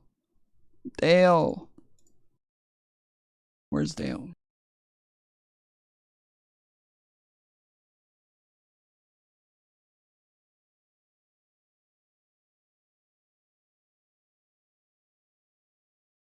This is not good. This is the last fucking thing, cap that I have. I don't know what we call this, but it's the last one that I have, and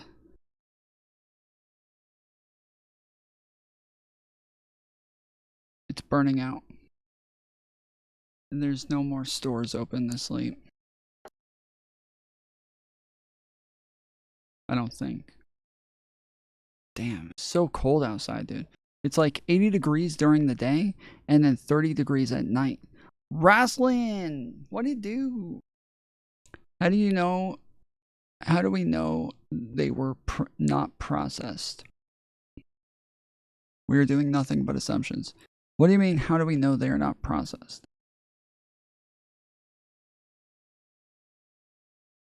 You're saying, how do we know they didn't get due process? Because those go through courts. Courts are public. That's how. Because they got arrested off the streets and were deported the next day. That's how.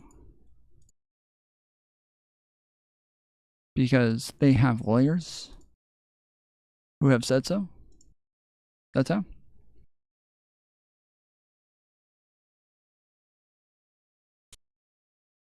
But yeah, it again, like if they did any of these things, it would again be on like them to provide that evidence. But there's like zero chance that they just like arrested them off the street, walk them right into a courtroom, and were like, the judge is like, how do you plead? They're like, innocent. Judge is like, I don't believe you. Jury, they're like, yep, guilty. I believe he's guilty. Well, all right, you're going to prison in El Salvador. I find that very unlikely. And then just walk them straight onto a plane. Yeah, I don't think that was likely, but okay.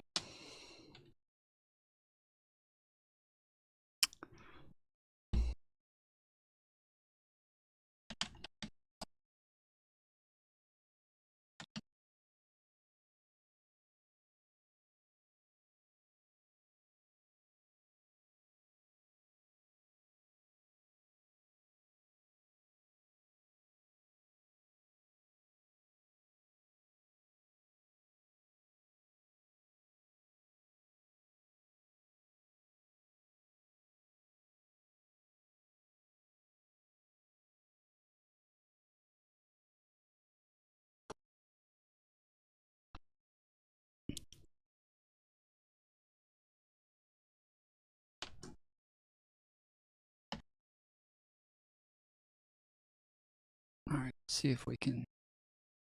Whoa! Does it. Oh! Fuck! I want to listen to it.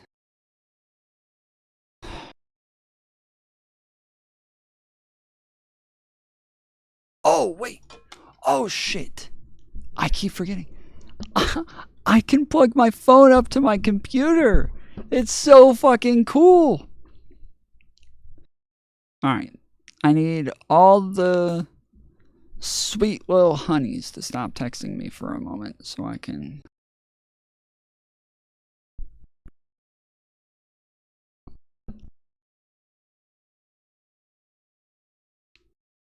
Trump officials say deportees New York Times.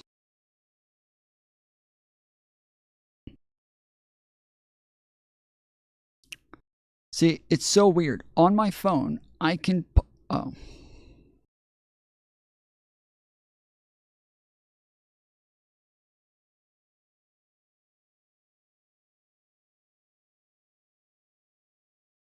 Yeah, on my phone, I can just sign... Oh.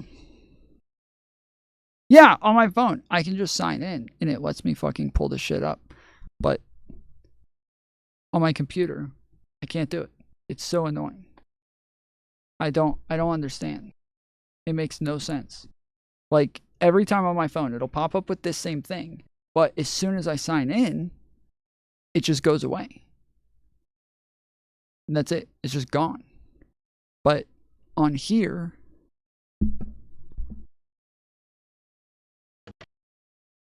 Alright. So I just click the Bluetooth button. It's just gone. Will you shut up? On here, nobody gives a fuck, bro. Sheesh. Dale does not respect you. Say deportees were gang members. Few details were disclosed. Say deportees were gang members. Few details were disclosed. This article is by Jasmine Ulloa and Zolan Cano-Youngs and read by an automated voice. In the days since the federal government sent hundreds of Venezuelan immigrants to a prison in El Salvador, Washington has been debating whether the White House did indeed defy a federal judge who ordered the deportation flights to turn around and head back to the United States. But beyond the Trump administration's evident animus for the judge and the court, more basic questions remain unsettled and largely unanswered. Were the men who were expelled to El Salvador in fact all gang members, as the United States asserts? And so yeah, I'm assuming some people have looked into this, right? So I'm assuming they've at least like talked to the parents, they've talked to friends, they've talked to relatives. You know, they've gotten some background on these people. Because honestly, if they're in gangs, like it's probably not hard to find out, right? Like this is stuff that most people are pretty loud about. The being in a gang is like the one type of criminal that is very loud about the fact that they're a fucking criminal. It is just it is just a thing that they do where they are not going to be shy about the fact that they do crime and they like it. So I think we should be able to get some info here as to how extensive that is. how did the authorities make that determination about each of the roughly 200 people who were spirited out of the country even as a federal judge was weighing their fate? The Trump White House has said that most of the immigrants deported were members of the Venezuelan gang Tren de Aragua, which, like many transnational criminal organizations, has a presence in the United States. Amid the record numbers of migrants arriving at the southern border in recent years, the gang's presence in some American cities became a rallying cry for Donald J. Trump as he campaigned to return to the White House, claiming immigrants were invading the country. After Mr. Trump returned to power in January, Trenderagua remained a regular talking point for him and his immigration advisor. She says it the way that I want to say it every time. Trenderagua.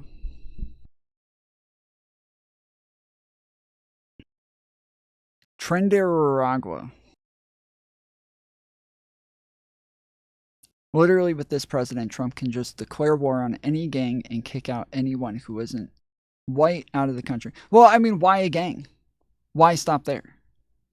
Why a gang?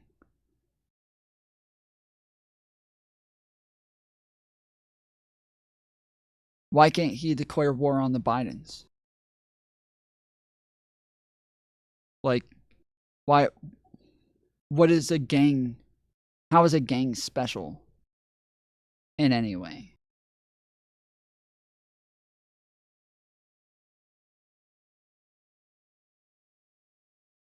Why not war on the Democrats?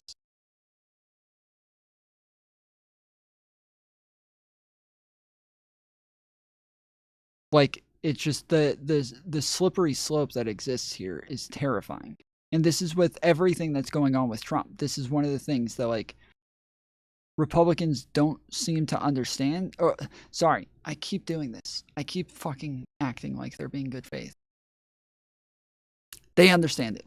I know they understand it, because when they were pretending that Trump was being falsely accused of crimes, and that the Democrats were using lawfare on him and shit like that, when they kept saying, well, this sets a dangerous precedent to where now people going forward can use these on each other, and Democrats don't seem to realize that if they do it to Republicans, that Republicans are going to do it to them, right? Obviously, this is a dangerous precedent for everybody. This is a dangerous precedent for all Americans. If there's no due process just because they decided that you were a criminal, now you just get to get kicked out, and that's that. Like, there is, like, again, there is some wiggle room here, especially if it comes to, like, somebody who's an illegal immigrant, right? So you ask them for their papers, they say, oh, I don't have papers. Well, if they immediately say, like, oh yeah, I'm an illegal immigrant, like, okay, well, there's not much, like, there's not a whole lot to do there. There's not a whole lot of process that is due at that point. For all Americans, that's stretching. That's not a stretch at all. At worst, it's a dangerous precedent for green card holders. So, no, again, hold on. First off, this doesn't just apply to, like, green card holders. This doesn't just apply to like, people with visas. It doesn't just apply to illegal immigrants. Like, there should be some sort of due process there for all of these people. But even citizens have been kicked out. Obviously, some people just got picked up by ICE and were like, you know, found out eventually to be American citizens and then let go. But there was a little boy who was, he has cancer. He has brain cancer. He was having a seizure. His parents took him to the emergency room. He was, while he's having a seizure, his parents are illegal immigrants. And while he's having a seizure, ICE pulls up and stops the parents from leaving and taking him to the emergency room. I believe they were, like, literally backing out the fucking driveway or some shit, and they stopped them. And then, while this kid's having a fucking seizure, apparently, they deport them out of the fucking country. And the kid is literally a citizen. And the parents are trying to tell them, like, yo, they go to school here. They have family here. Like, they live here. They can just stay with their fucking family. Like, what the fuck? And they still deported the fucking kids. American citizens. All right? We're not just talking about green card holders. We're not just talking about fucking visa holders. We're not just talking about immigrants. We're not talking about illegals or illegals or anything like this. We are talking about a whole slew of people. And it doesn't change, even if that wasn't the case, okay? Even if that wasn't the case, that wouldn't change whether or not it is a danger for everybody. Because when they say, oh no, we don't have to use due process because of the Wartime Act. We've said that we're at war with this gang, blah blah blah, right? That can apply to literally everybody. That can apply to literally everyone. That doesn't, like, there's no cutoff for just like illegal immigrants here.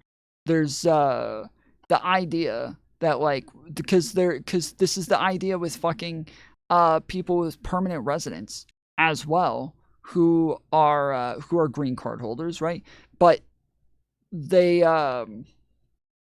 just call them terrorists and then say, yeah, now we don't have to go through due process for them either. There's no reason why the green card or citizenship would change that. There's absolutely no reason why, like, green card holder or citizenship would change whether or not you get due process for that. Once they say that you're a fucking, like, terrorist, now they get to just skip due process. Well, how the fuck do we even know? How do we know? How do we know you're a citizen? How do we know you're not a citizen? How do we know you're a green card holder? Like, these things are done through the fucking courts. So this is like the fact that we're going to be like, oh no, it's okay. It only affects the people who are immigrants. No, why? Why would it? Like, we're talking about the slippery slope, right? Obviously, so far, it has only affected those people. But we're talking about the precedent that it sets makes it to where those are not, there's no reason why those would be the bounds on this. There's absolutely no logical reason for why that's where it would stop. Like, and normally we would think, imagine being that stupid. So maybe you're not aware. Donald Trump just used the federal government to go after law firms that he didn't like because they represented people in lawsuits against him. I don't know if you're aware of that, but he just did this. So I don't think any of this is far-fetched. He is blatantly using lawfare out in the open against people. And if you're going to sit there and be like, oh, this is stupid, I can't believe he thinks that would ever happen. It's already happening, motherfucker. They're already doing it, okay? So you can sit there with your eyes covered so that you can keep your fucking cult membership, but I would rather be an American than a fucking cultist. I will take the Constitution over a fucking red hat any day.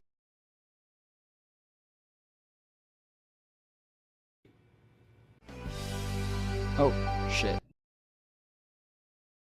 I forgot this is on my phone.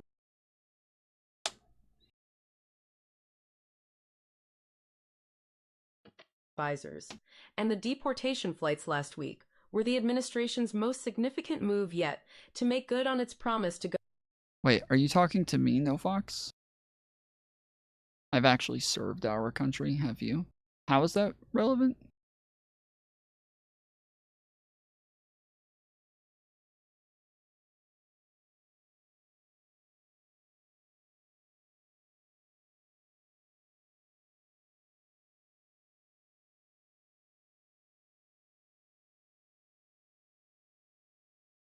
I'm not a cultist. I'm not brainwashed. I served our country. I'm sorry, but considering the fact that Trump has been getting rid of all the fucking veterans' mental health benefits, it does not make me any less concerned. You're saying one action will lead to a series of consequences that aren't related to the initial action. This is slippery slope fallacy, Tom. First off, I don't know why you're saying one action. I don't know where the fuck you got one action from. I think we're at hundreds at this point. Hundreds of actions.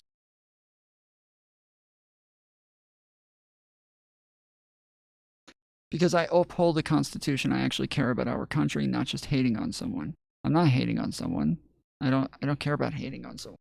I care about the Constitution. So I don't know. I have no idea what. Maybe you're talking to somebody else, because yeah, I don't know how that relates to anything I'm saying. Go after the gang, but officials have disclosed little about how the men were identified as gang members and what due process, if any, they were accorded before being placed on flights to El Salvador, where the authoritarian government, allied with Mr. Trump, has agreed to hold the prisoners in exchange for a multi-million-dollar payment. The Justice Department refused to answer basic inquiries on Monday about the deportations from the federal judge in Washington, D.C., who had ordered the deportation flight to return to the United States. On Tuesday afternoon, he ordered the Justice Department to submit a sealed filing by noon on Wednesday detailing the times at which the planes had taken off, left American airspace, and ultimately landed in El Salvador. More than half of the immigrants deported over the weekend were removed using an obscure authority known as the Alien Enemies Act of 1798, which the Trump administration says it has invoked to deport suspected Venezuelan gang members age 14 or older with little to no due process. The rarely invoked law grants the president broad authority to remove from the United States citizens of foreign countries whom he defines as alien enemies in cases of war or invasion. In a court document it filed on Monday night after the hearing, Robert L. Chernitou, a senior immigration and customs enforcement official, asserted that each of the individuals had been investigated and... See, if the fucking dog walker was here, we could explain to him that that is semantics. that is semantics. The dog walker yesterday didn't know what fucking semantics was, yet he accused me of it 3 different times. And then eventually I realized, I'm like, every time he says semantics, it's not, he keeps saying I'm playing semantics. And nothing I've done so far is semantic. Like, none of this is semantics. So I eventually asked him, I'm like, what do you think semantics are? And he's like, it's when you're trying to avoid the fucking conversation. Like, no. Nope, that's not semantics, no. Definitely not.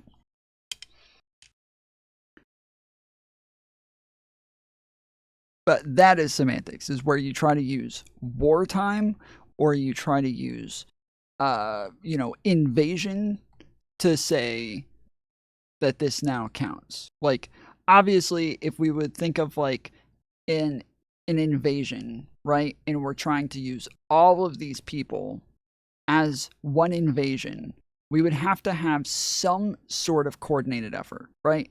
Some sort of coordinated effort at all in order to lump all of these people into an invasion, right? Unless you want to say each and every single person by themselves is an invasion. We don't have an invasion. We have thousands of invasions.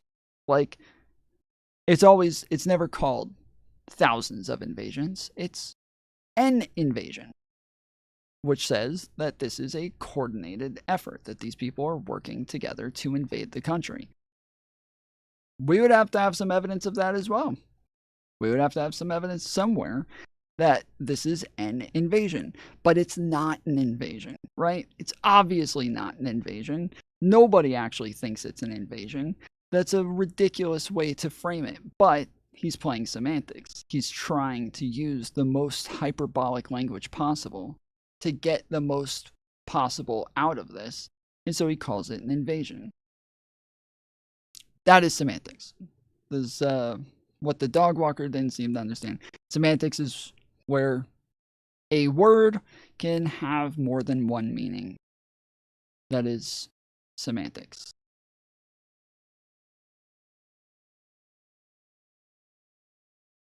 vetted, and that those efforts had involved surveillance data, a review of financial transactions, and interviews with victims. But a number of questions were raised by Mr. Cherna's filing, in which he said an ICE database showed that some of those sent to El Although, okay, I will say, the wartime thing, that is, I do think that that one is something that can be a little bit more nuanced based on precedent, because we've had a war on terror, which we did use wartime laws and things like that for stuff like Guantanamo Bay and terrorists and you know, all sorts of I forget what the name of the law was, but it was like, you know, the law that allowed us to torture people. The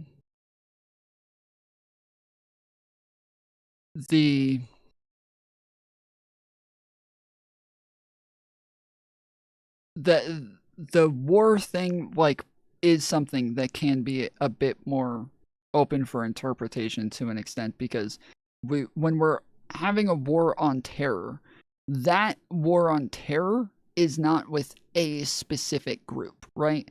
There was the Al-Qaeda, ISIS, the Taliban.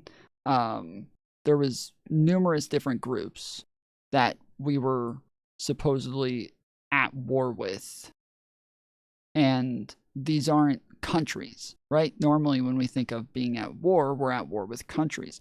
And I remember when this happened, everybody kept saying, this seems weird. Like, normally when we're fighting a war, we're fighting against like a country or a like political party or something like that.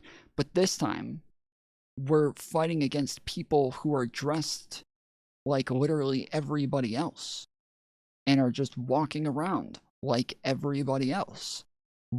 There's no difference between them and everybody else. So we have no idea like who we're fighting at any given moment. They're not walking around in, you know, fatigues and shit. Like, they're not walking around in fucking robes and turbans like everybody else. So it's just not clear. This is something that I do think gives a bit more room for the word war when we're talking about like what it means to be at war, because I think a lot of people hear, oh, we're at war with gangs. Yeah, right. Like, we only go to war with governments, right? Like, we go to war with countries. We go to war with armies. We don't go to war with gangs. But the Taliban is something similar to a gang.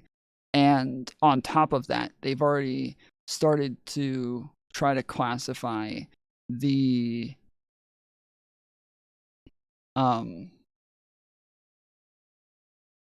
cartels as terrorists and terrorist organizations, which doesn't make sense. It does not fit the definition of terrorist at all.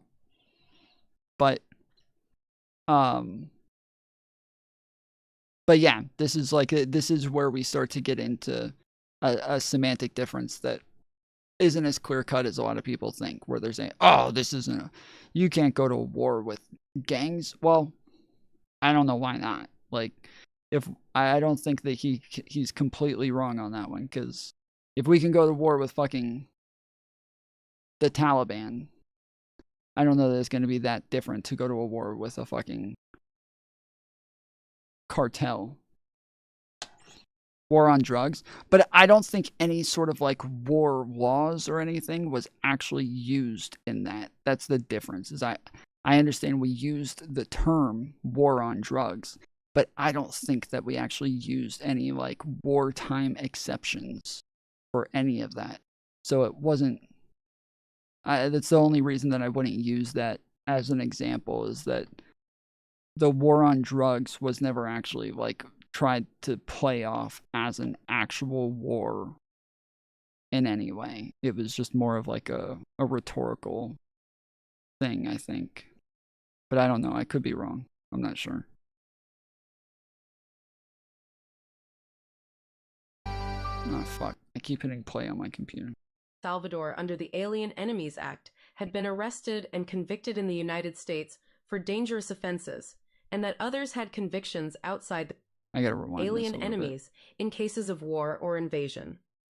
In a court document it filed on Monday night after the hearing, Robert L. Chernitou, a senior immigration and customs enforcement official, asserted that each of the individuals had been investigated and vetted and that those efforts had involved surveillance data, a review of financial transactions, and interviews with victims. But a number of questions were raised by Mr. Cherna's filing, in which he said an ICE database showed that some of those sent to El Salvador under the Alien Enemies Act had been arrested and convicted in the United States for dangerous offenses, and that others had convictions outside the country. Mr. Cherna also acknowledged, though, that many did not have criminal records in American courts, though he said that did not mean they would pose a limited threat. Still others were said to have been in proximity to Tren de Aragua members during law enforcement raids on vehicles and residences when they were caught in the dragnet. A growing chorus of families, elected officials, and immigration lawyers have begun coming forward in the news media to reject or cast doubt on the allegations. Some lawyers, sent into frantic searches for their clients in detention centers across the country, believe their clients have been singled out simply for their tattoos. Immigration lawyers in New York were able to stop the deportation of at least one Venezuelan who they said had no ties to the gang. We got him. Lindsay Toxilowski, a lawyer with the Immigrant Defenders Law Center, said her client was a young professional in his 30s who worked in the arts industry and had been in detention since he sought entry into the United States last year, when he applied for asylum using an online government app, CBP-1. She said her client had come under suspicion because of his tattoos, but his lawyers had not been given the opportunity to... Yeah, same, like, so there again, like, we have somebody who's here on asylum. Although, I guess she said that he came, what, did she say last year? There's no way he actually went through the asylum process that quick. There's no fucking shot. Not a shot in hell. He's probably still being processed. Did they invoke the wartime powers during the war on drugs, Foolery? No, so that's the thing, is that the Wartime Act has not been enacted since the last time we actually declared war. And the last time we actually declared war was World War II. So it wasn't used in any of the other wars that we're talking about either. The war against the Taliban, the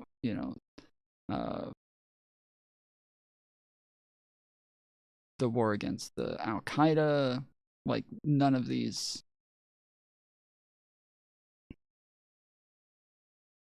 This is why they keep calling it the 18th century Wartime Act, because it's a very old thing that just hasn't been used in a long time. And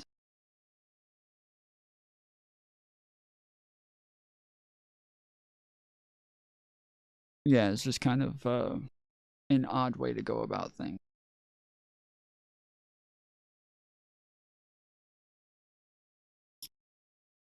The no tattoo gang, yeah.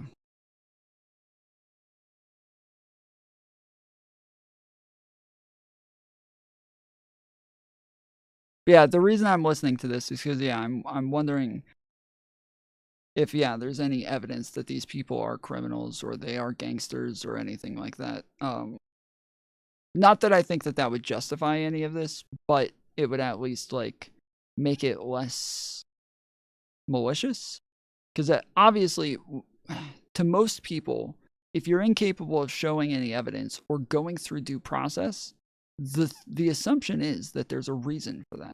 The obvious assumption, the reasonable assumption from everybody is, so they could have just gone through the process. They could have shown some evidence. They could have done all of these things, but then they chose not to.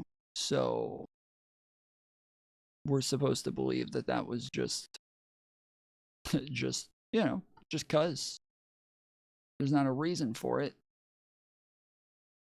It's not because they didn't have the evidence. They didn't think they'd win with due process. They just didn't feel like it. They retired that thing. They didn't get enough coffee. Well, yeah, obviously most people's assumptions are going to be that there's something fucking fishy going on. But yeah, if there is like actual evidence that they're actual criminals, it doesn't change my mind on the due process part. It just would make it seem less malicious. That's all.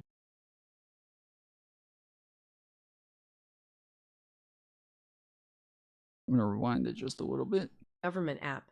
CBP1. She said her client had come under suspicion because of his tattoos. Were able to stop the deportation of at least one Venezuelan who they said had no ties to the gang. Lindsay Toxilowski, a lawyer with the Immigrant Defenders Law Center, said her client was a young professional in his 30s who worked in the arts industry and had been in detention since he sought entry into the United States last year when he applied for asylum using an online government app, CBP1. She said her client had come under suspicion because of his tattoos, but his lawyers had not been given the opportunity to counter the claims through a court. Okay, so he was in detention the entire time. That makes more sense, because I was going to say, there's no way this guy was already out on fucking asylum. When all this started, Trump purposely used the term invasion whenever talking about immigrants or immigration. He did that because his lawyers probably told him these were the radical justifications to use. Maybe. I don't know if they actually thought about it that far ahead, but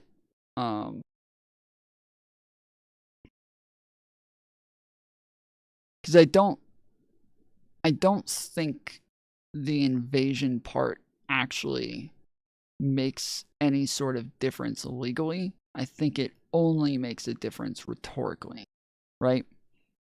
But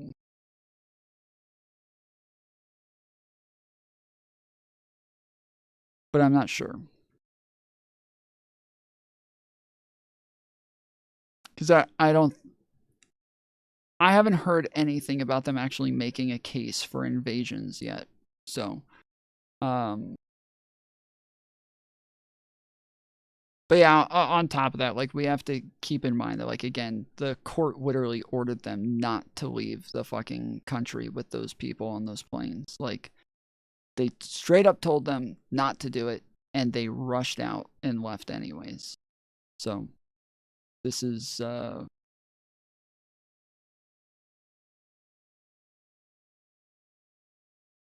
there's just too much that's wrong with this. There's too much going on here to where it seems way too suspicious, malicious, out of line, illegal, authoritarian, dictatorial, racist. Like, just, there's too much there. But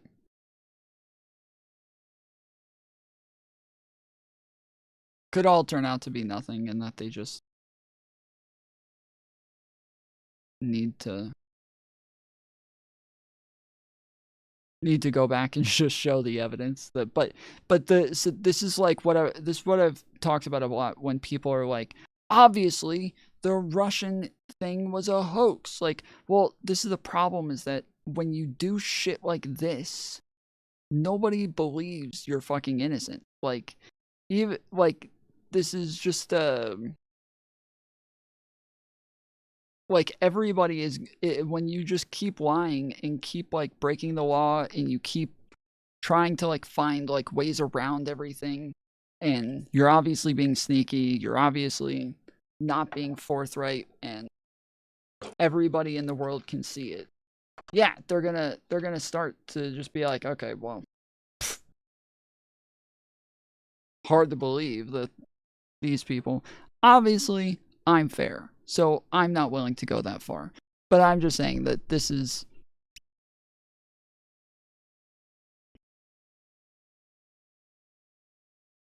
yeah, this is over the line.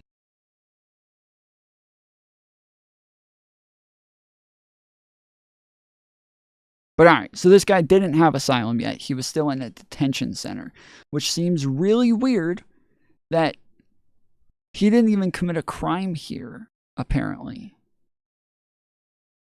If he was in detention here the entire time, waiting to be approved for asylum, he didn't even have the ability to commit a fucking crime here. So what the fuck? What is happening? Like, even if he is part of this gang, what right do we have to arrest a guy who didn't commit a crime?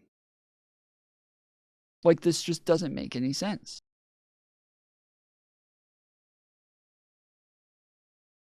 This makes absolutely no sense.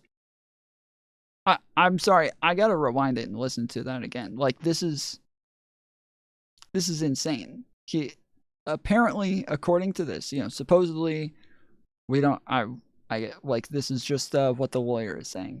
But the lawyer is saying that her client came in on the CBP One app, right? So this is the app that allowed people from Venezuela, Nicaragua, Morocco, I think, and one other country to claim asylum. Or sorry, well, I guess maybe it was asylum and refugee status. And that was the one that we were talking about the other day, where they had to buy their own plane tickets to get to the United States, and they would pre-approve them for this stuff so that they didn't have to keep them in detention. But if he used the CBP One app, why the fuck was he in detention? Right? The whole point in the app is so that you don't have to be detained and that you're pre-approved before you come. So, if he was pre-approved, why was he in detention? So yeah, I gotta listen to that again, because there's so much about this that just doesn't add up to me.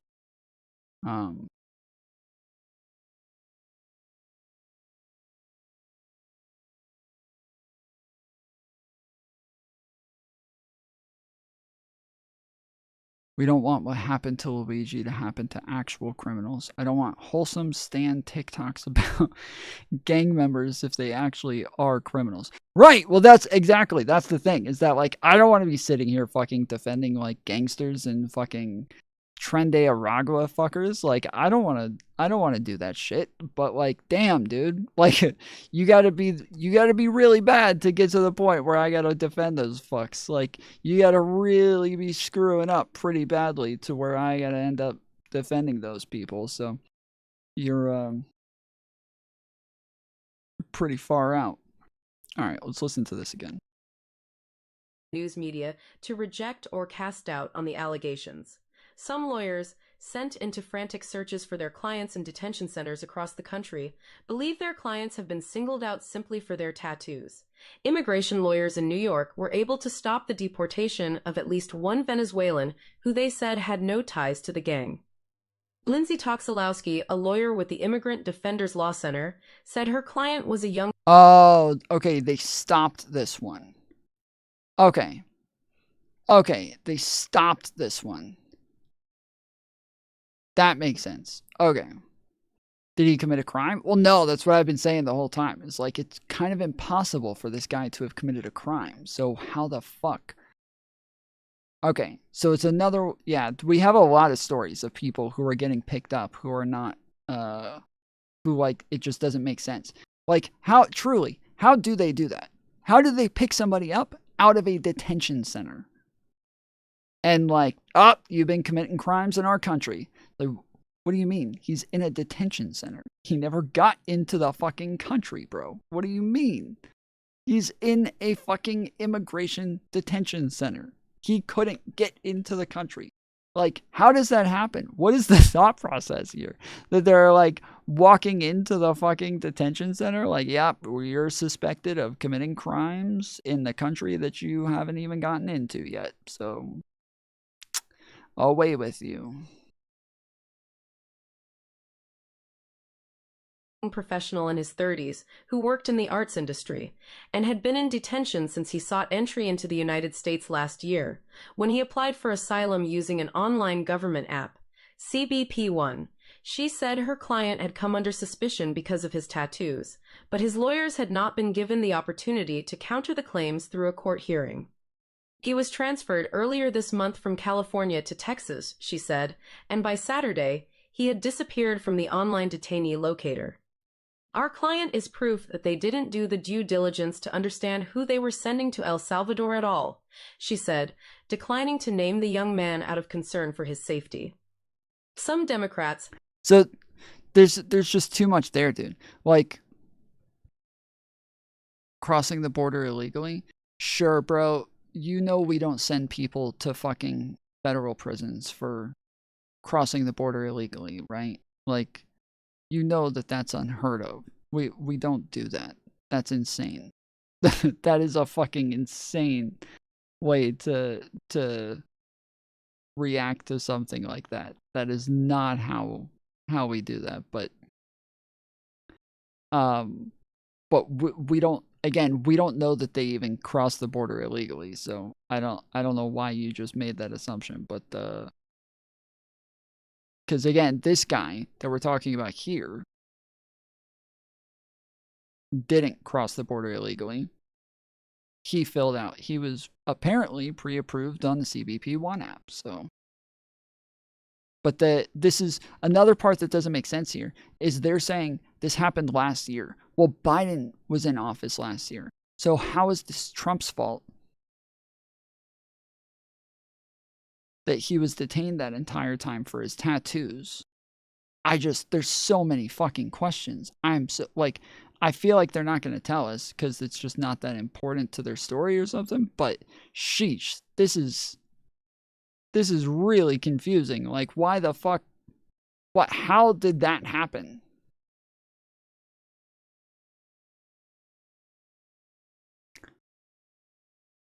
Okay, he was approved and then accused of a crime. What crime? He wasn't accused of a crime. Zens.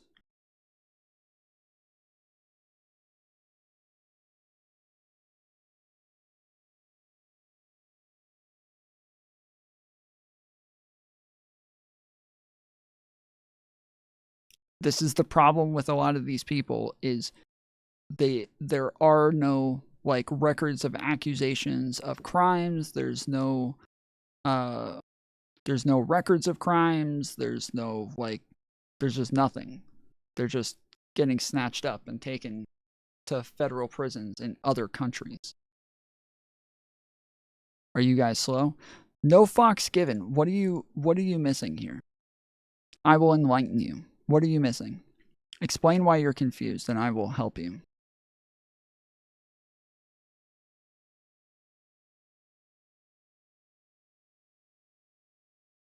Are they USA citizens? This guy was not. He was a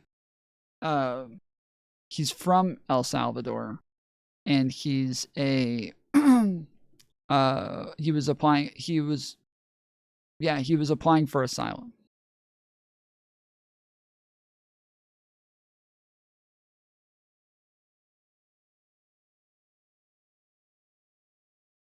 If not, I don't care. Well, that's not how the law works. So I'm not worried about whether or not you care about the law, buddy. I know that you guys don't care about the law, but I do. So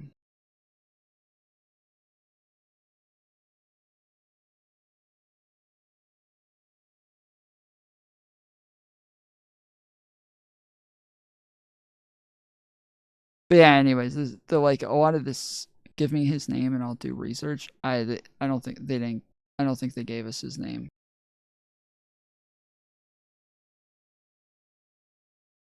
I'll listen again.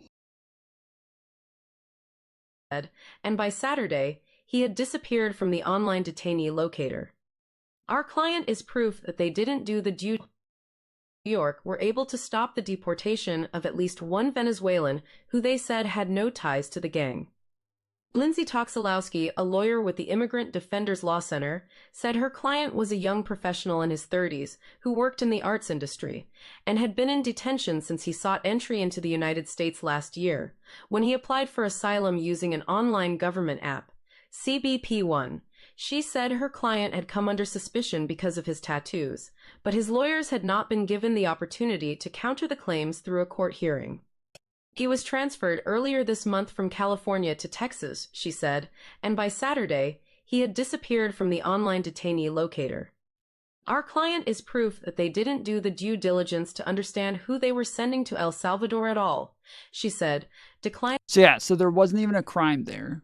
He applied for asylum, and then they were holding him because they had some suspicions of his tattoos, normal, like that when you're getting approved for asylum, like there's a lot of vetting that they go through before they approve you. So there's like if they think that you might be involved in gangs and shit like that, they're gonna see that through. So normal part.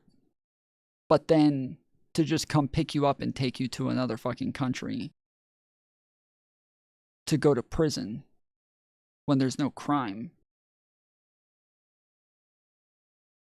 that just suspicion of a tattoo, like this is insane.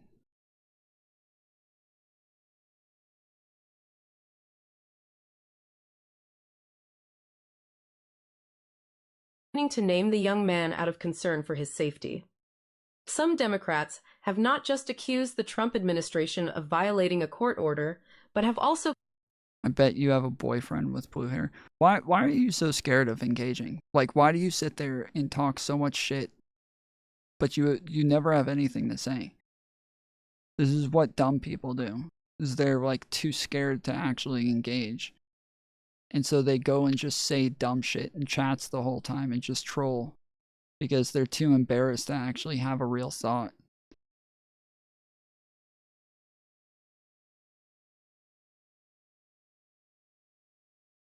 Put yourself out there, homie. I believe in you. You can think. I believe that you can think. You can do it. Just try.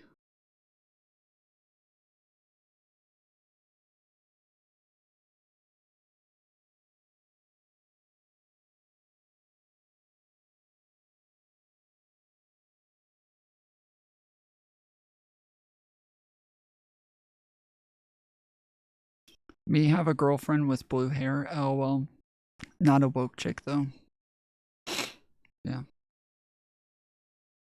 I think my girlfriend's girlfriend has blue hair.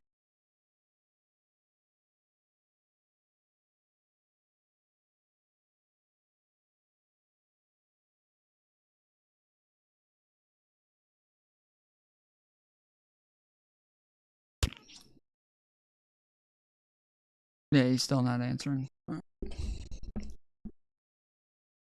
Question whom the administration sent to El Salvador. This story is the New York Times that we're listening to it on. It's the one that I have up on screen. Trump officials say deportees were gang members. Few details were disclosed.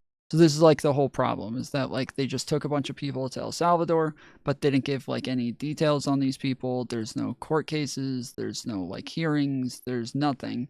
A judge told them, you cannot just take off with these people and send them to another country. You can't do it. And then they did it anyways. And so then the judge ordered them to turn the planes around and bring them back. And then they didn't. And just took them anyways. And unloaded them in El Salvador in another prison. And then the El Salvadorian president tweeted out, "Oh man, I just heard that a judge gave an order, but the plane had already taken off. Oopsies, LOL, laughing face, haha."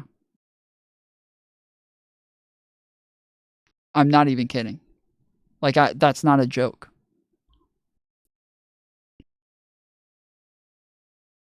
It sounds like something from like the fuck, I forget the name of the the show Arrested Development. It sounds like a meme from Arrested Development, where like the president of another country like knows that they just fucking helped violate a court order, and they're just like, oopsies, haha, lol, laughing face.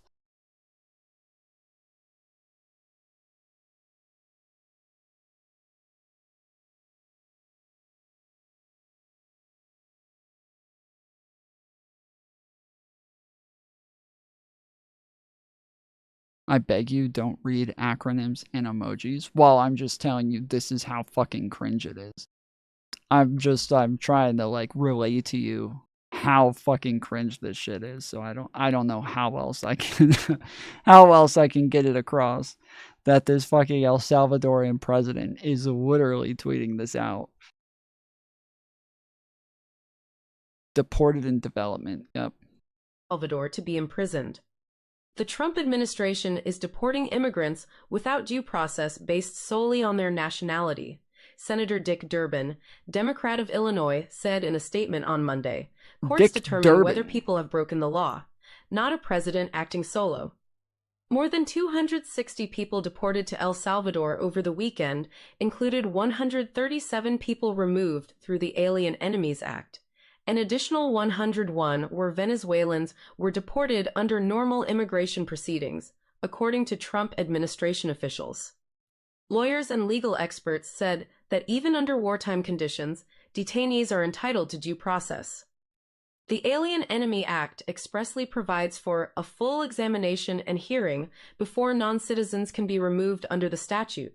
Stephen Vladeck, a professor of law at the Georgetown University Law Center, said in an email, even in the middle of the Second World War, federal courts would hold hearings to determine if alleged alien enemies were, in fact, citizens of countries with which we're at war. The government of Venezuela has forcefully condemned the transfer of Venezuelans to El Salvador and the use of the wartime authority by the Trump administration. In a statement on Sunday, the government of Nicolas Maduro denounced what he called the threat of kidnapping of minors as young as 14 by labeling them as terrorists, claiming that they are considered criminals simply for being Venezuelan. Mariana Araujo, 32, said the father of her two daughters, 2 and 6, had fled Venezuela after he participated in 2 demonstrations against Mr. Maduro's. When you got Maduro calling you out, bro. Sheesh. It's like Putin coming out and being like, I think this is a little authoritarian, guys.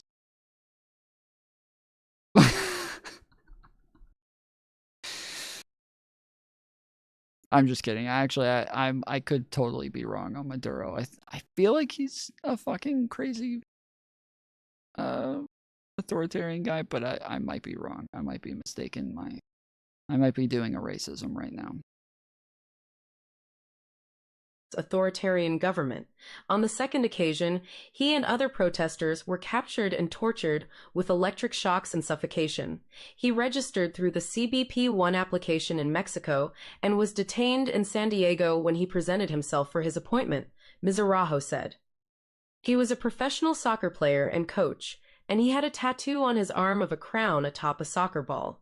Ms. Araujo said that immigration officials associated the crown with the Venezuelan gang, and that they had submitted documents showing that her ex-husband had no criminal history, along with photographs and letters from his employer to show he was a law-abiding citizen. But before his case had been decided, he called to tell her they were moving him to a detention center in Texas. She did not know his whereabouts until she recognized him in a photo on social media, she said. He was sitting on... Yes, this is another one of the problems, is they're not letting, like, next of kin know, or, like, they're not letting their families know. They're not making anyone aware of their movements whatsoever. When you go to jail, when you go to prison, you fill out paperwork for any sort of, like, emergency, any sort of, like, change in housing, any sort of, like, you know... important medical issues, you know, they have things to where they let people know what's going on, and they didn't tell anyone. They didn't tell their fucking families. They didn't tell their wives. They didn't tell their parents. They didn't tell anyone. They just kidnap people and sent them off to another prison in another country. And like, part of the weird thing for me is we're not just deporting them, right? We're not just deporting people. We're not just taking them to another country and dropping them off there, right? We're taking them to prison in another country, and we're paying that prison to take them, and then that prison is a for-profit prison that is putting them to work.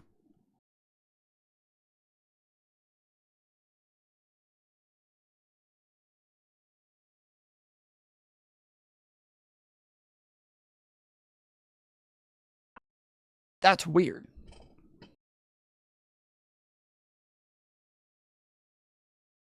On the floor with his head bowed down in a white prison uniform with other detainees in El Salvador. She has tried to reach out to prison officials there, but she has since learned the facility where he is being held is notorious for not allowing... Filtered's fucking psycho ass would just fucking kill him. Filtered's like, oh, they're brown? Kill him. Just kill him. We can just assume they're them illegals. We can smell it on them. I can smell the illegal on them. Smells like beans. Just gone, put a bullet in them.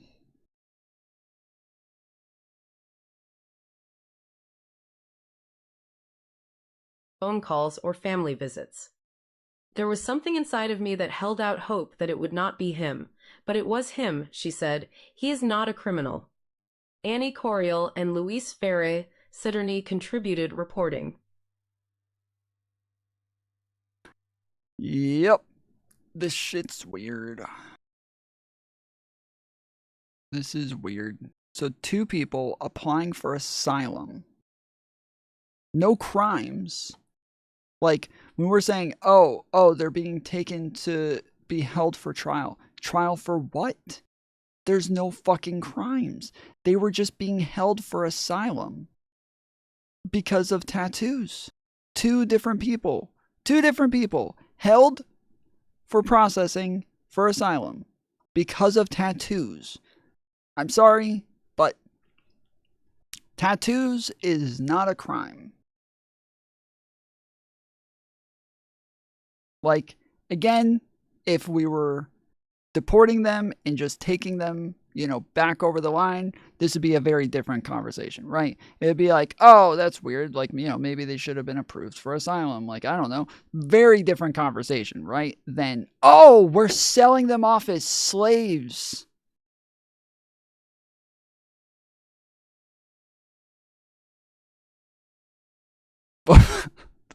What the fuck? Sad wee Tom. Yes, I'm sorry. Not all of us are fucking Nazis like you, okay? I am taking a mental picture of all this filtered. I don't ever want to hear you whine and cry about being called a Nazi again. Alright? I don't want to hear you whining and crying about the fact that people are calling your dumbass a Nazi. You are a fucking Nazi. You are a fucking traitor. You are a terrorist. I would be delighted to see you fucking taken off. But after a fucking court hearing. 100%. Even you, filtered, even your waste of life still deserves a fucking court hearing. Not because you're white, though. I know that's why you think it, but it's not because you're white.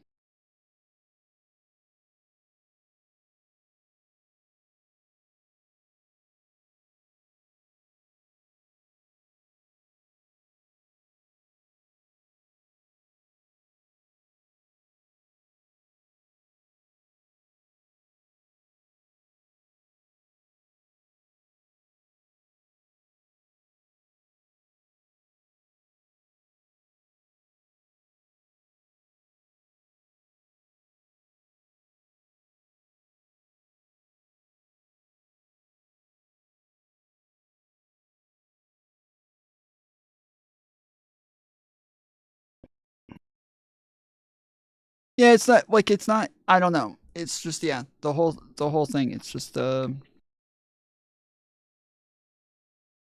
it's definitely fucked up. But yeah, we'll see. We'll see where it goes. But like this is just it's just weird. It's as I said before, like it's totally possible that these things have like reasoning behind them. It's just that it's very, very unlikely because innocent people don't act like this. Like this is not how innocent people act. Like if they actually had crimes, if they actually had evidence, if they actually had anything to show for this, they would just show it, but they don't. But we'll see.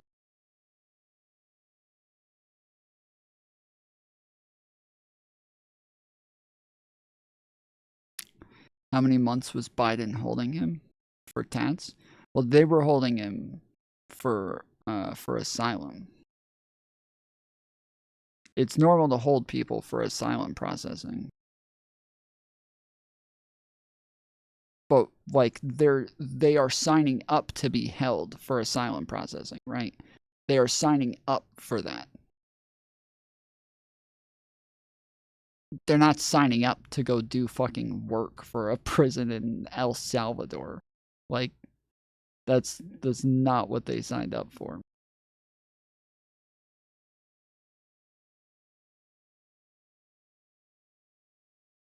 So if you want to say, oh, nope, you don't get asylum. Okay, cool. Let them go. Send them back where they came from. But because like, especially for the HPB app or H1B, HPB, I keep getting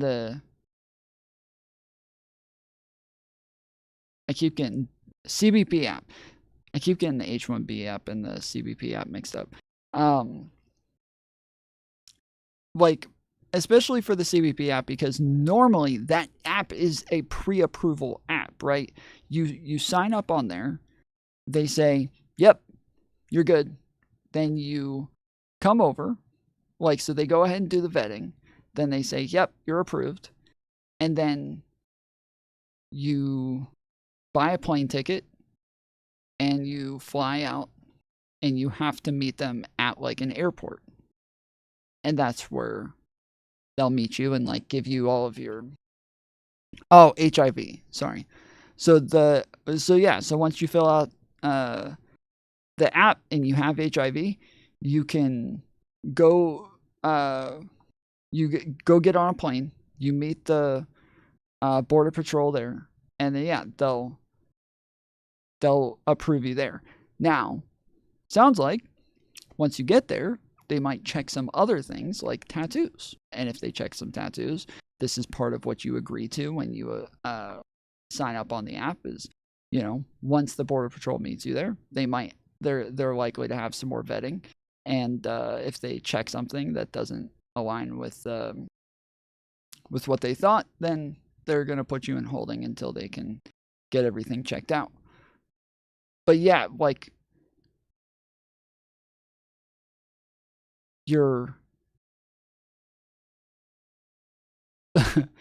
if you're not going to get it, and you don't get the asylum, they just say, all right, well, you got to buy another plane ticket home. Like, that's it. You got to buy a plane ticket home. Okay, bye. We said no. Adios, amigos. You don't go to jail for not passing our fucking asylum process. Like, you don't get sent to prison for failing the asylum audits. That's just weird. It's not a crime to fail the asylum process.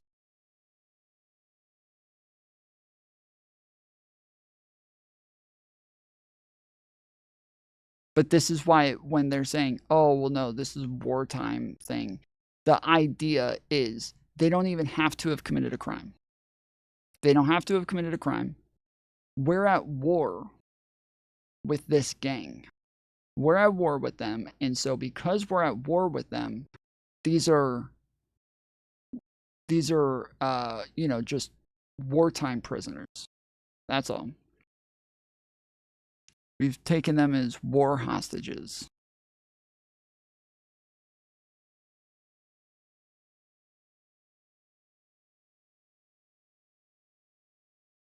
I would love to see a bunch of fucking virtue signaling, redheaded feminist women, who all, you know, all these liberal women who wanna virtue signal how woke they are. I would love to see all of them go get these like crown tattoos on their arms and on their faces and on their heads and everything.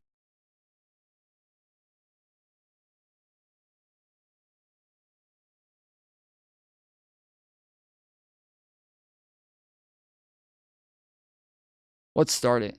Let's go. I'm gonna go like Photoshop those tattoos on, well, no, I was gonna say I'm gonna go Photoshop those tattoos on me, and then post it on Twitter and be like, liberals, we must all stand together. These men are being arrested for having tattoos. Don't let the Trump administration get away with this. If they're gonna arrest them for having those tattoos, they gotta arrest us too. But I'll actually look like a fucking Nazi if I do that. And yeah, with like my shaved head and everything, it's not gonna be as like good as if we just get like, you know, some mom to do it. Mantis, we need an old woman to do the tattoos.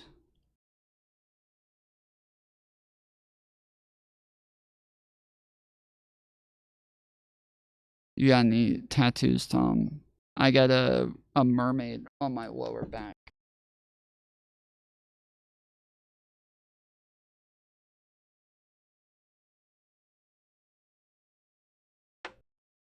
It's a very sexy mermaid.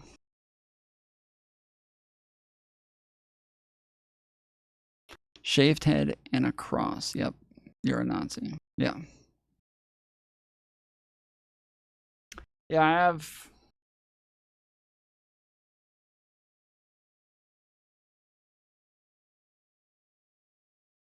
Oh fuck! I thought I had a short sleeve shirt on.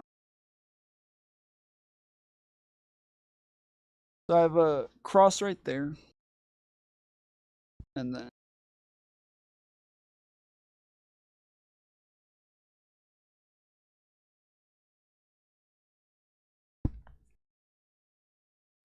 this one's a. I don't know if you can actually see any of this. This one's a scorpion.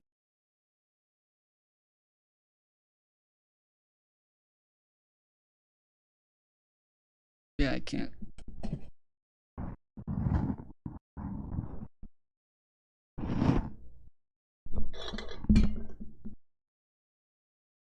And it comes up around here.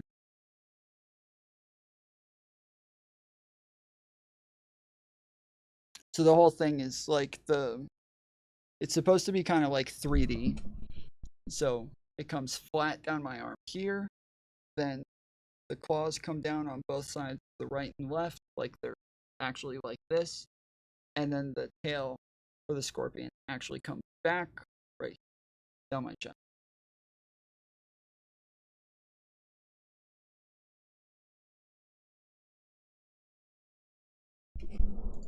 You got to get that thing filled in by my tattoo artist. I'm down. New Zealand fund. I'm still waiting for that massage.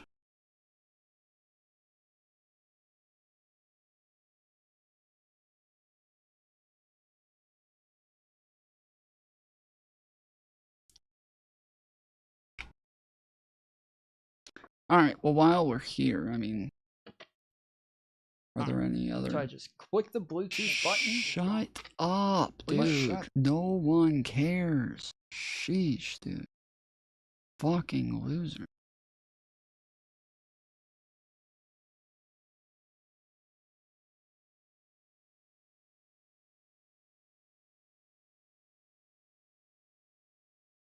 was 2 hours, 7 hours ago. Okay, we have an updated article. Intelligence assessments. Oh, okay, yeah, now it won't let me. Yeah, now it's not going to let me do it.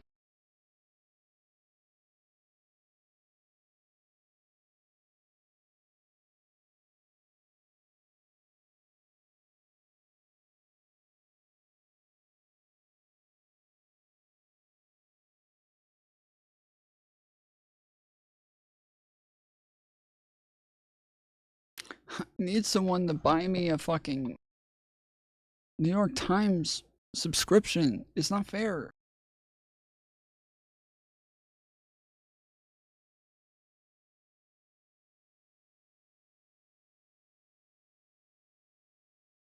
Oh yes, spicy. LMAO, I'd eat the shit out of those eye covers.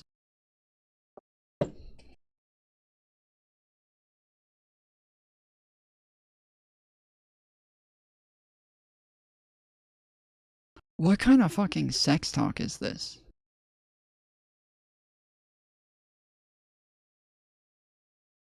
I'm talking to Simon.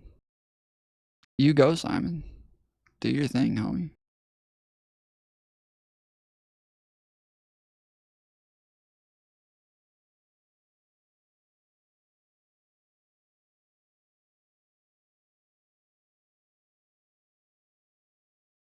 New York Times kind of sucks, to be honest. Well, I like the fact that they have a play button on there to where I can listen to it. The AP used to have them, and I really like them, so I started using the AP a lot. But they don't have them anymore. I think Forbes is the only other one that I know of that has them. But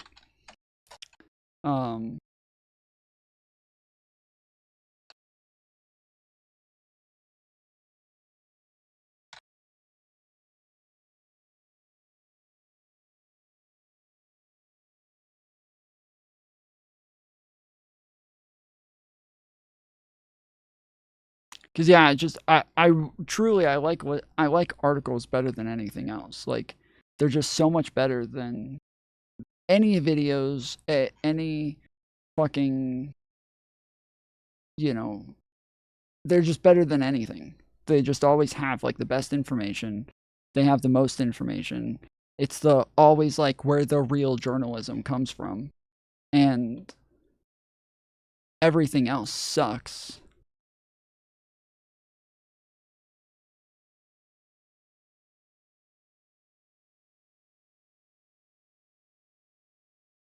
But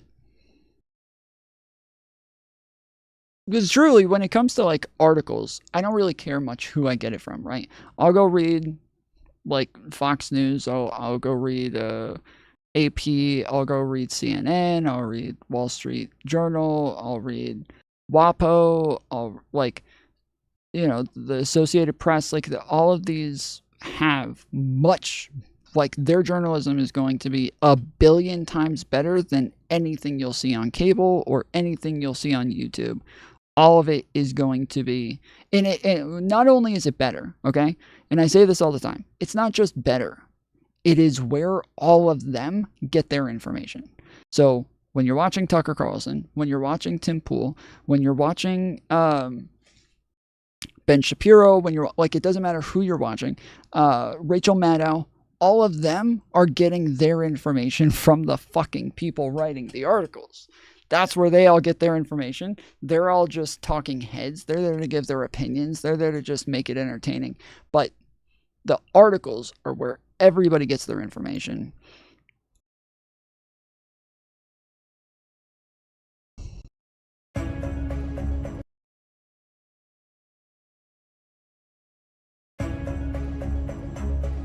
I can tell you this, these were bad people.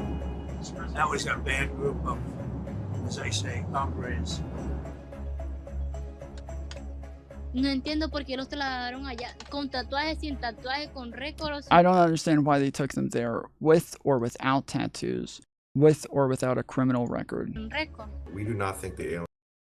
Well, yeah, that's it. Like, again, yes, even if they did have a criminal record, it's just weird to take people who, let's say, they apply for asylum, they have a criminal record. Well, that just means you don't get in. Done. Adios. That's it. That's out. Like, that's, you know, see you later. But I don't mean to keep saying adios as like a I don't know, like a Latino thing or anything like that. I'm trying to say it just generally as like a racist thing, but it keeps coming out that way. But yeah, let's say they have a criminal record. That means that they already went to court.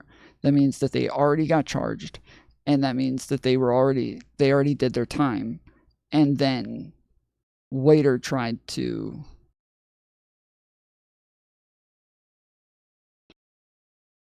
imagine defending criminals.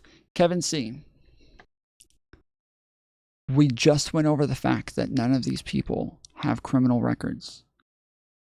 What are you talking about? What makes you think that they're criminals? Hello, we get it, Tom? Okay, you guys understood I was trying to be racist. I just want to make sure. I don't think the shaved head really gets it across sometimes. I think people think that this is like, you know, I'm balding or something. I'm a neo-Nazi. I'm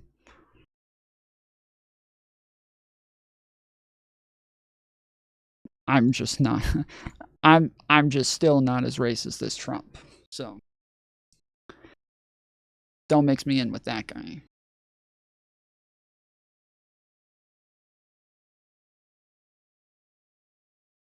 What makes you think they have no criminal records?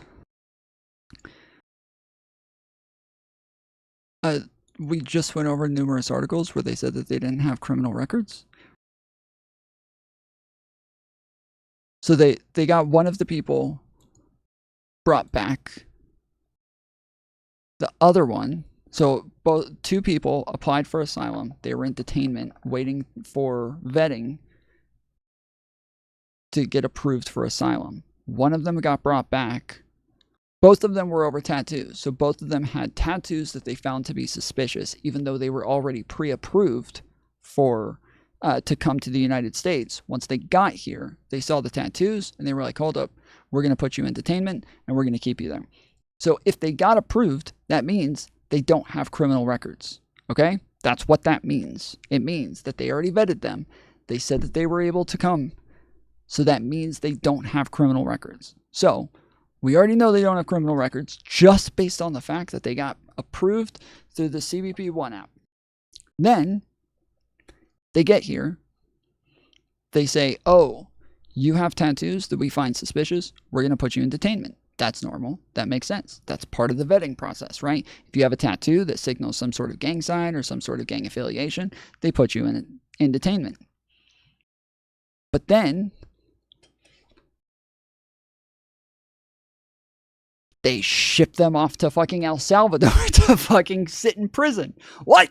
They didn't commit a crime. There's no crime there. Like, even if the tattoos turn out to be fucking gang tattoos, that's not a crime. You don't get to ship them off to another country and put them in prison because they have a tattoo that's affiliated with a gang. Like, it's just, yes, they're when you're saying imagine defending criminals, the whole point is that there's no evidence these people are criminals. There's no evidence for this. There's no reason to believe that they're criminals. So this is why we're going over all this information, is because we're trying to find anything that can like make this make sense, anything that can justify this, anything that can like give us more information on it so that maybe maybe there's some context we're missing, but literally nothing gives us anything better. It just seems to everything we hear makes it worse. That's the problem. Everyone on opposite sides assumes they have valid information. Your source of info is not reliable. You genuinely believe the article you're reading are true. Okay, Kevin, tell me where there's an article that says that they have criminal records. I just said we went over we went over 3 Fox News articles. We went over a New York Times article, an AP article. Now we're on, I don't know what the fuck this is. An ABC News thing. Like, we've been over everything that I can find on this. Where is the evidence that they have criminal records? Where? Even the State Department isn't claiming they have criminal records. So where is this evidence?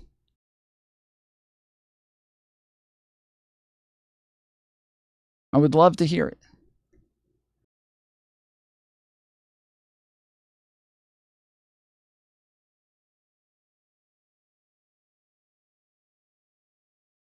Like, you're trying to make it sound like I'm just going and looking for a source that's going to agree with me. If that was the case, I wouldn't have gone through so many fucking sources. I wouldn't have gone to more articles. I would have just read the first one that said this and then just moved on, right? Oh, Trump bad. Moving on.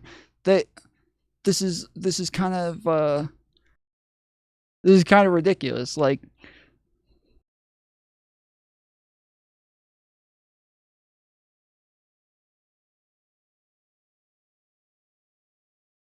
pretty dire. I blame Biden. What a meanie. Letting that poor tattooed art kid in. He didn't let him in. Where did you get that from? Filtered, how are you always so confused? I don't understand. I'm pretty sure that, like, it's been repeated for you for like 10 times now. Somebody needs to get this motherfucker some moonshine so he can actually listen. I think his parents gave him too much alcohol when he was a kid. Now he's got brain shock. I will be honest, I have not looked into it enough. Okay. I like, this is the issue, is that there's just no evidence that a lot, obviously some of them are probably criminals. Like, I'm not making this claim about everybody, right? But even if they were criminals, they would still deserve some sort of due process, right? Like, yes, I still defend criminals. So where you say, like, imagine defending criminals. Let's say they lined them up against a wall and shot all of them. I would defend them. I would be standing here being like, that's not a good way to deal with criminals, bro. Like, that's a fucked up way to deal with criminals. That's not how we do things, right? So defending criminals, like, isn't the, like, it's a little too broad. I'm more so care about the law and, like, the Constitution and how we ought to treat people. Do they need to create a department to deal with this kind of issue? Well, we have a bunch. I'm not sure what you mean. Like, we have a bunch of departments that already exist. Unless you're talking to somebody else, Pesmart. I'm not sure. Tom calling to Brian Craig. I'm not calling into Brian Craig again, bro. I'm not calling into Brian Craig.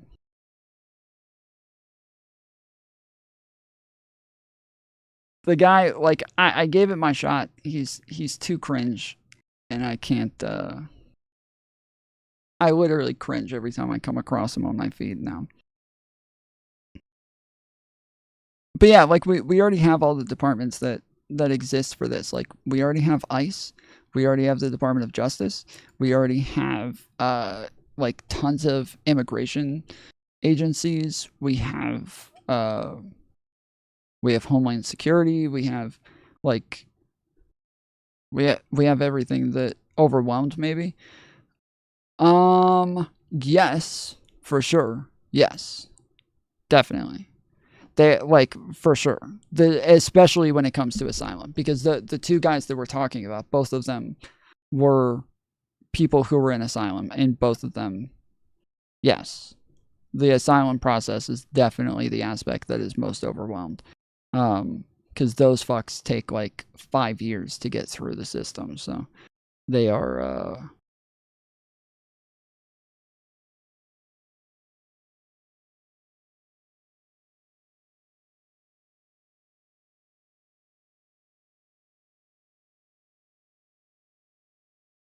they are definitely overwhelmed.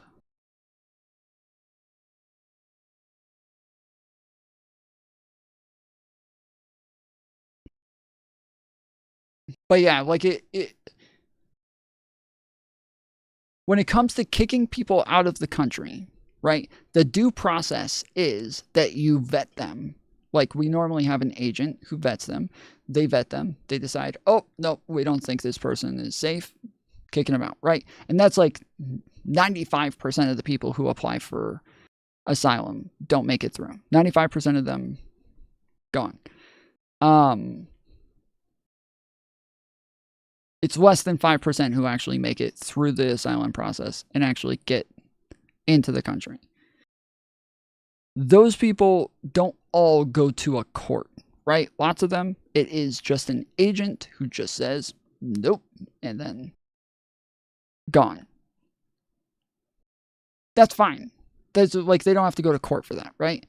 But let's say instead of them just sending them back, they said, we're now putting you in jail, and then we're putting you in a cop car, and that cop car is driving you over to the Mexican prison, and then they're keeping you there. Why? What the fuck? There was a... they just failed the fucking audit for asylum. Like, there's no crime there. What the fuck? Why are they going to prison now? Like, this is weird. And so, yeah, this is...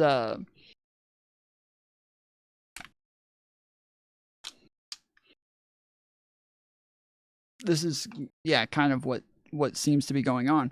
And again, the bigger part isn't just that that's what happened, but on top of it, and the fact that there was no due process, right? That's one part of it. That, like, okay. But then on top of that, and then there's the two guys who literally just, there's no reason to even, for them to even get wrapped up in this. Okay, so we got no due process. Then we got two guys who there's literally no way they could have, like, been a part of any of this shit. And then there's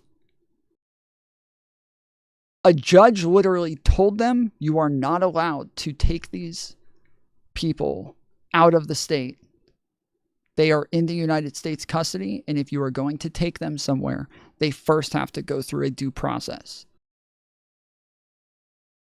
They start loading up planes while they're in court, and the judge is telling them they're not allowed to leave. The judge says, if they're on planes right now, getting ready to leave, tell them they cannot leave. The judge finds out that they're starting to leave. He says, tell them that they cannot leave. If they do leave, they have to come back. If they are in the air right now, tell them to turn their asses around and come back. They don't get to just kidnap people and take them away. They left anyways. And got the order. And still landed. And still unloaded all those people into prison. And then tweeted about it and laughed about the fact that they were breaking the fucking judge's orders. So can't they just bring them back? That's the point, though, is that, like, you would think at that point, oh, well, they'll just turn around and bring them back. They didn't. Because this happened last Monday, right?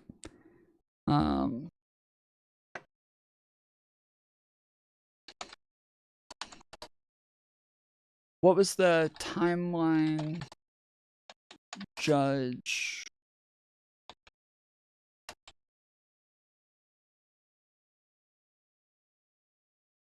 Here it is. Okay. The timeline of the legal warnings, legal wrangling and deportation flights after Trump invoked the Alien Enemies Act. So this is, yeah, where it shows that President Donald Trump's invocation of an 18th century wartime law to deport hundreds of immigrants, most of them Venezuelans, to a prison in El Salvador has led to a showdown with the judiciary. It has involved a series of legal filings, White House announcements, court hearings, deportation flights, and a mocking social media post from a Central American leader. Here is a timeline of events surrounding the invocation of the Alien Enemies Act, all times.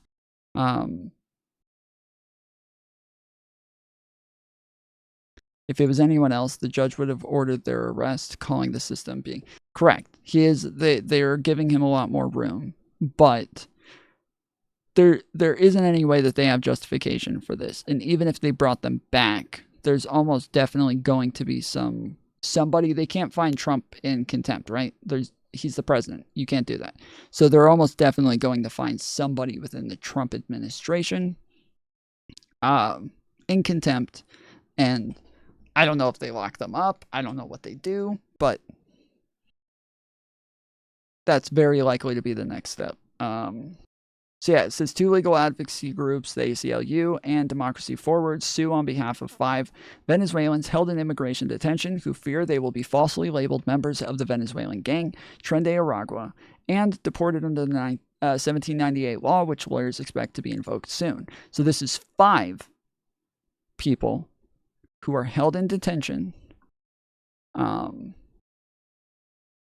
Start calling lawyers from the ACLU saying, hey, we think they're going to try to deport us.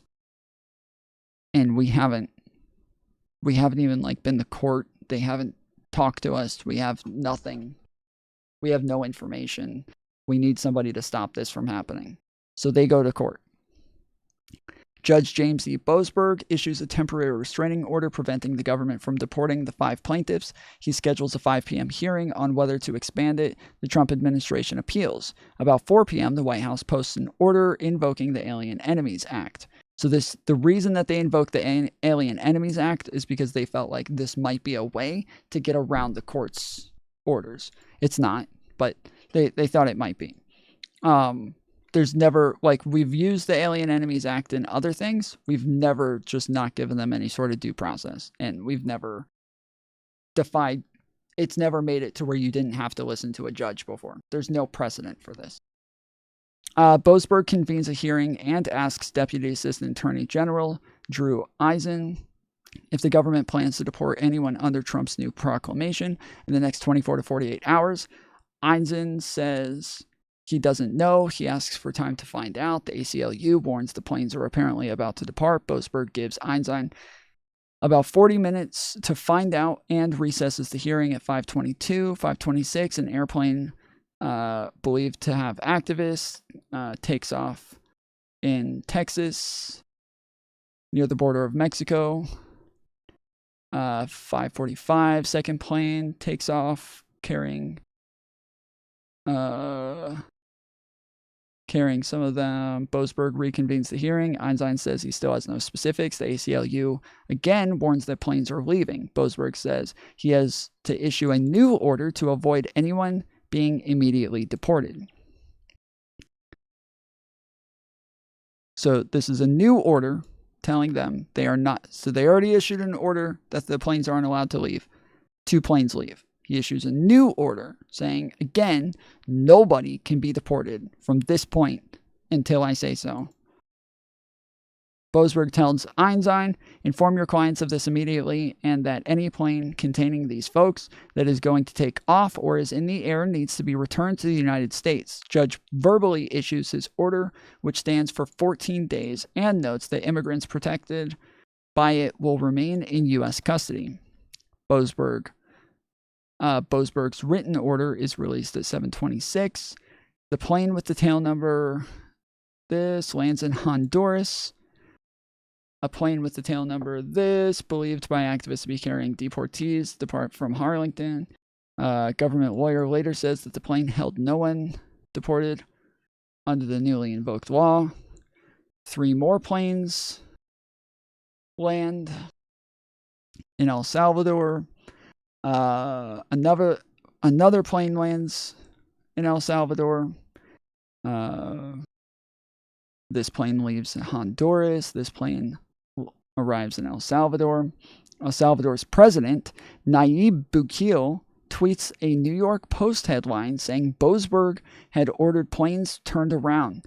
Bukele adds, oopsies, too late, and a laughing/crying emoji.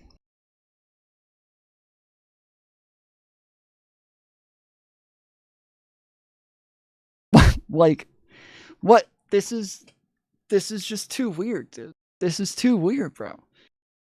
Like, this is fucking strange. Bukele tweets footage of the deportees arriving and being processed into his country's Showcase prison. It's literally called Showcase Prison. It is a private, for-profit prison. This is the video.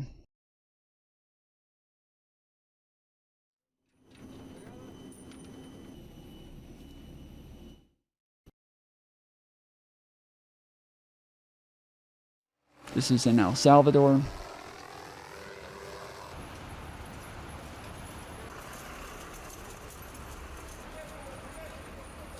Dude, look at how they hold all their heads down, shave their heads.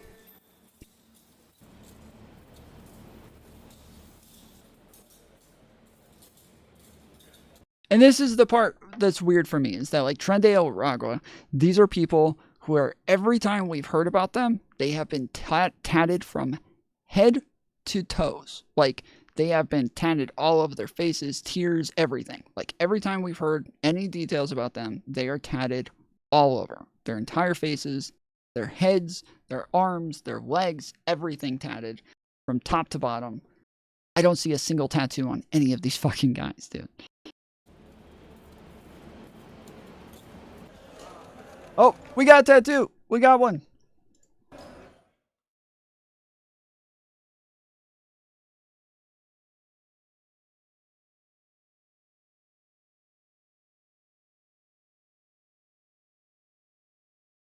Like,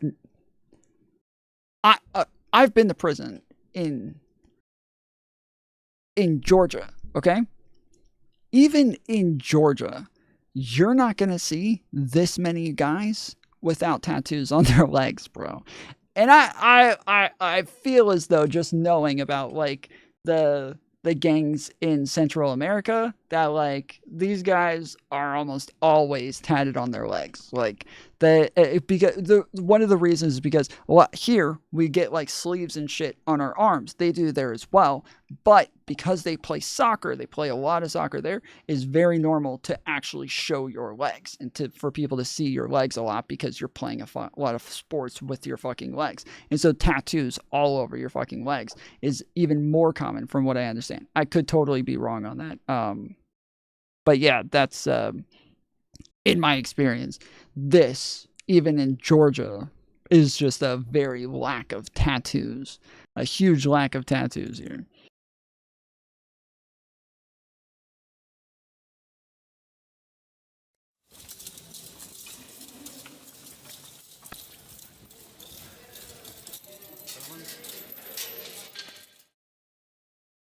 So yeah. It's weird. What a soccer. Good one. That was good, dude. That was good, bro. Bro.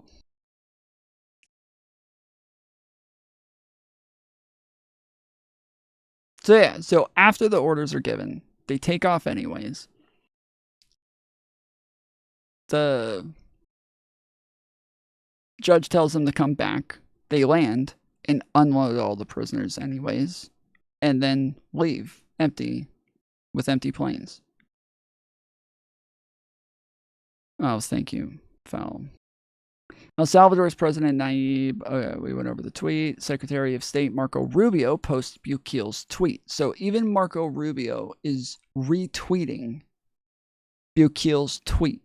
Like, this already seems really weird that this guy would even tweet this out as like a state leader, but then American fucking state leaders are retweeting this out. This is weird, dude.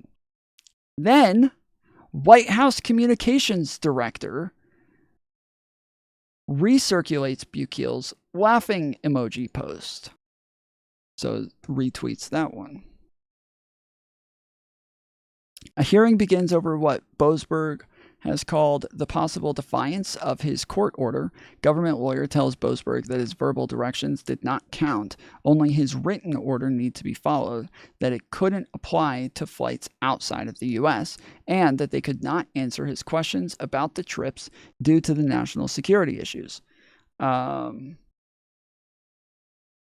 Which is weird. Yeah, you can't go in front of a judge to justify why you're doing something and then tell the judge, oh, we can't tell you that. National security. It's a judge. It's a circuit court judge. These are district judges. You can't. They have access to that shit. They They have access to that shit. That's why they're there. They're the federal fucking judges. That's why they're there. You're talking to the guy that you give that to. This lawyer's ballsy, bro.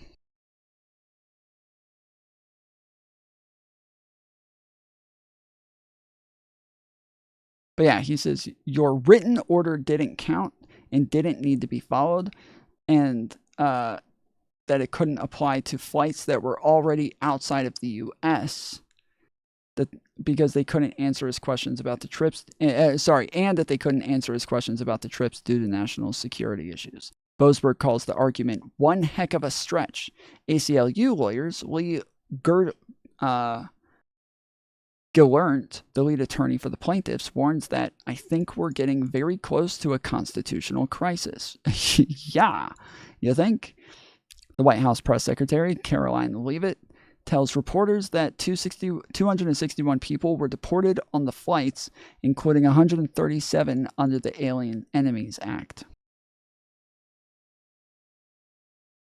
Trump criticized Boasberg on social media platform Truth Social, says that he should be impeached. Supreme Court Justice John Roberts says that that's not how the process works and that Trump can't just impeach someone just because he's a big baby. Boasberg orders the administration to provide more information on the first two flights, including what time the planes left U.S. airspace, what time they landed in foreign countries, and what time people deported under the proclamation were transferred out of U.S. custody. He gives the administration until noon Wednesday to respond.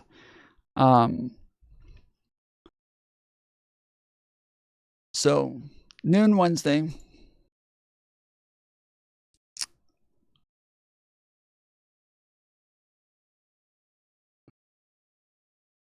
March 19th. Justice Department resists Boasberg's orders in papers filed hours before the noon deadline, saying the court should end its continued intrusions into executive branch authority. So this is a thing that like a bunch of people keep arguing about. We've been over this 100 times, but a lot of people keep saying, well, this is the president's authority. He gets to make those decisions.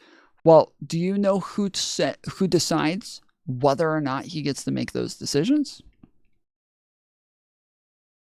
See, it's true that the judge does not get to make those decisions. So the judge does not get to say whether or not they get deported. The judge does not get to decide whether or not Trump can, try to get rid of illegal aliens. He doesn't, the judge does not get to decide on the specifics of these things. The judge does get to decide on whether or not it's constitutional and whether or not it's breaking the law, and whether or not Trump has the authority to do these things in the first place. That is the judge's job. I want to let Doge finish their audit at least. What evidence do you have that there was ever an audit? What do you mean? There was never an audit. They never audited anything. There's no audit. So yeah, the government lawyers called the judge's questions grave encroachments on core aspects of absolute and unreviewable executive branch authority relating to national security, foreign relations, and foreign policy. About 10:30 a.m., Boasberg pushes back against Justice Department requests to suspend his order for more information, saying, although their grounds for such requests, at first blush, are not persuasive, the court will extend the deadline for one more day. So that was on Wednesday. Today was Thursday. And now it's Friday. So the last day was Thursday. So we don't have an update for this, as far as I've seen.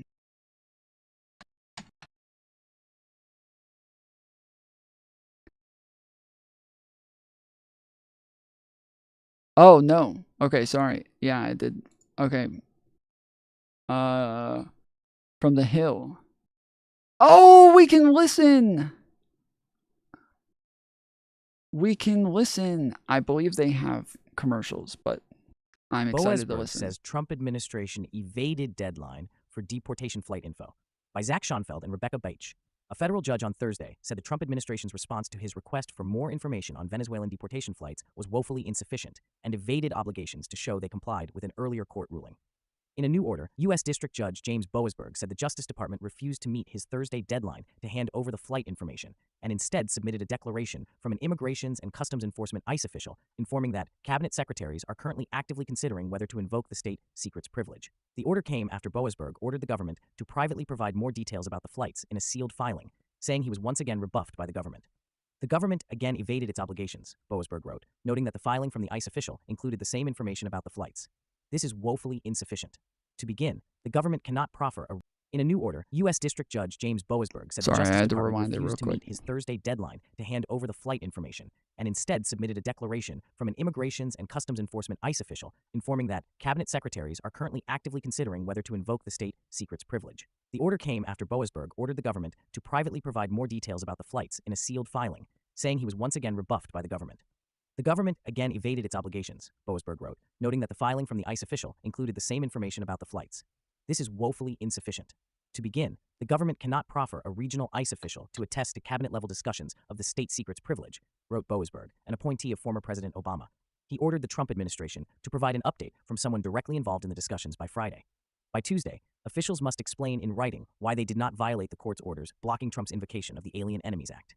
The White House and Boasberg have been on a collision course since a Saturday hearing in which the judge ordered the government to turn around or halt flights carrying Venezuelan migrants removed under the 1798 law. Boasberg gave the order to do so both verbally and in writing after the hearing. Both forms of orders are legally binding. Nonetheless, the Justice Department continues to argue that it complied with Boasberg's written order, suggesting they did not have to comply with the oral order. They have also argued the matter is irrelevant, as the flights were already out of U.S. territory by the time Boasberg's order landed on the docket. So that doesn't matter. The fact that they keep making this argument, it doesn't matter. Like, the order is not for the pilots. The order is not for the immigrants. The order is not for the police guards on the plane or the ICE guards on the plane. The order is for the Trump administration. It's for Donald Trump. It is telling Trump and his administration what they have to do. They are in charge of those planes. They have custody of those people. Even if it's outside of the United States, they are still in custody of them until they arrive in El Salvador. They can't just say, oh, the plane's already lifted off.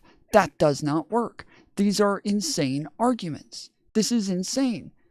Donald Trump was not in international waters. Donald Trump was in the United States. He's still, even if he was in international waters, he's still the president of the United States wherever he goes. He's still subject to what a judge's order says. Like, if Donald Trump imagine this, okay? So this is kind of the thought process here.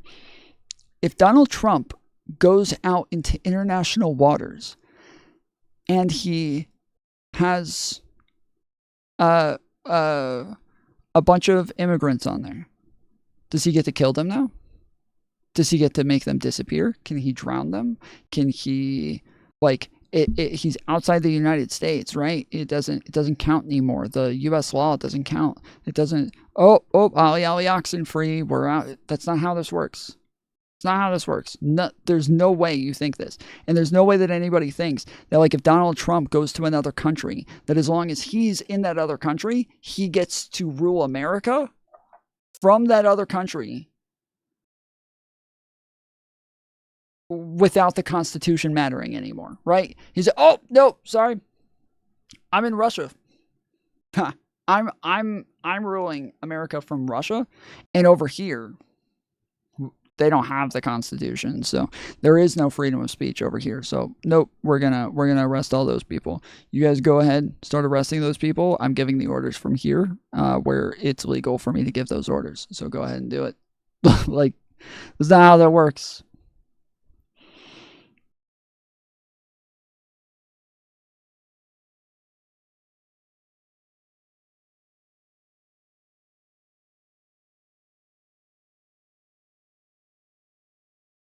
The American Civil Liberties Union, which has sued over the matter, has argued the government had the power to return the Venezuelan deportees from abroad up until the moment they were placed in the custody of a foreign government. The judge has demanded more information about the timing of the flights and who was aboard so he can investigate whether the Trump administration... Wasted is so angry as if it's going to change Tom's mind.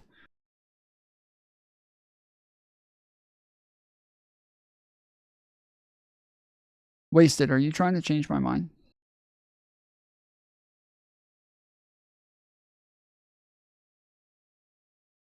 Tom, international waters is meaningless when planes and boats still legally follow the laws of their...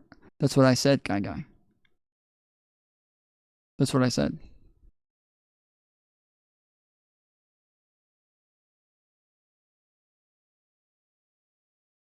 Okay. Defied his rulings, but the Justice Department has resisted. In a remarkable hearing, Deputy Associate Attorney General Abhishek Kambli kept telling Boasberg he was not authorized to disclose information about the flights, but provided little legal rationale for doing so.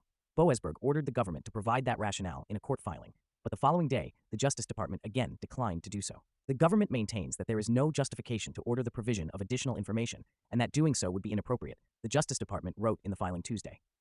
On Wednesday, the administration first signaled it may invoke the state secrets privilege, which allows the government in limited circumstances to prevent sensitive national security information from being disclosed in civil litigation. Boasberg has signaled the government's arguments at first blush are not persuasive, but has not made a final ruling.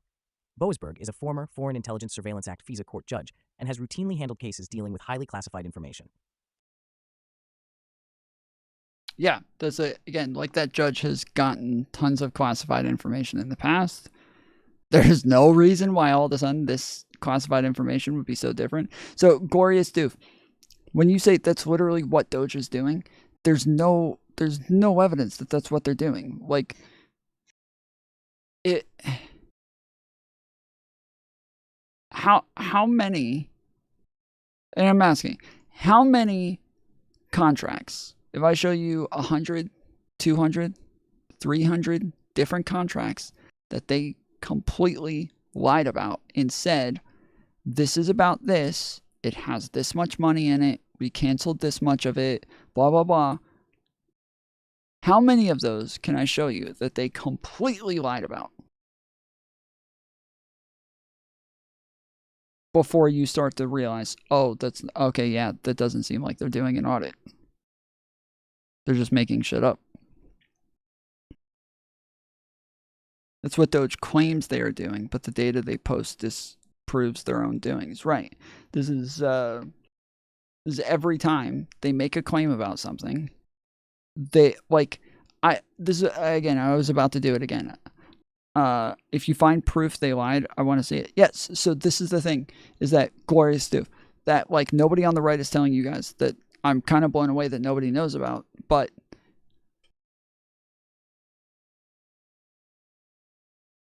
all federal spending is public. It's all public. We can all go look at the contracts ourselves. We don't need them to tell us what's in the contracts. It's all public. All federal spending is public. All congressionally approved spending is public. We get to look at the budgets. Get to look at the contracts. We get to look at what's in the contracts. We get to look at all of it. How much has been paid, how much is left over. Like, we get to see all of it ourselves.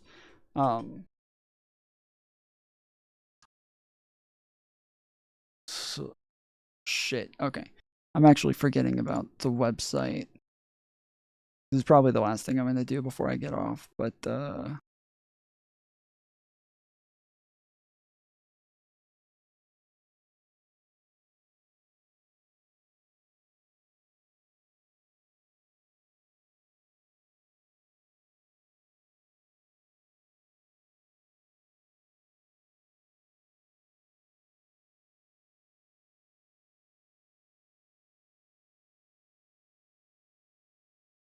that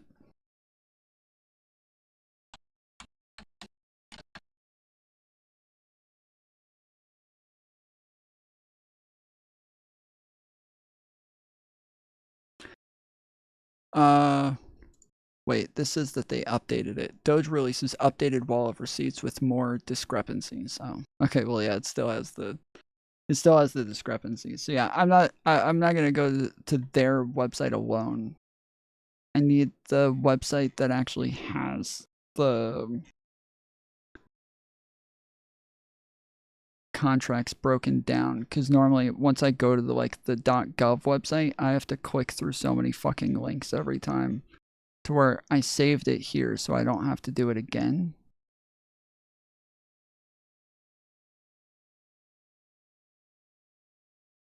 Because the specific US aid contracts are the ones that were the most egregious, but I have to.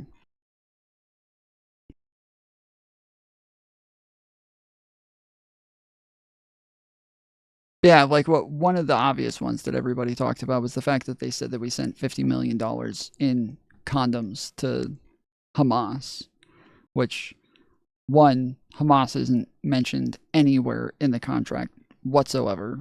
They were not sending anything to Hamas.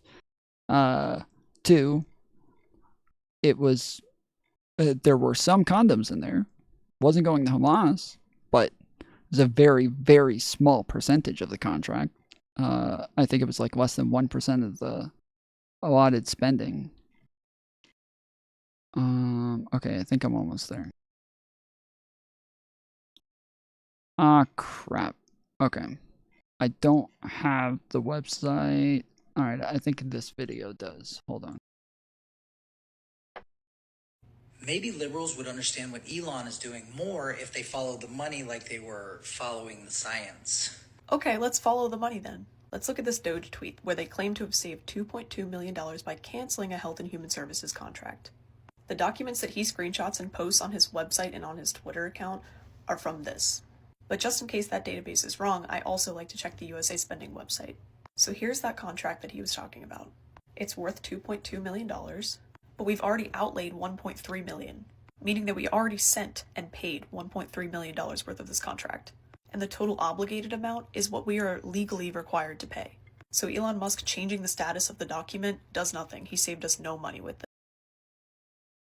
Okay, let me look up that specific one. I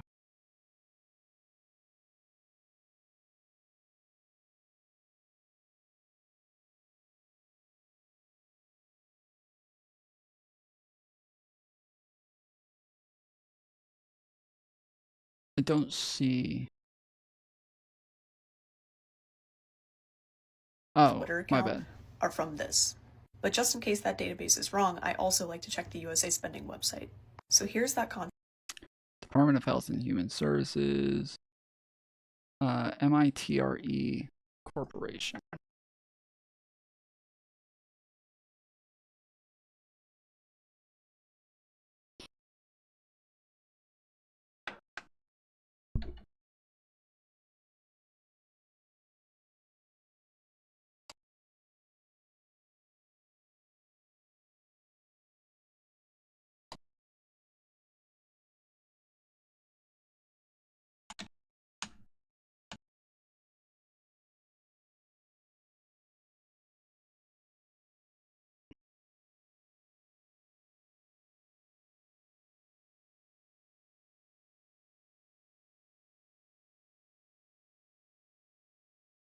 Okay, and let's go back to the Doge wall of receipts.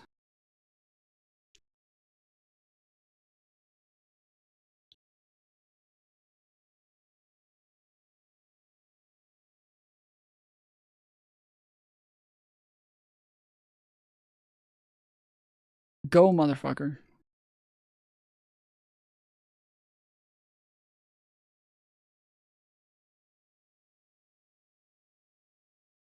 What the fuck? Okay. This website's fucking up. Alright, hold on. I'm gonna have to find it under other details.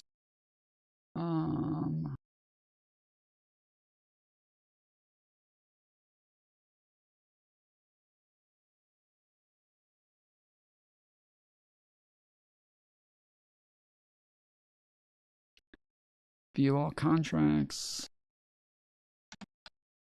Okay, here we go. This is from 2/18/2025, 2/18. New task order for LAR, FFRDC.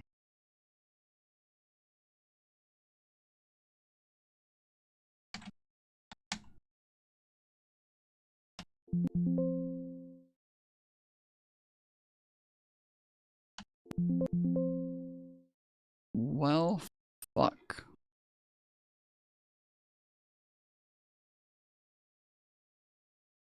So I have right here. So I'm trying to just match like a couple of contracts, right? So the one that I'm looking at is MITRE. Is like just the keyword that I was using, but I don't actually know what that stands for, and I should probably go ahead and look it up because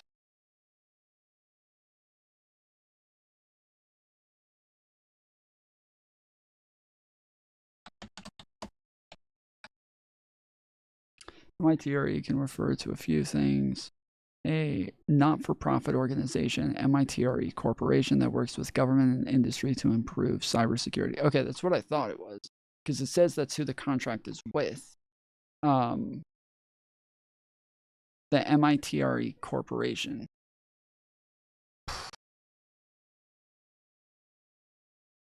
This says it's completed.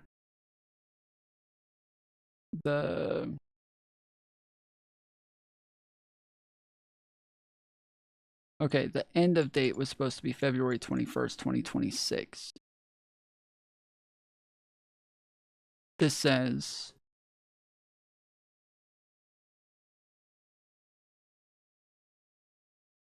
they still had 2.6 million left in the contract. And then potential 4.5 if they wanted to add it later. But that's like renewing a contract.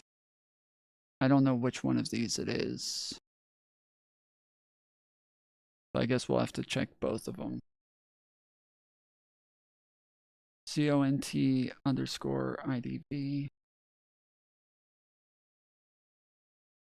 Was this done on 2/18? No, this was done on 2/22. Okay, so it doesn't even have this on there. So then, which one does she have?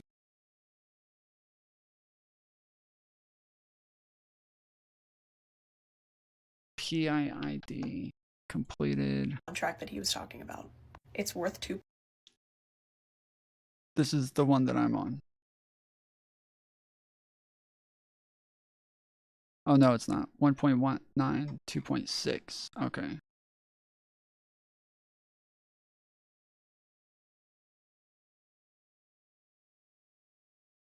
This is June 1st, also not 2/18.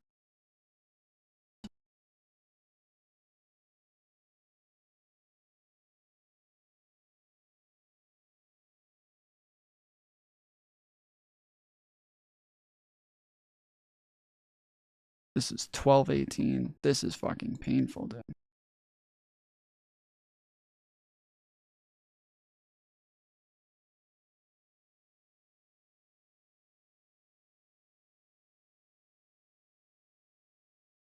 All right, here. I gotta go to bed soon, so I'll just let her explain it. $1 by canceling a Health and Human Services contract. The documents that he screenshots and posts on his website and on his Twitter account are from this. But just in case that database is wrong, I also like to check the USA Spending website. So here's that contract that he was talking about. It's worth $2.2 million, but we've already outlaid $1.3 million, meaning that we already sent and paid $1.3 million worth of this contract. And the total obligated amount is what we are legally required to pay. So Elon Musk changing the status of the document does nothing. He saved us no money with this. Let's take a look at this contract that he supposedly canceled and saved us $8.2 million with. Here you can see we've already paid $3.4 million and we're obligated to pay the rest. So yet again, no savings. Here's one from the Doge website where it claims to save us $20 million. You can see that it was terminated, but it was terminated in October 2024. And that was during the Biden administration, so are you guys going to thank him for those savings? I also noticed that Doge posted this to their website, which claims $8 billion in savings. Except the actual contract is only $8 million. Was the Gaza contract actually to Gaza, Mozambique?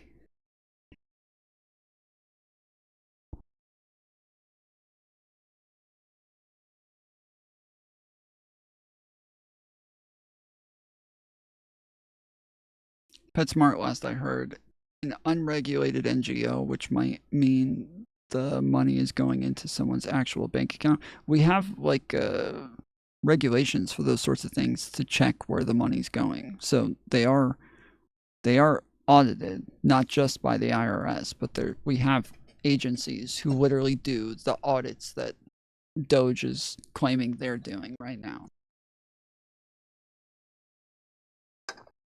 I believe so. No fucking way, dude.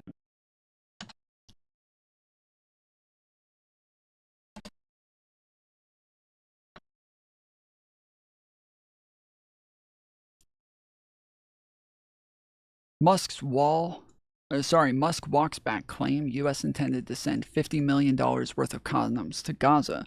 Some of the things that I say will be incorrect and should be corrected. Yes, this was so frustrating to me. They literally asked him, they said, hey, so you know your claim that all of this money went to Gaza, went to Hamas in condoms, it turned out to be insanely false, and there's no way you could have thought that that was true.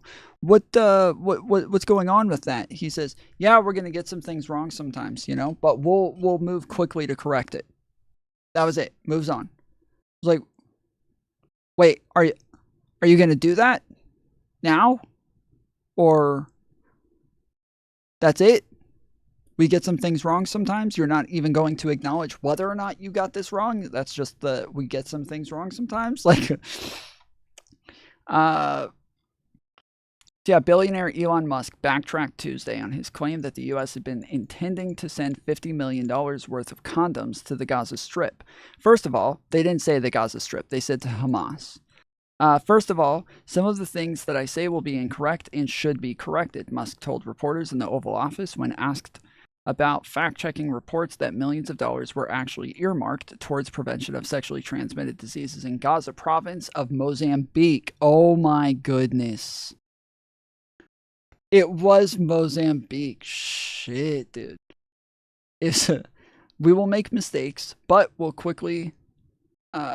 act quickly to correct any mistakes, he said. I'm not sure we should be sending $50 million worth of condoms to anywhere. Frankly, I'm not sure that's something Americans would really be excited about.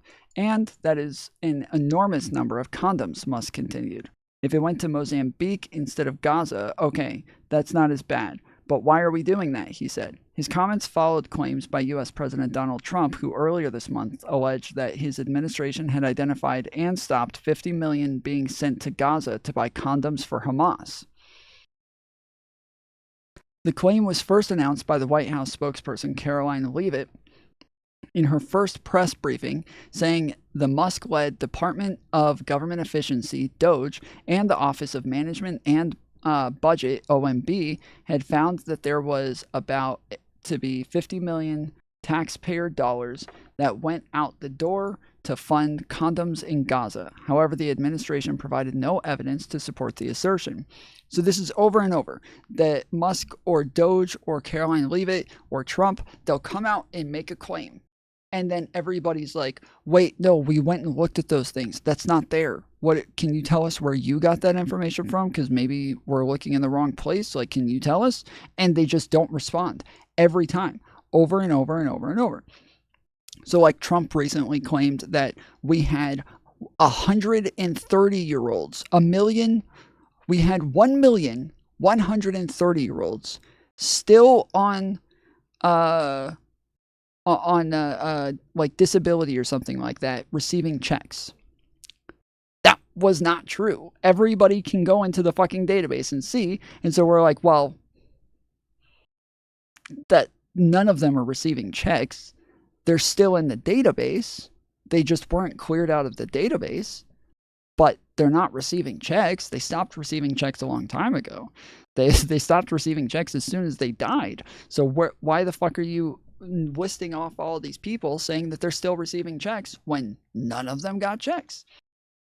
Or Donald Trump says that we don't keep people's social security numbers in a database. We only keep them in a well in paper. He says we keep them in a what was it, a scale well, fuck, what is it, a green scale well, fuck, it's like a limestone well. We keep them in a limestone well. Not true. All of our stuff is digitalized. We have like the hard paper copies and shit from a long time ago that are stored in wells that are very old. That is true. The fact that our stuff is not digitalized and that it's all sitting down there, not true. But this is does this dude seem to not have any real politics, or is it just me? I don't I'm a fucking independent. I don't really care about the politics as much. I just care about like the truth of the matter.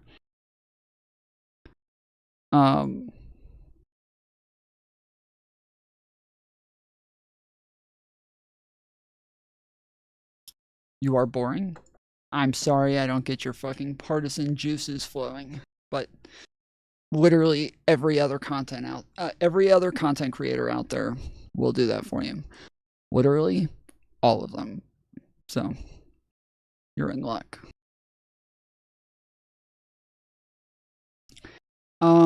Yeah, it says the claim was first announced by her, whatever the administrator. Oh yeah, hold on.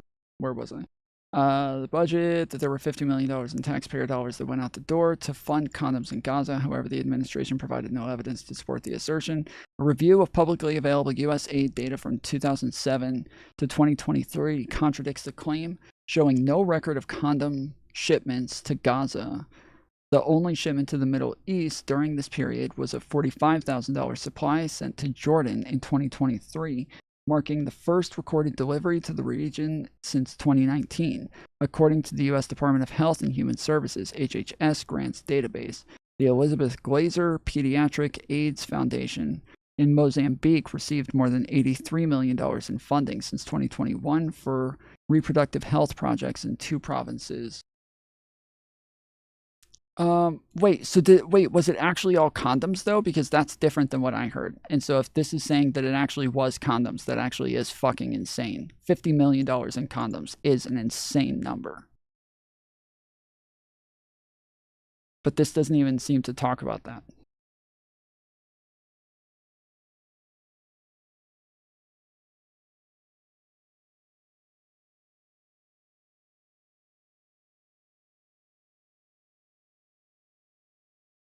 Oh, sorry. Yeah. Yeah, they don't even talk about it. That's a lot of fucking... That, like, 50 million in condoms? Fucking Mozambique be getting it on, bro.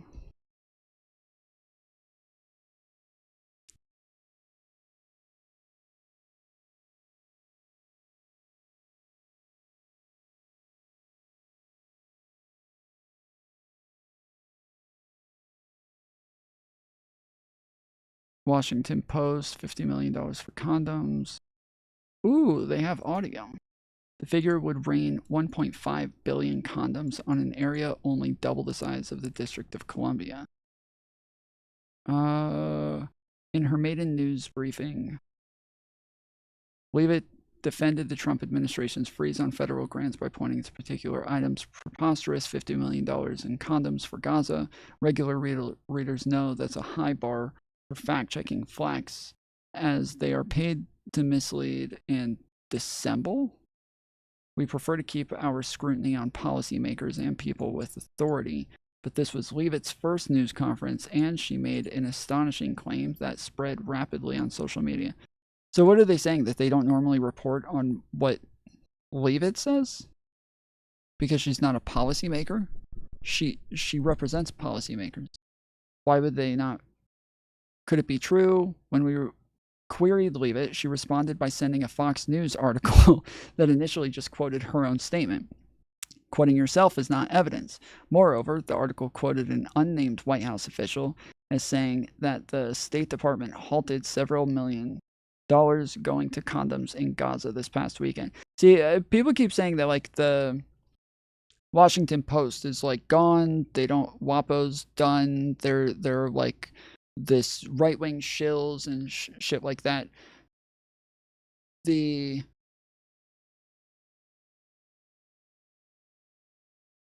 don't feel like they're that bad.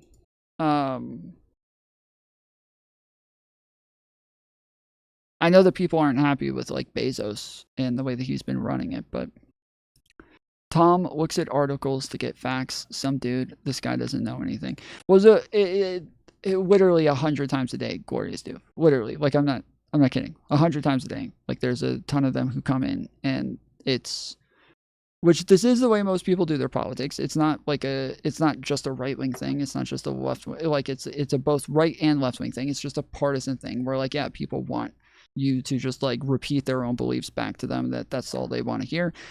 What was it yesterday? The guy came on. He's like, oh, you're a fucking Democrat. Well, but guess what? Biden's daughter wrote in a journal that she had showers with him when she was like a 12-year-old. Isn't that inappropriate? I'm like, yep, it is. He's like, well, what the heck? I don't know, man. I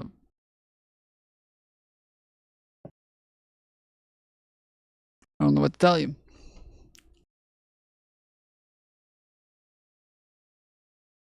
Last year, the State Department launched a 5-year, $50 million program to improve, but I got dog-walked into that answer, just so you guys know. I did not answer freely. I was dog-walked into that answer, so just don't get it twisted.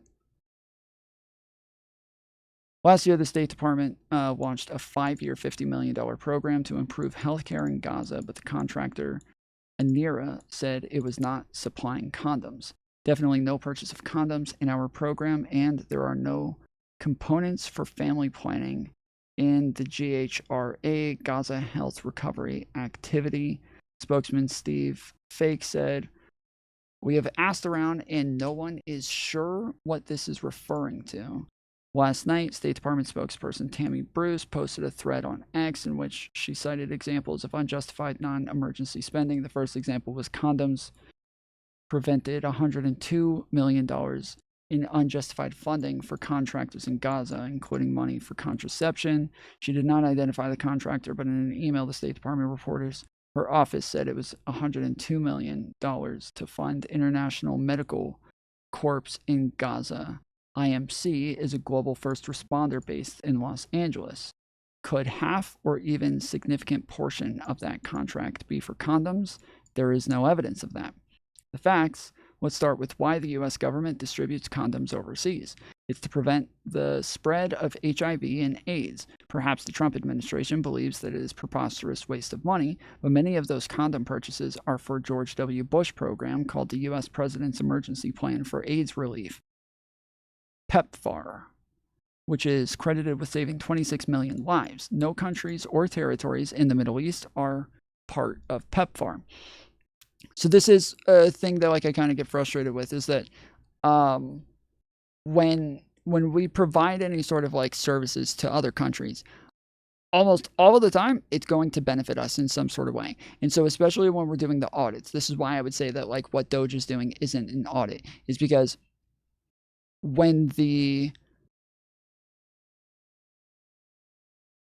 Sphinx, if you think I don't care about facts, if you would like to hop on, we can have a conversation. If there's something that you think I'm unaware of, we can get into it. If you have some sources that I'm unaware of, or you have some facts that you would like to tell me, I got a phone number right here for you if you want to call in. Again, he has never looked at facts before, and he was provided with them. He would deflect.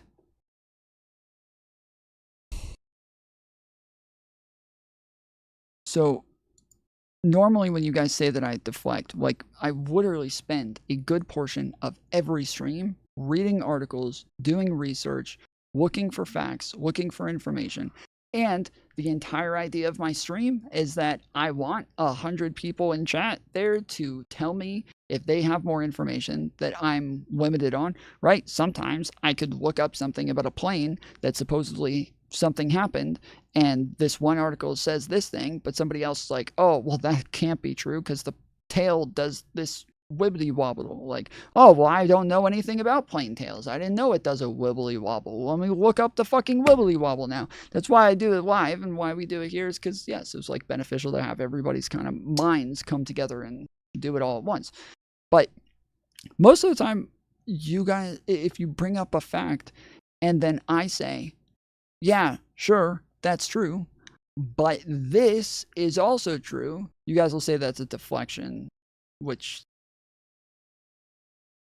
is literally the same as the example that I just gave you about the planes. It's the same thing where, like, you can have some information, but you need more context and more information, right?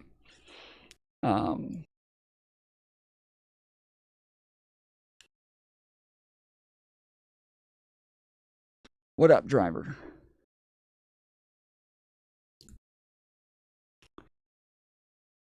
Nah, you berate your callers and call them liars while they bring evidence. What? What? I think, bro, I seriously, I think you're mixing me up with somebody else. I think you're mixing, I really do. I think you're mixing me up with somebody else. Like, I'm very, like, calm and cordial with my callers. I can go over, like, numerous calls that I've had just within the last couple of days. I don't know what the fuck. Call them liars while they bring evidence, and you talk with feelings. Crazy that you claim otherwise after how long this is being your thing and getting called. You're the first person to say this, so I don't know where the fuck you're getting this from. You're number one, okay? I've been getting called out on this forever. You're number one, bro. You're the first one. So congratulations on being the first one on calling me out for the thing that I get called out on forever. It's quite remarkable. You think Tesla's going to zero? No shot. No shot. Not a shot, no. They're going to hurt for a while, though. More broadly, the U.S. Agency for International Development, USAID, distributes condoms to address gaps in their availability and use, especially in non- and middle-income countries, to prevent the spread of sexually transmitted diseases. A USAID report for fiscal 2023, the most recent, detailing condom expenditures unrelated to PEPFAR, showed about $46,000 was spent on condoms in the Middle East, but only in Jordan. The report said that that was the first shipment of condoms to the Middle East since fiscal 2019, when $1 million was spent. I thought you had issues before, but even more so now. Yeah, he's just trolling. It's a fucking troll. If you're not a troll, you can call in, okay? Because you can just point out how detached from facts I am and how emotional I am. That's how about that? Ban? Nah, he can troll all he wants. The report said that the first shipment of condoms Middle East for fiscal 2019, $1 million was spent. So sorry. So earlier I was saying that, like, when we spend money, we need to know what it does, like how it benefits the United States, right? So a lot of times we'll spend money in an area, but we don't know exactly what the benefit is. So in this area, I think it's pretty clear. Like, we do want to reduce the amount of AIDS that is even in other countries, because it's like a global problem to where it spreads fairly rapidly and makes it to where it's a bigger and bigger problem for everybody. The more that we're able to lower the amount of people who have it, hopefully we're able to lower the amount of transmissions, and then that will hopefully lower the chance that somebody in America gets it as well, because Americans don't only stay in America. They travel abroad all the time, and tons of people from abroad come into America as well. So just lowering this sort of shit, especially in countries where it's going to be the worst, generally should benefit us in some sort of way. Shouldn't Mozambique deal with it though? Sure, that's again, it's about the fact that like it can benefit us as well, right? So like it could be that we could say, well, they can do it on their own. But let's say I've got a fence from my next door neighbor, and I've got kids that play outside, and you know, there's nails sticking out of this fence, and it's dangerous for my kids. I could just keep telling my neighbor over and over to go fix the fucking fence, but if he doesn't, or if he's like crippled and has issues and isn't as capable as I am, probably be just easier for me to just go fucking fix the fence myself and get rid of the nails, because I'm the one who's more worried about my kids, right? I'm the one who's more like worried about my kids being safe and making sure that my kids are taken care of. I think that the United States has done like a really good job in becoming a world superpower, you know, in getting a lot of influence in all of these other countries to where pretty much everybody is indebted to us. And because we are constantly helping all of them with all of their issues, then when it comes time, we can say, hey, don't do that trade deal with China. Don't do it. Don't give it to them. I know it's going to benefit you a lot, but, you know, so will we. So, and generally they do it. We get a lot of push and pull in the UN, in NATO, and like all these different areas because we are overly gracious in all of these different areas. And then it gives us all of the weight to just shove around as we're walking all over the place. Which has been one of the things that's been going on is recently, as we're pulling aid out of places and canceling contracts and stuff like that. China, North Korea, South Korea, like other countries are coming in to try to fill those gaps and say, we'll give you the money. You want to be indebted to us? We'll give you the money. Fuck the United States. They're gone. I'll hook you up. And I don't know, me sitting here, I'm like, damn, dude. I don't want them fucking gaining more power. I don't want them getting more countries on their side. I want those countries to be on our side. Shit. Indeed, according to the report, spending $50 million on condoms for an entity roughly double the size of Washington would be a huge increase in condom spending. Yeah, that's what I'm saying. There's a lot of fucking condoms, dude. 50 million, like, even if it does turn out that, yes, they are sending it to Mozambique, it is for an AIDS crisis. 50 million? That's a lot of condoms, dude. That's a lot of condoms. Like, are we giving them a lifetime supply of condoms? Like, what, are they never going to be able to buy condoms themselves? This is, it just seems a little extravagant if that's the case. From fiscal year 2016 to 2022, USAID spent $118 million to buy 3.6 billion male condoms for 60 countries. That's an average of 17 million a year for the entire world. 1/3 of the amount, Leave It said, would be spent just on Gaza.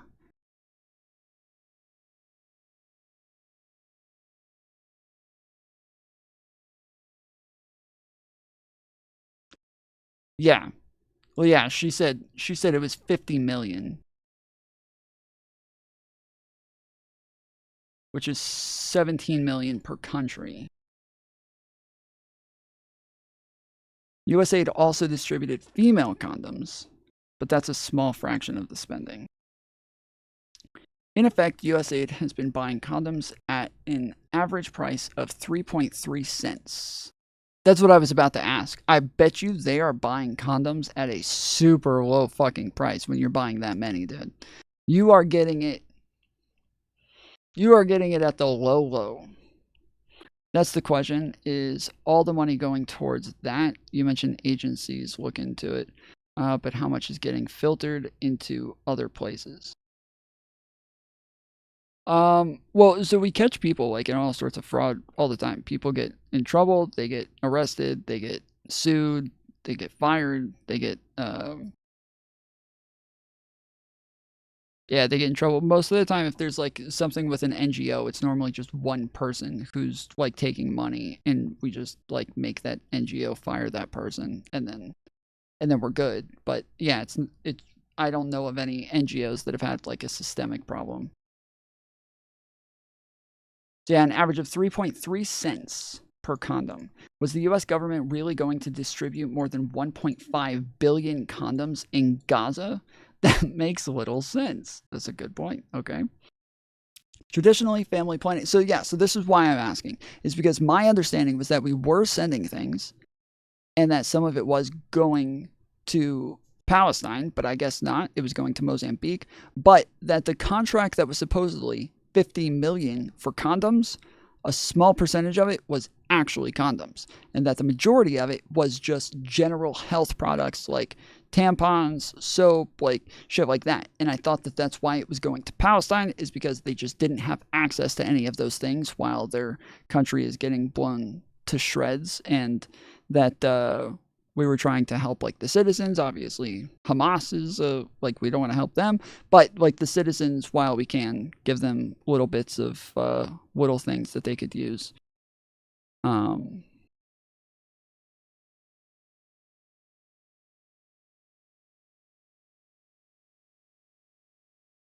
So yeah.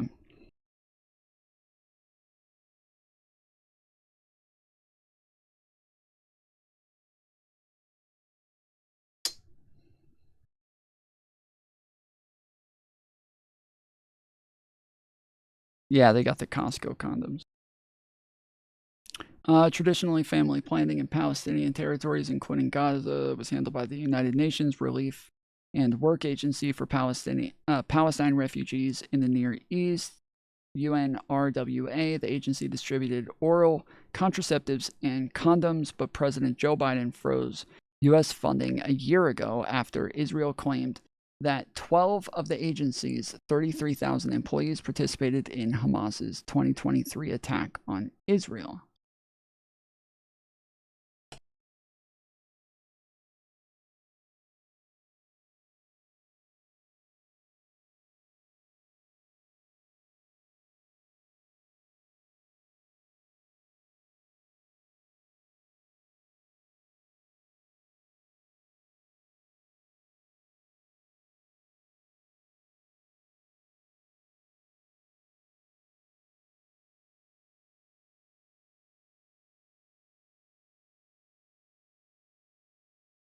$33,000 employees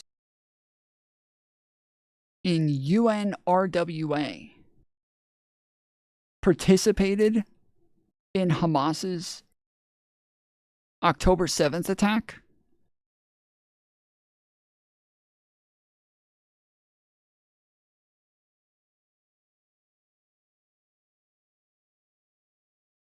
I gotta read this again. What? Traditionally, family planning in Palestinian territories, including Gaza, was handled by the United Nations Relief and Works Agency, UNRWA, United Nations Relief and Works Agency. They are the ones who normally give Palestinian territories things like condoms and shit for Palestine refugees in the Near East. The agency distributed oral contraceptives and condoms, but President Joe Biden froze U.S. funding a year ago after Israel claimed that 12 of the agency's 33,000 employees. Okay, sorry, 12 employees. Okay, sorry, I kept reading it as 12 agencies, 33,000 employees. Like, how? How the fuck? I don't even think Hamas had 33,000 people part of the fucking attack. What the fuck? How could they have that many just from the UN? How is it possible? But okay, 12 people. Okay, that's much better. Shit, dude. 12 fucking. Ay, ay, ay. Because, yeah, like, it makes sense. Like, Tom can't read. Yeah, can't read. It makes sense. They're like, yeah, the UN has people working there from all over the world, from all of these different countries. If you have 33,000 employees, sure, 12 of them are probably Palestinian and are willing to help with the fucking, like, terrorist shit. Like, fine. But, yeah, that's, that makes sense. 33,000? No fucking shot, dude. No shot. I was about to throw this entire article in the trash. The war that erupted after the attack created family planning crisis in Gaza, according to the International Planned Parenthood Federation. Contraception is also very short supply, with reports of women sharing contraceptive pills leading to unintended pregnancies, the IPPF said in a 2023 report. The unavailability of condoms, which were already heavily restricted in Gaza, will lead to the transmission of sexually transmitted infections, including HIV. With the ceasefire now in place, it's possible there is a pressing need to fill, but we could not find any evidence that the International Medical Corps contracts called for condom delivery. Todd Bernhardt, IMC spokesman, told the fact checker that no U.S. government funding was used to procure or distribute condoms. Okay. So yeah, so the U.S. didn't send any condoms to Palestine. In a November report describing its activities in Gaza, IMC said it deployed 2 state-of-the-art field hospitals, the first in January 2024 with 200 beds, and the second in July of 2024 with 50 beds. The hospitals operate 24 hours a day, 7 days a week. Each day, they see as many as 2,000 patients, perform an average of 45 surgeries, and deliver an average of 10 babies, the report said. It did not mention any family planning efforts. CBS News last year aired a report on American doctors working at the hospitals.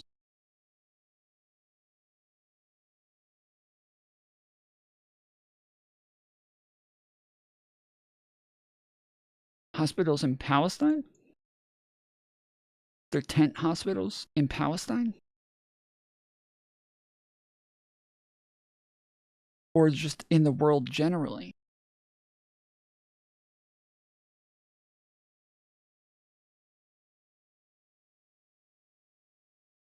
It looks like they're talking about in Gaza. I can't imagine tent hospitals being in Gaza right now, in Palestine. Like,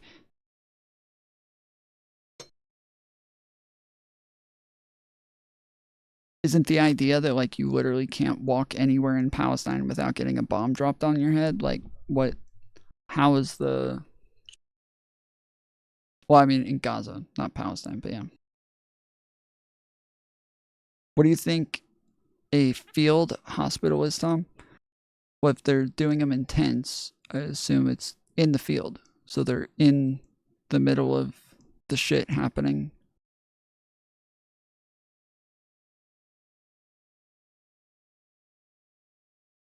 No?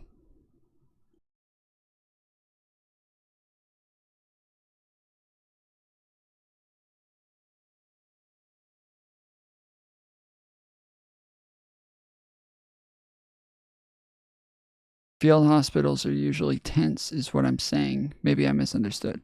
No. I know that there are tent hospitals. I'm saying for them to for Americans.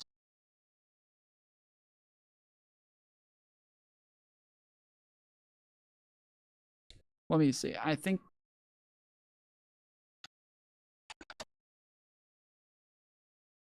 the IMC can refer to a few different things, including IMC trading, global trading, integrated marketing. No, I don't want integrated marketing.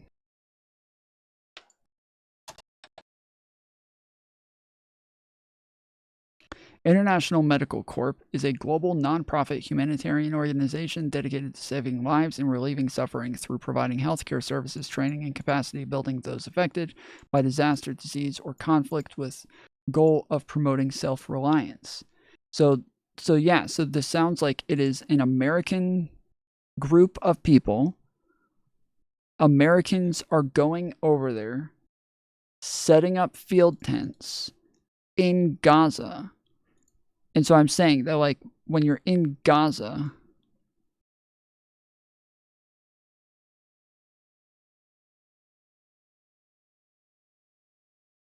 and you just have field tents, that seems a little wild.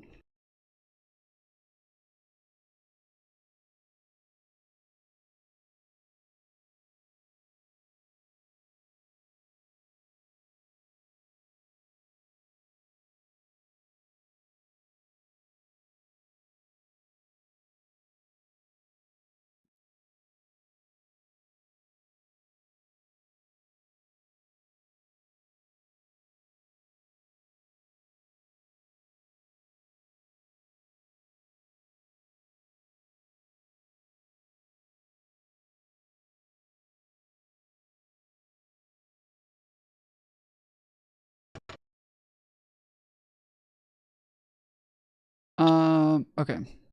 So yeah, just it seems like insanely dangerous for them to send that many people out there. That's a lot.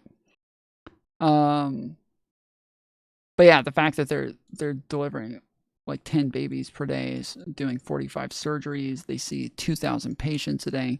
That's a lot.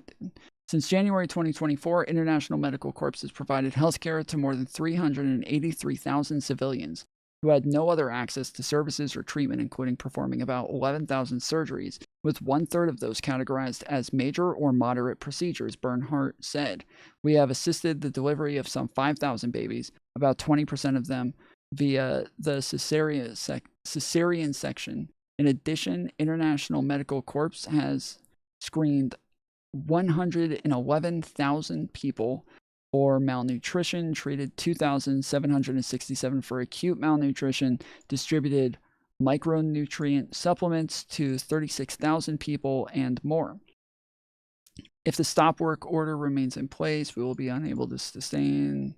After this fact check was published, the White House official fact checker a statement claiming, without providing documentation, that 250 million buckets of aid for Gaza via the International Medical Corps that were suspended included family planning programs, including emergency contraception, sexual health care, including prevention and management of sexually transmitted infections, STIs, and adolescents' sexual and reproductive health. The statement added that this included contraceptives, that condoms have traditionally always been used for family planning in developing countries by U.S. aid.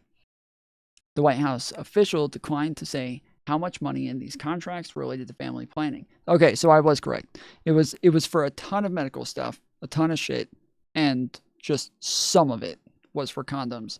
Some of it went to Palestine. And that there wasn't even 50 million in condoms that went to Mozambique. So even that wasn't true either. But they did correct it, apparently. Let's see. In any case, the White House statement appears to be a pullback of the original claim. Social media accounts identified government contracts that loosely mirrored the White House claim, but these payments did not confirm it. The United Nations Population Fund received $45 million in 2024 from the State Department to support sexual and reproductive health in Gaza, but an agency spokesman said none of the funds were used to buy condoms. Okay, so now I'm understanding. Okay. So they don't even know what contract they're talking about. Nobody can even find whatever contract they're talking about. They're just saying they initially said $50 million in condoms, went to Gaza, or went to Hamas, then to Gaza, but nobody can find what contract they're talking about. There's nothing even remotely close that makes it make sense. And the closest thing that they can find are these here, where there's one that's $50 million for the IMC, but they didn't actually do anything with condoms. They don't have condoms. They they're the ones setting up the field tents. Then they do have another $45 million fund in 2024 from the State Department that did have to do with support for reproductive health and sexual health, but they said that But they said that nothing in there was condoms. Instead, they said the grant was used to purchase 6 maternity units, 3 C-section units, 40 safe spaces for sexual violence victims, and 520,000 maternal mortality and baby kits. Meanwhile, the Elizabeth Glaser Pediatrics AIDS Foundation received $83 million from the Health and Human Services Department for HIV and AIDS prevention in the Gaza province of Mozambique. But Glaser Foundation officials said no money was used to purchase condoms. Confusing a Middle Eastern enclave with the African country would be a mistake. But the White House had identified the State Department as the agency doling out the money. The Pinocchio test, on the face of it, leave its statement that $50 million was going to be spent on condoms is preposterous. That figure is 3 times the yearly average spent by the U.S. government for the entire world. Moreover, neither she nor the State Department could provide documentation supporting this claim. The department identified a contractor that it claimed was distributing condoms in Gaza, but the organization says no U.S. money is involved. Leave It earns 4 Pinocchios, not an auspicious debut. Okay.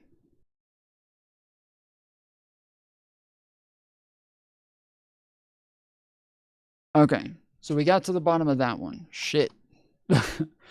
Shit, dude. Alright, back to this one. Okay, so this is just a girl going over the savings on the contracts. Maybe liberals would understand what Elon is doing more if they followed the money like they were following the science. Okay, let's follow the money then. Let's look at this Doge tweet where they claim to have saved $2.2 million by canceling a Health and Human Services contract. The documents that he screenshots and posts on his website and on his Twitter account are from this. But just in case that database is wrong, I also like to check the USA Spending website. So here's that contract that he was talking about. It's worth $2.2 million, but we've already outlaid $1.3 million, meaning that we already sent and paid $1.3 million worth of this contract.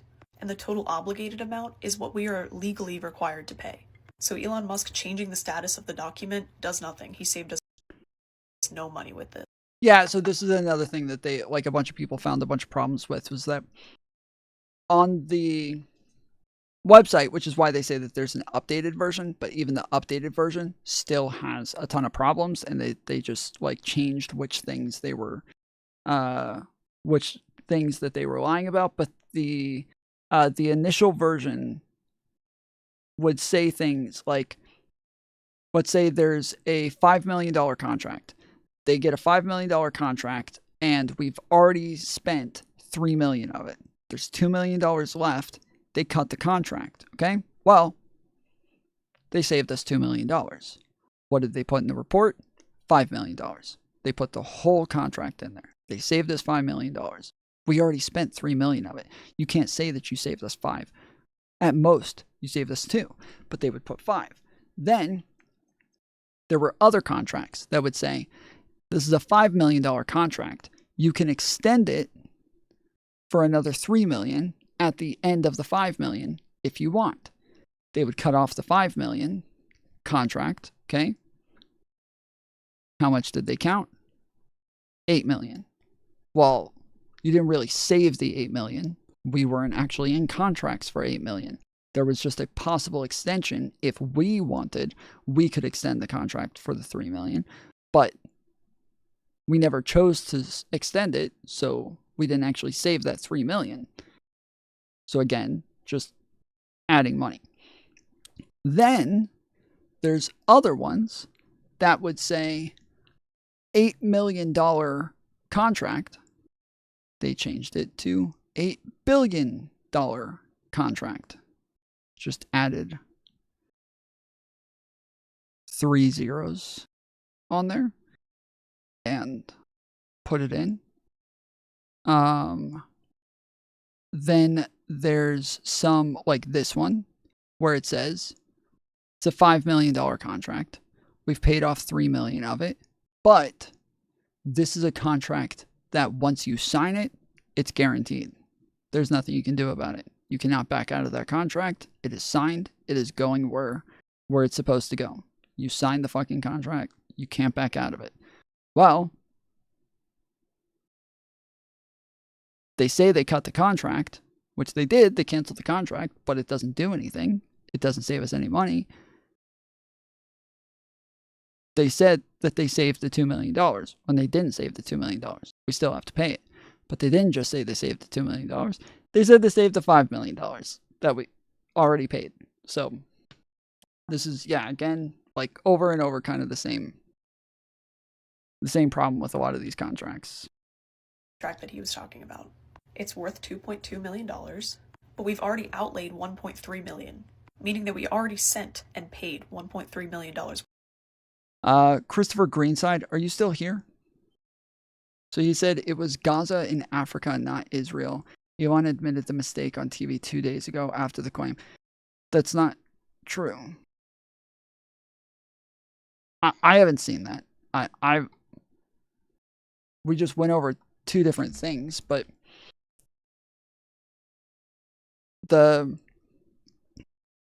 I know other people in chat were also saying that it was Mozambique. Just to be clear, from everything that we read from WAPO, it was not Mozambique. From everything that we just read from them, there is no contract that exists that can possibly explain this at all. It seems to just be fabricated out of thin air. There is no misunderstanding. There's nothing that they stretched a little bit. There's nothing that was hyperbolized. It was just not true, beginning to end.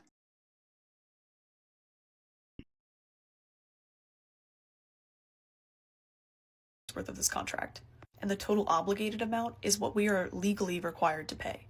So Elon Musk changing the status of the document does nothing. He saved us no money with this. Let's take a look at this contract that he supposedly canceled and saved us $8.2 million with. Here you can see we've already paid $3.4 million and we're obligated to pay the rest. So yet again, no savings. Here's one from the Doge website where it claims to save us $20 million. You can see that it was terminated, but it was terminated in October 2024. Oh, that's right. I forgot about that. Okay, yeah. There's also the ones that were terminated in the Biden administration. Yet Doge is claiming they saved us the money. And that was during the Biden administration, so are you guys going to thank him for those savings? I also noticed that Doge posted this to their website, which claims $8 billion in savings. Except the actual contract is only $8 million. And when they were called out for it, Doge replied by saying, "We've only ever used the $8 million in our calculations." And that sounds great, except it's also wrong because we're already obligated to pay $4 million towards this contract. This one claims $34 million. Except it's not a regular contract and it's actually an indefinite delivery vehicle. This one has a ceiling of $44 million and we've already spent $1.2 million and we're obligated to pay up to $37.1 million. But Elon's website would have you believe that we're saving $34 million of this contract. But that's what happens when you have a random rich guy. Okay, so on this, at most, we could have saved $7 million. At most, we could have saved $7 million. They put $34 million, which I don't know where that number came from because we've already spent $37 million of it. And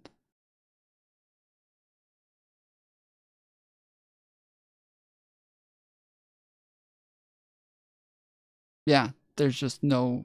But is that what she said? Did she say 34? And it's actually an indefinite delivery vehicle. This one has a ceiling of $44 million and we've already spent $1.2 million and we're obligated to pay up to $37.1 million. Oh, what we spent 1.2. Oh, there it is. Okay, I missed that. Okay, that's my bad. Elon's website would have you believe that we're saving $34 million of this 34, contract. yeah. So 34. There's no way you can get 34 out of this. Even if you take the 1.2 away from the 36.9, that's still 35.7. So, or sorry, no, it is 34.7. Wait, 35.7. 35.7. But that's what happens when you have a random rich guy and a bunch of teenagers doing an audit. Here's a good one, $230 million in savings from the Doge website. Except this has not been canceled. $170 million, also not canceled. This one claims $1 million. Except not only is their contract amount wrong, but we've also already paid $5 million and we're obligated to pay the rest. Those examples should prove to you that Elon Musk and Doge are not doing what they are telling you that they're doing. His website is not transparent, it's false information. But all these Trump supporters are going to keep slobbing his knob anyway because his website says that he saved us $55 billion. Ew. Maybe liberals would understand what Elon is doing. Okay. One more.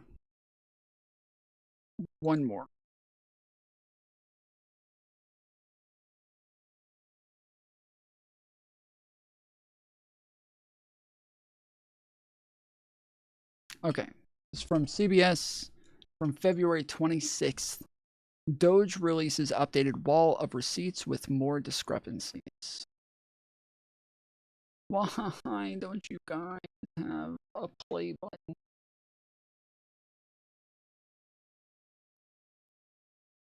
What was it? What somebody was telling me to download something earlier that would just play it for me. What was it called again? Yeah, I can't, because like this is one of the problems that always happens. Is there's like ads in the middle that totally fuck everything up. So I can't just highlight everything at once and then put it on there. Then I have to highlight everything in pieces. But then even when I put it in pieces, it doesn't understand when there's like bullet points. And so it just reads everything as one sentence. How are you not tired? I wake up tired. Do you guys not hear me as soon as I get on? And I sound like this. Speechify. Do I have to pay for it though, don't I?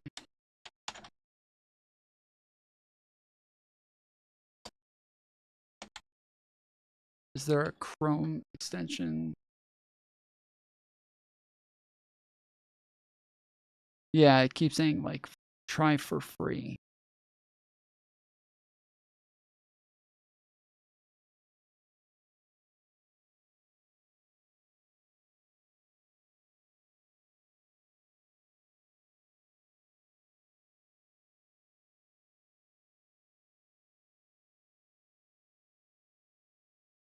Damn, and even in the fucking like sample.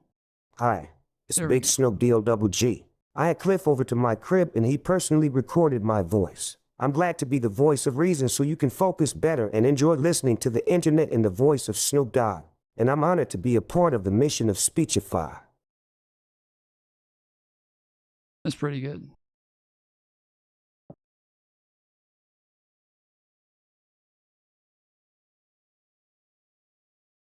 Let me see if I have to pay for it. Is it going to make me put in a card? What do you want to listen to? Articles and stories.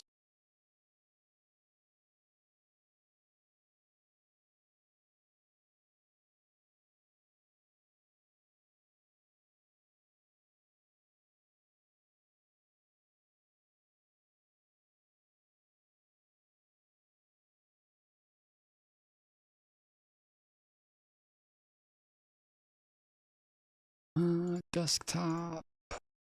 Listen anywhere. Continue.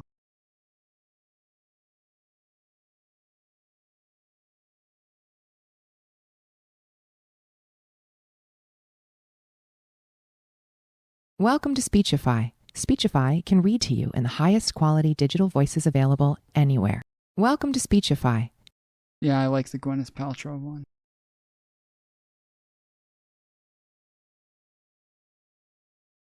Welcome to Speechify. Speechify can read to you in the highest quality digital voices available anywhere. Welcome to Speechify. Speechify.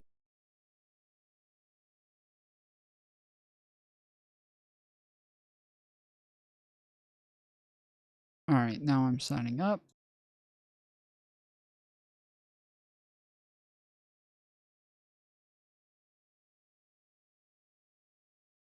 Start for free. And yep, there's the card.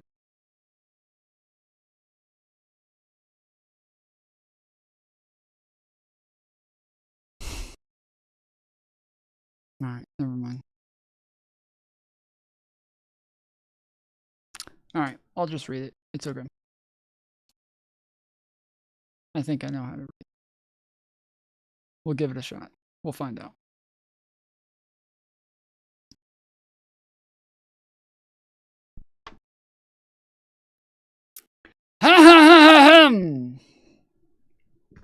For the second time in 2 weeks, Doge's receipts don't match its claims. On Monday, the Department of Government Efficiency released another round of so-called receipts or canceled contracts to show its cost-cutting and posted them on its wall of receipts. As was the case with the first round, this set, too, contained inaccuracies.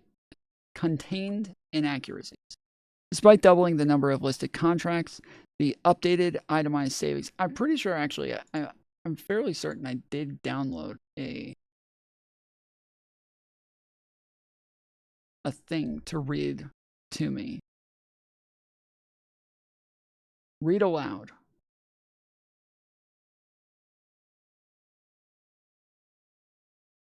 But I think I have to highlight things every single time.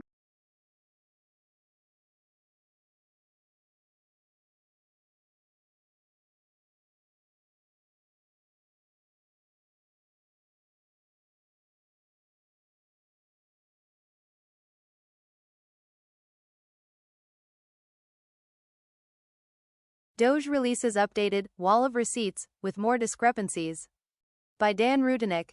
Updated on February 26, 2025, 9:29 a.m. Eastern Standard Time, CBS News.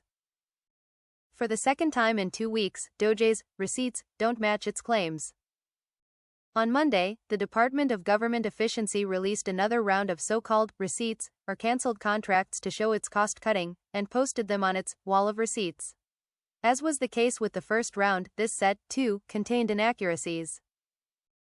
Despite doubling the number of listed contracts, the updated itemized savings now total $9.6 billion, a sharp drop from the original $16.6 billion in savings Doge itemized last week. At the same time, Doge is now claiming total savings of $65 billion, far higher than the amount itemized, and an increase from its earlier claim of $55 billion, much of which has previously been called into question. $65 billion is approximately 0.9% of the entire 2024 federal budget of $6.75 trillion. Doge's website claims this higher figure includes savings from contract and lease terminations, renegotiations, grant cancellations, layoffs, and other miscellaneous reductions, but so they ended up with more money than they had in the first one? Is that what they said? Oh, no lady TikTok voice? Yeah, apparently not.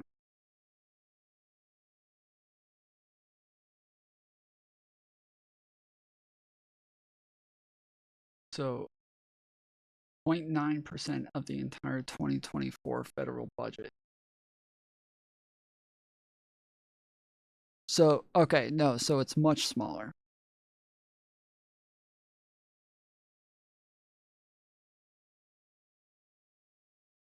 This is...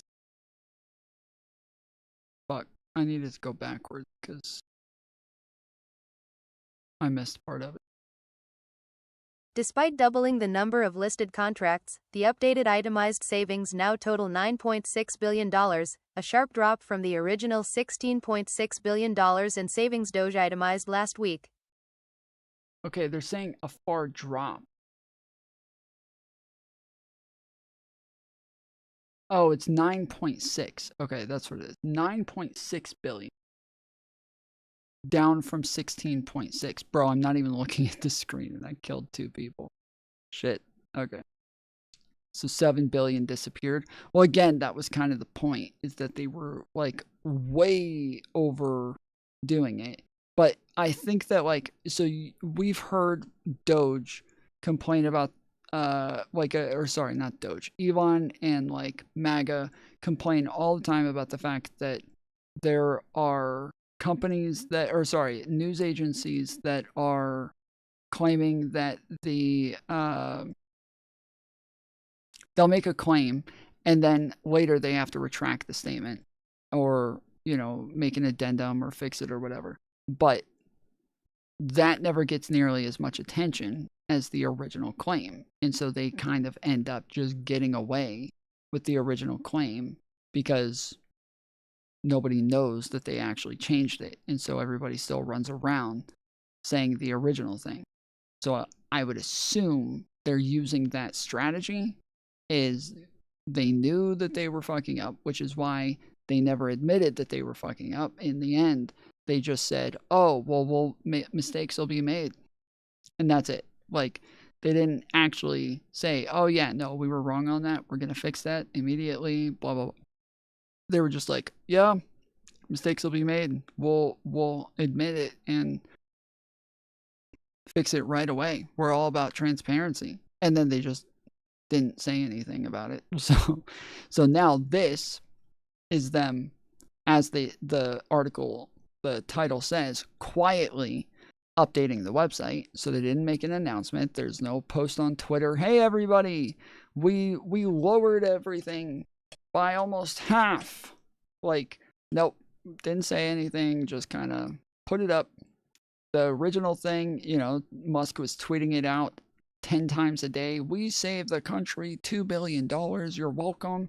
Your democracy is safe again. We have fixed the world. Everything is right because of us. We are like real life superheroes. Like, just non-stop sucking himself off.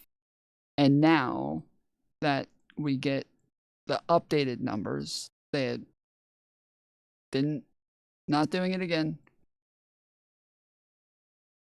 Yeah, the space dork, yep. Not doing it again, not coming out and making big claims this time, not out here doing a big show and telling everybody how great they are because they saved way less than they originally said. Nope.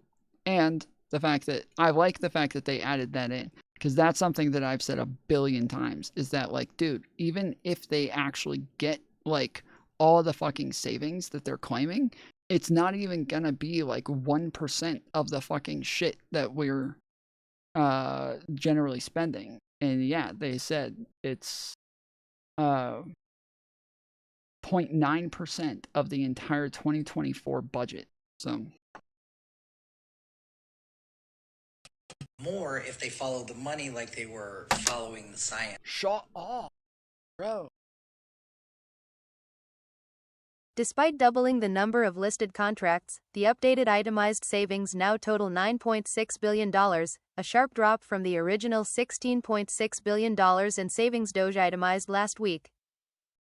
At the same time, Doge is now claiming total savings of $65 billion, far higher than the amount itemized, and an increase from its earlier claim of $55 billion, much of which has previously been called into question. $65 billion is approximately 0.9% of the entire 2024 federal budget of $6.75 trillion. Doge's website claims this higher figure includes savings from contract and lease terminations, renegotiations, grant cancellations, layoffs, and other miscellaneous reductions, but Doge has not supplied documentation for the vast majority of the savings it claims.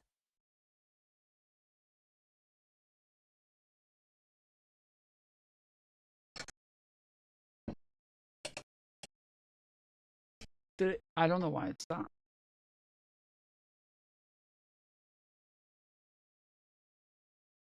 In addition, $144.6 million is attributed to real estate savings, but Doge has provided no supporting details beyond the dollar figure, agency, and city, making independent verification difficult. Advertisement. White House Press Secretary Caroline Leavitt holds copies of receipts from government contracts identified for cuts by Doge during a press briefing at the White House on February 12, 2025. Nathan Howard, Reuters. Doge has not explained why it reduced the itemized total, but this is likely due to errors in the original reporting, many of which were first identified by news organizations including CBS News. Initially, Doge listed 1,127 receipts. That number has now grown to 2,299, though 34% of them report zero savings. The newly added receipts also contain apparent errors and What? 34% of them report zero savings.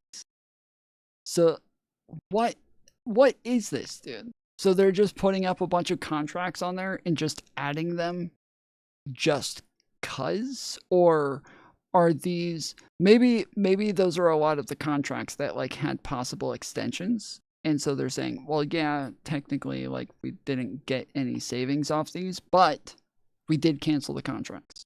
So We're not extending them, which is kind of the same as canceling it, and so we're claiming it as a canceled contract. We just don't get to add any money because everybody keeps fact-checking us like big jerks.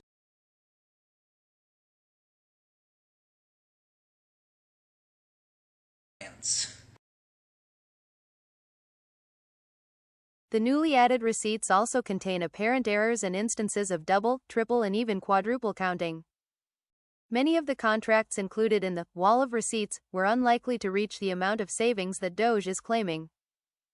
According to Michael Lejeune, a private consultant with an expertise in government contracts, many of these are specific types of agreements with unfunded requirements and they rarely get used to the full amount. He also says it appears that some of these unfunded or partly funded contracts are being counted multiple times. For example, there is a quadruple listing for a contract for day training and assessment services for the Department of Agriculture. The overall contract was $25 million, and 4 companies that provided these services drew funding from that single contract. Doge, however, mistakenly listed each company as having a separate $25 million contract, wrongly claiming a total of $100 million in savings. Bro, this is seriously this is fucking clown shit, bro. These are our fucking auditors, guys. These are our auditors. This is I got so much shit at the beginning of this for saying over and over. I'm like, they're not auditors. None of these people have ever audited a fucking thing in their life. They're not auditors. There's no reason that we would call any of these people auditors. They're not auditing. There's no way that anybody who's going to believe that they're doing a fucking audit when they didn't get auditors to do it. And then all these people are like, well, didn't Elon Musk audit Tesla? And didn't he audit Twitter and then fire a bunch of people? He's doing the same thing here. So I would say he's a pretty successful auditor. He's maybe the greatest auditor of all time. What do you say to that?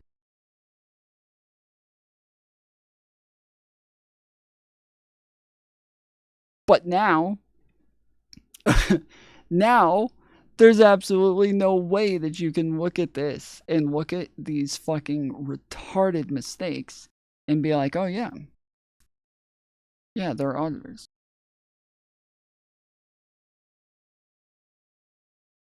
Shitty audits beats no audits. We did have audits before. That's the thing.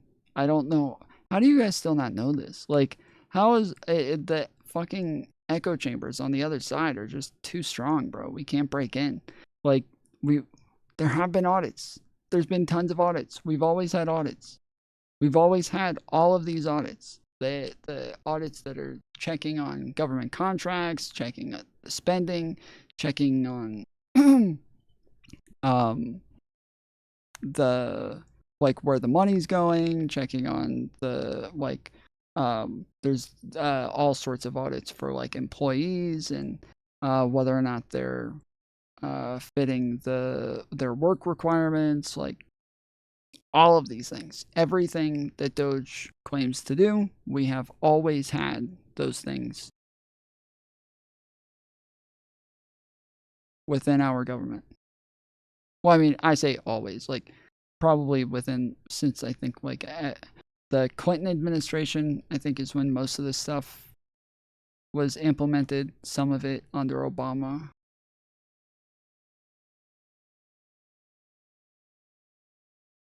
But yeah. Okay, let's follow.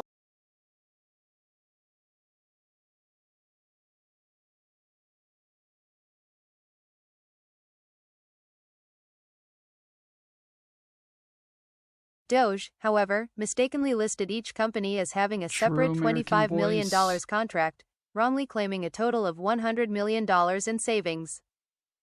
Other listings also raise questions, including 3 separate items list savings of $15 million each, but each item references the same contract, a blanket purchase agreement, under different contractors.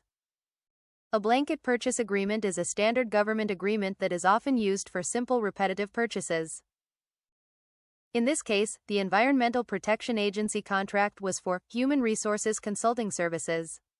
The Trump administration terminated the agreement on January 25, referring to the contract as diversity, equity, inclusion, and accessibility.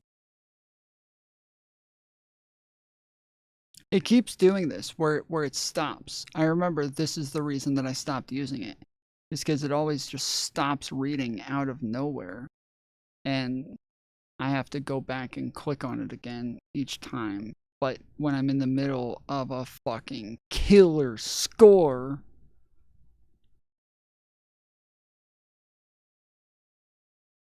I'm skilled enough though to be able to do it. So don't worry guys, because I am fucking amazing. And so I will do it anyway. In this case, the Environmental Protection Agency contract was for Human Resources Consulting Services. The Trump administration terminated the agreement on January 25, referring to the contract as diversity, equity, inclusion, and accessibility.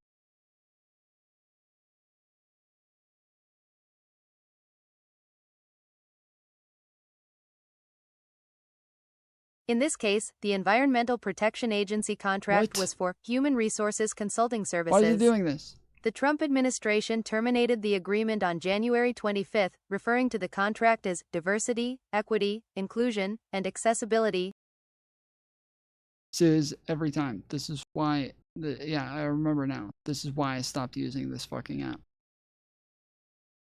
This extension fucking sucks.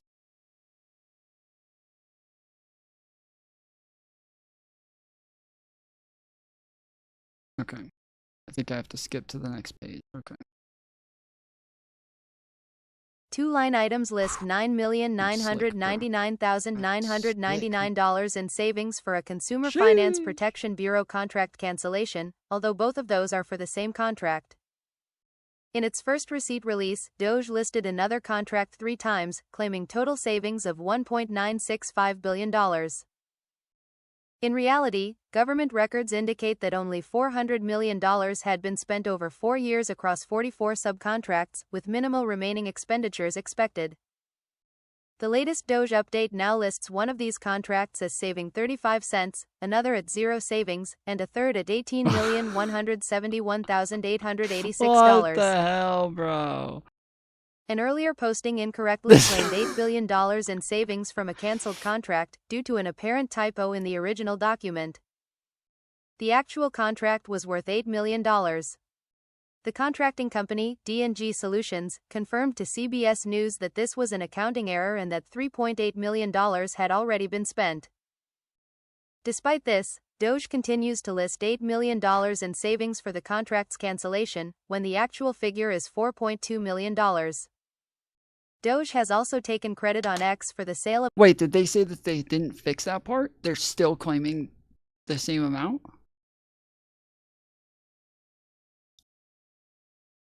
Is that what that just said?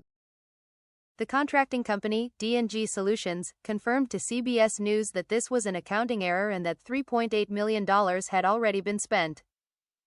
Despite this, Doge continues to list $8 million in savings for the contract's cancellation, when the actual figure is $4.2 million.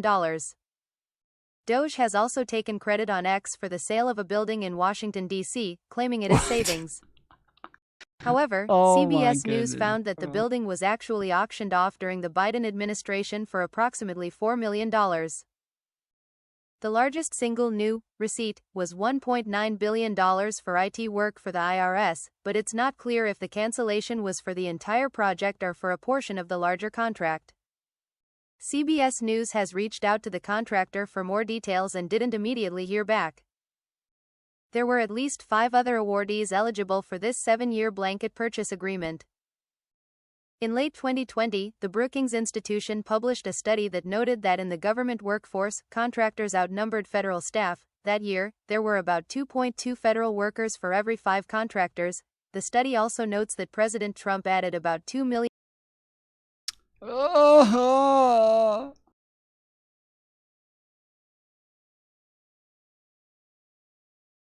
I'm in dangerous waters, boys. Now, as Doge zeroes out these contracts, tens of thousands of government employees and contractors have likely lost their jobs as a result. Doge. Elon Musk. Department of Government Efficiency. Trump administration. More from CBS News. Judge denies bid to stop Doge's efforts to take over U.S. Institute of Peace. The 5 stupidest... Okay, I think now we got to the end of it. Okay.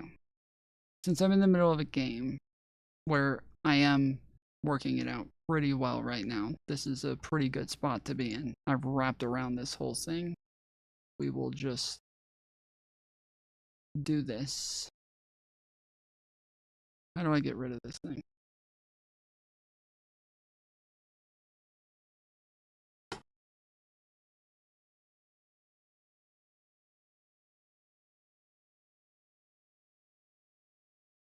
Years ago, I made a video where I read some terrible pickup attempts by men trying to date women. And I figured, you know what? It's International Women's Day. Let's do a female version of that video. That's right, ladies and gentlemen, we are once again taking a break from the men and focusing on the fairer sex, women. You wanted equality, ladies? Well, here it is. Today, we are looking at the...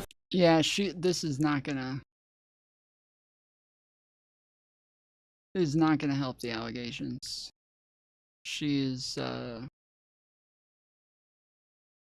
constantly getting the fucking pick me label from everybody over like the way that she, I guess, like kind of makes excuses for men all the time, and like does a lot of like incel apologia and just incel baiting, and like kind of complains about the feminists, but not like in actual shit that we would like complain about feminists for, but like, you know, for not having sex with the incels sort of shit.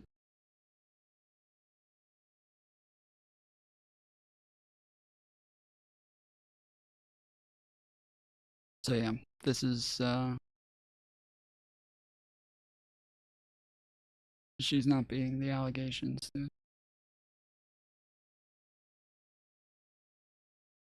female dating strategy. It's 2025 and apparently the men have given up on approaching us. 45% of men ages 18 to 25 have apparently never approached a woman in person, which is honestly like so pathetic. Like, what are you scared of, Zoomers? That women are gonna film your sad attempts to hit on them and post them on TikTok for the world to see? That doesn't happen. But it seems like in order to get a date and save ourselves from crippling loneliness or eventual depopulation... Thank God, I was terrified she was gonna show a clip of this, dude. Oh man. That would hurt. That would fucking hurt my soul. It is safety pizza, yes. I got a pretty good thing going here. I've kind of wrapped around this entire section down here, and now I think I only got one guy left in there that I gotta just kill him, and then I've got about 1/3 of the entire map, so. But I am skipping pretty hard, so not looking good. Oh, he killed himself. They're gonna replace him. I know they are. Don't replace him. The women have started really upping their game and becoming more assertive.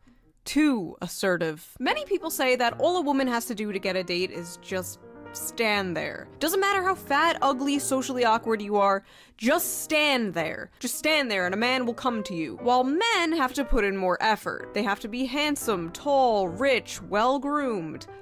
Wait a minute. That reminds me. Before we get into all this, let's quickly get into today's sponsor, Henson Shaving. Studies show that 2/3 of men experience some form of irritation after shaving. Yeah, so true. Women don't have to be good looking or well groomed or actually, I'm sorry, I'm stupid. They don't. I don't. I tried. I tried, ladies. I failed. They win. It's true. Women can just stand there. I've like, you can be fat, you can be ugly, you can be whatever.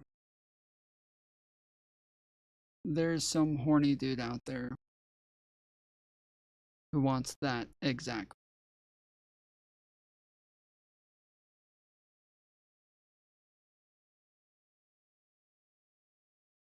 It's just something they expect at this point. They deal with overpriced blades, irritated skin, and think that's just the way it has to be. But it doesn't have to. And that's where Henson Shaving comes in. Henson Shaving is on a mission to improve shaving with real innovation and a focus on your skin's health. Their razors are made from solid aluminum, making them not— Have you guys used Harry's? I've talked about this a bunch on stream because I eventually switched from like Gillette and shit like that to Harry's. It is really so much better. Like, I know all the commercials are cringe and everything, but they really are so much better. At first I didn't even use the razors. I just used the shaving cream because the Gillette shaving cream was just never working for me. And now I use all the Harry stuff. Like, everything I use is Harry's. Initially, yeah, it was just the shaving cream, and the shaving cream was just so much better. Yeah, Harry's is the bomb. Yes, it is. Like, I could not believe how much fucking better the shaving cream was. Like, because I would have like small problems with shaving cream on my head. And for a long time, I didn't even use shaving cream. Like, for a long time, I didn't even use it. Eventually, I started to see some, like, small benefits from using shaving cream, so I started to use shaving cream. And then once I did, then, yeah, eventually I started, like, looking for better and better shaving cream. And,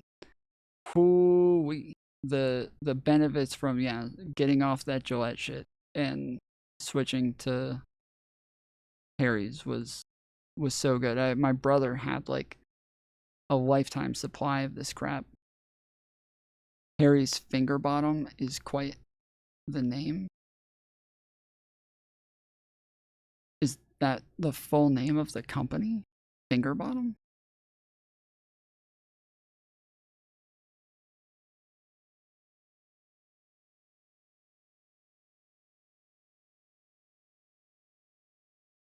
What the hell? Oh, wait. Oh, wait, is that what she's advertising? Wait, is this Harry's shit?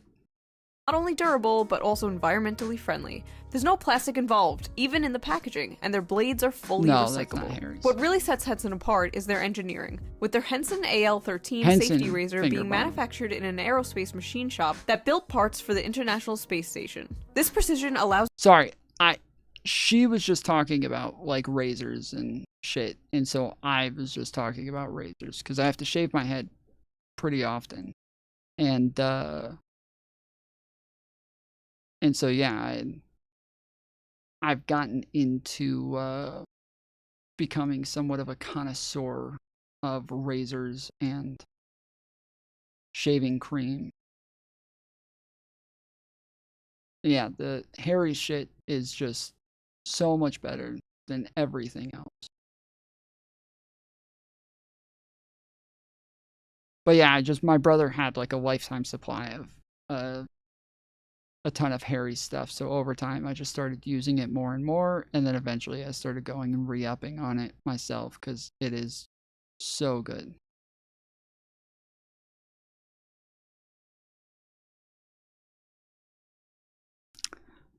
What, Freddy? I feel like, didn't you say that earlier when you came in? What the fuck? Allows the blade to extend just 1/1000th of an inch beyond the shave plane, less than the thickness of a human hair. And ever since I switched to Henson months ago, my shaves have been smoother and more silkier than ever. No more burns or cuts, just a smooth, nice shave that feels great on my skin. In other words, no more leg beard. And here's the best part. Once you invest in a Henson razor, it's a lifetime purchase. You only need one. Dude, this person's fucking I don't know what to call it. Their thing is, thank God it's gone. It was tripping me out. Like, it was like hard for me to tell where I was. The only thing you'll need to replace are the blades, which just cost 10 cents each. 10 cents. So once you own the razor, you'll only be spending like $3 to $5 a year on razor blades, compared to the ongoing cost of buying those like plastic razors. Henson's store offers a variety of colors, even a titanium version, so you can pick the razor that best fits your style. So if you're tired of razor burn and overpaying for blades, now is the perfect time to make the switch. Just head over to hensonshaving.com/shoe and use my special discount code SHOE at checkout to get 100 blades for free with your purchase of a Henson razor. Your skin, your wallet, and your environment will thank you. Big thanks to Henson Shaving for sponsoring this video, and thank you, as always, for not skipping the ad. Now, let's get back to the video. Okay, so where were we? Ah, yes. Women. Can't live with them? Can't hit So let's them. just dive into this dumpster fire, shall we? I love your tattoos. Thank you. Can you not send me a smile face? I have a boyfriend. Alright. Off to a great start. Hey. Nah, look, this is something that like I've gotten into a bunch of fights with people over. I have feminists who are in my community who would talk about the fact that like guys think everything from women is sexual, and that like just because they smile at a guy that they're hitting on him. But then you'll also get women who are like, I did everything right. I smiled at him, and I you know, wagged my eyelashes at him, and he still didn't do anything. And it's like, damn, dude, like, pick one. Which one is it? Is it smiling does mean that you're into us, or it doesn't mean it? Like, what the fuck? But the emojis, I had this mod who would always say that, like, no, smiling emojis is not flirting. I'm like, yes, it is. She's like, no, it's not. It's like, yes, it definitely is. Like, lots of emojis from a girl is flirting. It just is. Like, you get a lot of emojis from a chick, she's into you. That's just true. Like, if she sends you 3 emojis in 2 text messages, that is consent. That is legal consent. That is contractual consent. You can hit it, and she cannot sue you or call the cops on you. That's how that works.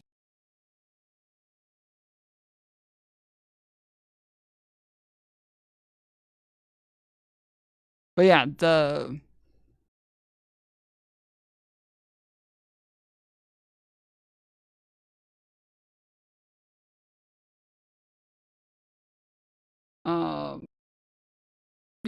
idea that like a lot of women do this, where they'll like do things that obviously are flirty, but they know it's flirty too, right?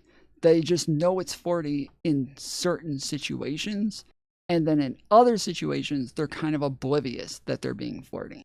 And this is a thing that like women do, where sometimes they're doing the thing on purpose because they're trying to be flirty.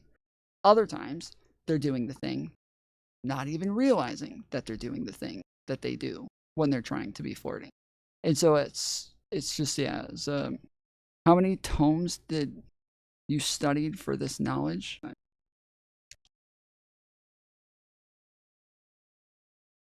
I went and banged all the fucking babes just so I could hook you guys up with this based OG knowledge. So I hated it. I hated every second of it, but I did it for you.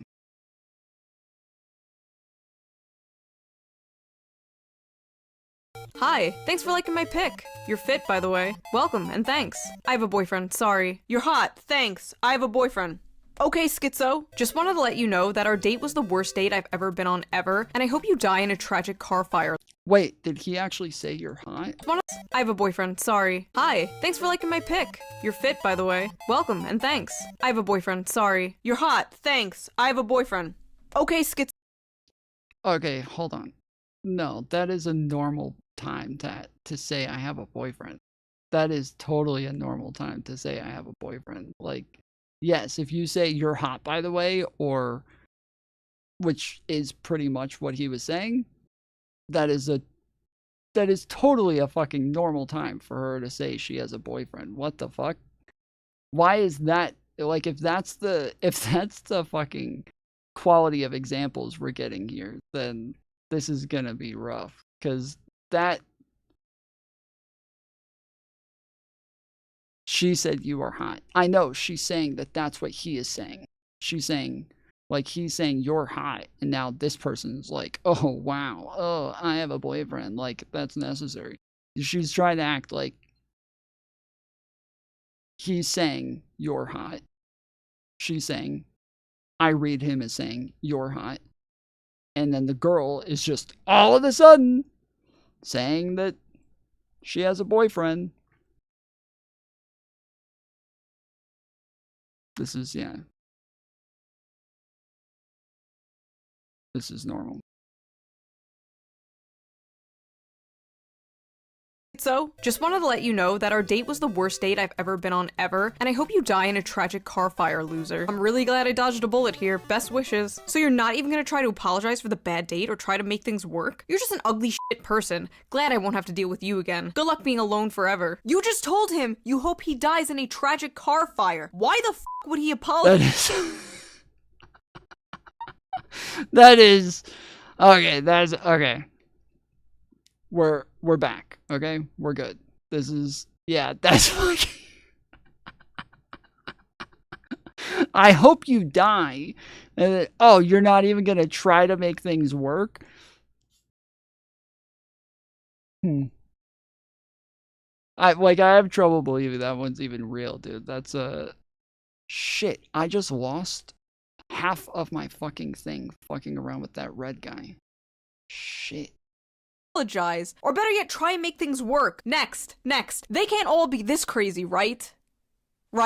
Hey, you probably didn't really notice me, but I was in your physics class and I thought you were really cute and I got your number from your friend. Oh, hi. Who'd you get my number from? Justin? I was wondering if you want to maybe go out for coffee or something else like that sometime this week. I'm flattered, but I don't think I'm interested. LMAO, what the f? You don't even know who I am. I'm not trying to offend you, I'm just uninterested. LMAO, you're not even worth my time. It was more pity than anything, LMAO. Don't f***ing talk to me anymore. LMAO, you thought I'd be interested in you. You're f***ing delusional. Messing up a chance with me, LMAO, you're lost anyway. I'm out of your league. Go f*** yourself, stupid asshole. I love seeing someone's true colors and realizing how disgusting they are on the inside. This is a common theme you'll see here. Woman messages man, man rejects woman, woman freaks out and says she was never interested anyway. Bitch, you were so interested. You went out of your way to get his number. Well, this is literally a meme about men.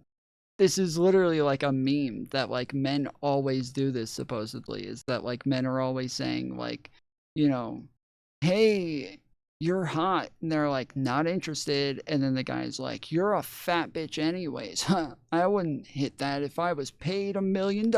Like, this is supposedly like, yeah, a thing that men do as well. But this is something that I've said, is that yes, women definitely get very defensive when they're rejected as well. So yeah, that's funny. Do you guys do that? Oh yeah, I normally beat the shit out of her if she rejects me. I'll fuck her up. Number from his friend. But yeah, you're not interested. Cope. Next! I'm not sure about seeing you again. Alright, good night. Wow, that's it? Seriously? Okay, now I realize that was a huge mistake. How rude. You just pissed me off and I never get mad. Don't be immature and ignore me. I can get any guy I want to. I don't need you. My uncle is the old governor here and worked for the embassy. My family has power. You are nothing. Goodbye. See, I was always thought no means no, but apparently no means get back here and try harder. Hey, please delete my number. I'm sorry, who is this? Oh, hey, yeah, I didn't save it, so you're good. The f***?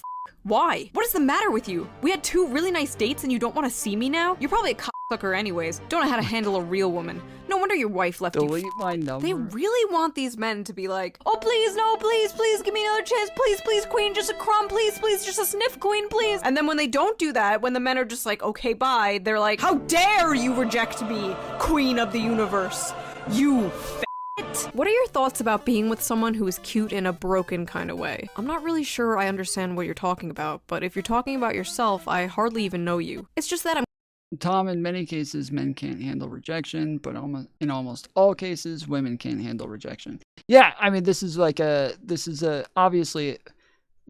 true thing that men have to like learn rejection at very young ages, and lots of women never have to learn rejection. Like, especially pretty women. Like, pretty women just never have to deal with anything like that. So, dude, I'm so pissed. I literally owned this fucking map right off the rip at the beginning, and I fucked it up somehow to lose half of the fucking thing. There's one guy ate like into half of my pizza and didn't even leave a tip.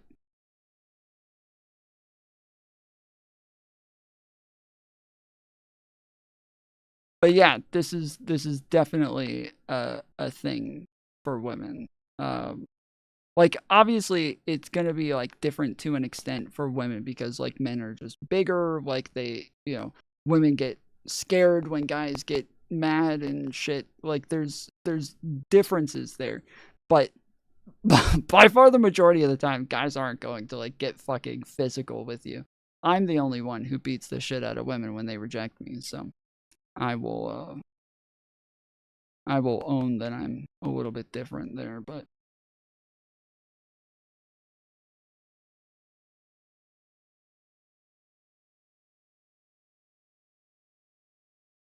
I didn't know you were trad like that, Tom. Yeah, I told you I grew up in a Republican family.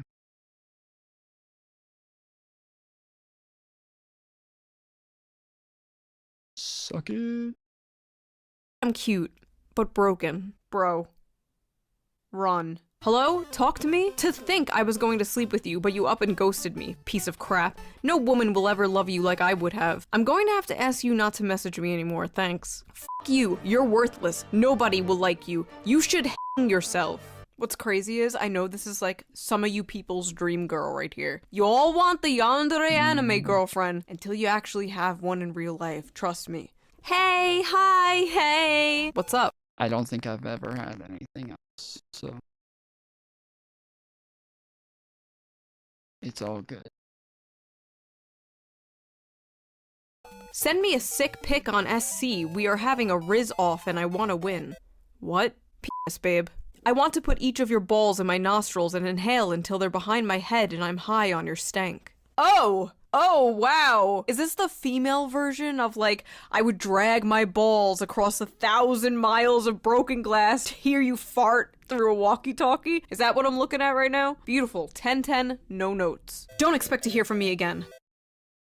I'm horny. Ah yes, the duality of woman. Hey, I had fun last week. Would you want to meet up at Samson's or something tomorrow? It was pretty fun, but I need to be honest. I sensed some strange aura about you when we met. You seem cool and everything, don't get me wrong, but I just don't think we're compatible. Strange aura. Okay, already a bright red flag here, but let's keep going. I really do appreciate the honesty, especially after some of the experiences I had, but I'll be honest, strange aura. Yeah, I don't like the aura chicks, dude. I don't like the aura chicks. They're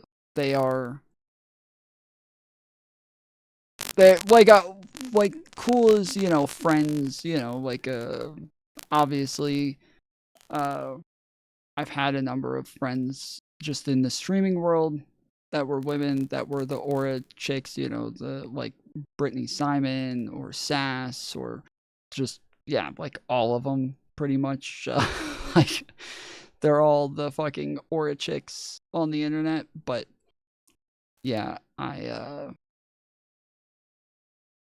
as far as dating, I did that one time, and that will never happen again. No, thank you.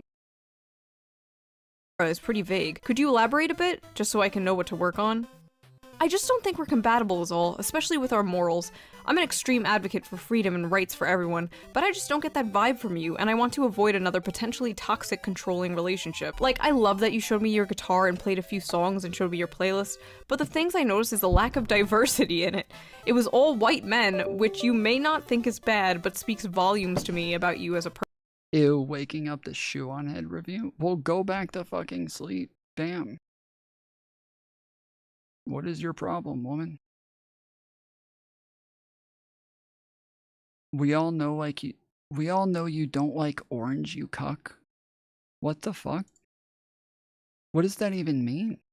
Where did that come from? What does orange have to do with anything?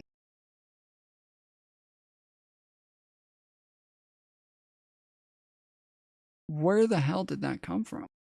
Orange? Why orange?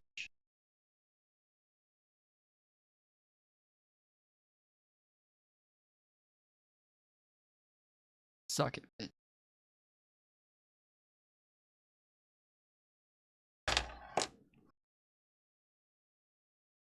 Person. Wow, you're serious? Yeah. You said it, dude?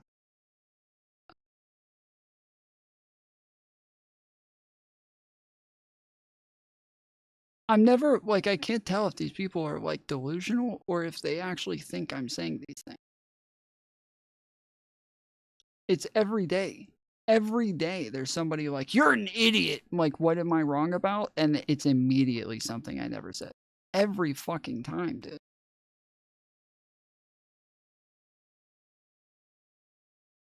I think these people project all of their problems onto me. And then they just a few minutes ago, did anybody else hear me say the word orange? Anybody at all? Is there anybody here who heard me say the word orange? I'm pretty sure I know what he's confusing, so you don't need to tell me that. I just wanna make sure nobody here heard me say the word orange before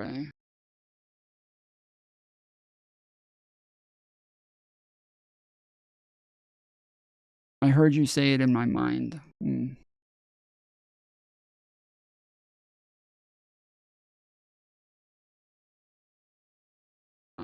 I did, but I'm gaslighting you.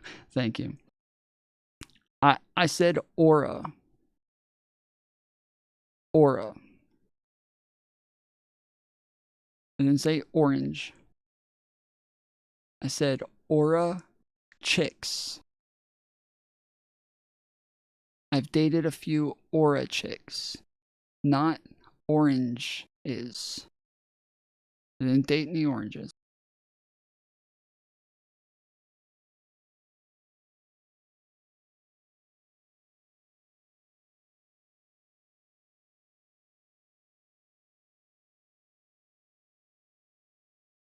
Yeah, she was talking about the fact that like a girl said that she doesn't like the guy's aura. And I was saying, oh, the fucking aura chicks. I don't like them. Because they're normally like, you know, chicks who are asking you like, what's your sign? Or, oh, I'm sorry, I can't date a Pisces or, you know, shit like that. Like, those are the fucking aura chicks. I can't with that. But what does not liking orange, why would that make somebody a cuck?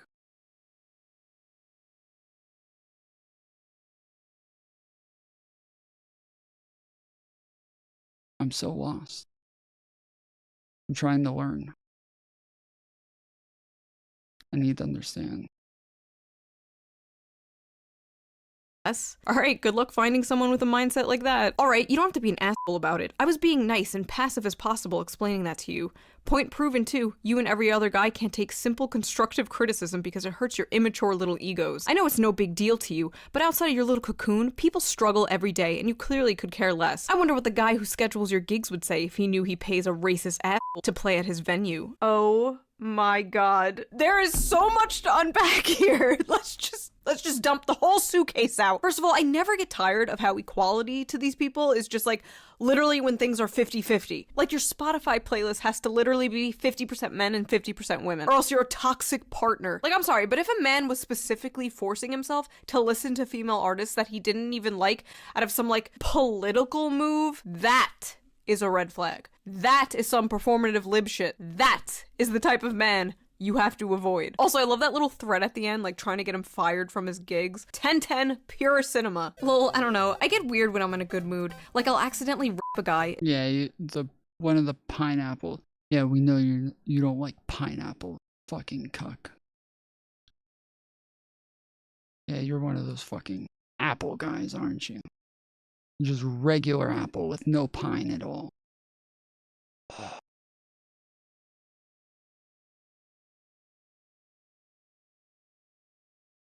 This fucking, why is everybody on this so fucking aggressive, dude?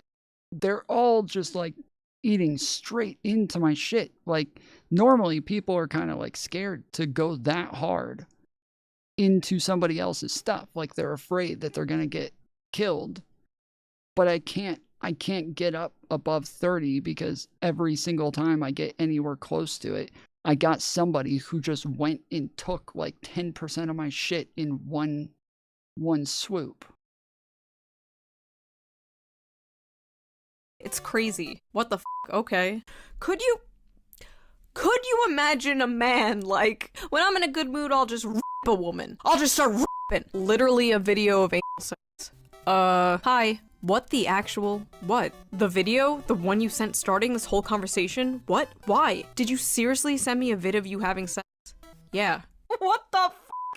Did you just send me a video of anal sex without my consent? Yeah, and? The Chad sexual harasser. Damn, nice. Your turn.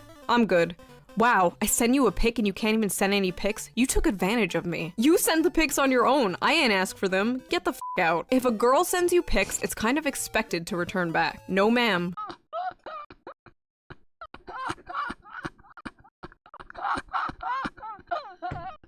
Bro, that is some fucking wild shit, bro. That is some wild shit, dude. What, this is like straight like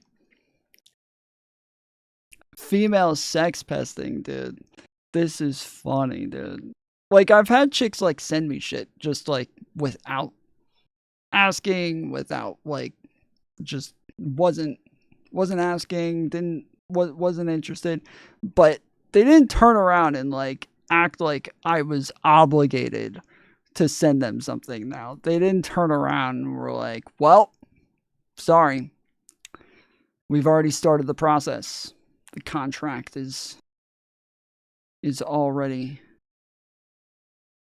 it's already begun. You can't stop this. You can't stop it now. This is the way this works. Once I send you something, you just have to send me something back. Like, this is some weird manipulative behavior, bro. I can't, like, but this is the thing, is that I can't imagine a guy ever doing something like this. This is, I don't know, man. This, like, I have trouble believing any of these are fucking real, because it all sounds like it's written by like Fresh and Fit fans who are like, yeah, see, women think the world is owed to them. Women think everybody owes them something. They think everything revolves around them. They think they can do whatever they want and nobody can do anything about it. Like, that's what it sounds like, you know, just like they went and text themselves a bunch of fucking times so they could go post it and be like, look at this. Look at this fucking bitch. Can you believe it? Whatevs, you a dumbass piece of shit. I'm tired of trying. Find someone more deserving to get my pics, who actually appreciates me and doesn't use me for my body. Here's my body. No thank you. Stop using me for my body. Men used to have to work for a titty pic. These bitches out here just giving it away for free, or for like the price of a cheeseburger. Sad. I'm just at home bored as Sad. fuck. Are you alone right now? Let's get freaky nasty, daddy. Get out of my DMs. You're stupid. Unfollow me now and get the fuck out of my DM, bitch. There's coming on too strong, and then there's let's get freaky nasty, daddy. Also, I just noticed the folders I made for these screen caps are really sus. Small dick, butt sex, freaky nasty, lesbian. This is all for work, honey, I swear. Oh, I love JRPG games too. Which one's your favorite? Persona 4. How tall are you? Oh, well, 6'1". It's already in my bio. Glad you aren't short. Hope you're actually 6 foot, not lying about it. Yeah, I'm not. What's your waist circumference measurement? Rest in peace to this man. What the f? Why does it matter? Why did my height matter? Huh? You're a man. Men are supposed to be tall. That's bare minimum for a man. Okay, see, I'm telling you, all of these were written by Myron Gaines, dude. All of these were written by Myron Gaines. I don't, like, he literally says this all the time. He literally says this exact line. That, like, well, if a man's height matters, then why can't I say that your waist size matters? If you're allowed to ask a man his height, then why can't we ask you what your weight is? Like, this is literally fucking Myron Gaines lines across the board, dude. Everything here. Fake and gay, you think? They might be fake. I don't know if they're gay, but if it's Myron Gaines, definitely gay. LMAO, okay, you're a woman. Women are supposed to be thin, right? Oh, F off! A woman can be whatever she wants to be. Your reply is extremely sexist and objectifying towards women. Read a book or something. How is it different from your height requirement, though? Read a book or something? Bro, Myron Gaines wrote this shit, dude. I don't believe it. Myron Gaines wrote this shit. I'm telling you, these are all Myron Gaines lines. Every single one of these are Myron Gaines lines. Like, everything about this just screams fucking fresh and fit.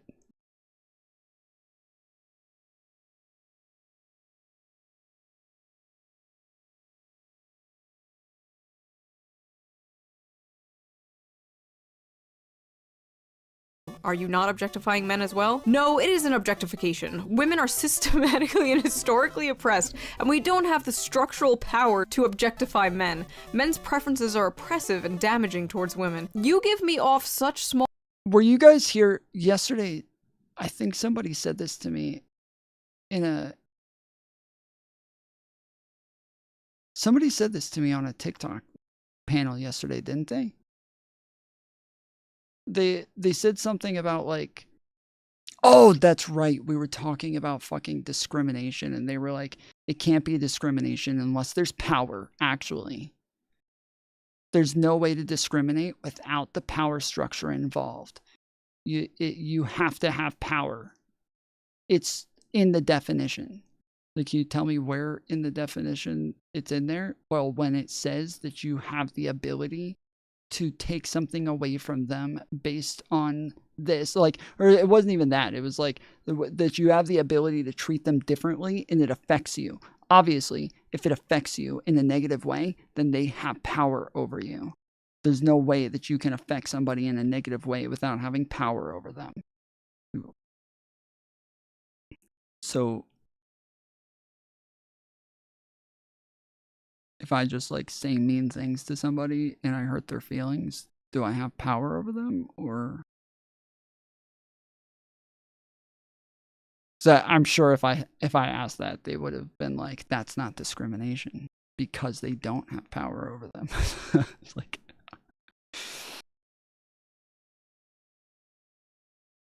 small peen energy. Bye. Oh my god, is this real? This is almost like 2 on the nose to be real. mouse. Stop objectifying women, you have a small penis. Bye. This is the issue with that stupid shit that's like, oh, racism is actually prejudice plus power, because the only outcome of that is dumbasses like this. Also, there's really nothing wrong with asking somebody their height, but I guess this guy was kind of just like sticking up for the short kings who have been rejected because of their height. Male solidarity. yeah, I'm more convinced that this is written by fucking Myron Gaines, dude. Like, the prejudice plus power, like, shit, just, yeah, this is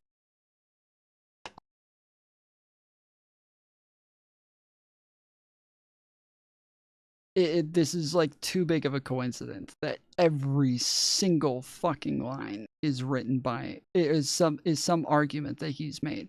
Like, I feel like I want to go and just find all of the clips of him saying this shit and like play her reading these and then play the clip of him saying the same exact thing on Fresh and Fit.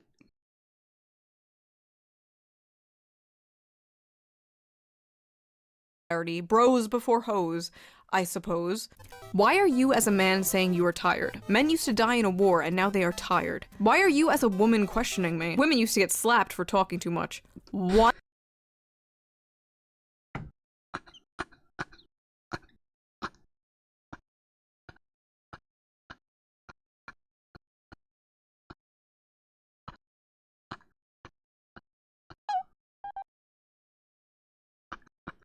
That's well done, Myron. Well done, Myron. That was funny. That was fucking good. What? He was literally just bantering with you. He was matching your freak. There is nobody worse than somebody who cannot banter. Maybe Hitler. Maybe. It's pretty close though. Yo dick big? Yo hole big? I have a regular hole. Like, what kind of question is that? Bruh, never mind. You want some weird shit. The f is even a big hole? Oh, I'm sorry. Is it weird to randomly ask somebody about their genitals? He's simply giving you that same energy that you gave him and inquiring about your circumference. And so I ask again for the people at home. Yo hole, it big? Things to do to keep your man humble. Tell him his penis is fine or normal. Casually compare him to other men. Give one-word answers. Avoid eye contact and lean away. Lavish more attention on your dog than him.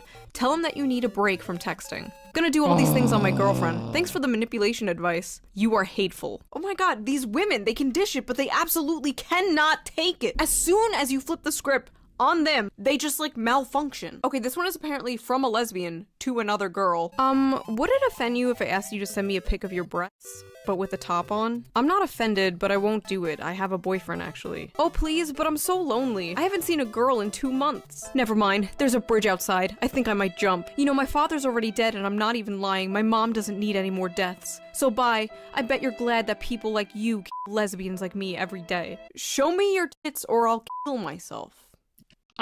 Dude, I am not gonna lie. I totally expected her to be like, I have a boyfriend? Like, all he did was ask for a picture of your tits, like, with the shirt on.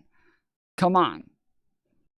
Like, you post pictures with your shirt on probably on Facebook all the time, and you probably have shirts on. Like, and already you're like, oh, I have a boyfriend. Oh, show me your tits. I have a boyfriend. Like,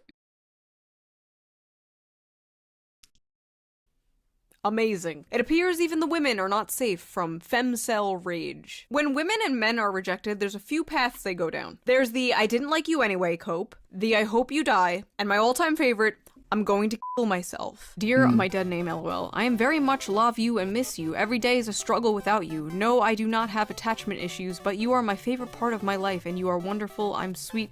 Good night, that is all. Please be my Valentine. Or I will stab a hole in my chest. I'm not trying to pressure you with violence toward myself, even if I have thought about it multiple times. The end. Hey, I've seen you at school and I think you're really cute and your tattoos are so dope. Do you have Snap? I couldn't find you on Insta and I'm very shy, so I asked for your phone number and I'm texting you as your secret admirer, LMAO. If you're gay, I'm sorry, but if you're not, you probably noticed me, LOL. Have a good night, maybe I'll see you tomorrow. I am incredibly flattered, but I actually have a girlfriend, I'm sorry. Thank you though, I genuinely appreciate the compliments. And serious props for shooting your shot. Not a lot of girls have that kind of confidence. Okay, so he shot her down nicely, told her he had a girlfriend, even gave her props for trying. I dread what is about to come next. Okay, well, she doesn't have to know. I heard you and her live in another city, so you could always be my sneaky link. I just know it's big. Is it me, or are women getting hornier? I would bet I'm way hotter than your girlfriend. You would be so lucky to have me, and I saw you looking at me. That was some real shit. Please don't ignore me. I will see you tomorrow. You're the hottest person I've ever seen, and everything you say is so interesting to me. You're so tall and attractive. Restraining order. now. Hey, hey, hey, hey, hey, hey, hey. Who's this? It's Katie from the bar. I'm sorry, I don't know you. I think you have the wrong number. Yeah, right. You're just trying to get out of this, aren't you? You fat f***. I hope you get your dick squashed by a meat cutter. I didn't even like you anyways. I was just pity you. You have a small penis. Hey, hey, hey. I hope you die. I didn't like you anyway. You have a small dick. Bingo! Bingo! I got femcell bingo over here. Hey, boo. Hi. Got something for you. Huh? Not safe for work. I'm in a relationship with a girl that I plan to marry someday. Look, I'm really horny and lonely. I need a boyfriend. Then find someone else. I'm taken. Didn't work? Here's another. Respond, please. You're gonna make me cry. I can send more nudes. Dude, look. Stop, for f***'s sake. I don't know why you won't accept me. I'm hot. We'll send nudes anytime you want. We can f*** 24/7. Like, dude, what is wrong with you? It can be yours. This is the type of woman who is so used to getting anything she wants by doing this, and she's so confused why it's not working with this guy. A good man with a good woman is impervious to devious Jezebel trickery. Hey, damn, I'm not used to texting first, haha. Hey, that's fine. I never know what to say anyways. Yeah, it can be super awkward, haha. Tell me about it. So what kind of stuff do you enjoy doing? Fingering my pussy. Hee. Wanna see? No. Hey, I had a really good time tonight. Same. I always have a wonderful time with you. Yeah, dinner was amazing. I just have something to say. Please don't take this the wrong way. What's up? Did you seriously only get me flowers, or is there another surprise or something? Oh no. Oh no. What do you mean? Again, dinner was great, and I'm not complaining. It's just flowers? Really? That's like the most generic female gift possible, lol. Most girls don't care for them outside the movies, lol. It wouldn't be so bad if you got something else too, but no, just useless flowers. I also got dinner. It was fun. I'm confused. LMAO, dinner was an activity. Flowers are a gift. I'm not complaining about the activity of the evening. I'm complaining about the gift. Not that hard to understand, lol. What the fuck? Yeah, what the fuck indeed, lol. I just thought it was a nice gesture along with the dinner. I didn't think it was mandatory I get you an Iron Man suit as well. Iron Man suit, lol. Oh my god, you're so dramatic. No other guy has ever treated me like this, and my girlfriends agree I deserve better. I shouldn't settle for a man who won't treat me like the queen I am. Just take this as a kick up the ass to work harder, lol. I like how in the beginning she's like, I'm not complaining, and then she's like, I'm complaining. Useless flowers. What's a useful gift? Does she want a tool set? Like, what? Any woman worth a damn will appreciate the romantic gesture of flowers. This lady needs to stop listening to her most likely single girlfriends who are up in her ear probably like, oh my god, he only got you flowers? Girl, you deserve so much better. You deserve the princess treatment. Dump him. That's so awesome that you're a bodybuilder. I see. Dude, I like her so much better when she talks like that. What the fuck? Why don't we get that all the time? Why has she been holding out on us? This is fucked up.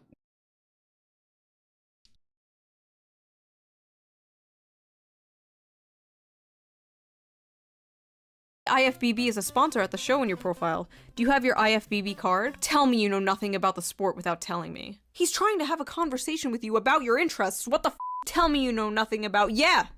He's trying to learn more about it, you stupid bitch. Holy shit, I couldn't imagine someone being like, oh, so you do YouTube for a living? So, like, do you earn money from subscriptions? I had this one chick that I was talking to on a dating app. And I've talked about the fact that, like, dating apps were just the fucking worst, dude. Like, every single woman that I talked to they were just the worst.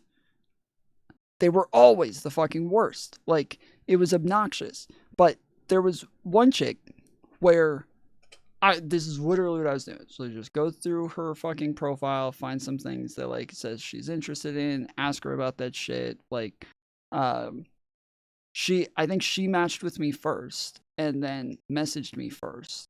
But then everything that I said back to her, she was like, everything I said after was just one word answers over and over and over and over.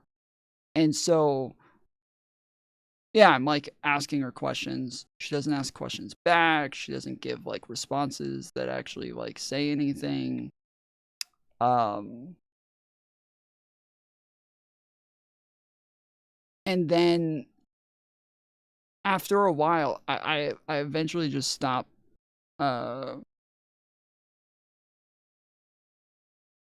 I eventually stopped messaging her. I'm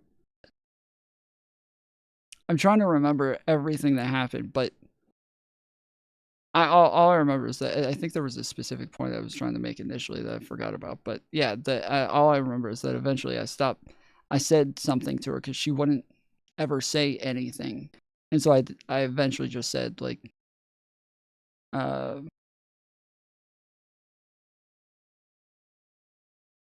something snide, something that was like kind of being a dick, but she gave an answer and or I stopped messaging her. That's right. I stopped messaging her. And then she finally asked me a question. And I responded with something like, "Oh, you do know how to ask questions." And then she said, "LOL, you're funny." And that was like the most that I had like gotten from her the whole time. Like we had talked for like maybe 2 days and everything was just one word answers and like not much. And so yeah, so then once I was being a dick to her, then she's like, "LOL, you're funny." And then started messaging me. Then started, as I'm like ignoring her now and not talking to her anymore. Then she starts fucking messaging me and asking me a bunch of questions and shit. I hated fucking dating apps, dude. They were the worst shit of all time.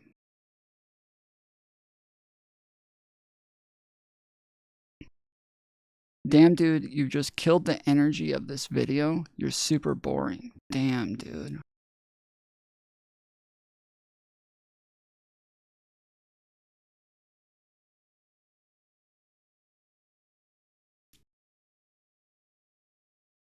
Shoe is a fraud.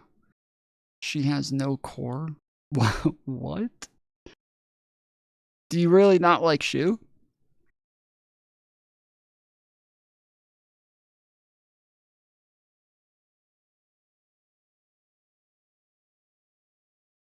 I enjoy Shoe. She's funny, but I don't generally agree with a lot of the shit that she says, and I think it can be like a bit simple-minded, but I think that that's why people like her videos, is because they're overly simple-minded. So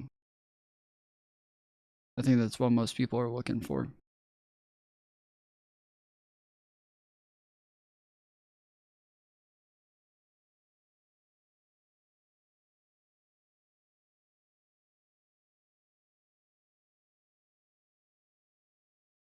Some will say what serves. Yeah.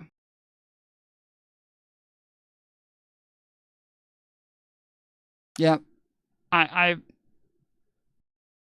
It's weird. Every time she's messaged me a couple of times about like dramas that she was in and shit. But then every time there was like political stuff going on with her that I wanted to talk to her about and like ask her questions, she doesn't say anything. But it's like if she knows I'm covering a drama that she's in, she'll message me like information and shit and like, you know, tell me shit that's going on. But normally like I don't really care much about that. But then yes, there's been tons of times where I've messaged her where she's saying something or, you know, getting into some drama like over a political take or something like that. And yeah, every time I've messaged her about that shit, she doesn't want to respond.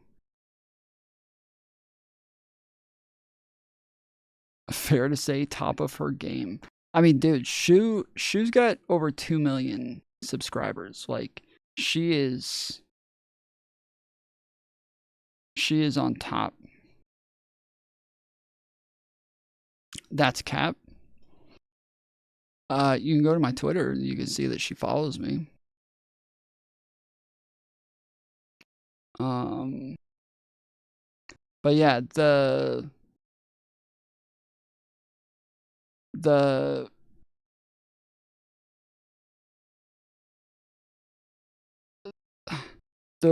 thing that like has always bothered me about her is that she was like moving in with all of those other fucking leftists that I hated.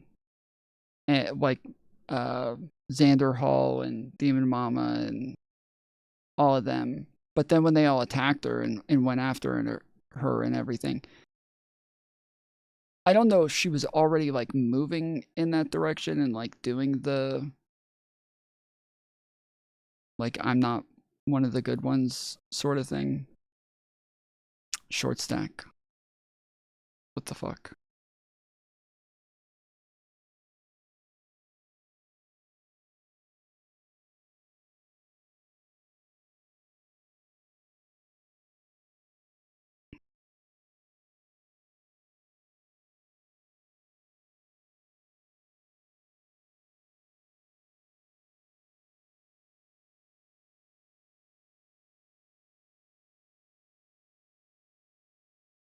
Hunter Avalon is back.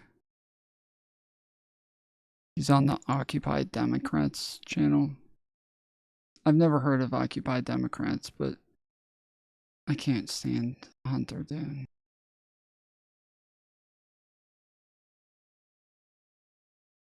Yeah, I didn't know he left. I didn't know he was gone. I did see his stream about a week ago.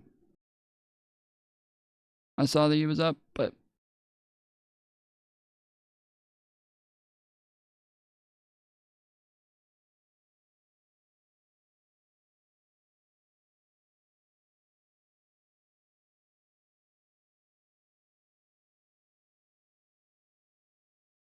me neither. Oh, okay. I was about to ask you, do you watch Hunter? I don't know anybody who watches him. Like, I don't know anyone. I never understand who the fuck watches him.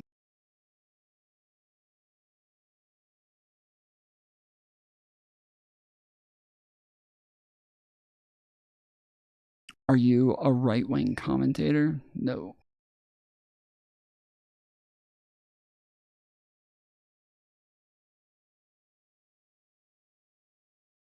He is peak soy lolcow. I don't know. I don't think he's a lolcow. I think people like overly. I think people are overly harsh on him for like personal drama shit. Okay, like the gun stuff, like all that. I think people were overly harsh on him for that. Obviously the stuff with his wife was a little rough, but that wasn't really his fault. And again, I think people were overly harsh on him on that one as well.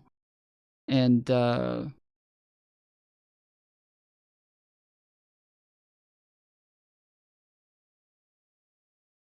obviously I felt people were overly harsh on his wife as well, but dude, the amount of fucking conspiracy theories about that shit where everybody thought that I was dating his fucking wife. It's weird as fuck, dude.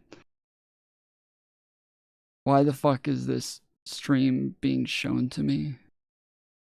Don't know, homie.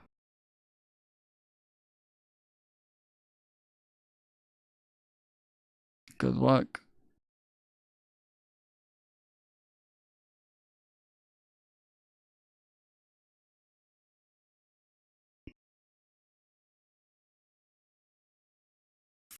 Freddy is still there. Why are you not a patriot? I am a patriot. What do you mean?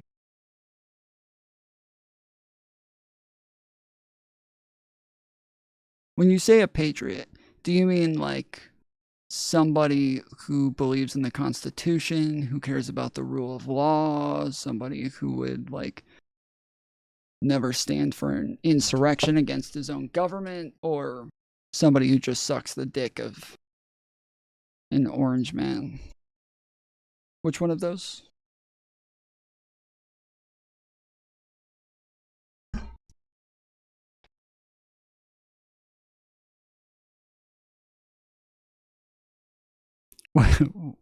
Where's the flag? I got it right here. It's on the screen. Behind this bitch. Or tell me you don't know anything about YouTube without telling me. I swear to God, some people just use dating apps as punching bags. What are some of your favorite bands/artists? That's such an awful question. I like what I like. Music is such a huge part of my life, and it's awful small talk to try and describe my music taste. Cause it would just be like writing a book if I were honest. What?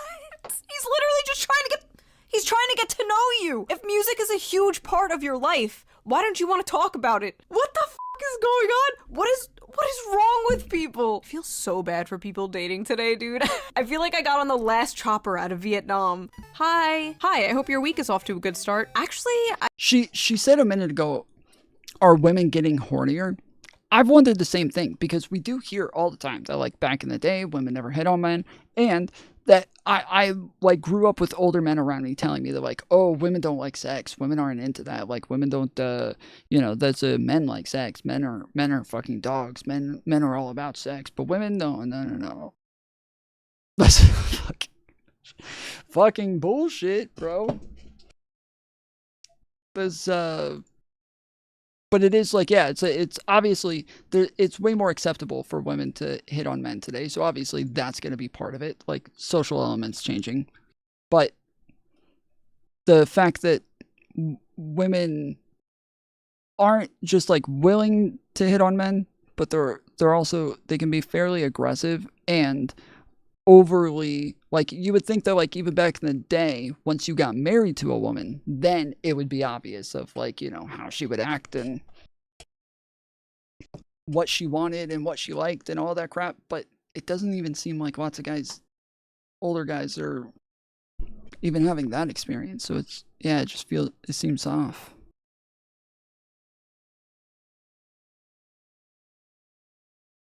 Women have always been into sex. Social media just shows it. Well, I'm not even talking about social media. Social media doesn't play a part into my analysis at all. What do you think Trump can do to make his supporters, at the bare minimum, second guess him and actually realize he's detrimental? I don't think there is anything. Unfortunately, yeah, I don't think there is anything. So.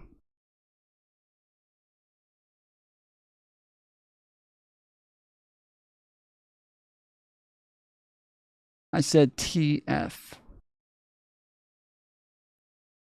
Yeah, it's like, what the fuck? I'm assuming. I don't know.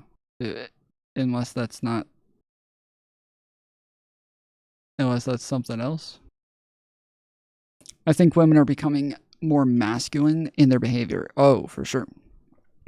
In their behavior and in a lot of different ways. The women are definitely becoming more masculine in a number of areas, but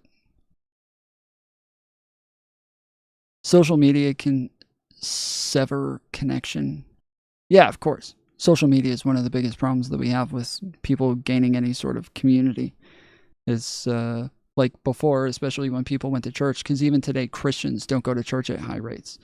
Like, even literally, like, Christians, I think the majority of Christians, this is like the first time in history that the majority of Christians don't even go to church on Sundays.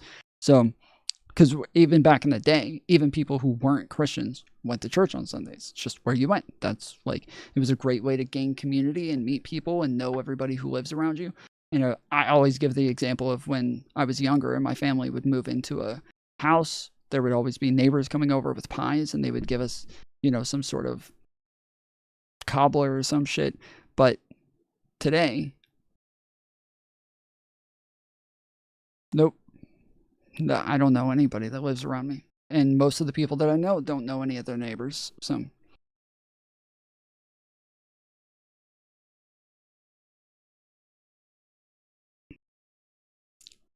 they have online church. Sure, that's definitely part of it. Is that a lot of people are on church online. But that's part of the issue, is that, like, yes, people are not getting community out of online church. So community remains. It's not online, though. I don't know what that means. The majority of people get community from online. Like, humans need human interaction, right? We need to feel like some community. We need to feel some belonging to things. We need to feel part of a group. We have to feel part of a tribe, and most people are getting that online. But it's a supplement for it, because it's not the real thing. Like, having in-person interactions really train you for, like, how to give good facial like body language, facial communications, like, facial expressions. And this is why a lot today we have a bunch of people who seem autistic, but they're not autistic. They just don't know how to use body language or make facial expressions. And yeah, it's because, yeah, they're not getting a lot of that training early on because they spend most of their time online, playing video games, in Discords, in like Reddit boards, stuff like that. Everyone is a public speaker / debater now, LMAO. I don't think that's the issue. Consumerism? Simon out. Consumerism is a thing, but that's not the problem here. Like, consumerism can be the issue with tons of different shit, but not this. Not this. The issue here is that a lot of us, like, we enjoy the things that we're doing, and the things that we're doing that we enjoy are online. So we enjoy playing video games. We enjoy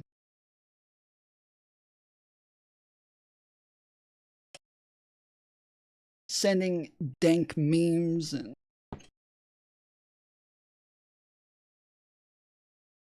all sorts of shit. But yeah, like, we're doing things that we enjoy, and the fact that you can enjoy community online is super beneficial, because when you go to a party but you're ready to leave, you can leave whenever you want if you're online. But if you're in person, you can't. When you're in person, you gotta stay. You gotta ride it out. It's very convenient to get your community online. Most people enjoy that convenience, but they're also, as I'm saying, missing out on a lot of other aspects of it.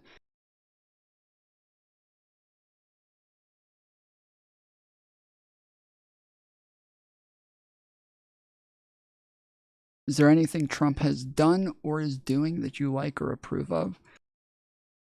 Generally, like, I don't disagree with, like, the ideas of things that he's doing. It's generally the way that he does things, that, like, almost across the board, especially this time. The first time around, there were a lot of things that I was agreeing with at, like, a higher rate, but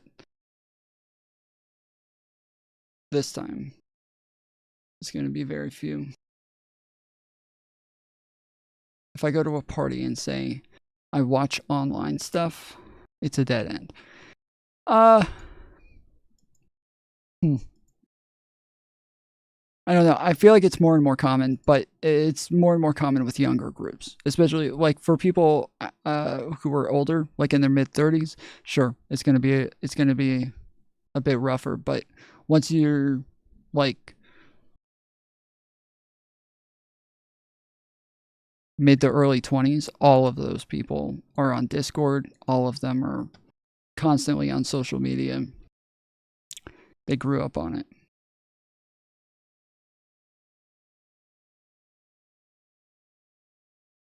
I was close with the neighbors in my childhood home, and they're both dead now, and the house got bought by our renters. Yeah, I was friends with all of the people that I lived around as well. So yeah, all of my neighbors, all my friends when I was younger were people that I lived around. But my younger brother, he wasn't friends with any of the people that we lived around. And he did spend all of his time on computers, playing Pokemon on his Game Boy, on video games, chat rooms, crap like that.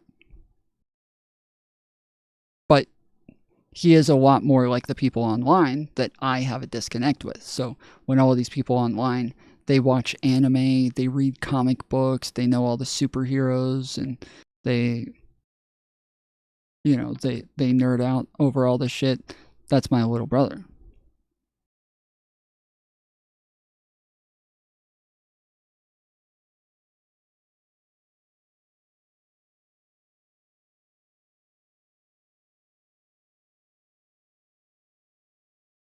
You can't drop tomfoolery in a pub in Melbourne, bro. Yeah, of course.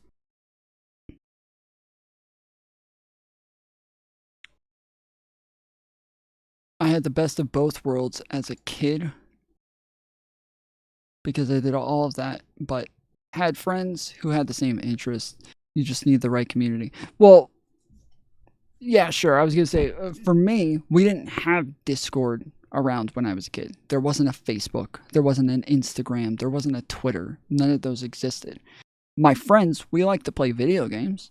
We would all sit down and play Nintendo 64 and play GoldenEye all the time, or we would play Mario Kart, or we would play Madden, or, you know, like NBA 2K, or, you know, stuff like that. Like, yeah, we all played video games together, but they couldn't go home and then keep playing video games with me because there was no online. So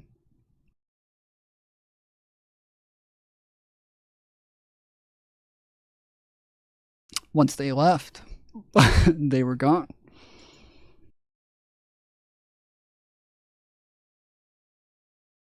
What? He's literally just trying to get to know you. If music is a huge part of your life, why don't you want to talk about it? What the fuck is going on? What is wrong with people? I feel so bad for people. Okay, yeah, that's right.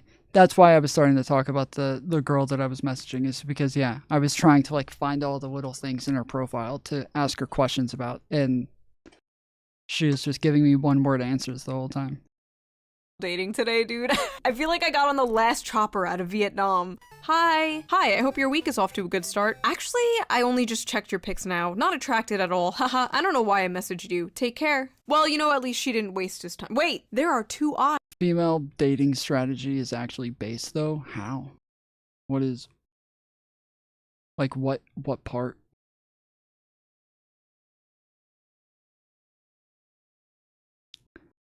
I don't think I know... If there's a thing called the female dating strategy, I don't know what that is. But if you're just referencing, like, some general thing.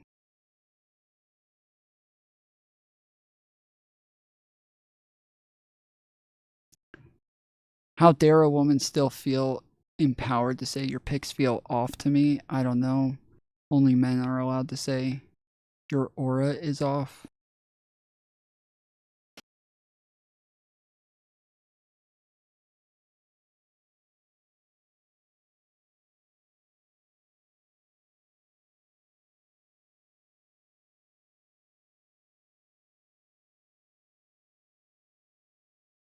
I'm sorry.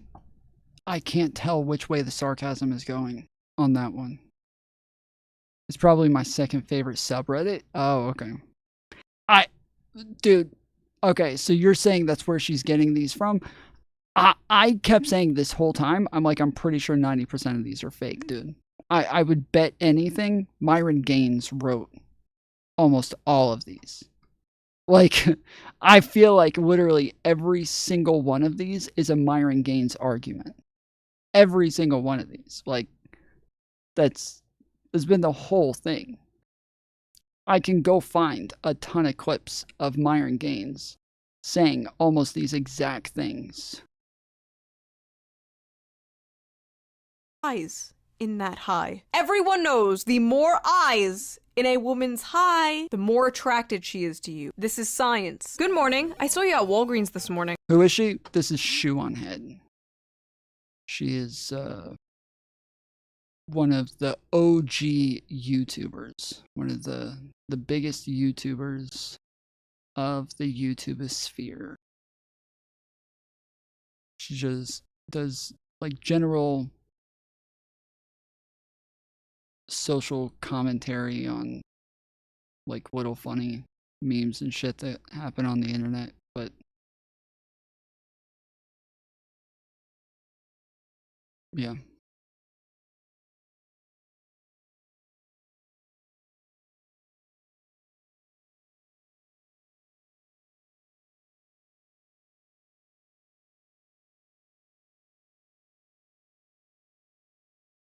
It sounded like something a woman says when she gets the feeling she's being catfished. Oh no, the woman was hitting on the guy there. So the woman was like sending pics and shit to him.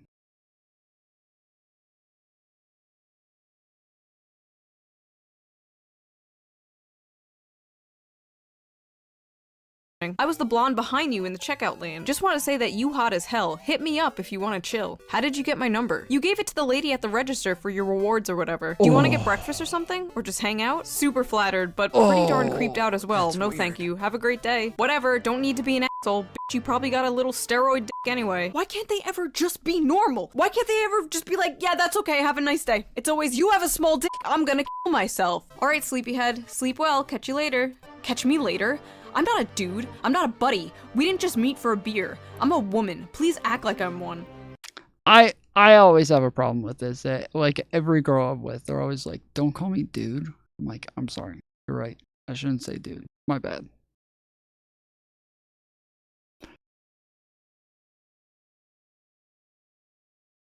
I never said dude before, but out of nowhere, within the last year, I started saying dude, or not the last year, but the last couple of years. I started saying dude and like a lot.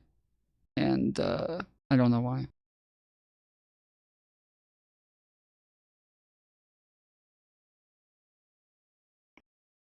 I swear every Shoe0nHead video I've ever seen has hyperbole.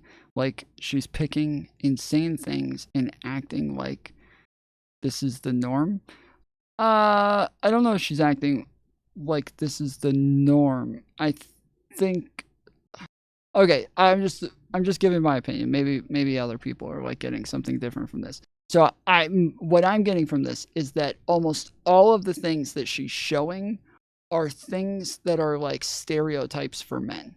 And that like we hear that men are always like they do really poorly with rejection, or men always like, you know, they get mad and then we'll just call her a fat bitch and say, you know, your tits are small anyways, or your pussy stank anyways, or some shit like that.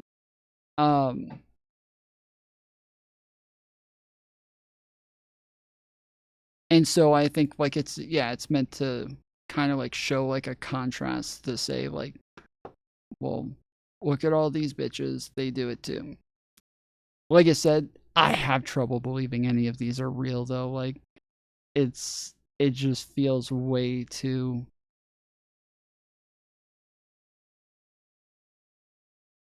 incel baity. So, I don't know. She literally said, "Why can't you just be normal?" Because they're not normal. Well, sure.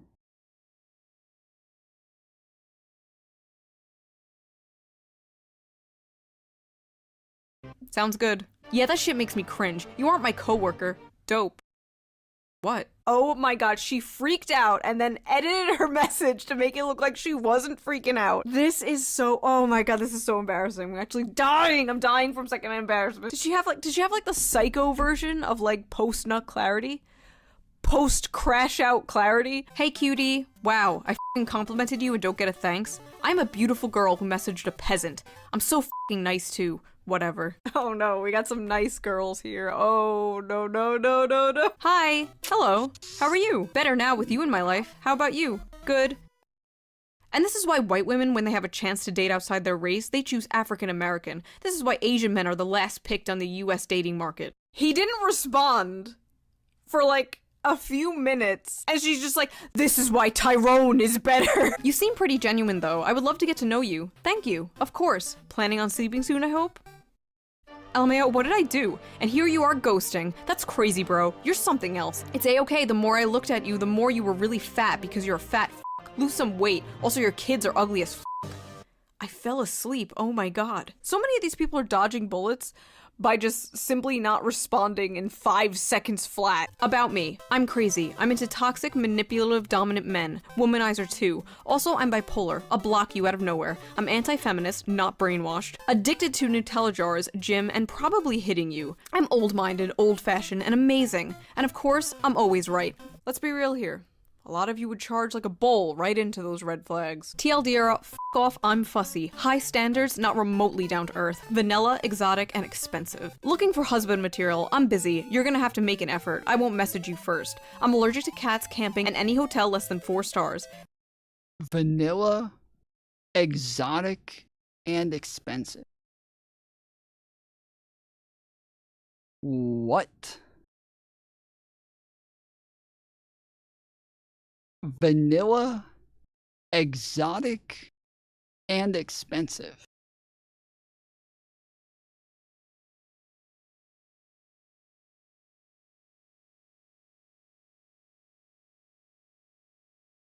Have your shit together, be fit, respect women, earn grown-up money. My shoes are my children. Things I like, romance, opera, and monogamy. Things I loathe, pronouns, racism, and mayonnaise. And this is why you were single at 50 years old, ma'am. Sorry, fellas, this one's officially taken. Pronouns and racism.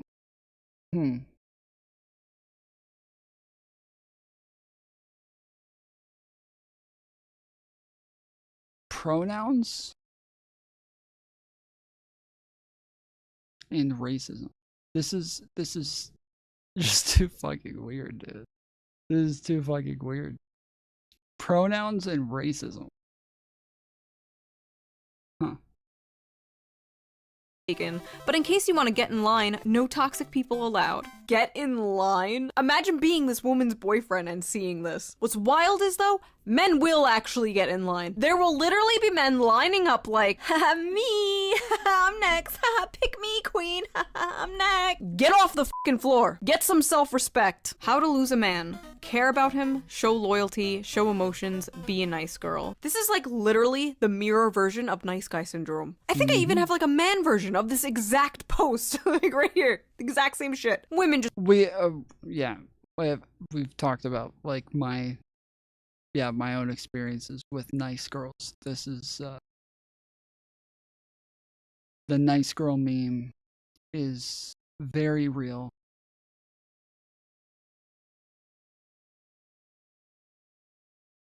just go for assholes. I'm a nice guy. Men just go for whores. I'm a nice girl. Shut the fuck up. All my male friends be saying they love girls, but only girls they like be paper white, dead skinny, and clenched waisted, curvy upper body, and age group 18 to 24. Shaking my head. This is sad. My friends say they're attracted to attractive women, but the only women they're attracted to are attractive women. What? Are you hanging around these men because you want them to fuck you? Are you boyfriend zoning these men, ma'am? Me realizing that all of my guy friends just look at me as a homie because I'm not cute enough for them to date me. Wait. Again! Do you want all your guy friends to want to date you? Listen, if all your friends want to fuck you, you don't have friends. You have simps. You have simps. This is, I forget who said this, but I swear somebody said this on like Twitter recently as well. There was some girl who was like, none of my guy friends ever hit on me. They're never trying to get with me. And I swear it was fucking all of like it was all of the memes. Like, I always smile at them and I'll say nice things to them and I'll say they look good in that shirt and blah, blah, blah. But this is always the thing is they're like, you know, they'll say, oh, just because I smiled at you, or just because I said something nice to you, or just because I act nice, like, that doesn't mean I like you. It doesn't mean that this is an invitation for you to come hit on me. Like, this is the same shit.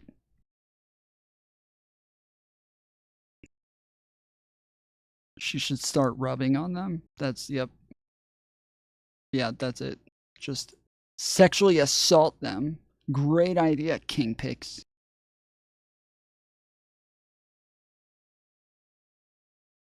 You string along for validation and attention. Unlike me and my 2 million simps that I string along for validation and attention, the difference is my simps are based and your simps are cringe. My simps can beat up your simps. No, but for real though, what the fuck? This is why people think men and women cannot be friends, and this is why those people are probably correct. I think it's totally possible for single men and single women to be friends. I've always said this. I've always said, I don't think men and women can be friends. I think that there's like, they can be, but there's like special circumstances where that's the case. Like, and generally it has to have like some sort of like external third thing that makes it to where they have to see each other, to where they're able to like build a bond that isn't going to be sexual. And that seems about it. Like, outside of that, there's just not really, it's not easy. So like so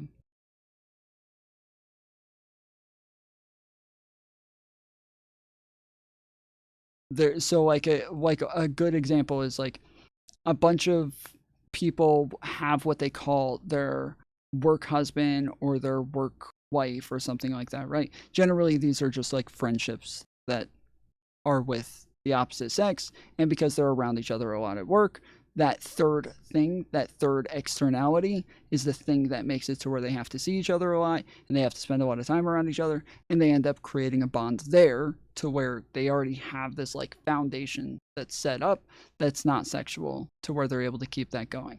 Just the same as I've had a lot of friends who were girls who were dating my best friends. And then over time, because I ended up spending so much time with them, like because they were always hanging out with him, is that, yeah, even after they break up, it's like, well, shit, I've been hanging out with this chick forever. Like, y'all broke up, but I didn't. I didn't break up with her. Like, I thought she was chill. So,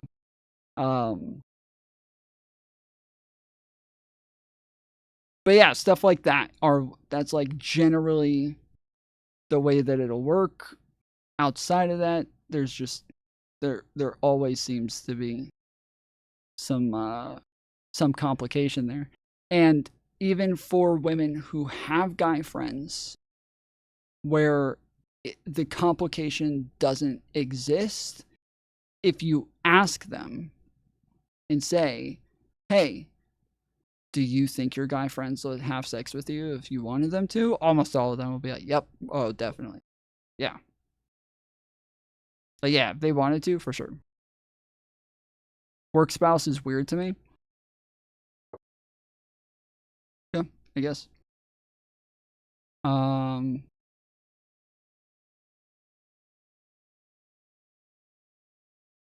But that's part of the point though, is that like, even somebody that you're just friends with, just because they're the opposite sex, you just start calling each other like a spouse or something like that, right? Because just calling each other friends, that would be weird. You can't be friends. Like, that's just, yeah, that's the fucking problem. So.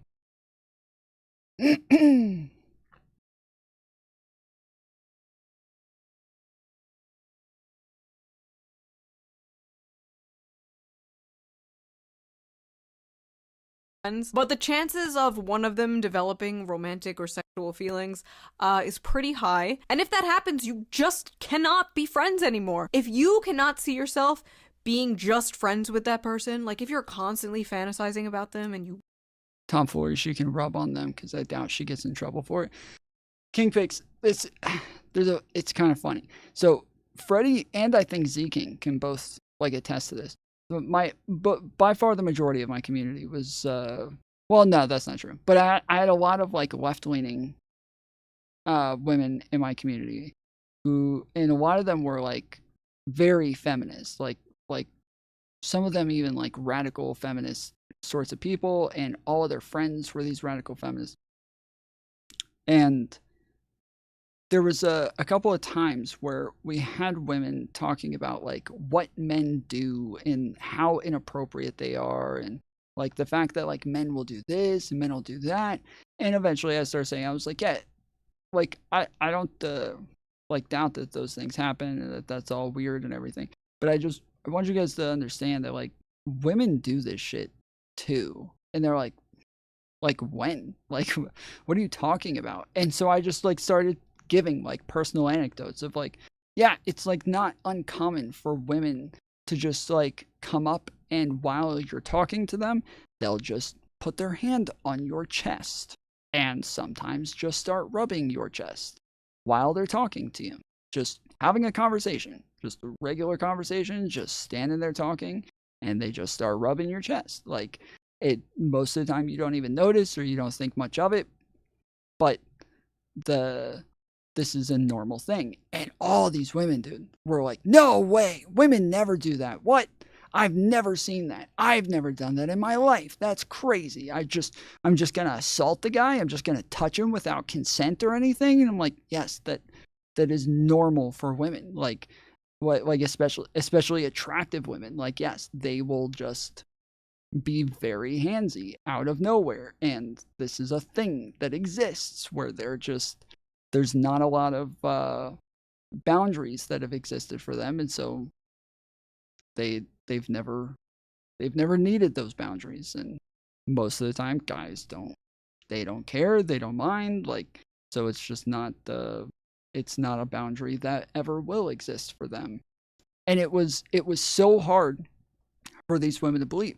But then more and more and more guys in the community start saying, like, no, this is definitely a thing. Like, what are you guys talking about? Like, this, do you guys not have friends? Like, even if you don't do it, you have to have like girlfriends who do this shit.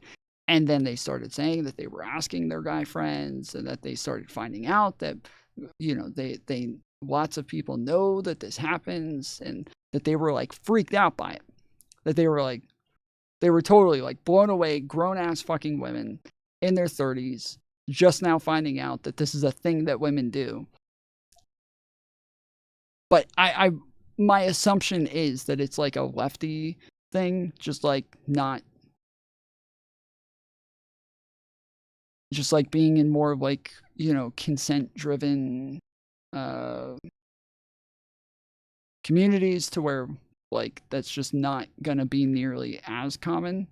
But like, I don't know, I thought it was funny because you're saying it as though that's obvious. I always thought that was obvious until I got online and met all of these people online who were all like a bunch of progressive lefties, and they're all like, what? No, never.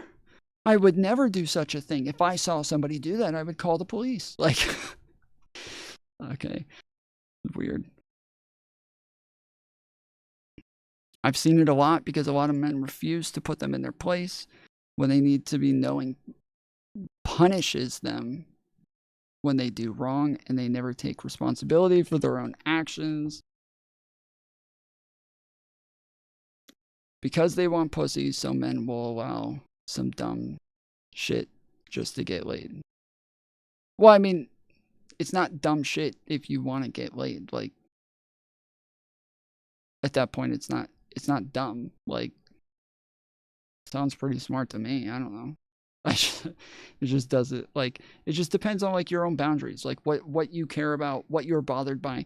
Like, it's more about like you, but obviously the thing is that like different people are different. Like, some guys might be annoyed by it. I don't know. Some guys might be put off by it. Not sure. But just how you do it, yeah, it's like, it's definitely going to be about like how it's done. Because I am sure when I'm saying this to women, they like, the reason that I said it in the first place is because they would keep complaining about guys doing these things. And so I'm saying, like, well, you guys know, like, women, it's not that men are weird, it's that women are weird, right?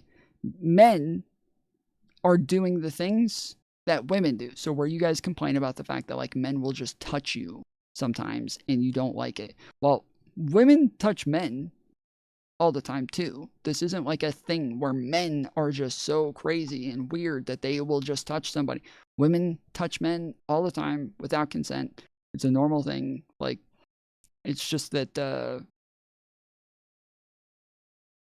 that women feel a bit more threatened by men than men feel threatened by women. So even if the woman's not attractive or you're not into her, you're probably still just like not really gonna say anything and just maybe move along first chance. But like women getting handsy and like touching and shit, that's not like an odd occurrence. And so for them, they're thinking about it from their perspective as like a man doing it to them and thinking, what? That's crazy. Women are acting like men? Like, that's how they think of it. Like, women are doing the men thing? Why are they doing the man thing? Why are they acting like men? It's not acting like men. It's just how people act. It's just men get in trouble for it.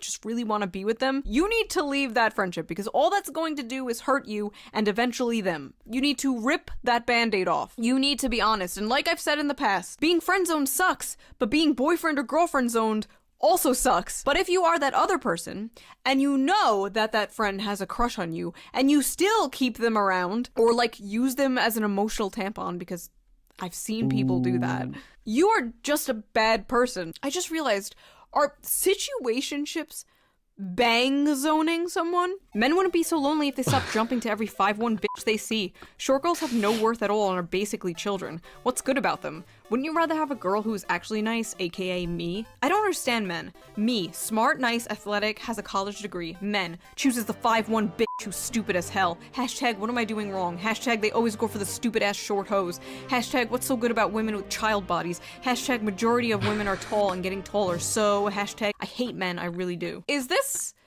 like the manlit version of a woman? Like a bitter tall woman who has been rejected for being tall and like resent.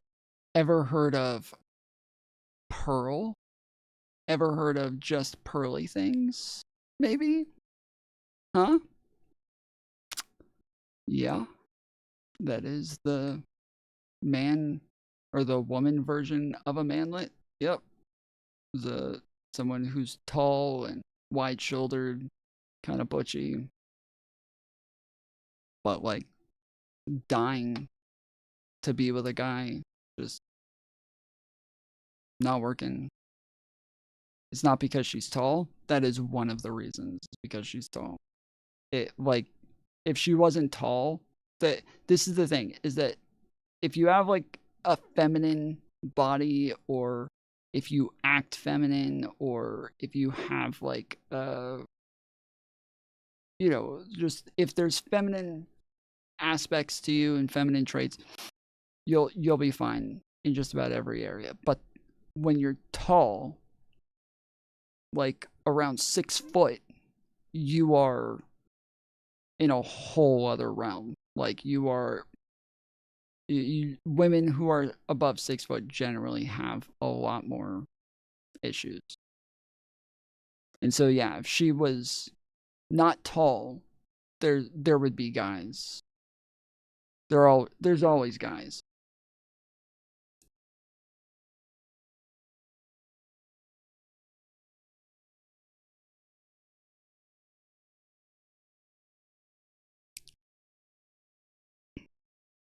Men like you were the reason why women get away with everything.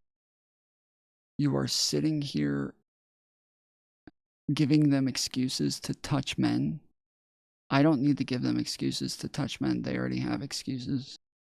They were doing it before I said anything, homie. Keep your fucking hands to yourself. I know you never grew up with that because you're not old enough. You look like you're either in your late 20s or early 30s. You literally just heard me talk about this. But thank you. I'm 36. So I appreciate it.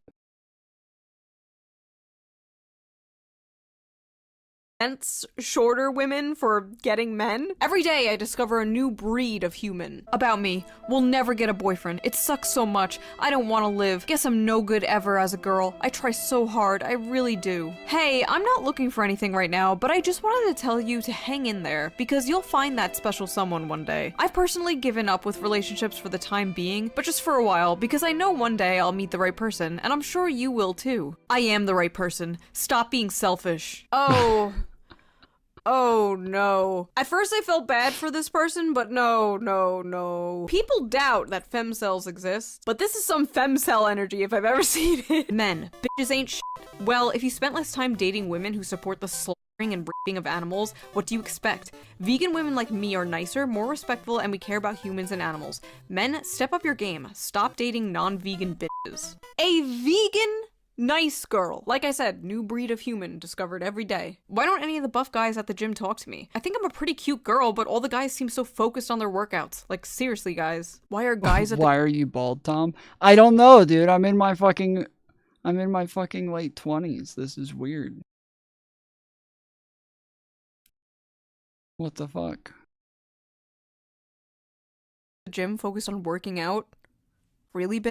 Also, maybe they don't approach you because they don't want to be blasted all over TikTok for glancing in your general direction. Yes, I bought these skin-tight yoga pants that vacuum seal my ass, so you see every pore of my ass cheek, but don't you dare look! No, really, they sell yoga pants that purposely go into your ass crack. God forbid you look at this woman's ass with this gravitational pull sucking in her yoga pants. Those 18 to 25-year-olds are nothing but a bunch of dumbasses. Why don't men date women over 35? We're much smarter than those whores. I can't stand them, but men seem to love them. Maybe it's their bodies, lol. That's all they have to offer.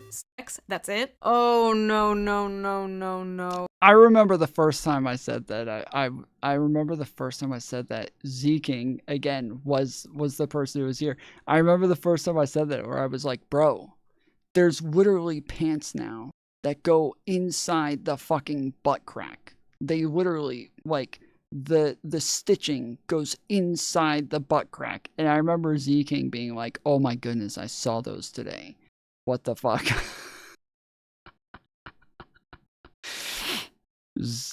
Today, they seem normal as fuck. I feel like I've seen them just a billion times at this point to where they're just the norm. But it feels weird to think that was just like a year ago, I guess. Weird. Oh, no. Okay. What do you have to offer? What are you bringing to the table that is so different and unique and special that these other women are not? Because I have this feeling, judging solely by your post, that it is not just your age that is keeping men away. I would definitely consider disc golf a sport and a hobby. I just enjoy it, to be honest. That's crazy, because I've never heard of disc golf until I met you. I don't think throwing a frisbee around would be a sport, let alone impressive to any girl. That could be the reason you and your little friends are all single, because that's a turnoff in my opinion. If you want to pull a baddie like me, you need to get better hobbies. No offense, by the way, I kind of like— Yeah, I guess for the incel guy that was freaking out earlier, that, like, whether or not somebody is okay with something is, like, kind of what matters. Obviously, there's like ways to find out and that are gonna be like the best practice. But yeah, if you're over here like telling guys that you want them to be upset with something that they don't care about, I'm sorry, bro, but like those women are not the fucking problem at that point. Like, you the problem, homie. The fact that like guys don't care if a girl comes and puts her arm or her hand on their fucking chest and you want them to care because you're super offended by it. This is weird fucking behavior, dude. You gotta deal with your own shit. Like how, Tom? Like how what?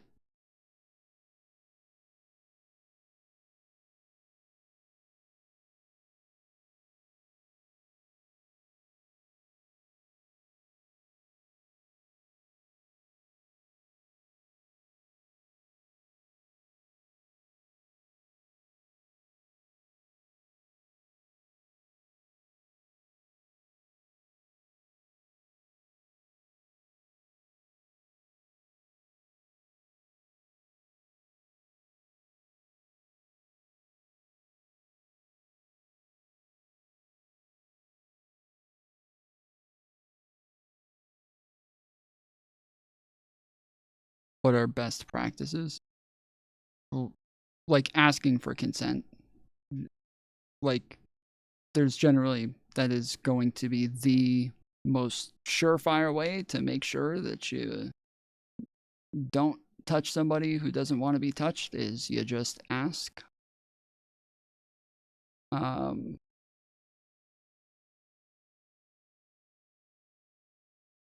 Easiest, please elaborate. You say the words, "Can I touch you?" And then if they say no, you do it anyway. You. First of all, what kind of man takes up a hobby just to impress a woman? Do whatever you want, do whatever you like. That is what impresses a woman. A man who has his own hobbies, his own interests. Not a man who chooses a hobby based on what will get him the most female attention. That's how you get fake-ass men pretending they're into astrology or feminism. The thirstiest thing a man could say is, "Ah yes, I've read bell hooks." Enjoy the rest of your day. Thanks. Have a great rest of your evening and get plenty of rest too. Hey, I noticed you started typing my name with a lowercase letter instead of an uppercase like before. It kind of rubbed me the wrong way and made me feel a little bit weird. I've always been cool with you, so it threw me off. Anyway, I think I'm gonna pass on the date this Saturday. Have fun chatting with everyone else. Take care. Hello? Daily reminder, if a man genuinely likes you and has feelings for you, he will isolate himself from the people he is close to in order to spend more time with you, and he wouldn't engage in having female friends. Hashtag, if he wanted to, he would. This is abuse. She is literally describing an abusive relationship. What's your zodiac sign? Leo. Yours? Gemini. Nice. I guess. If I remember correctly, Leo and Gemini get along pretty well. Yeah, but it's average, I guess. Whatever, bye. I guess I dodged a bullet there, didn't I? What? You boys are all the same. What do you mean you boys are all the same? You think you're the same as every other Gemini. You think everyone born at a certain time of day are all the same. Yeah, this was not supposed to be like this. It's a blizzard. It's been a total bitch to be dressed up in this. Unfortunately, we can't control much in life, but the snow is fun sometimes. I'm sure you look stunning, even if you gotta wade through the blizzard, lol. That's very sweet. I'm just cold. Guess my sweet words weren't enough to warm you up. See you soon. Oh my god, please don't love bomb. It gives me the ick. I have so much stuff to do today and I'm exhausted and now I really don't want to meet up. Flirting is love bombing now? Whoever taught Zoomers therapy language needs to go to prison. Love bomb, gaslight, emotional labor, never used correctly. Ever. Hi, how are you? Hey, I'm good, how are you? What's your favorite piece of Star Wars media? It's a secret to everyone, and it's spelled favorite, not favorite. I'm persnickety about people's spelling and grammar and other things. I am brutally honest. I hate these fucking people that are like, yeah, we have another grammar Nazi over here. The other one doesn't like pronouns. The other one's against fucking pronouns. Very specific parts of grammar or vocabulary that they're against. Now we got fucking a grammar Nazi. This is great. Tell it like it is. I'm brutally honest. It's like, no, you're asocial and annoying to be around. Hi, how do you do? All good, you say. I'm good too. I see you're allergic to pets. All pets? Yes, all pets actually. All animals, including men's also. How do you even respond to that? Not me though, right, queen? I'm different. Like, why are you even trying to date men if you hate men? Hey, before this goes any further, I just want you to know something. I'm a transgender woman. I'm genetically a male, but identify as a female and have both top and bottom surgery to affirm that. I promise both work, too. Would that be an issue to you? I'm happy you've been able to be true to yourself and completely support that, but actually, I would struggle with that.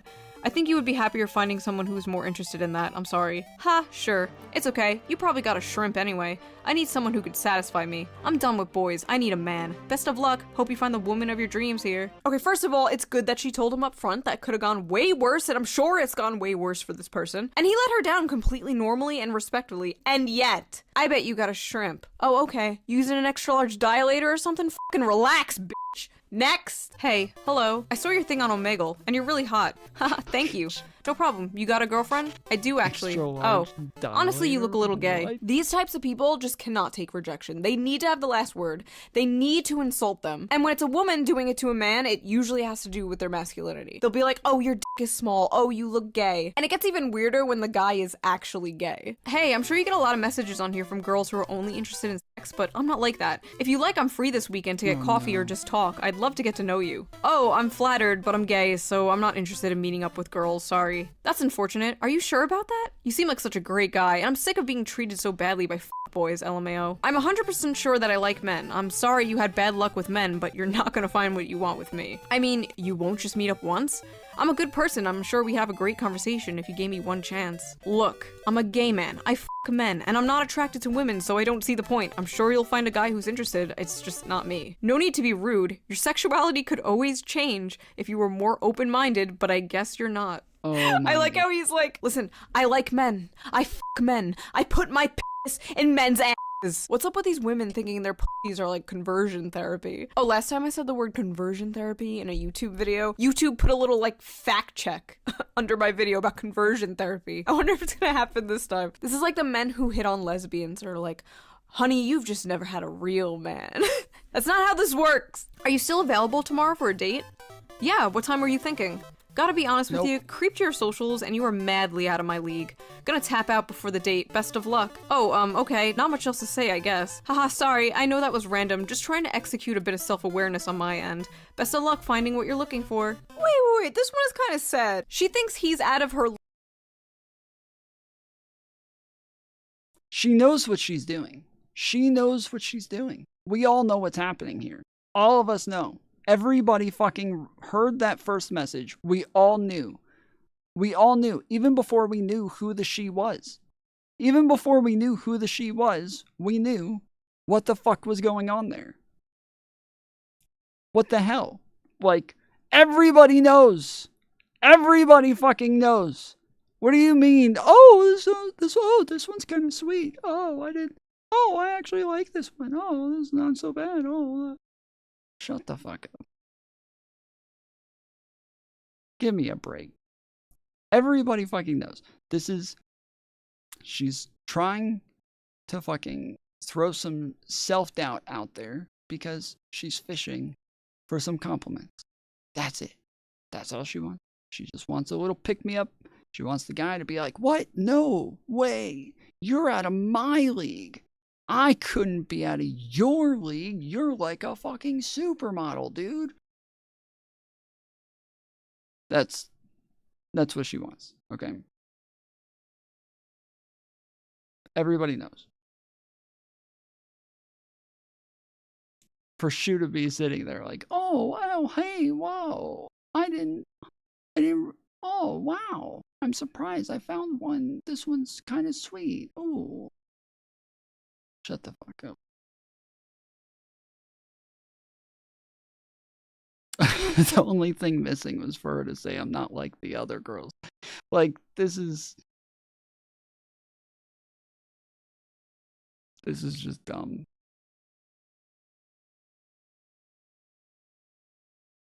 League, but they both matched with each other and he wants to meet up. He thinks she's cute. Like, girl, what are you doing self-sabotaging like this? You're like the most normal person in this whole video. That just makes me sad. People need to stop thinking in leagues. That shit is made up. If you vibe, you vibe. We should meet sometime. Could be fun. Appreciate the sentiment, but I literally got out of a relationship last week. Not interested in seeing anyone. Gotta work on myself. Lol, I want to hook up, not marriage. I understand, but it's just not what I need at this moment in time. F you. Okay.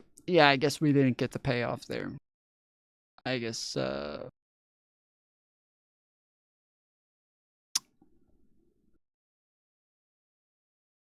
we didn't get the payoff there. Gay. All that work for nothing.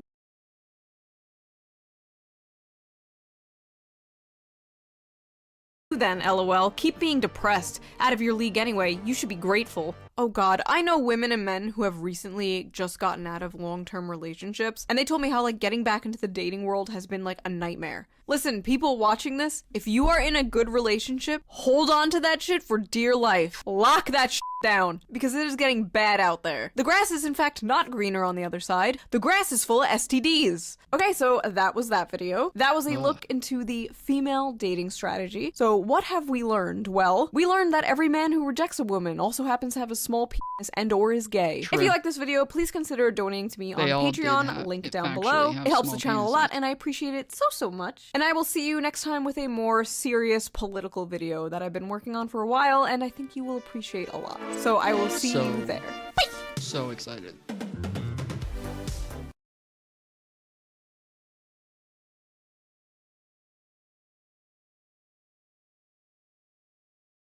was this a bitches be crazy? I mean, it's kind of Shoe0nHead style to an extent, but she's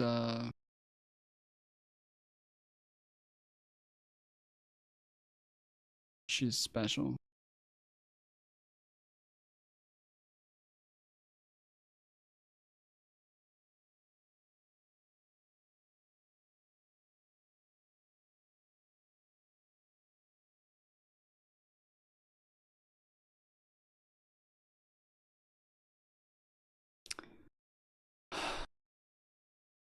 Okay. Yes, super exciting. Everybody excited? I'm excited. We're all excited. I planned on playing one more game and now I'm on another one, so.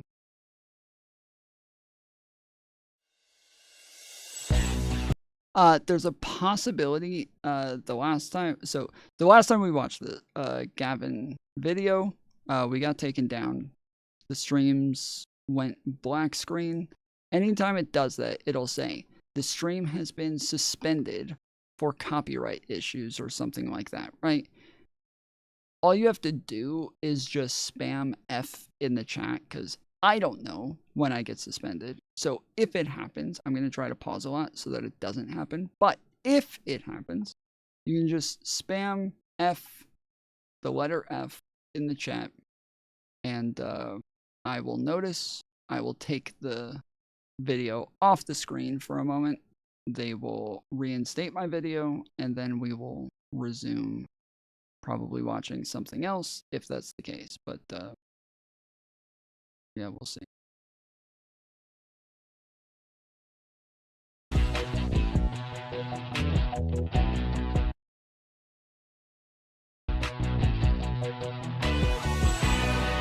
This is Gavin Newsom. So crazy. And this is Governor Tim Walz. All right, Governor, it's great to have you on the podcast. Thanks so much for being with us. I am. Thanks for having me. I'm kind of wondering where I fall on this list of guests, but I'm excited.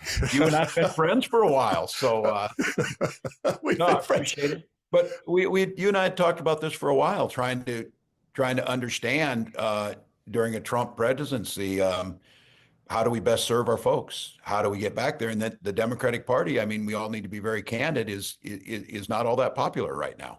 Well, that's where I wanted to start, just right up top. I mean, the timing of this, it couldn't be more opportunistic for both of us as Democratic governors. It's, look, we're in the tank. I mean, it's not just a rough spot. It's an historically low, at least in modern polling, back to the 1990s. CNN had the Democratic Party brand now down to about 29%. And it was even worse in an NBC poll that showed 27% of people supporting our party. You've been out on the road. You were just in a couple of red states. You've been doing town halls. We've talked about this in the past privately. It's not just about what you say and how you say it. It's also about where you say it. Yeah. So I love the fact you were out there. So give us a sense, I mean, what your over-under is about where the hell our party is right now. Well, and I think that's what people are doing. Look, this is something hadn't been done what you're doing, and people are, and we're trying to enter spaces, and look, I don't know if all of them are going to work. I don't, but the fact of the matter. Well, yeah, the Dems are super upset with Gavin right now for this podcast. I'm not upset with him. I don't know if what he's doing is like actually beneficial in any way, but I guess we'll see. Like, I just don't think that, I think the idea, the concept is fine, but I just don't think he's someone who can do it. I don't think he's someone who can pull this off, because he's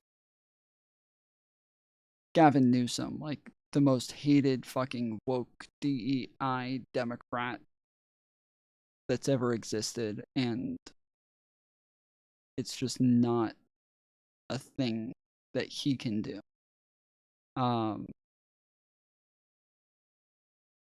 So yeah, I think like a lot of people are overreacting to it a bit, and obviously he's trying to do some image rehab here, while also trying to like find a way for libs to reach out a bit more, and that, you know, for Dems to reach out to folks and try to look like, you know, we care and we want to find out what the people want, and we want to be against trans people in sports, and, you know, we want to sit at the cool kids table again. It's just, yeah, he's not the one to do it. So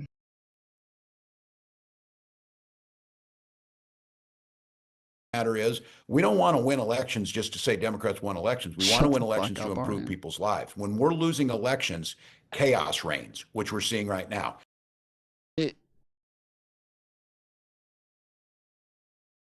Is my mic muted or what? What is happening right now?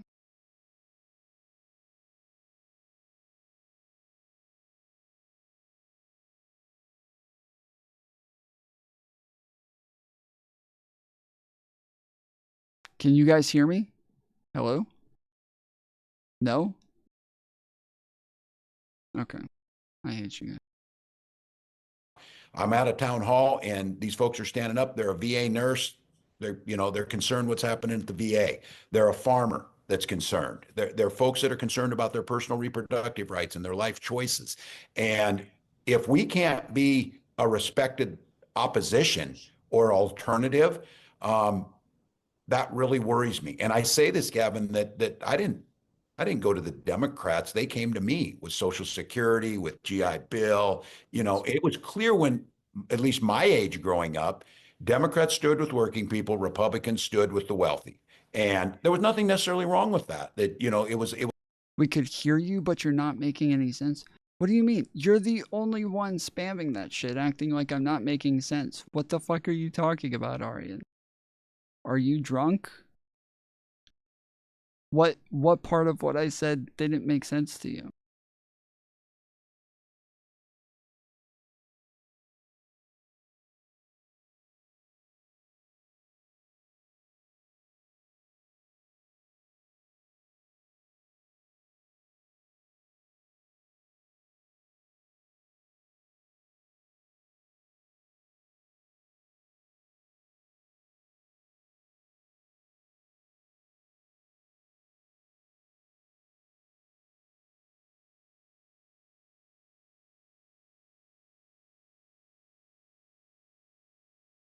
It was at least an argument. It feels much more polarized now, but people don't see us as that. And so they see it exactly the opposite of that, that we're the party of the elites, that we don't represent, we represent quote unquote others. We don't represent them. And this notion that the working class now has embraced Donald Trump is extraordinary. And so, and the billionaires. I mean, you were out on the campaign trail. I mean, it's such an interesting conversation for me to have with you and for those listening, because no one has more sort of a contemporary ear to the ground than you do, just coming off a few months ago, the campaign trail, meeting people all across this country.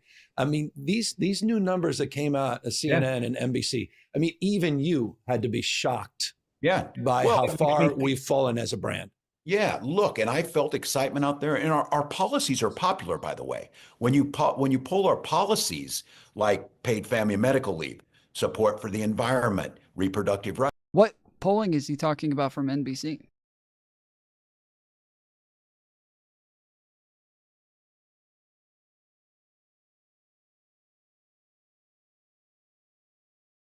Is there... Oh, wait, that's right. There was the thing, that's right, we went over polling just the other day about the fact that there was like something... I forget exactly what the polling was, but I remember it wasn't approval ratings. It was something like that, but I remember that we had to go check it because whoever referenced it the first time, like drastically misrepresented it. I think it was Caroline Levitt. I'm fairly certain that's who it was. But yeah, I just remember somebody massively misrepresented the entire thing. And so we had to go look it up to see what it was they were saying. And yeah, it it said something very different than what they said it said. So. Right. They poll very high. We don't. So what I have to tell you, what I take away from that, Gavin, is that I think we got to be very careful of drinking our own Kool-Aid or believing we're in our bubble, because I truly did think we were going to win. And I say that as someone who has run in traditionally red districts, won close races, and I felt like I had a feel. And I think this is where we're going to have to get out over our skis a bit, try new places. I know we've had this argument. It was out there. Governor, we didn't see you on a lot of, things that weren't mainstream media. We didn't see you on podcasts. We didn't see you doing that. Are you willing to go into those? We need to be willing to go into those spaces. Now, between you and I, Gavin, I don't think we're going to win over those 77 million that voted for Donald Trump. I'm concerned with the 90 million who stayed home. Now, sure. I'm concerned that our policies positively impact those 77 million because you and I represent a lot of independents, Republicans, Greens, as well as Democrats, and we have a responsibility. I don't know if we can necessarily win them over, but I think the thing that we should really soul search on is when the choice was Donald Trump and J.D. Vance and Kamala Harris and myself and policies that we were clearly articulating, it got pretty close, 77 to 75 type of thing, but it's the 90 million that stayed home. Why did they think we were the same? Why did they think we weren't there? And I think by going into these spaces, to be candid with you, it allows people to express their frustrations. It allows people to articulate what's happening in their lives.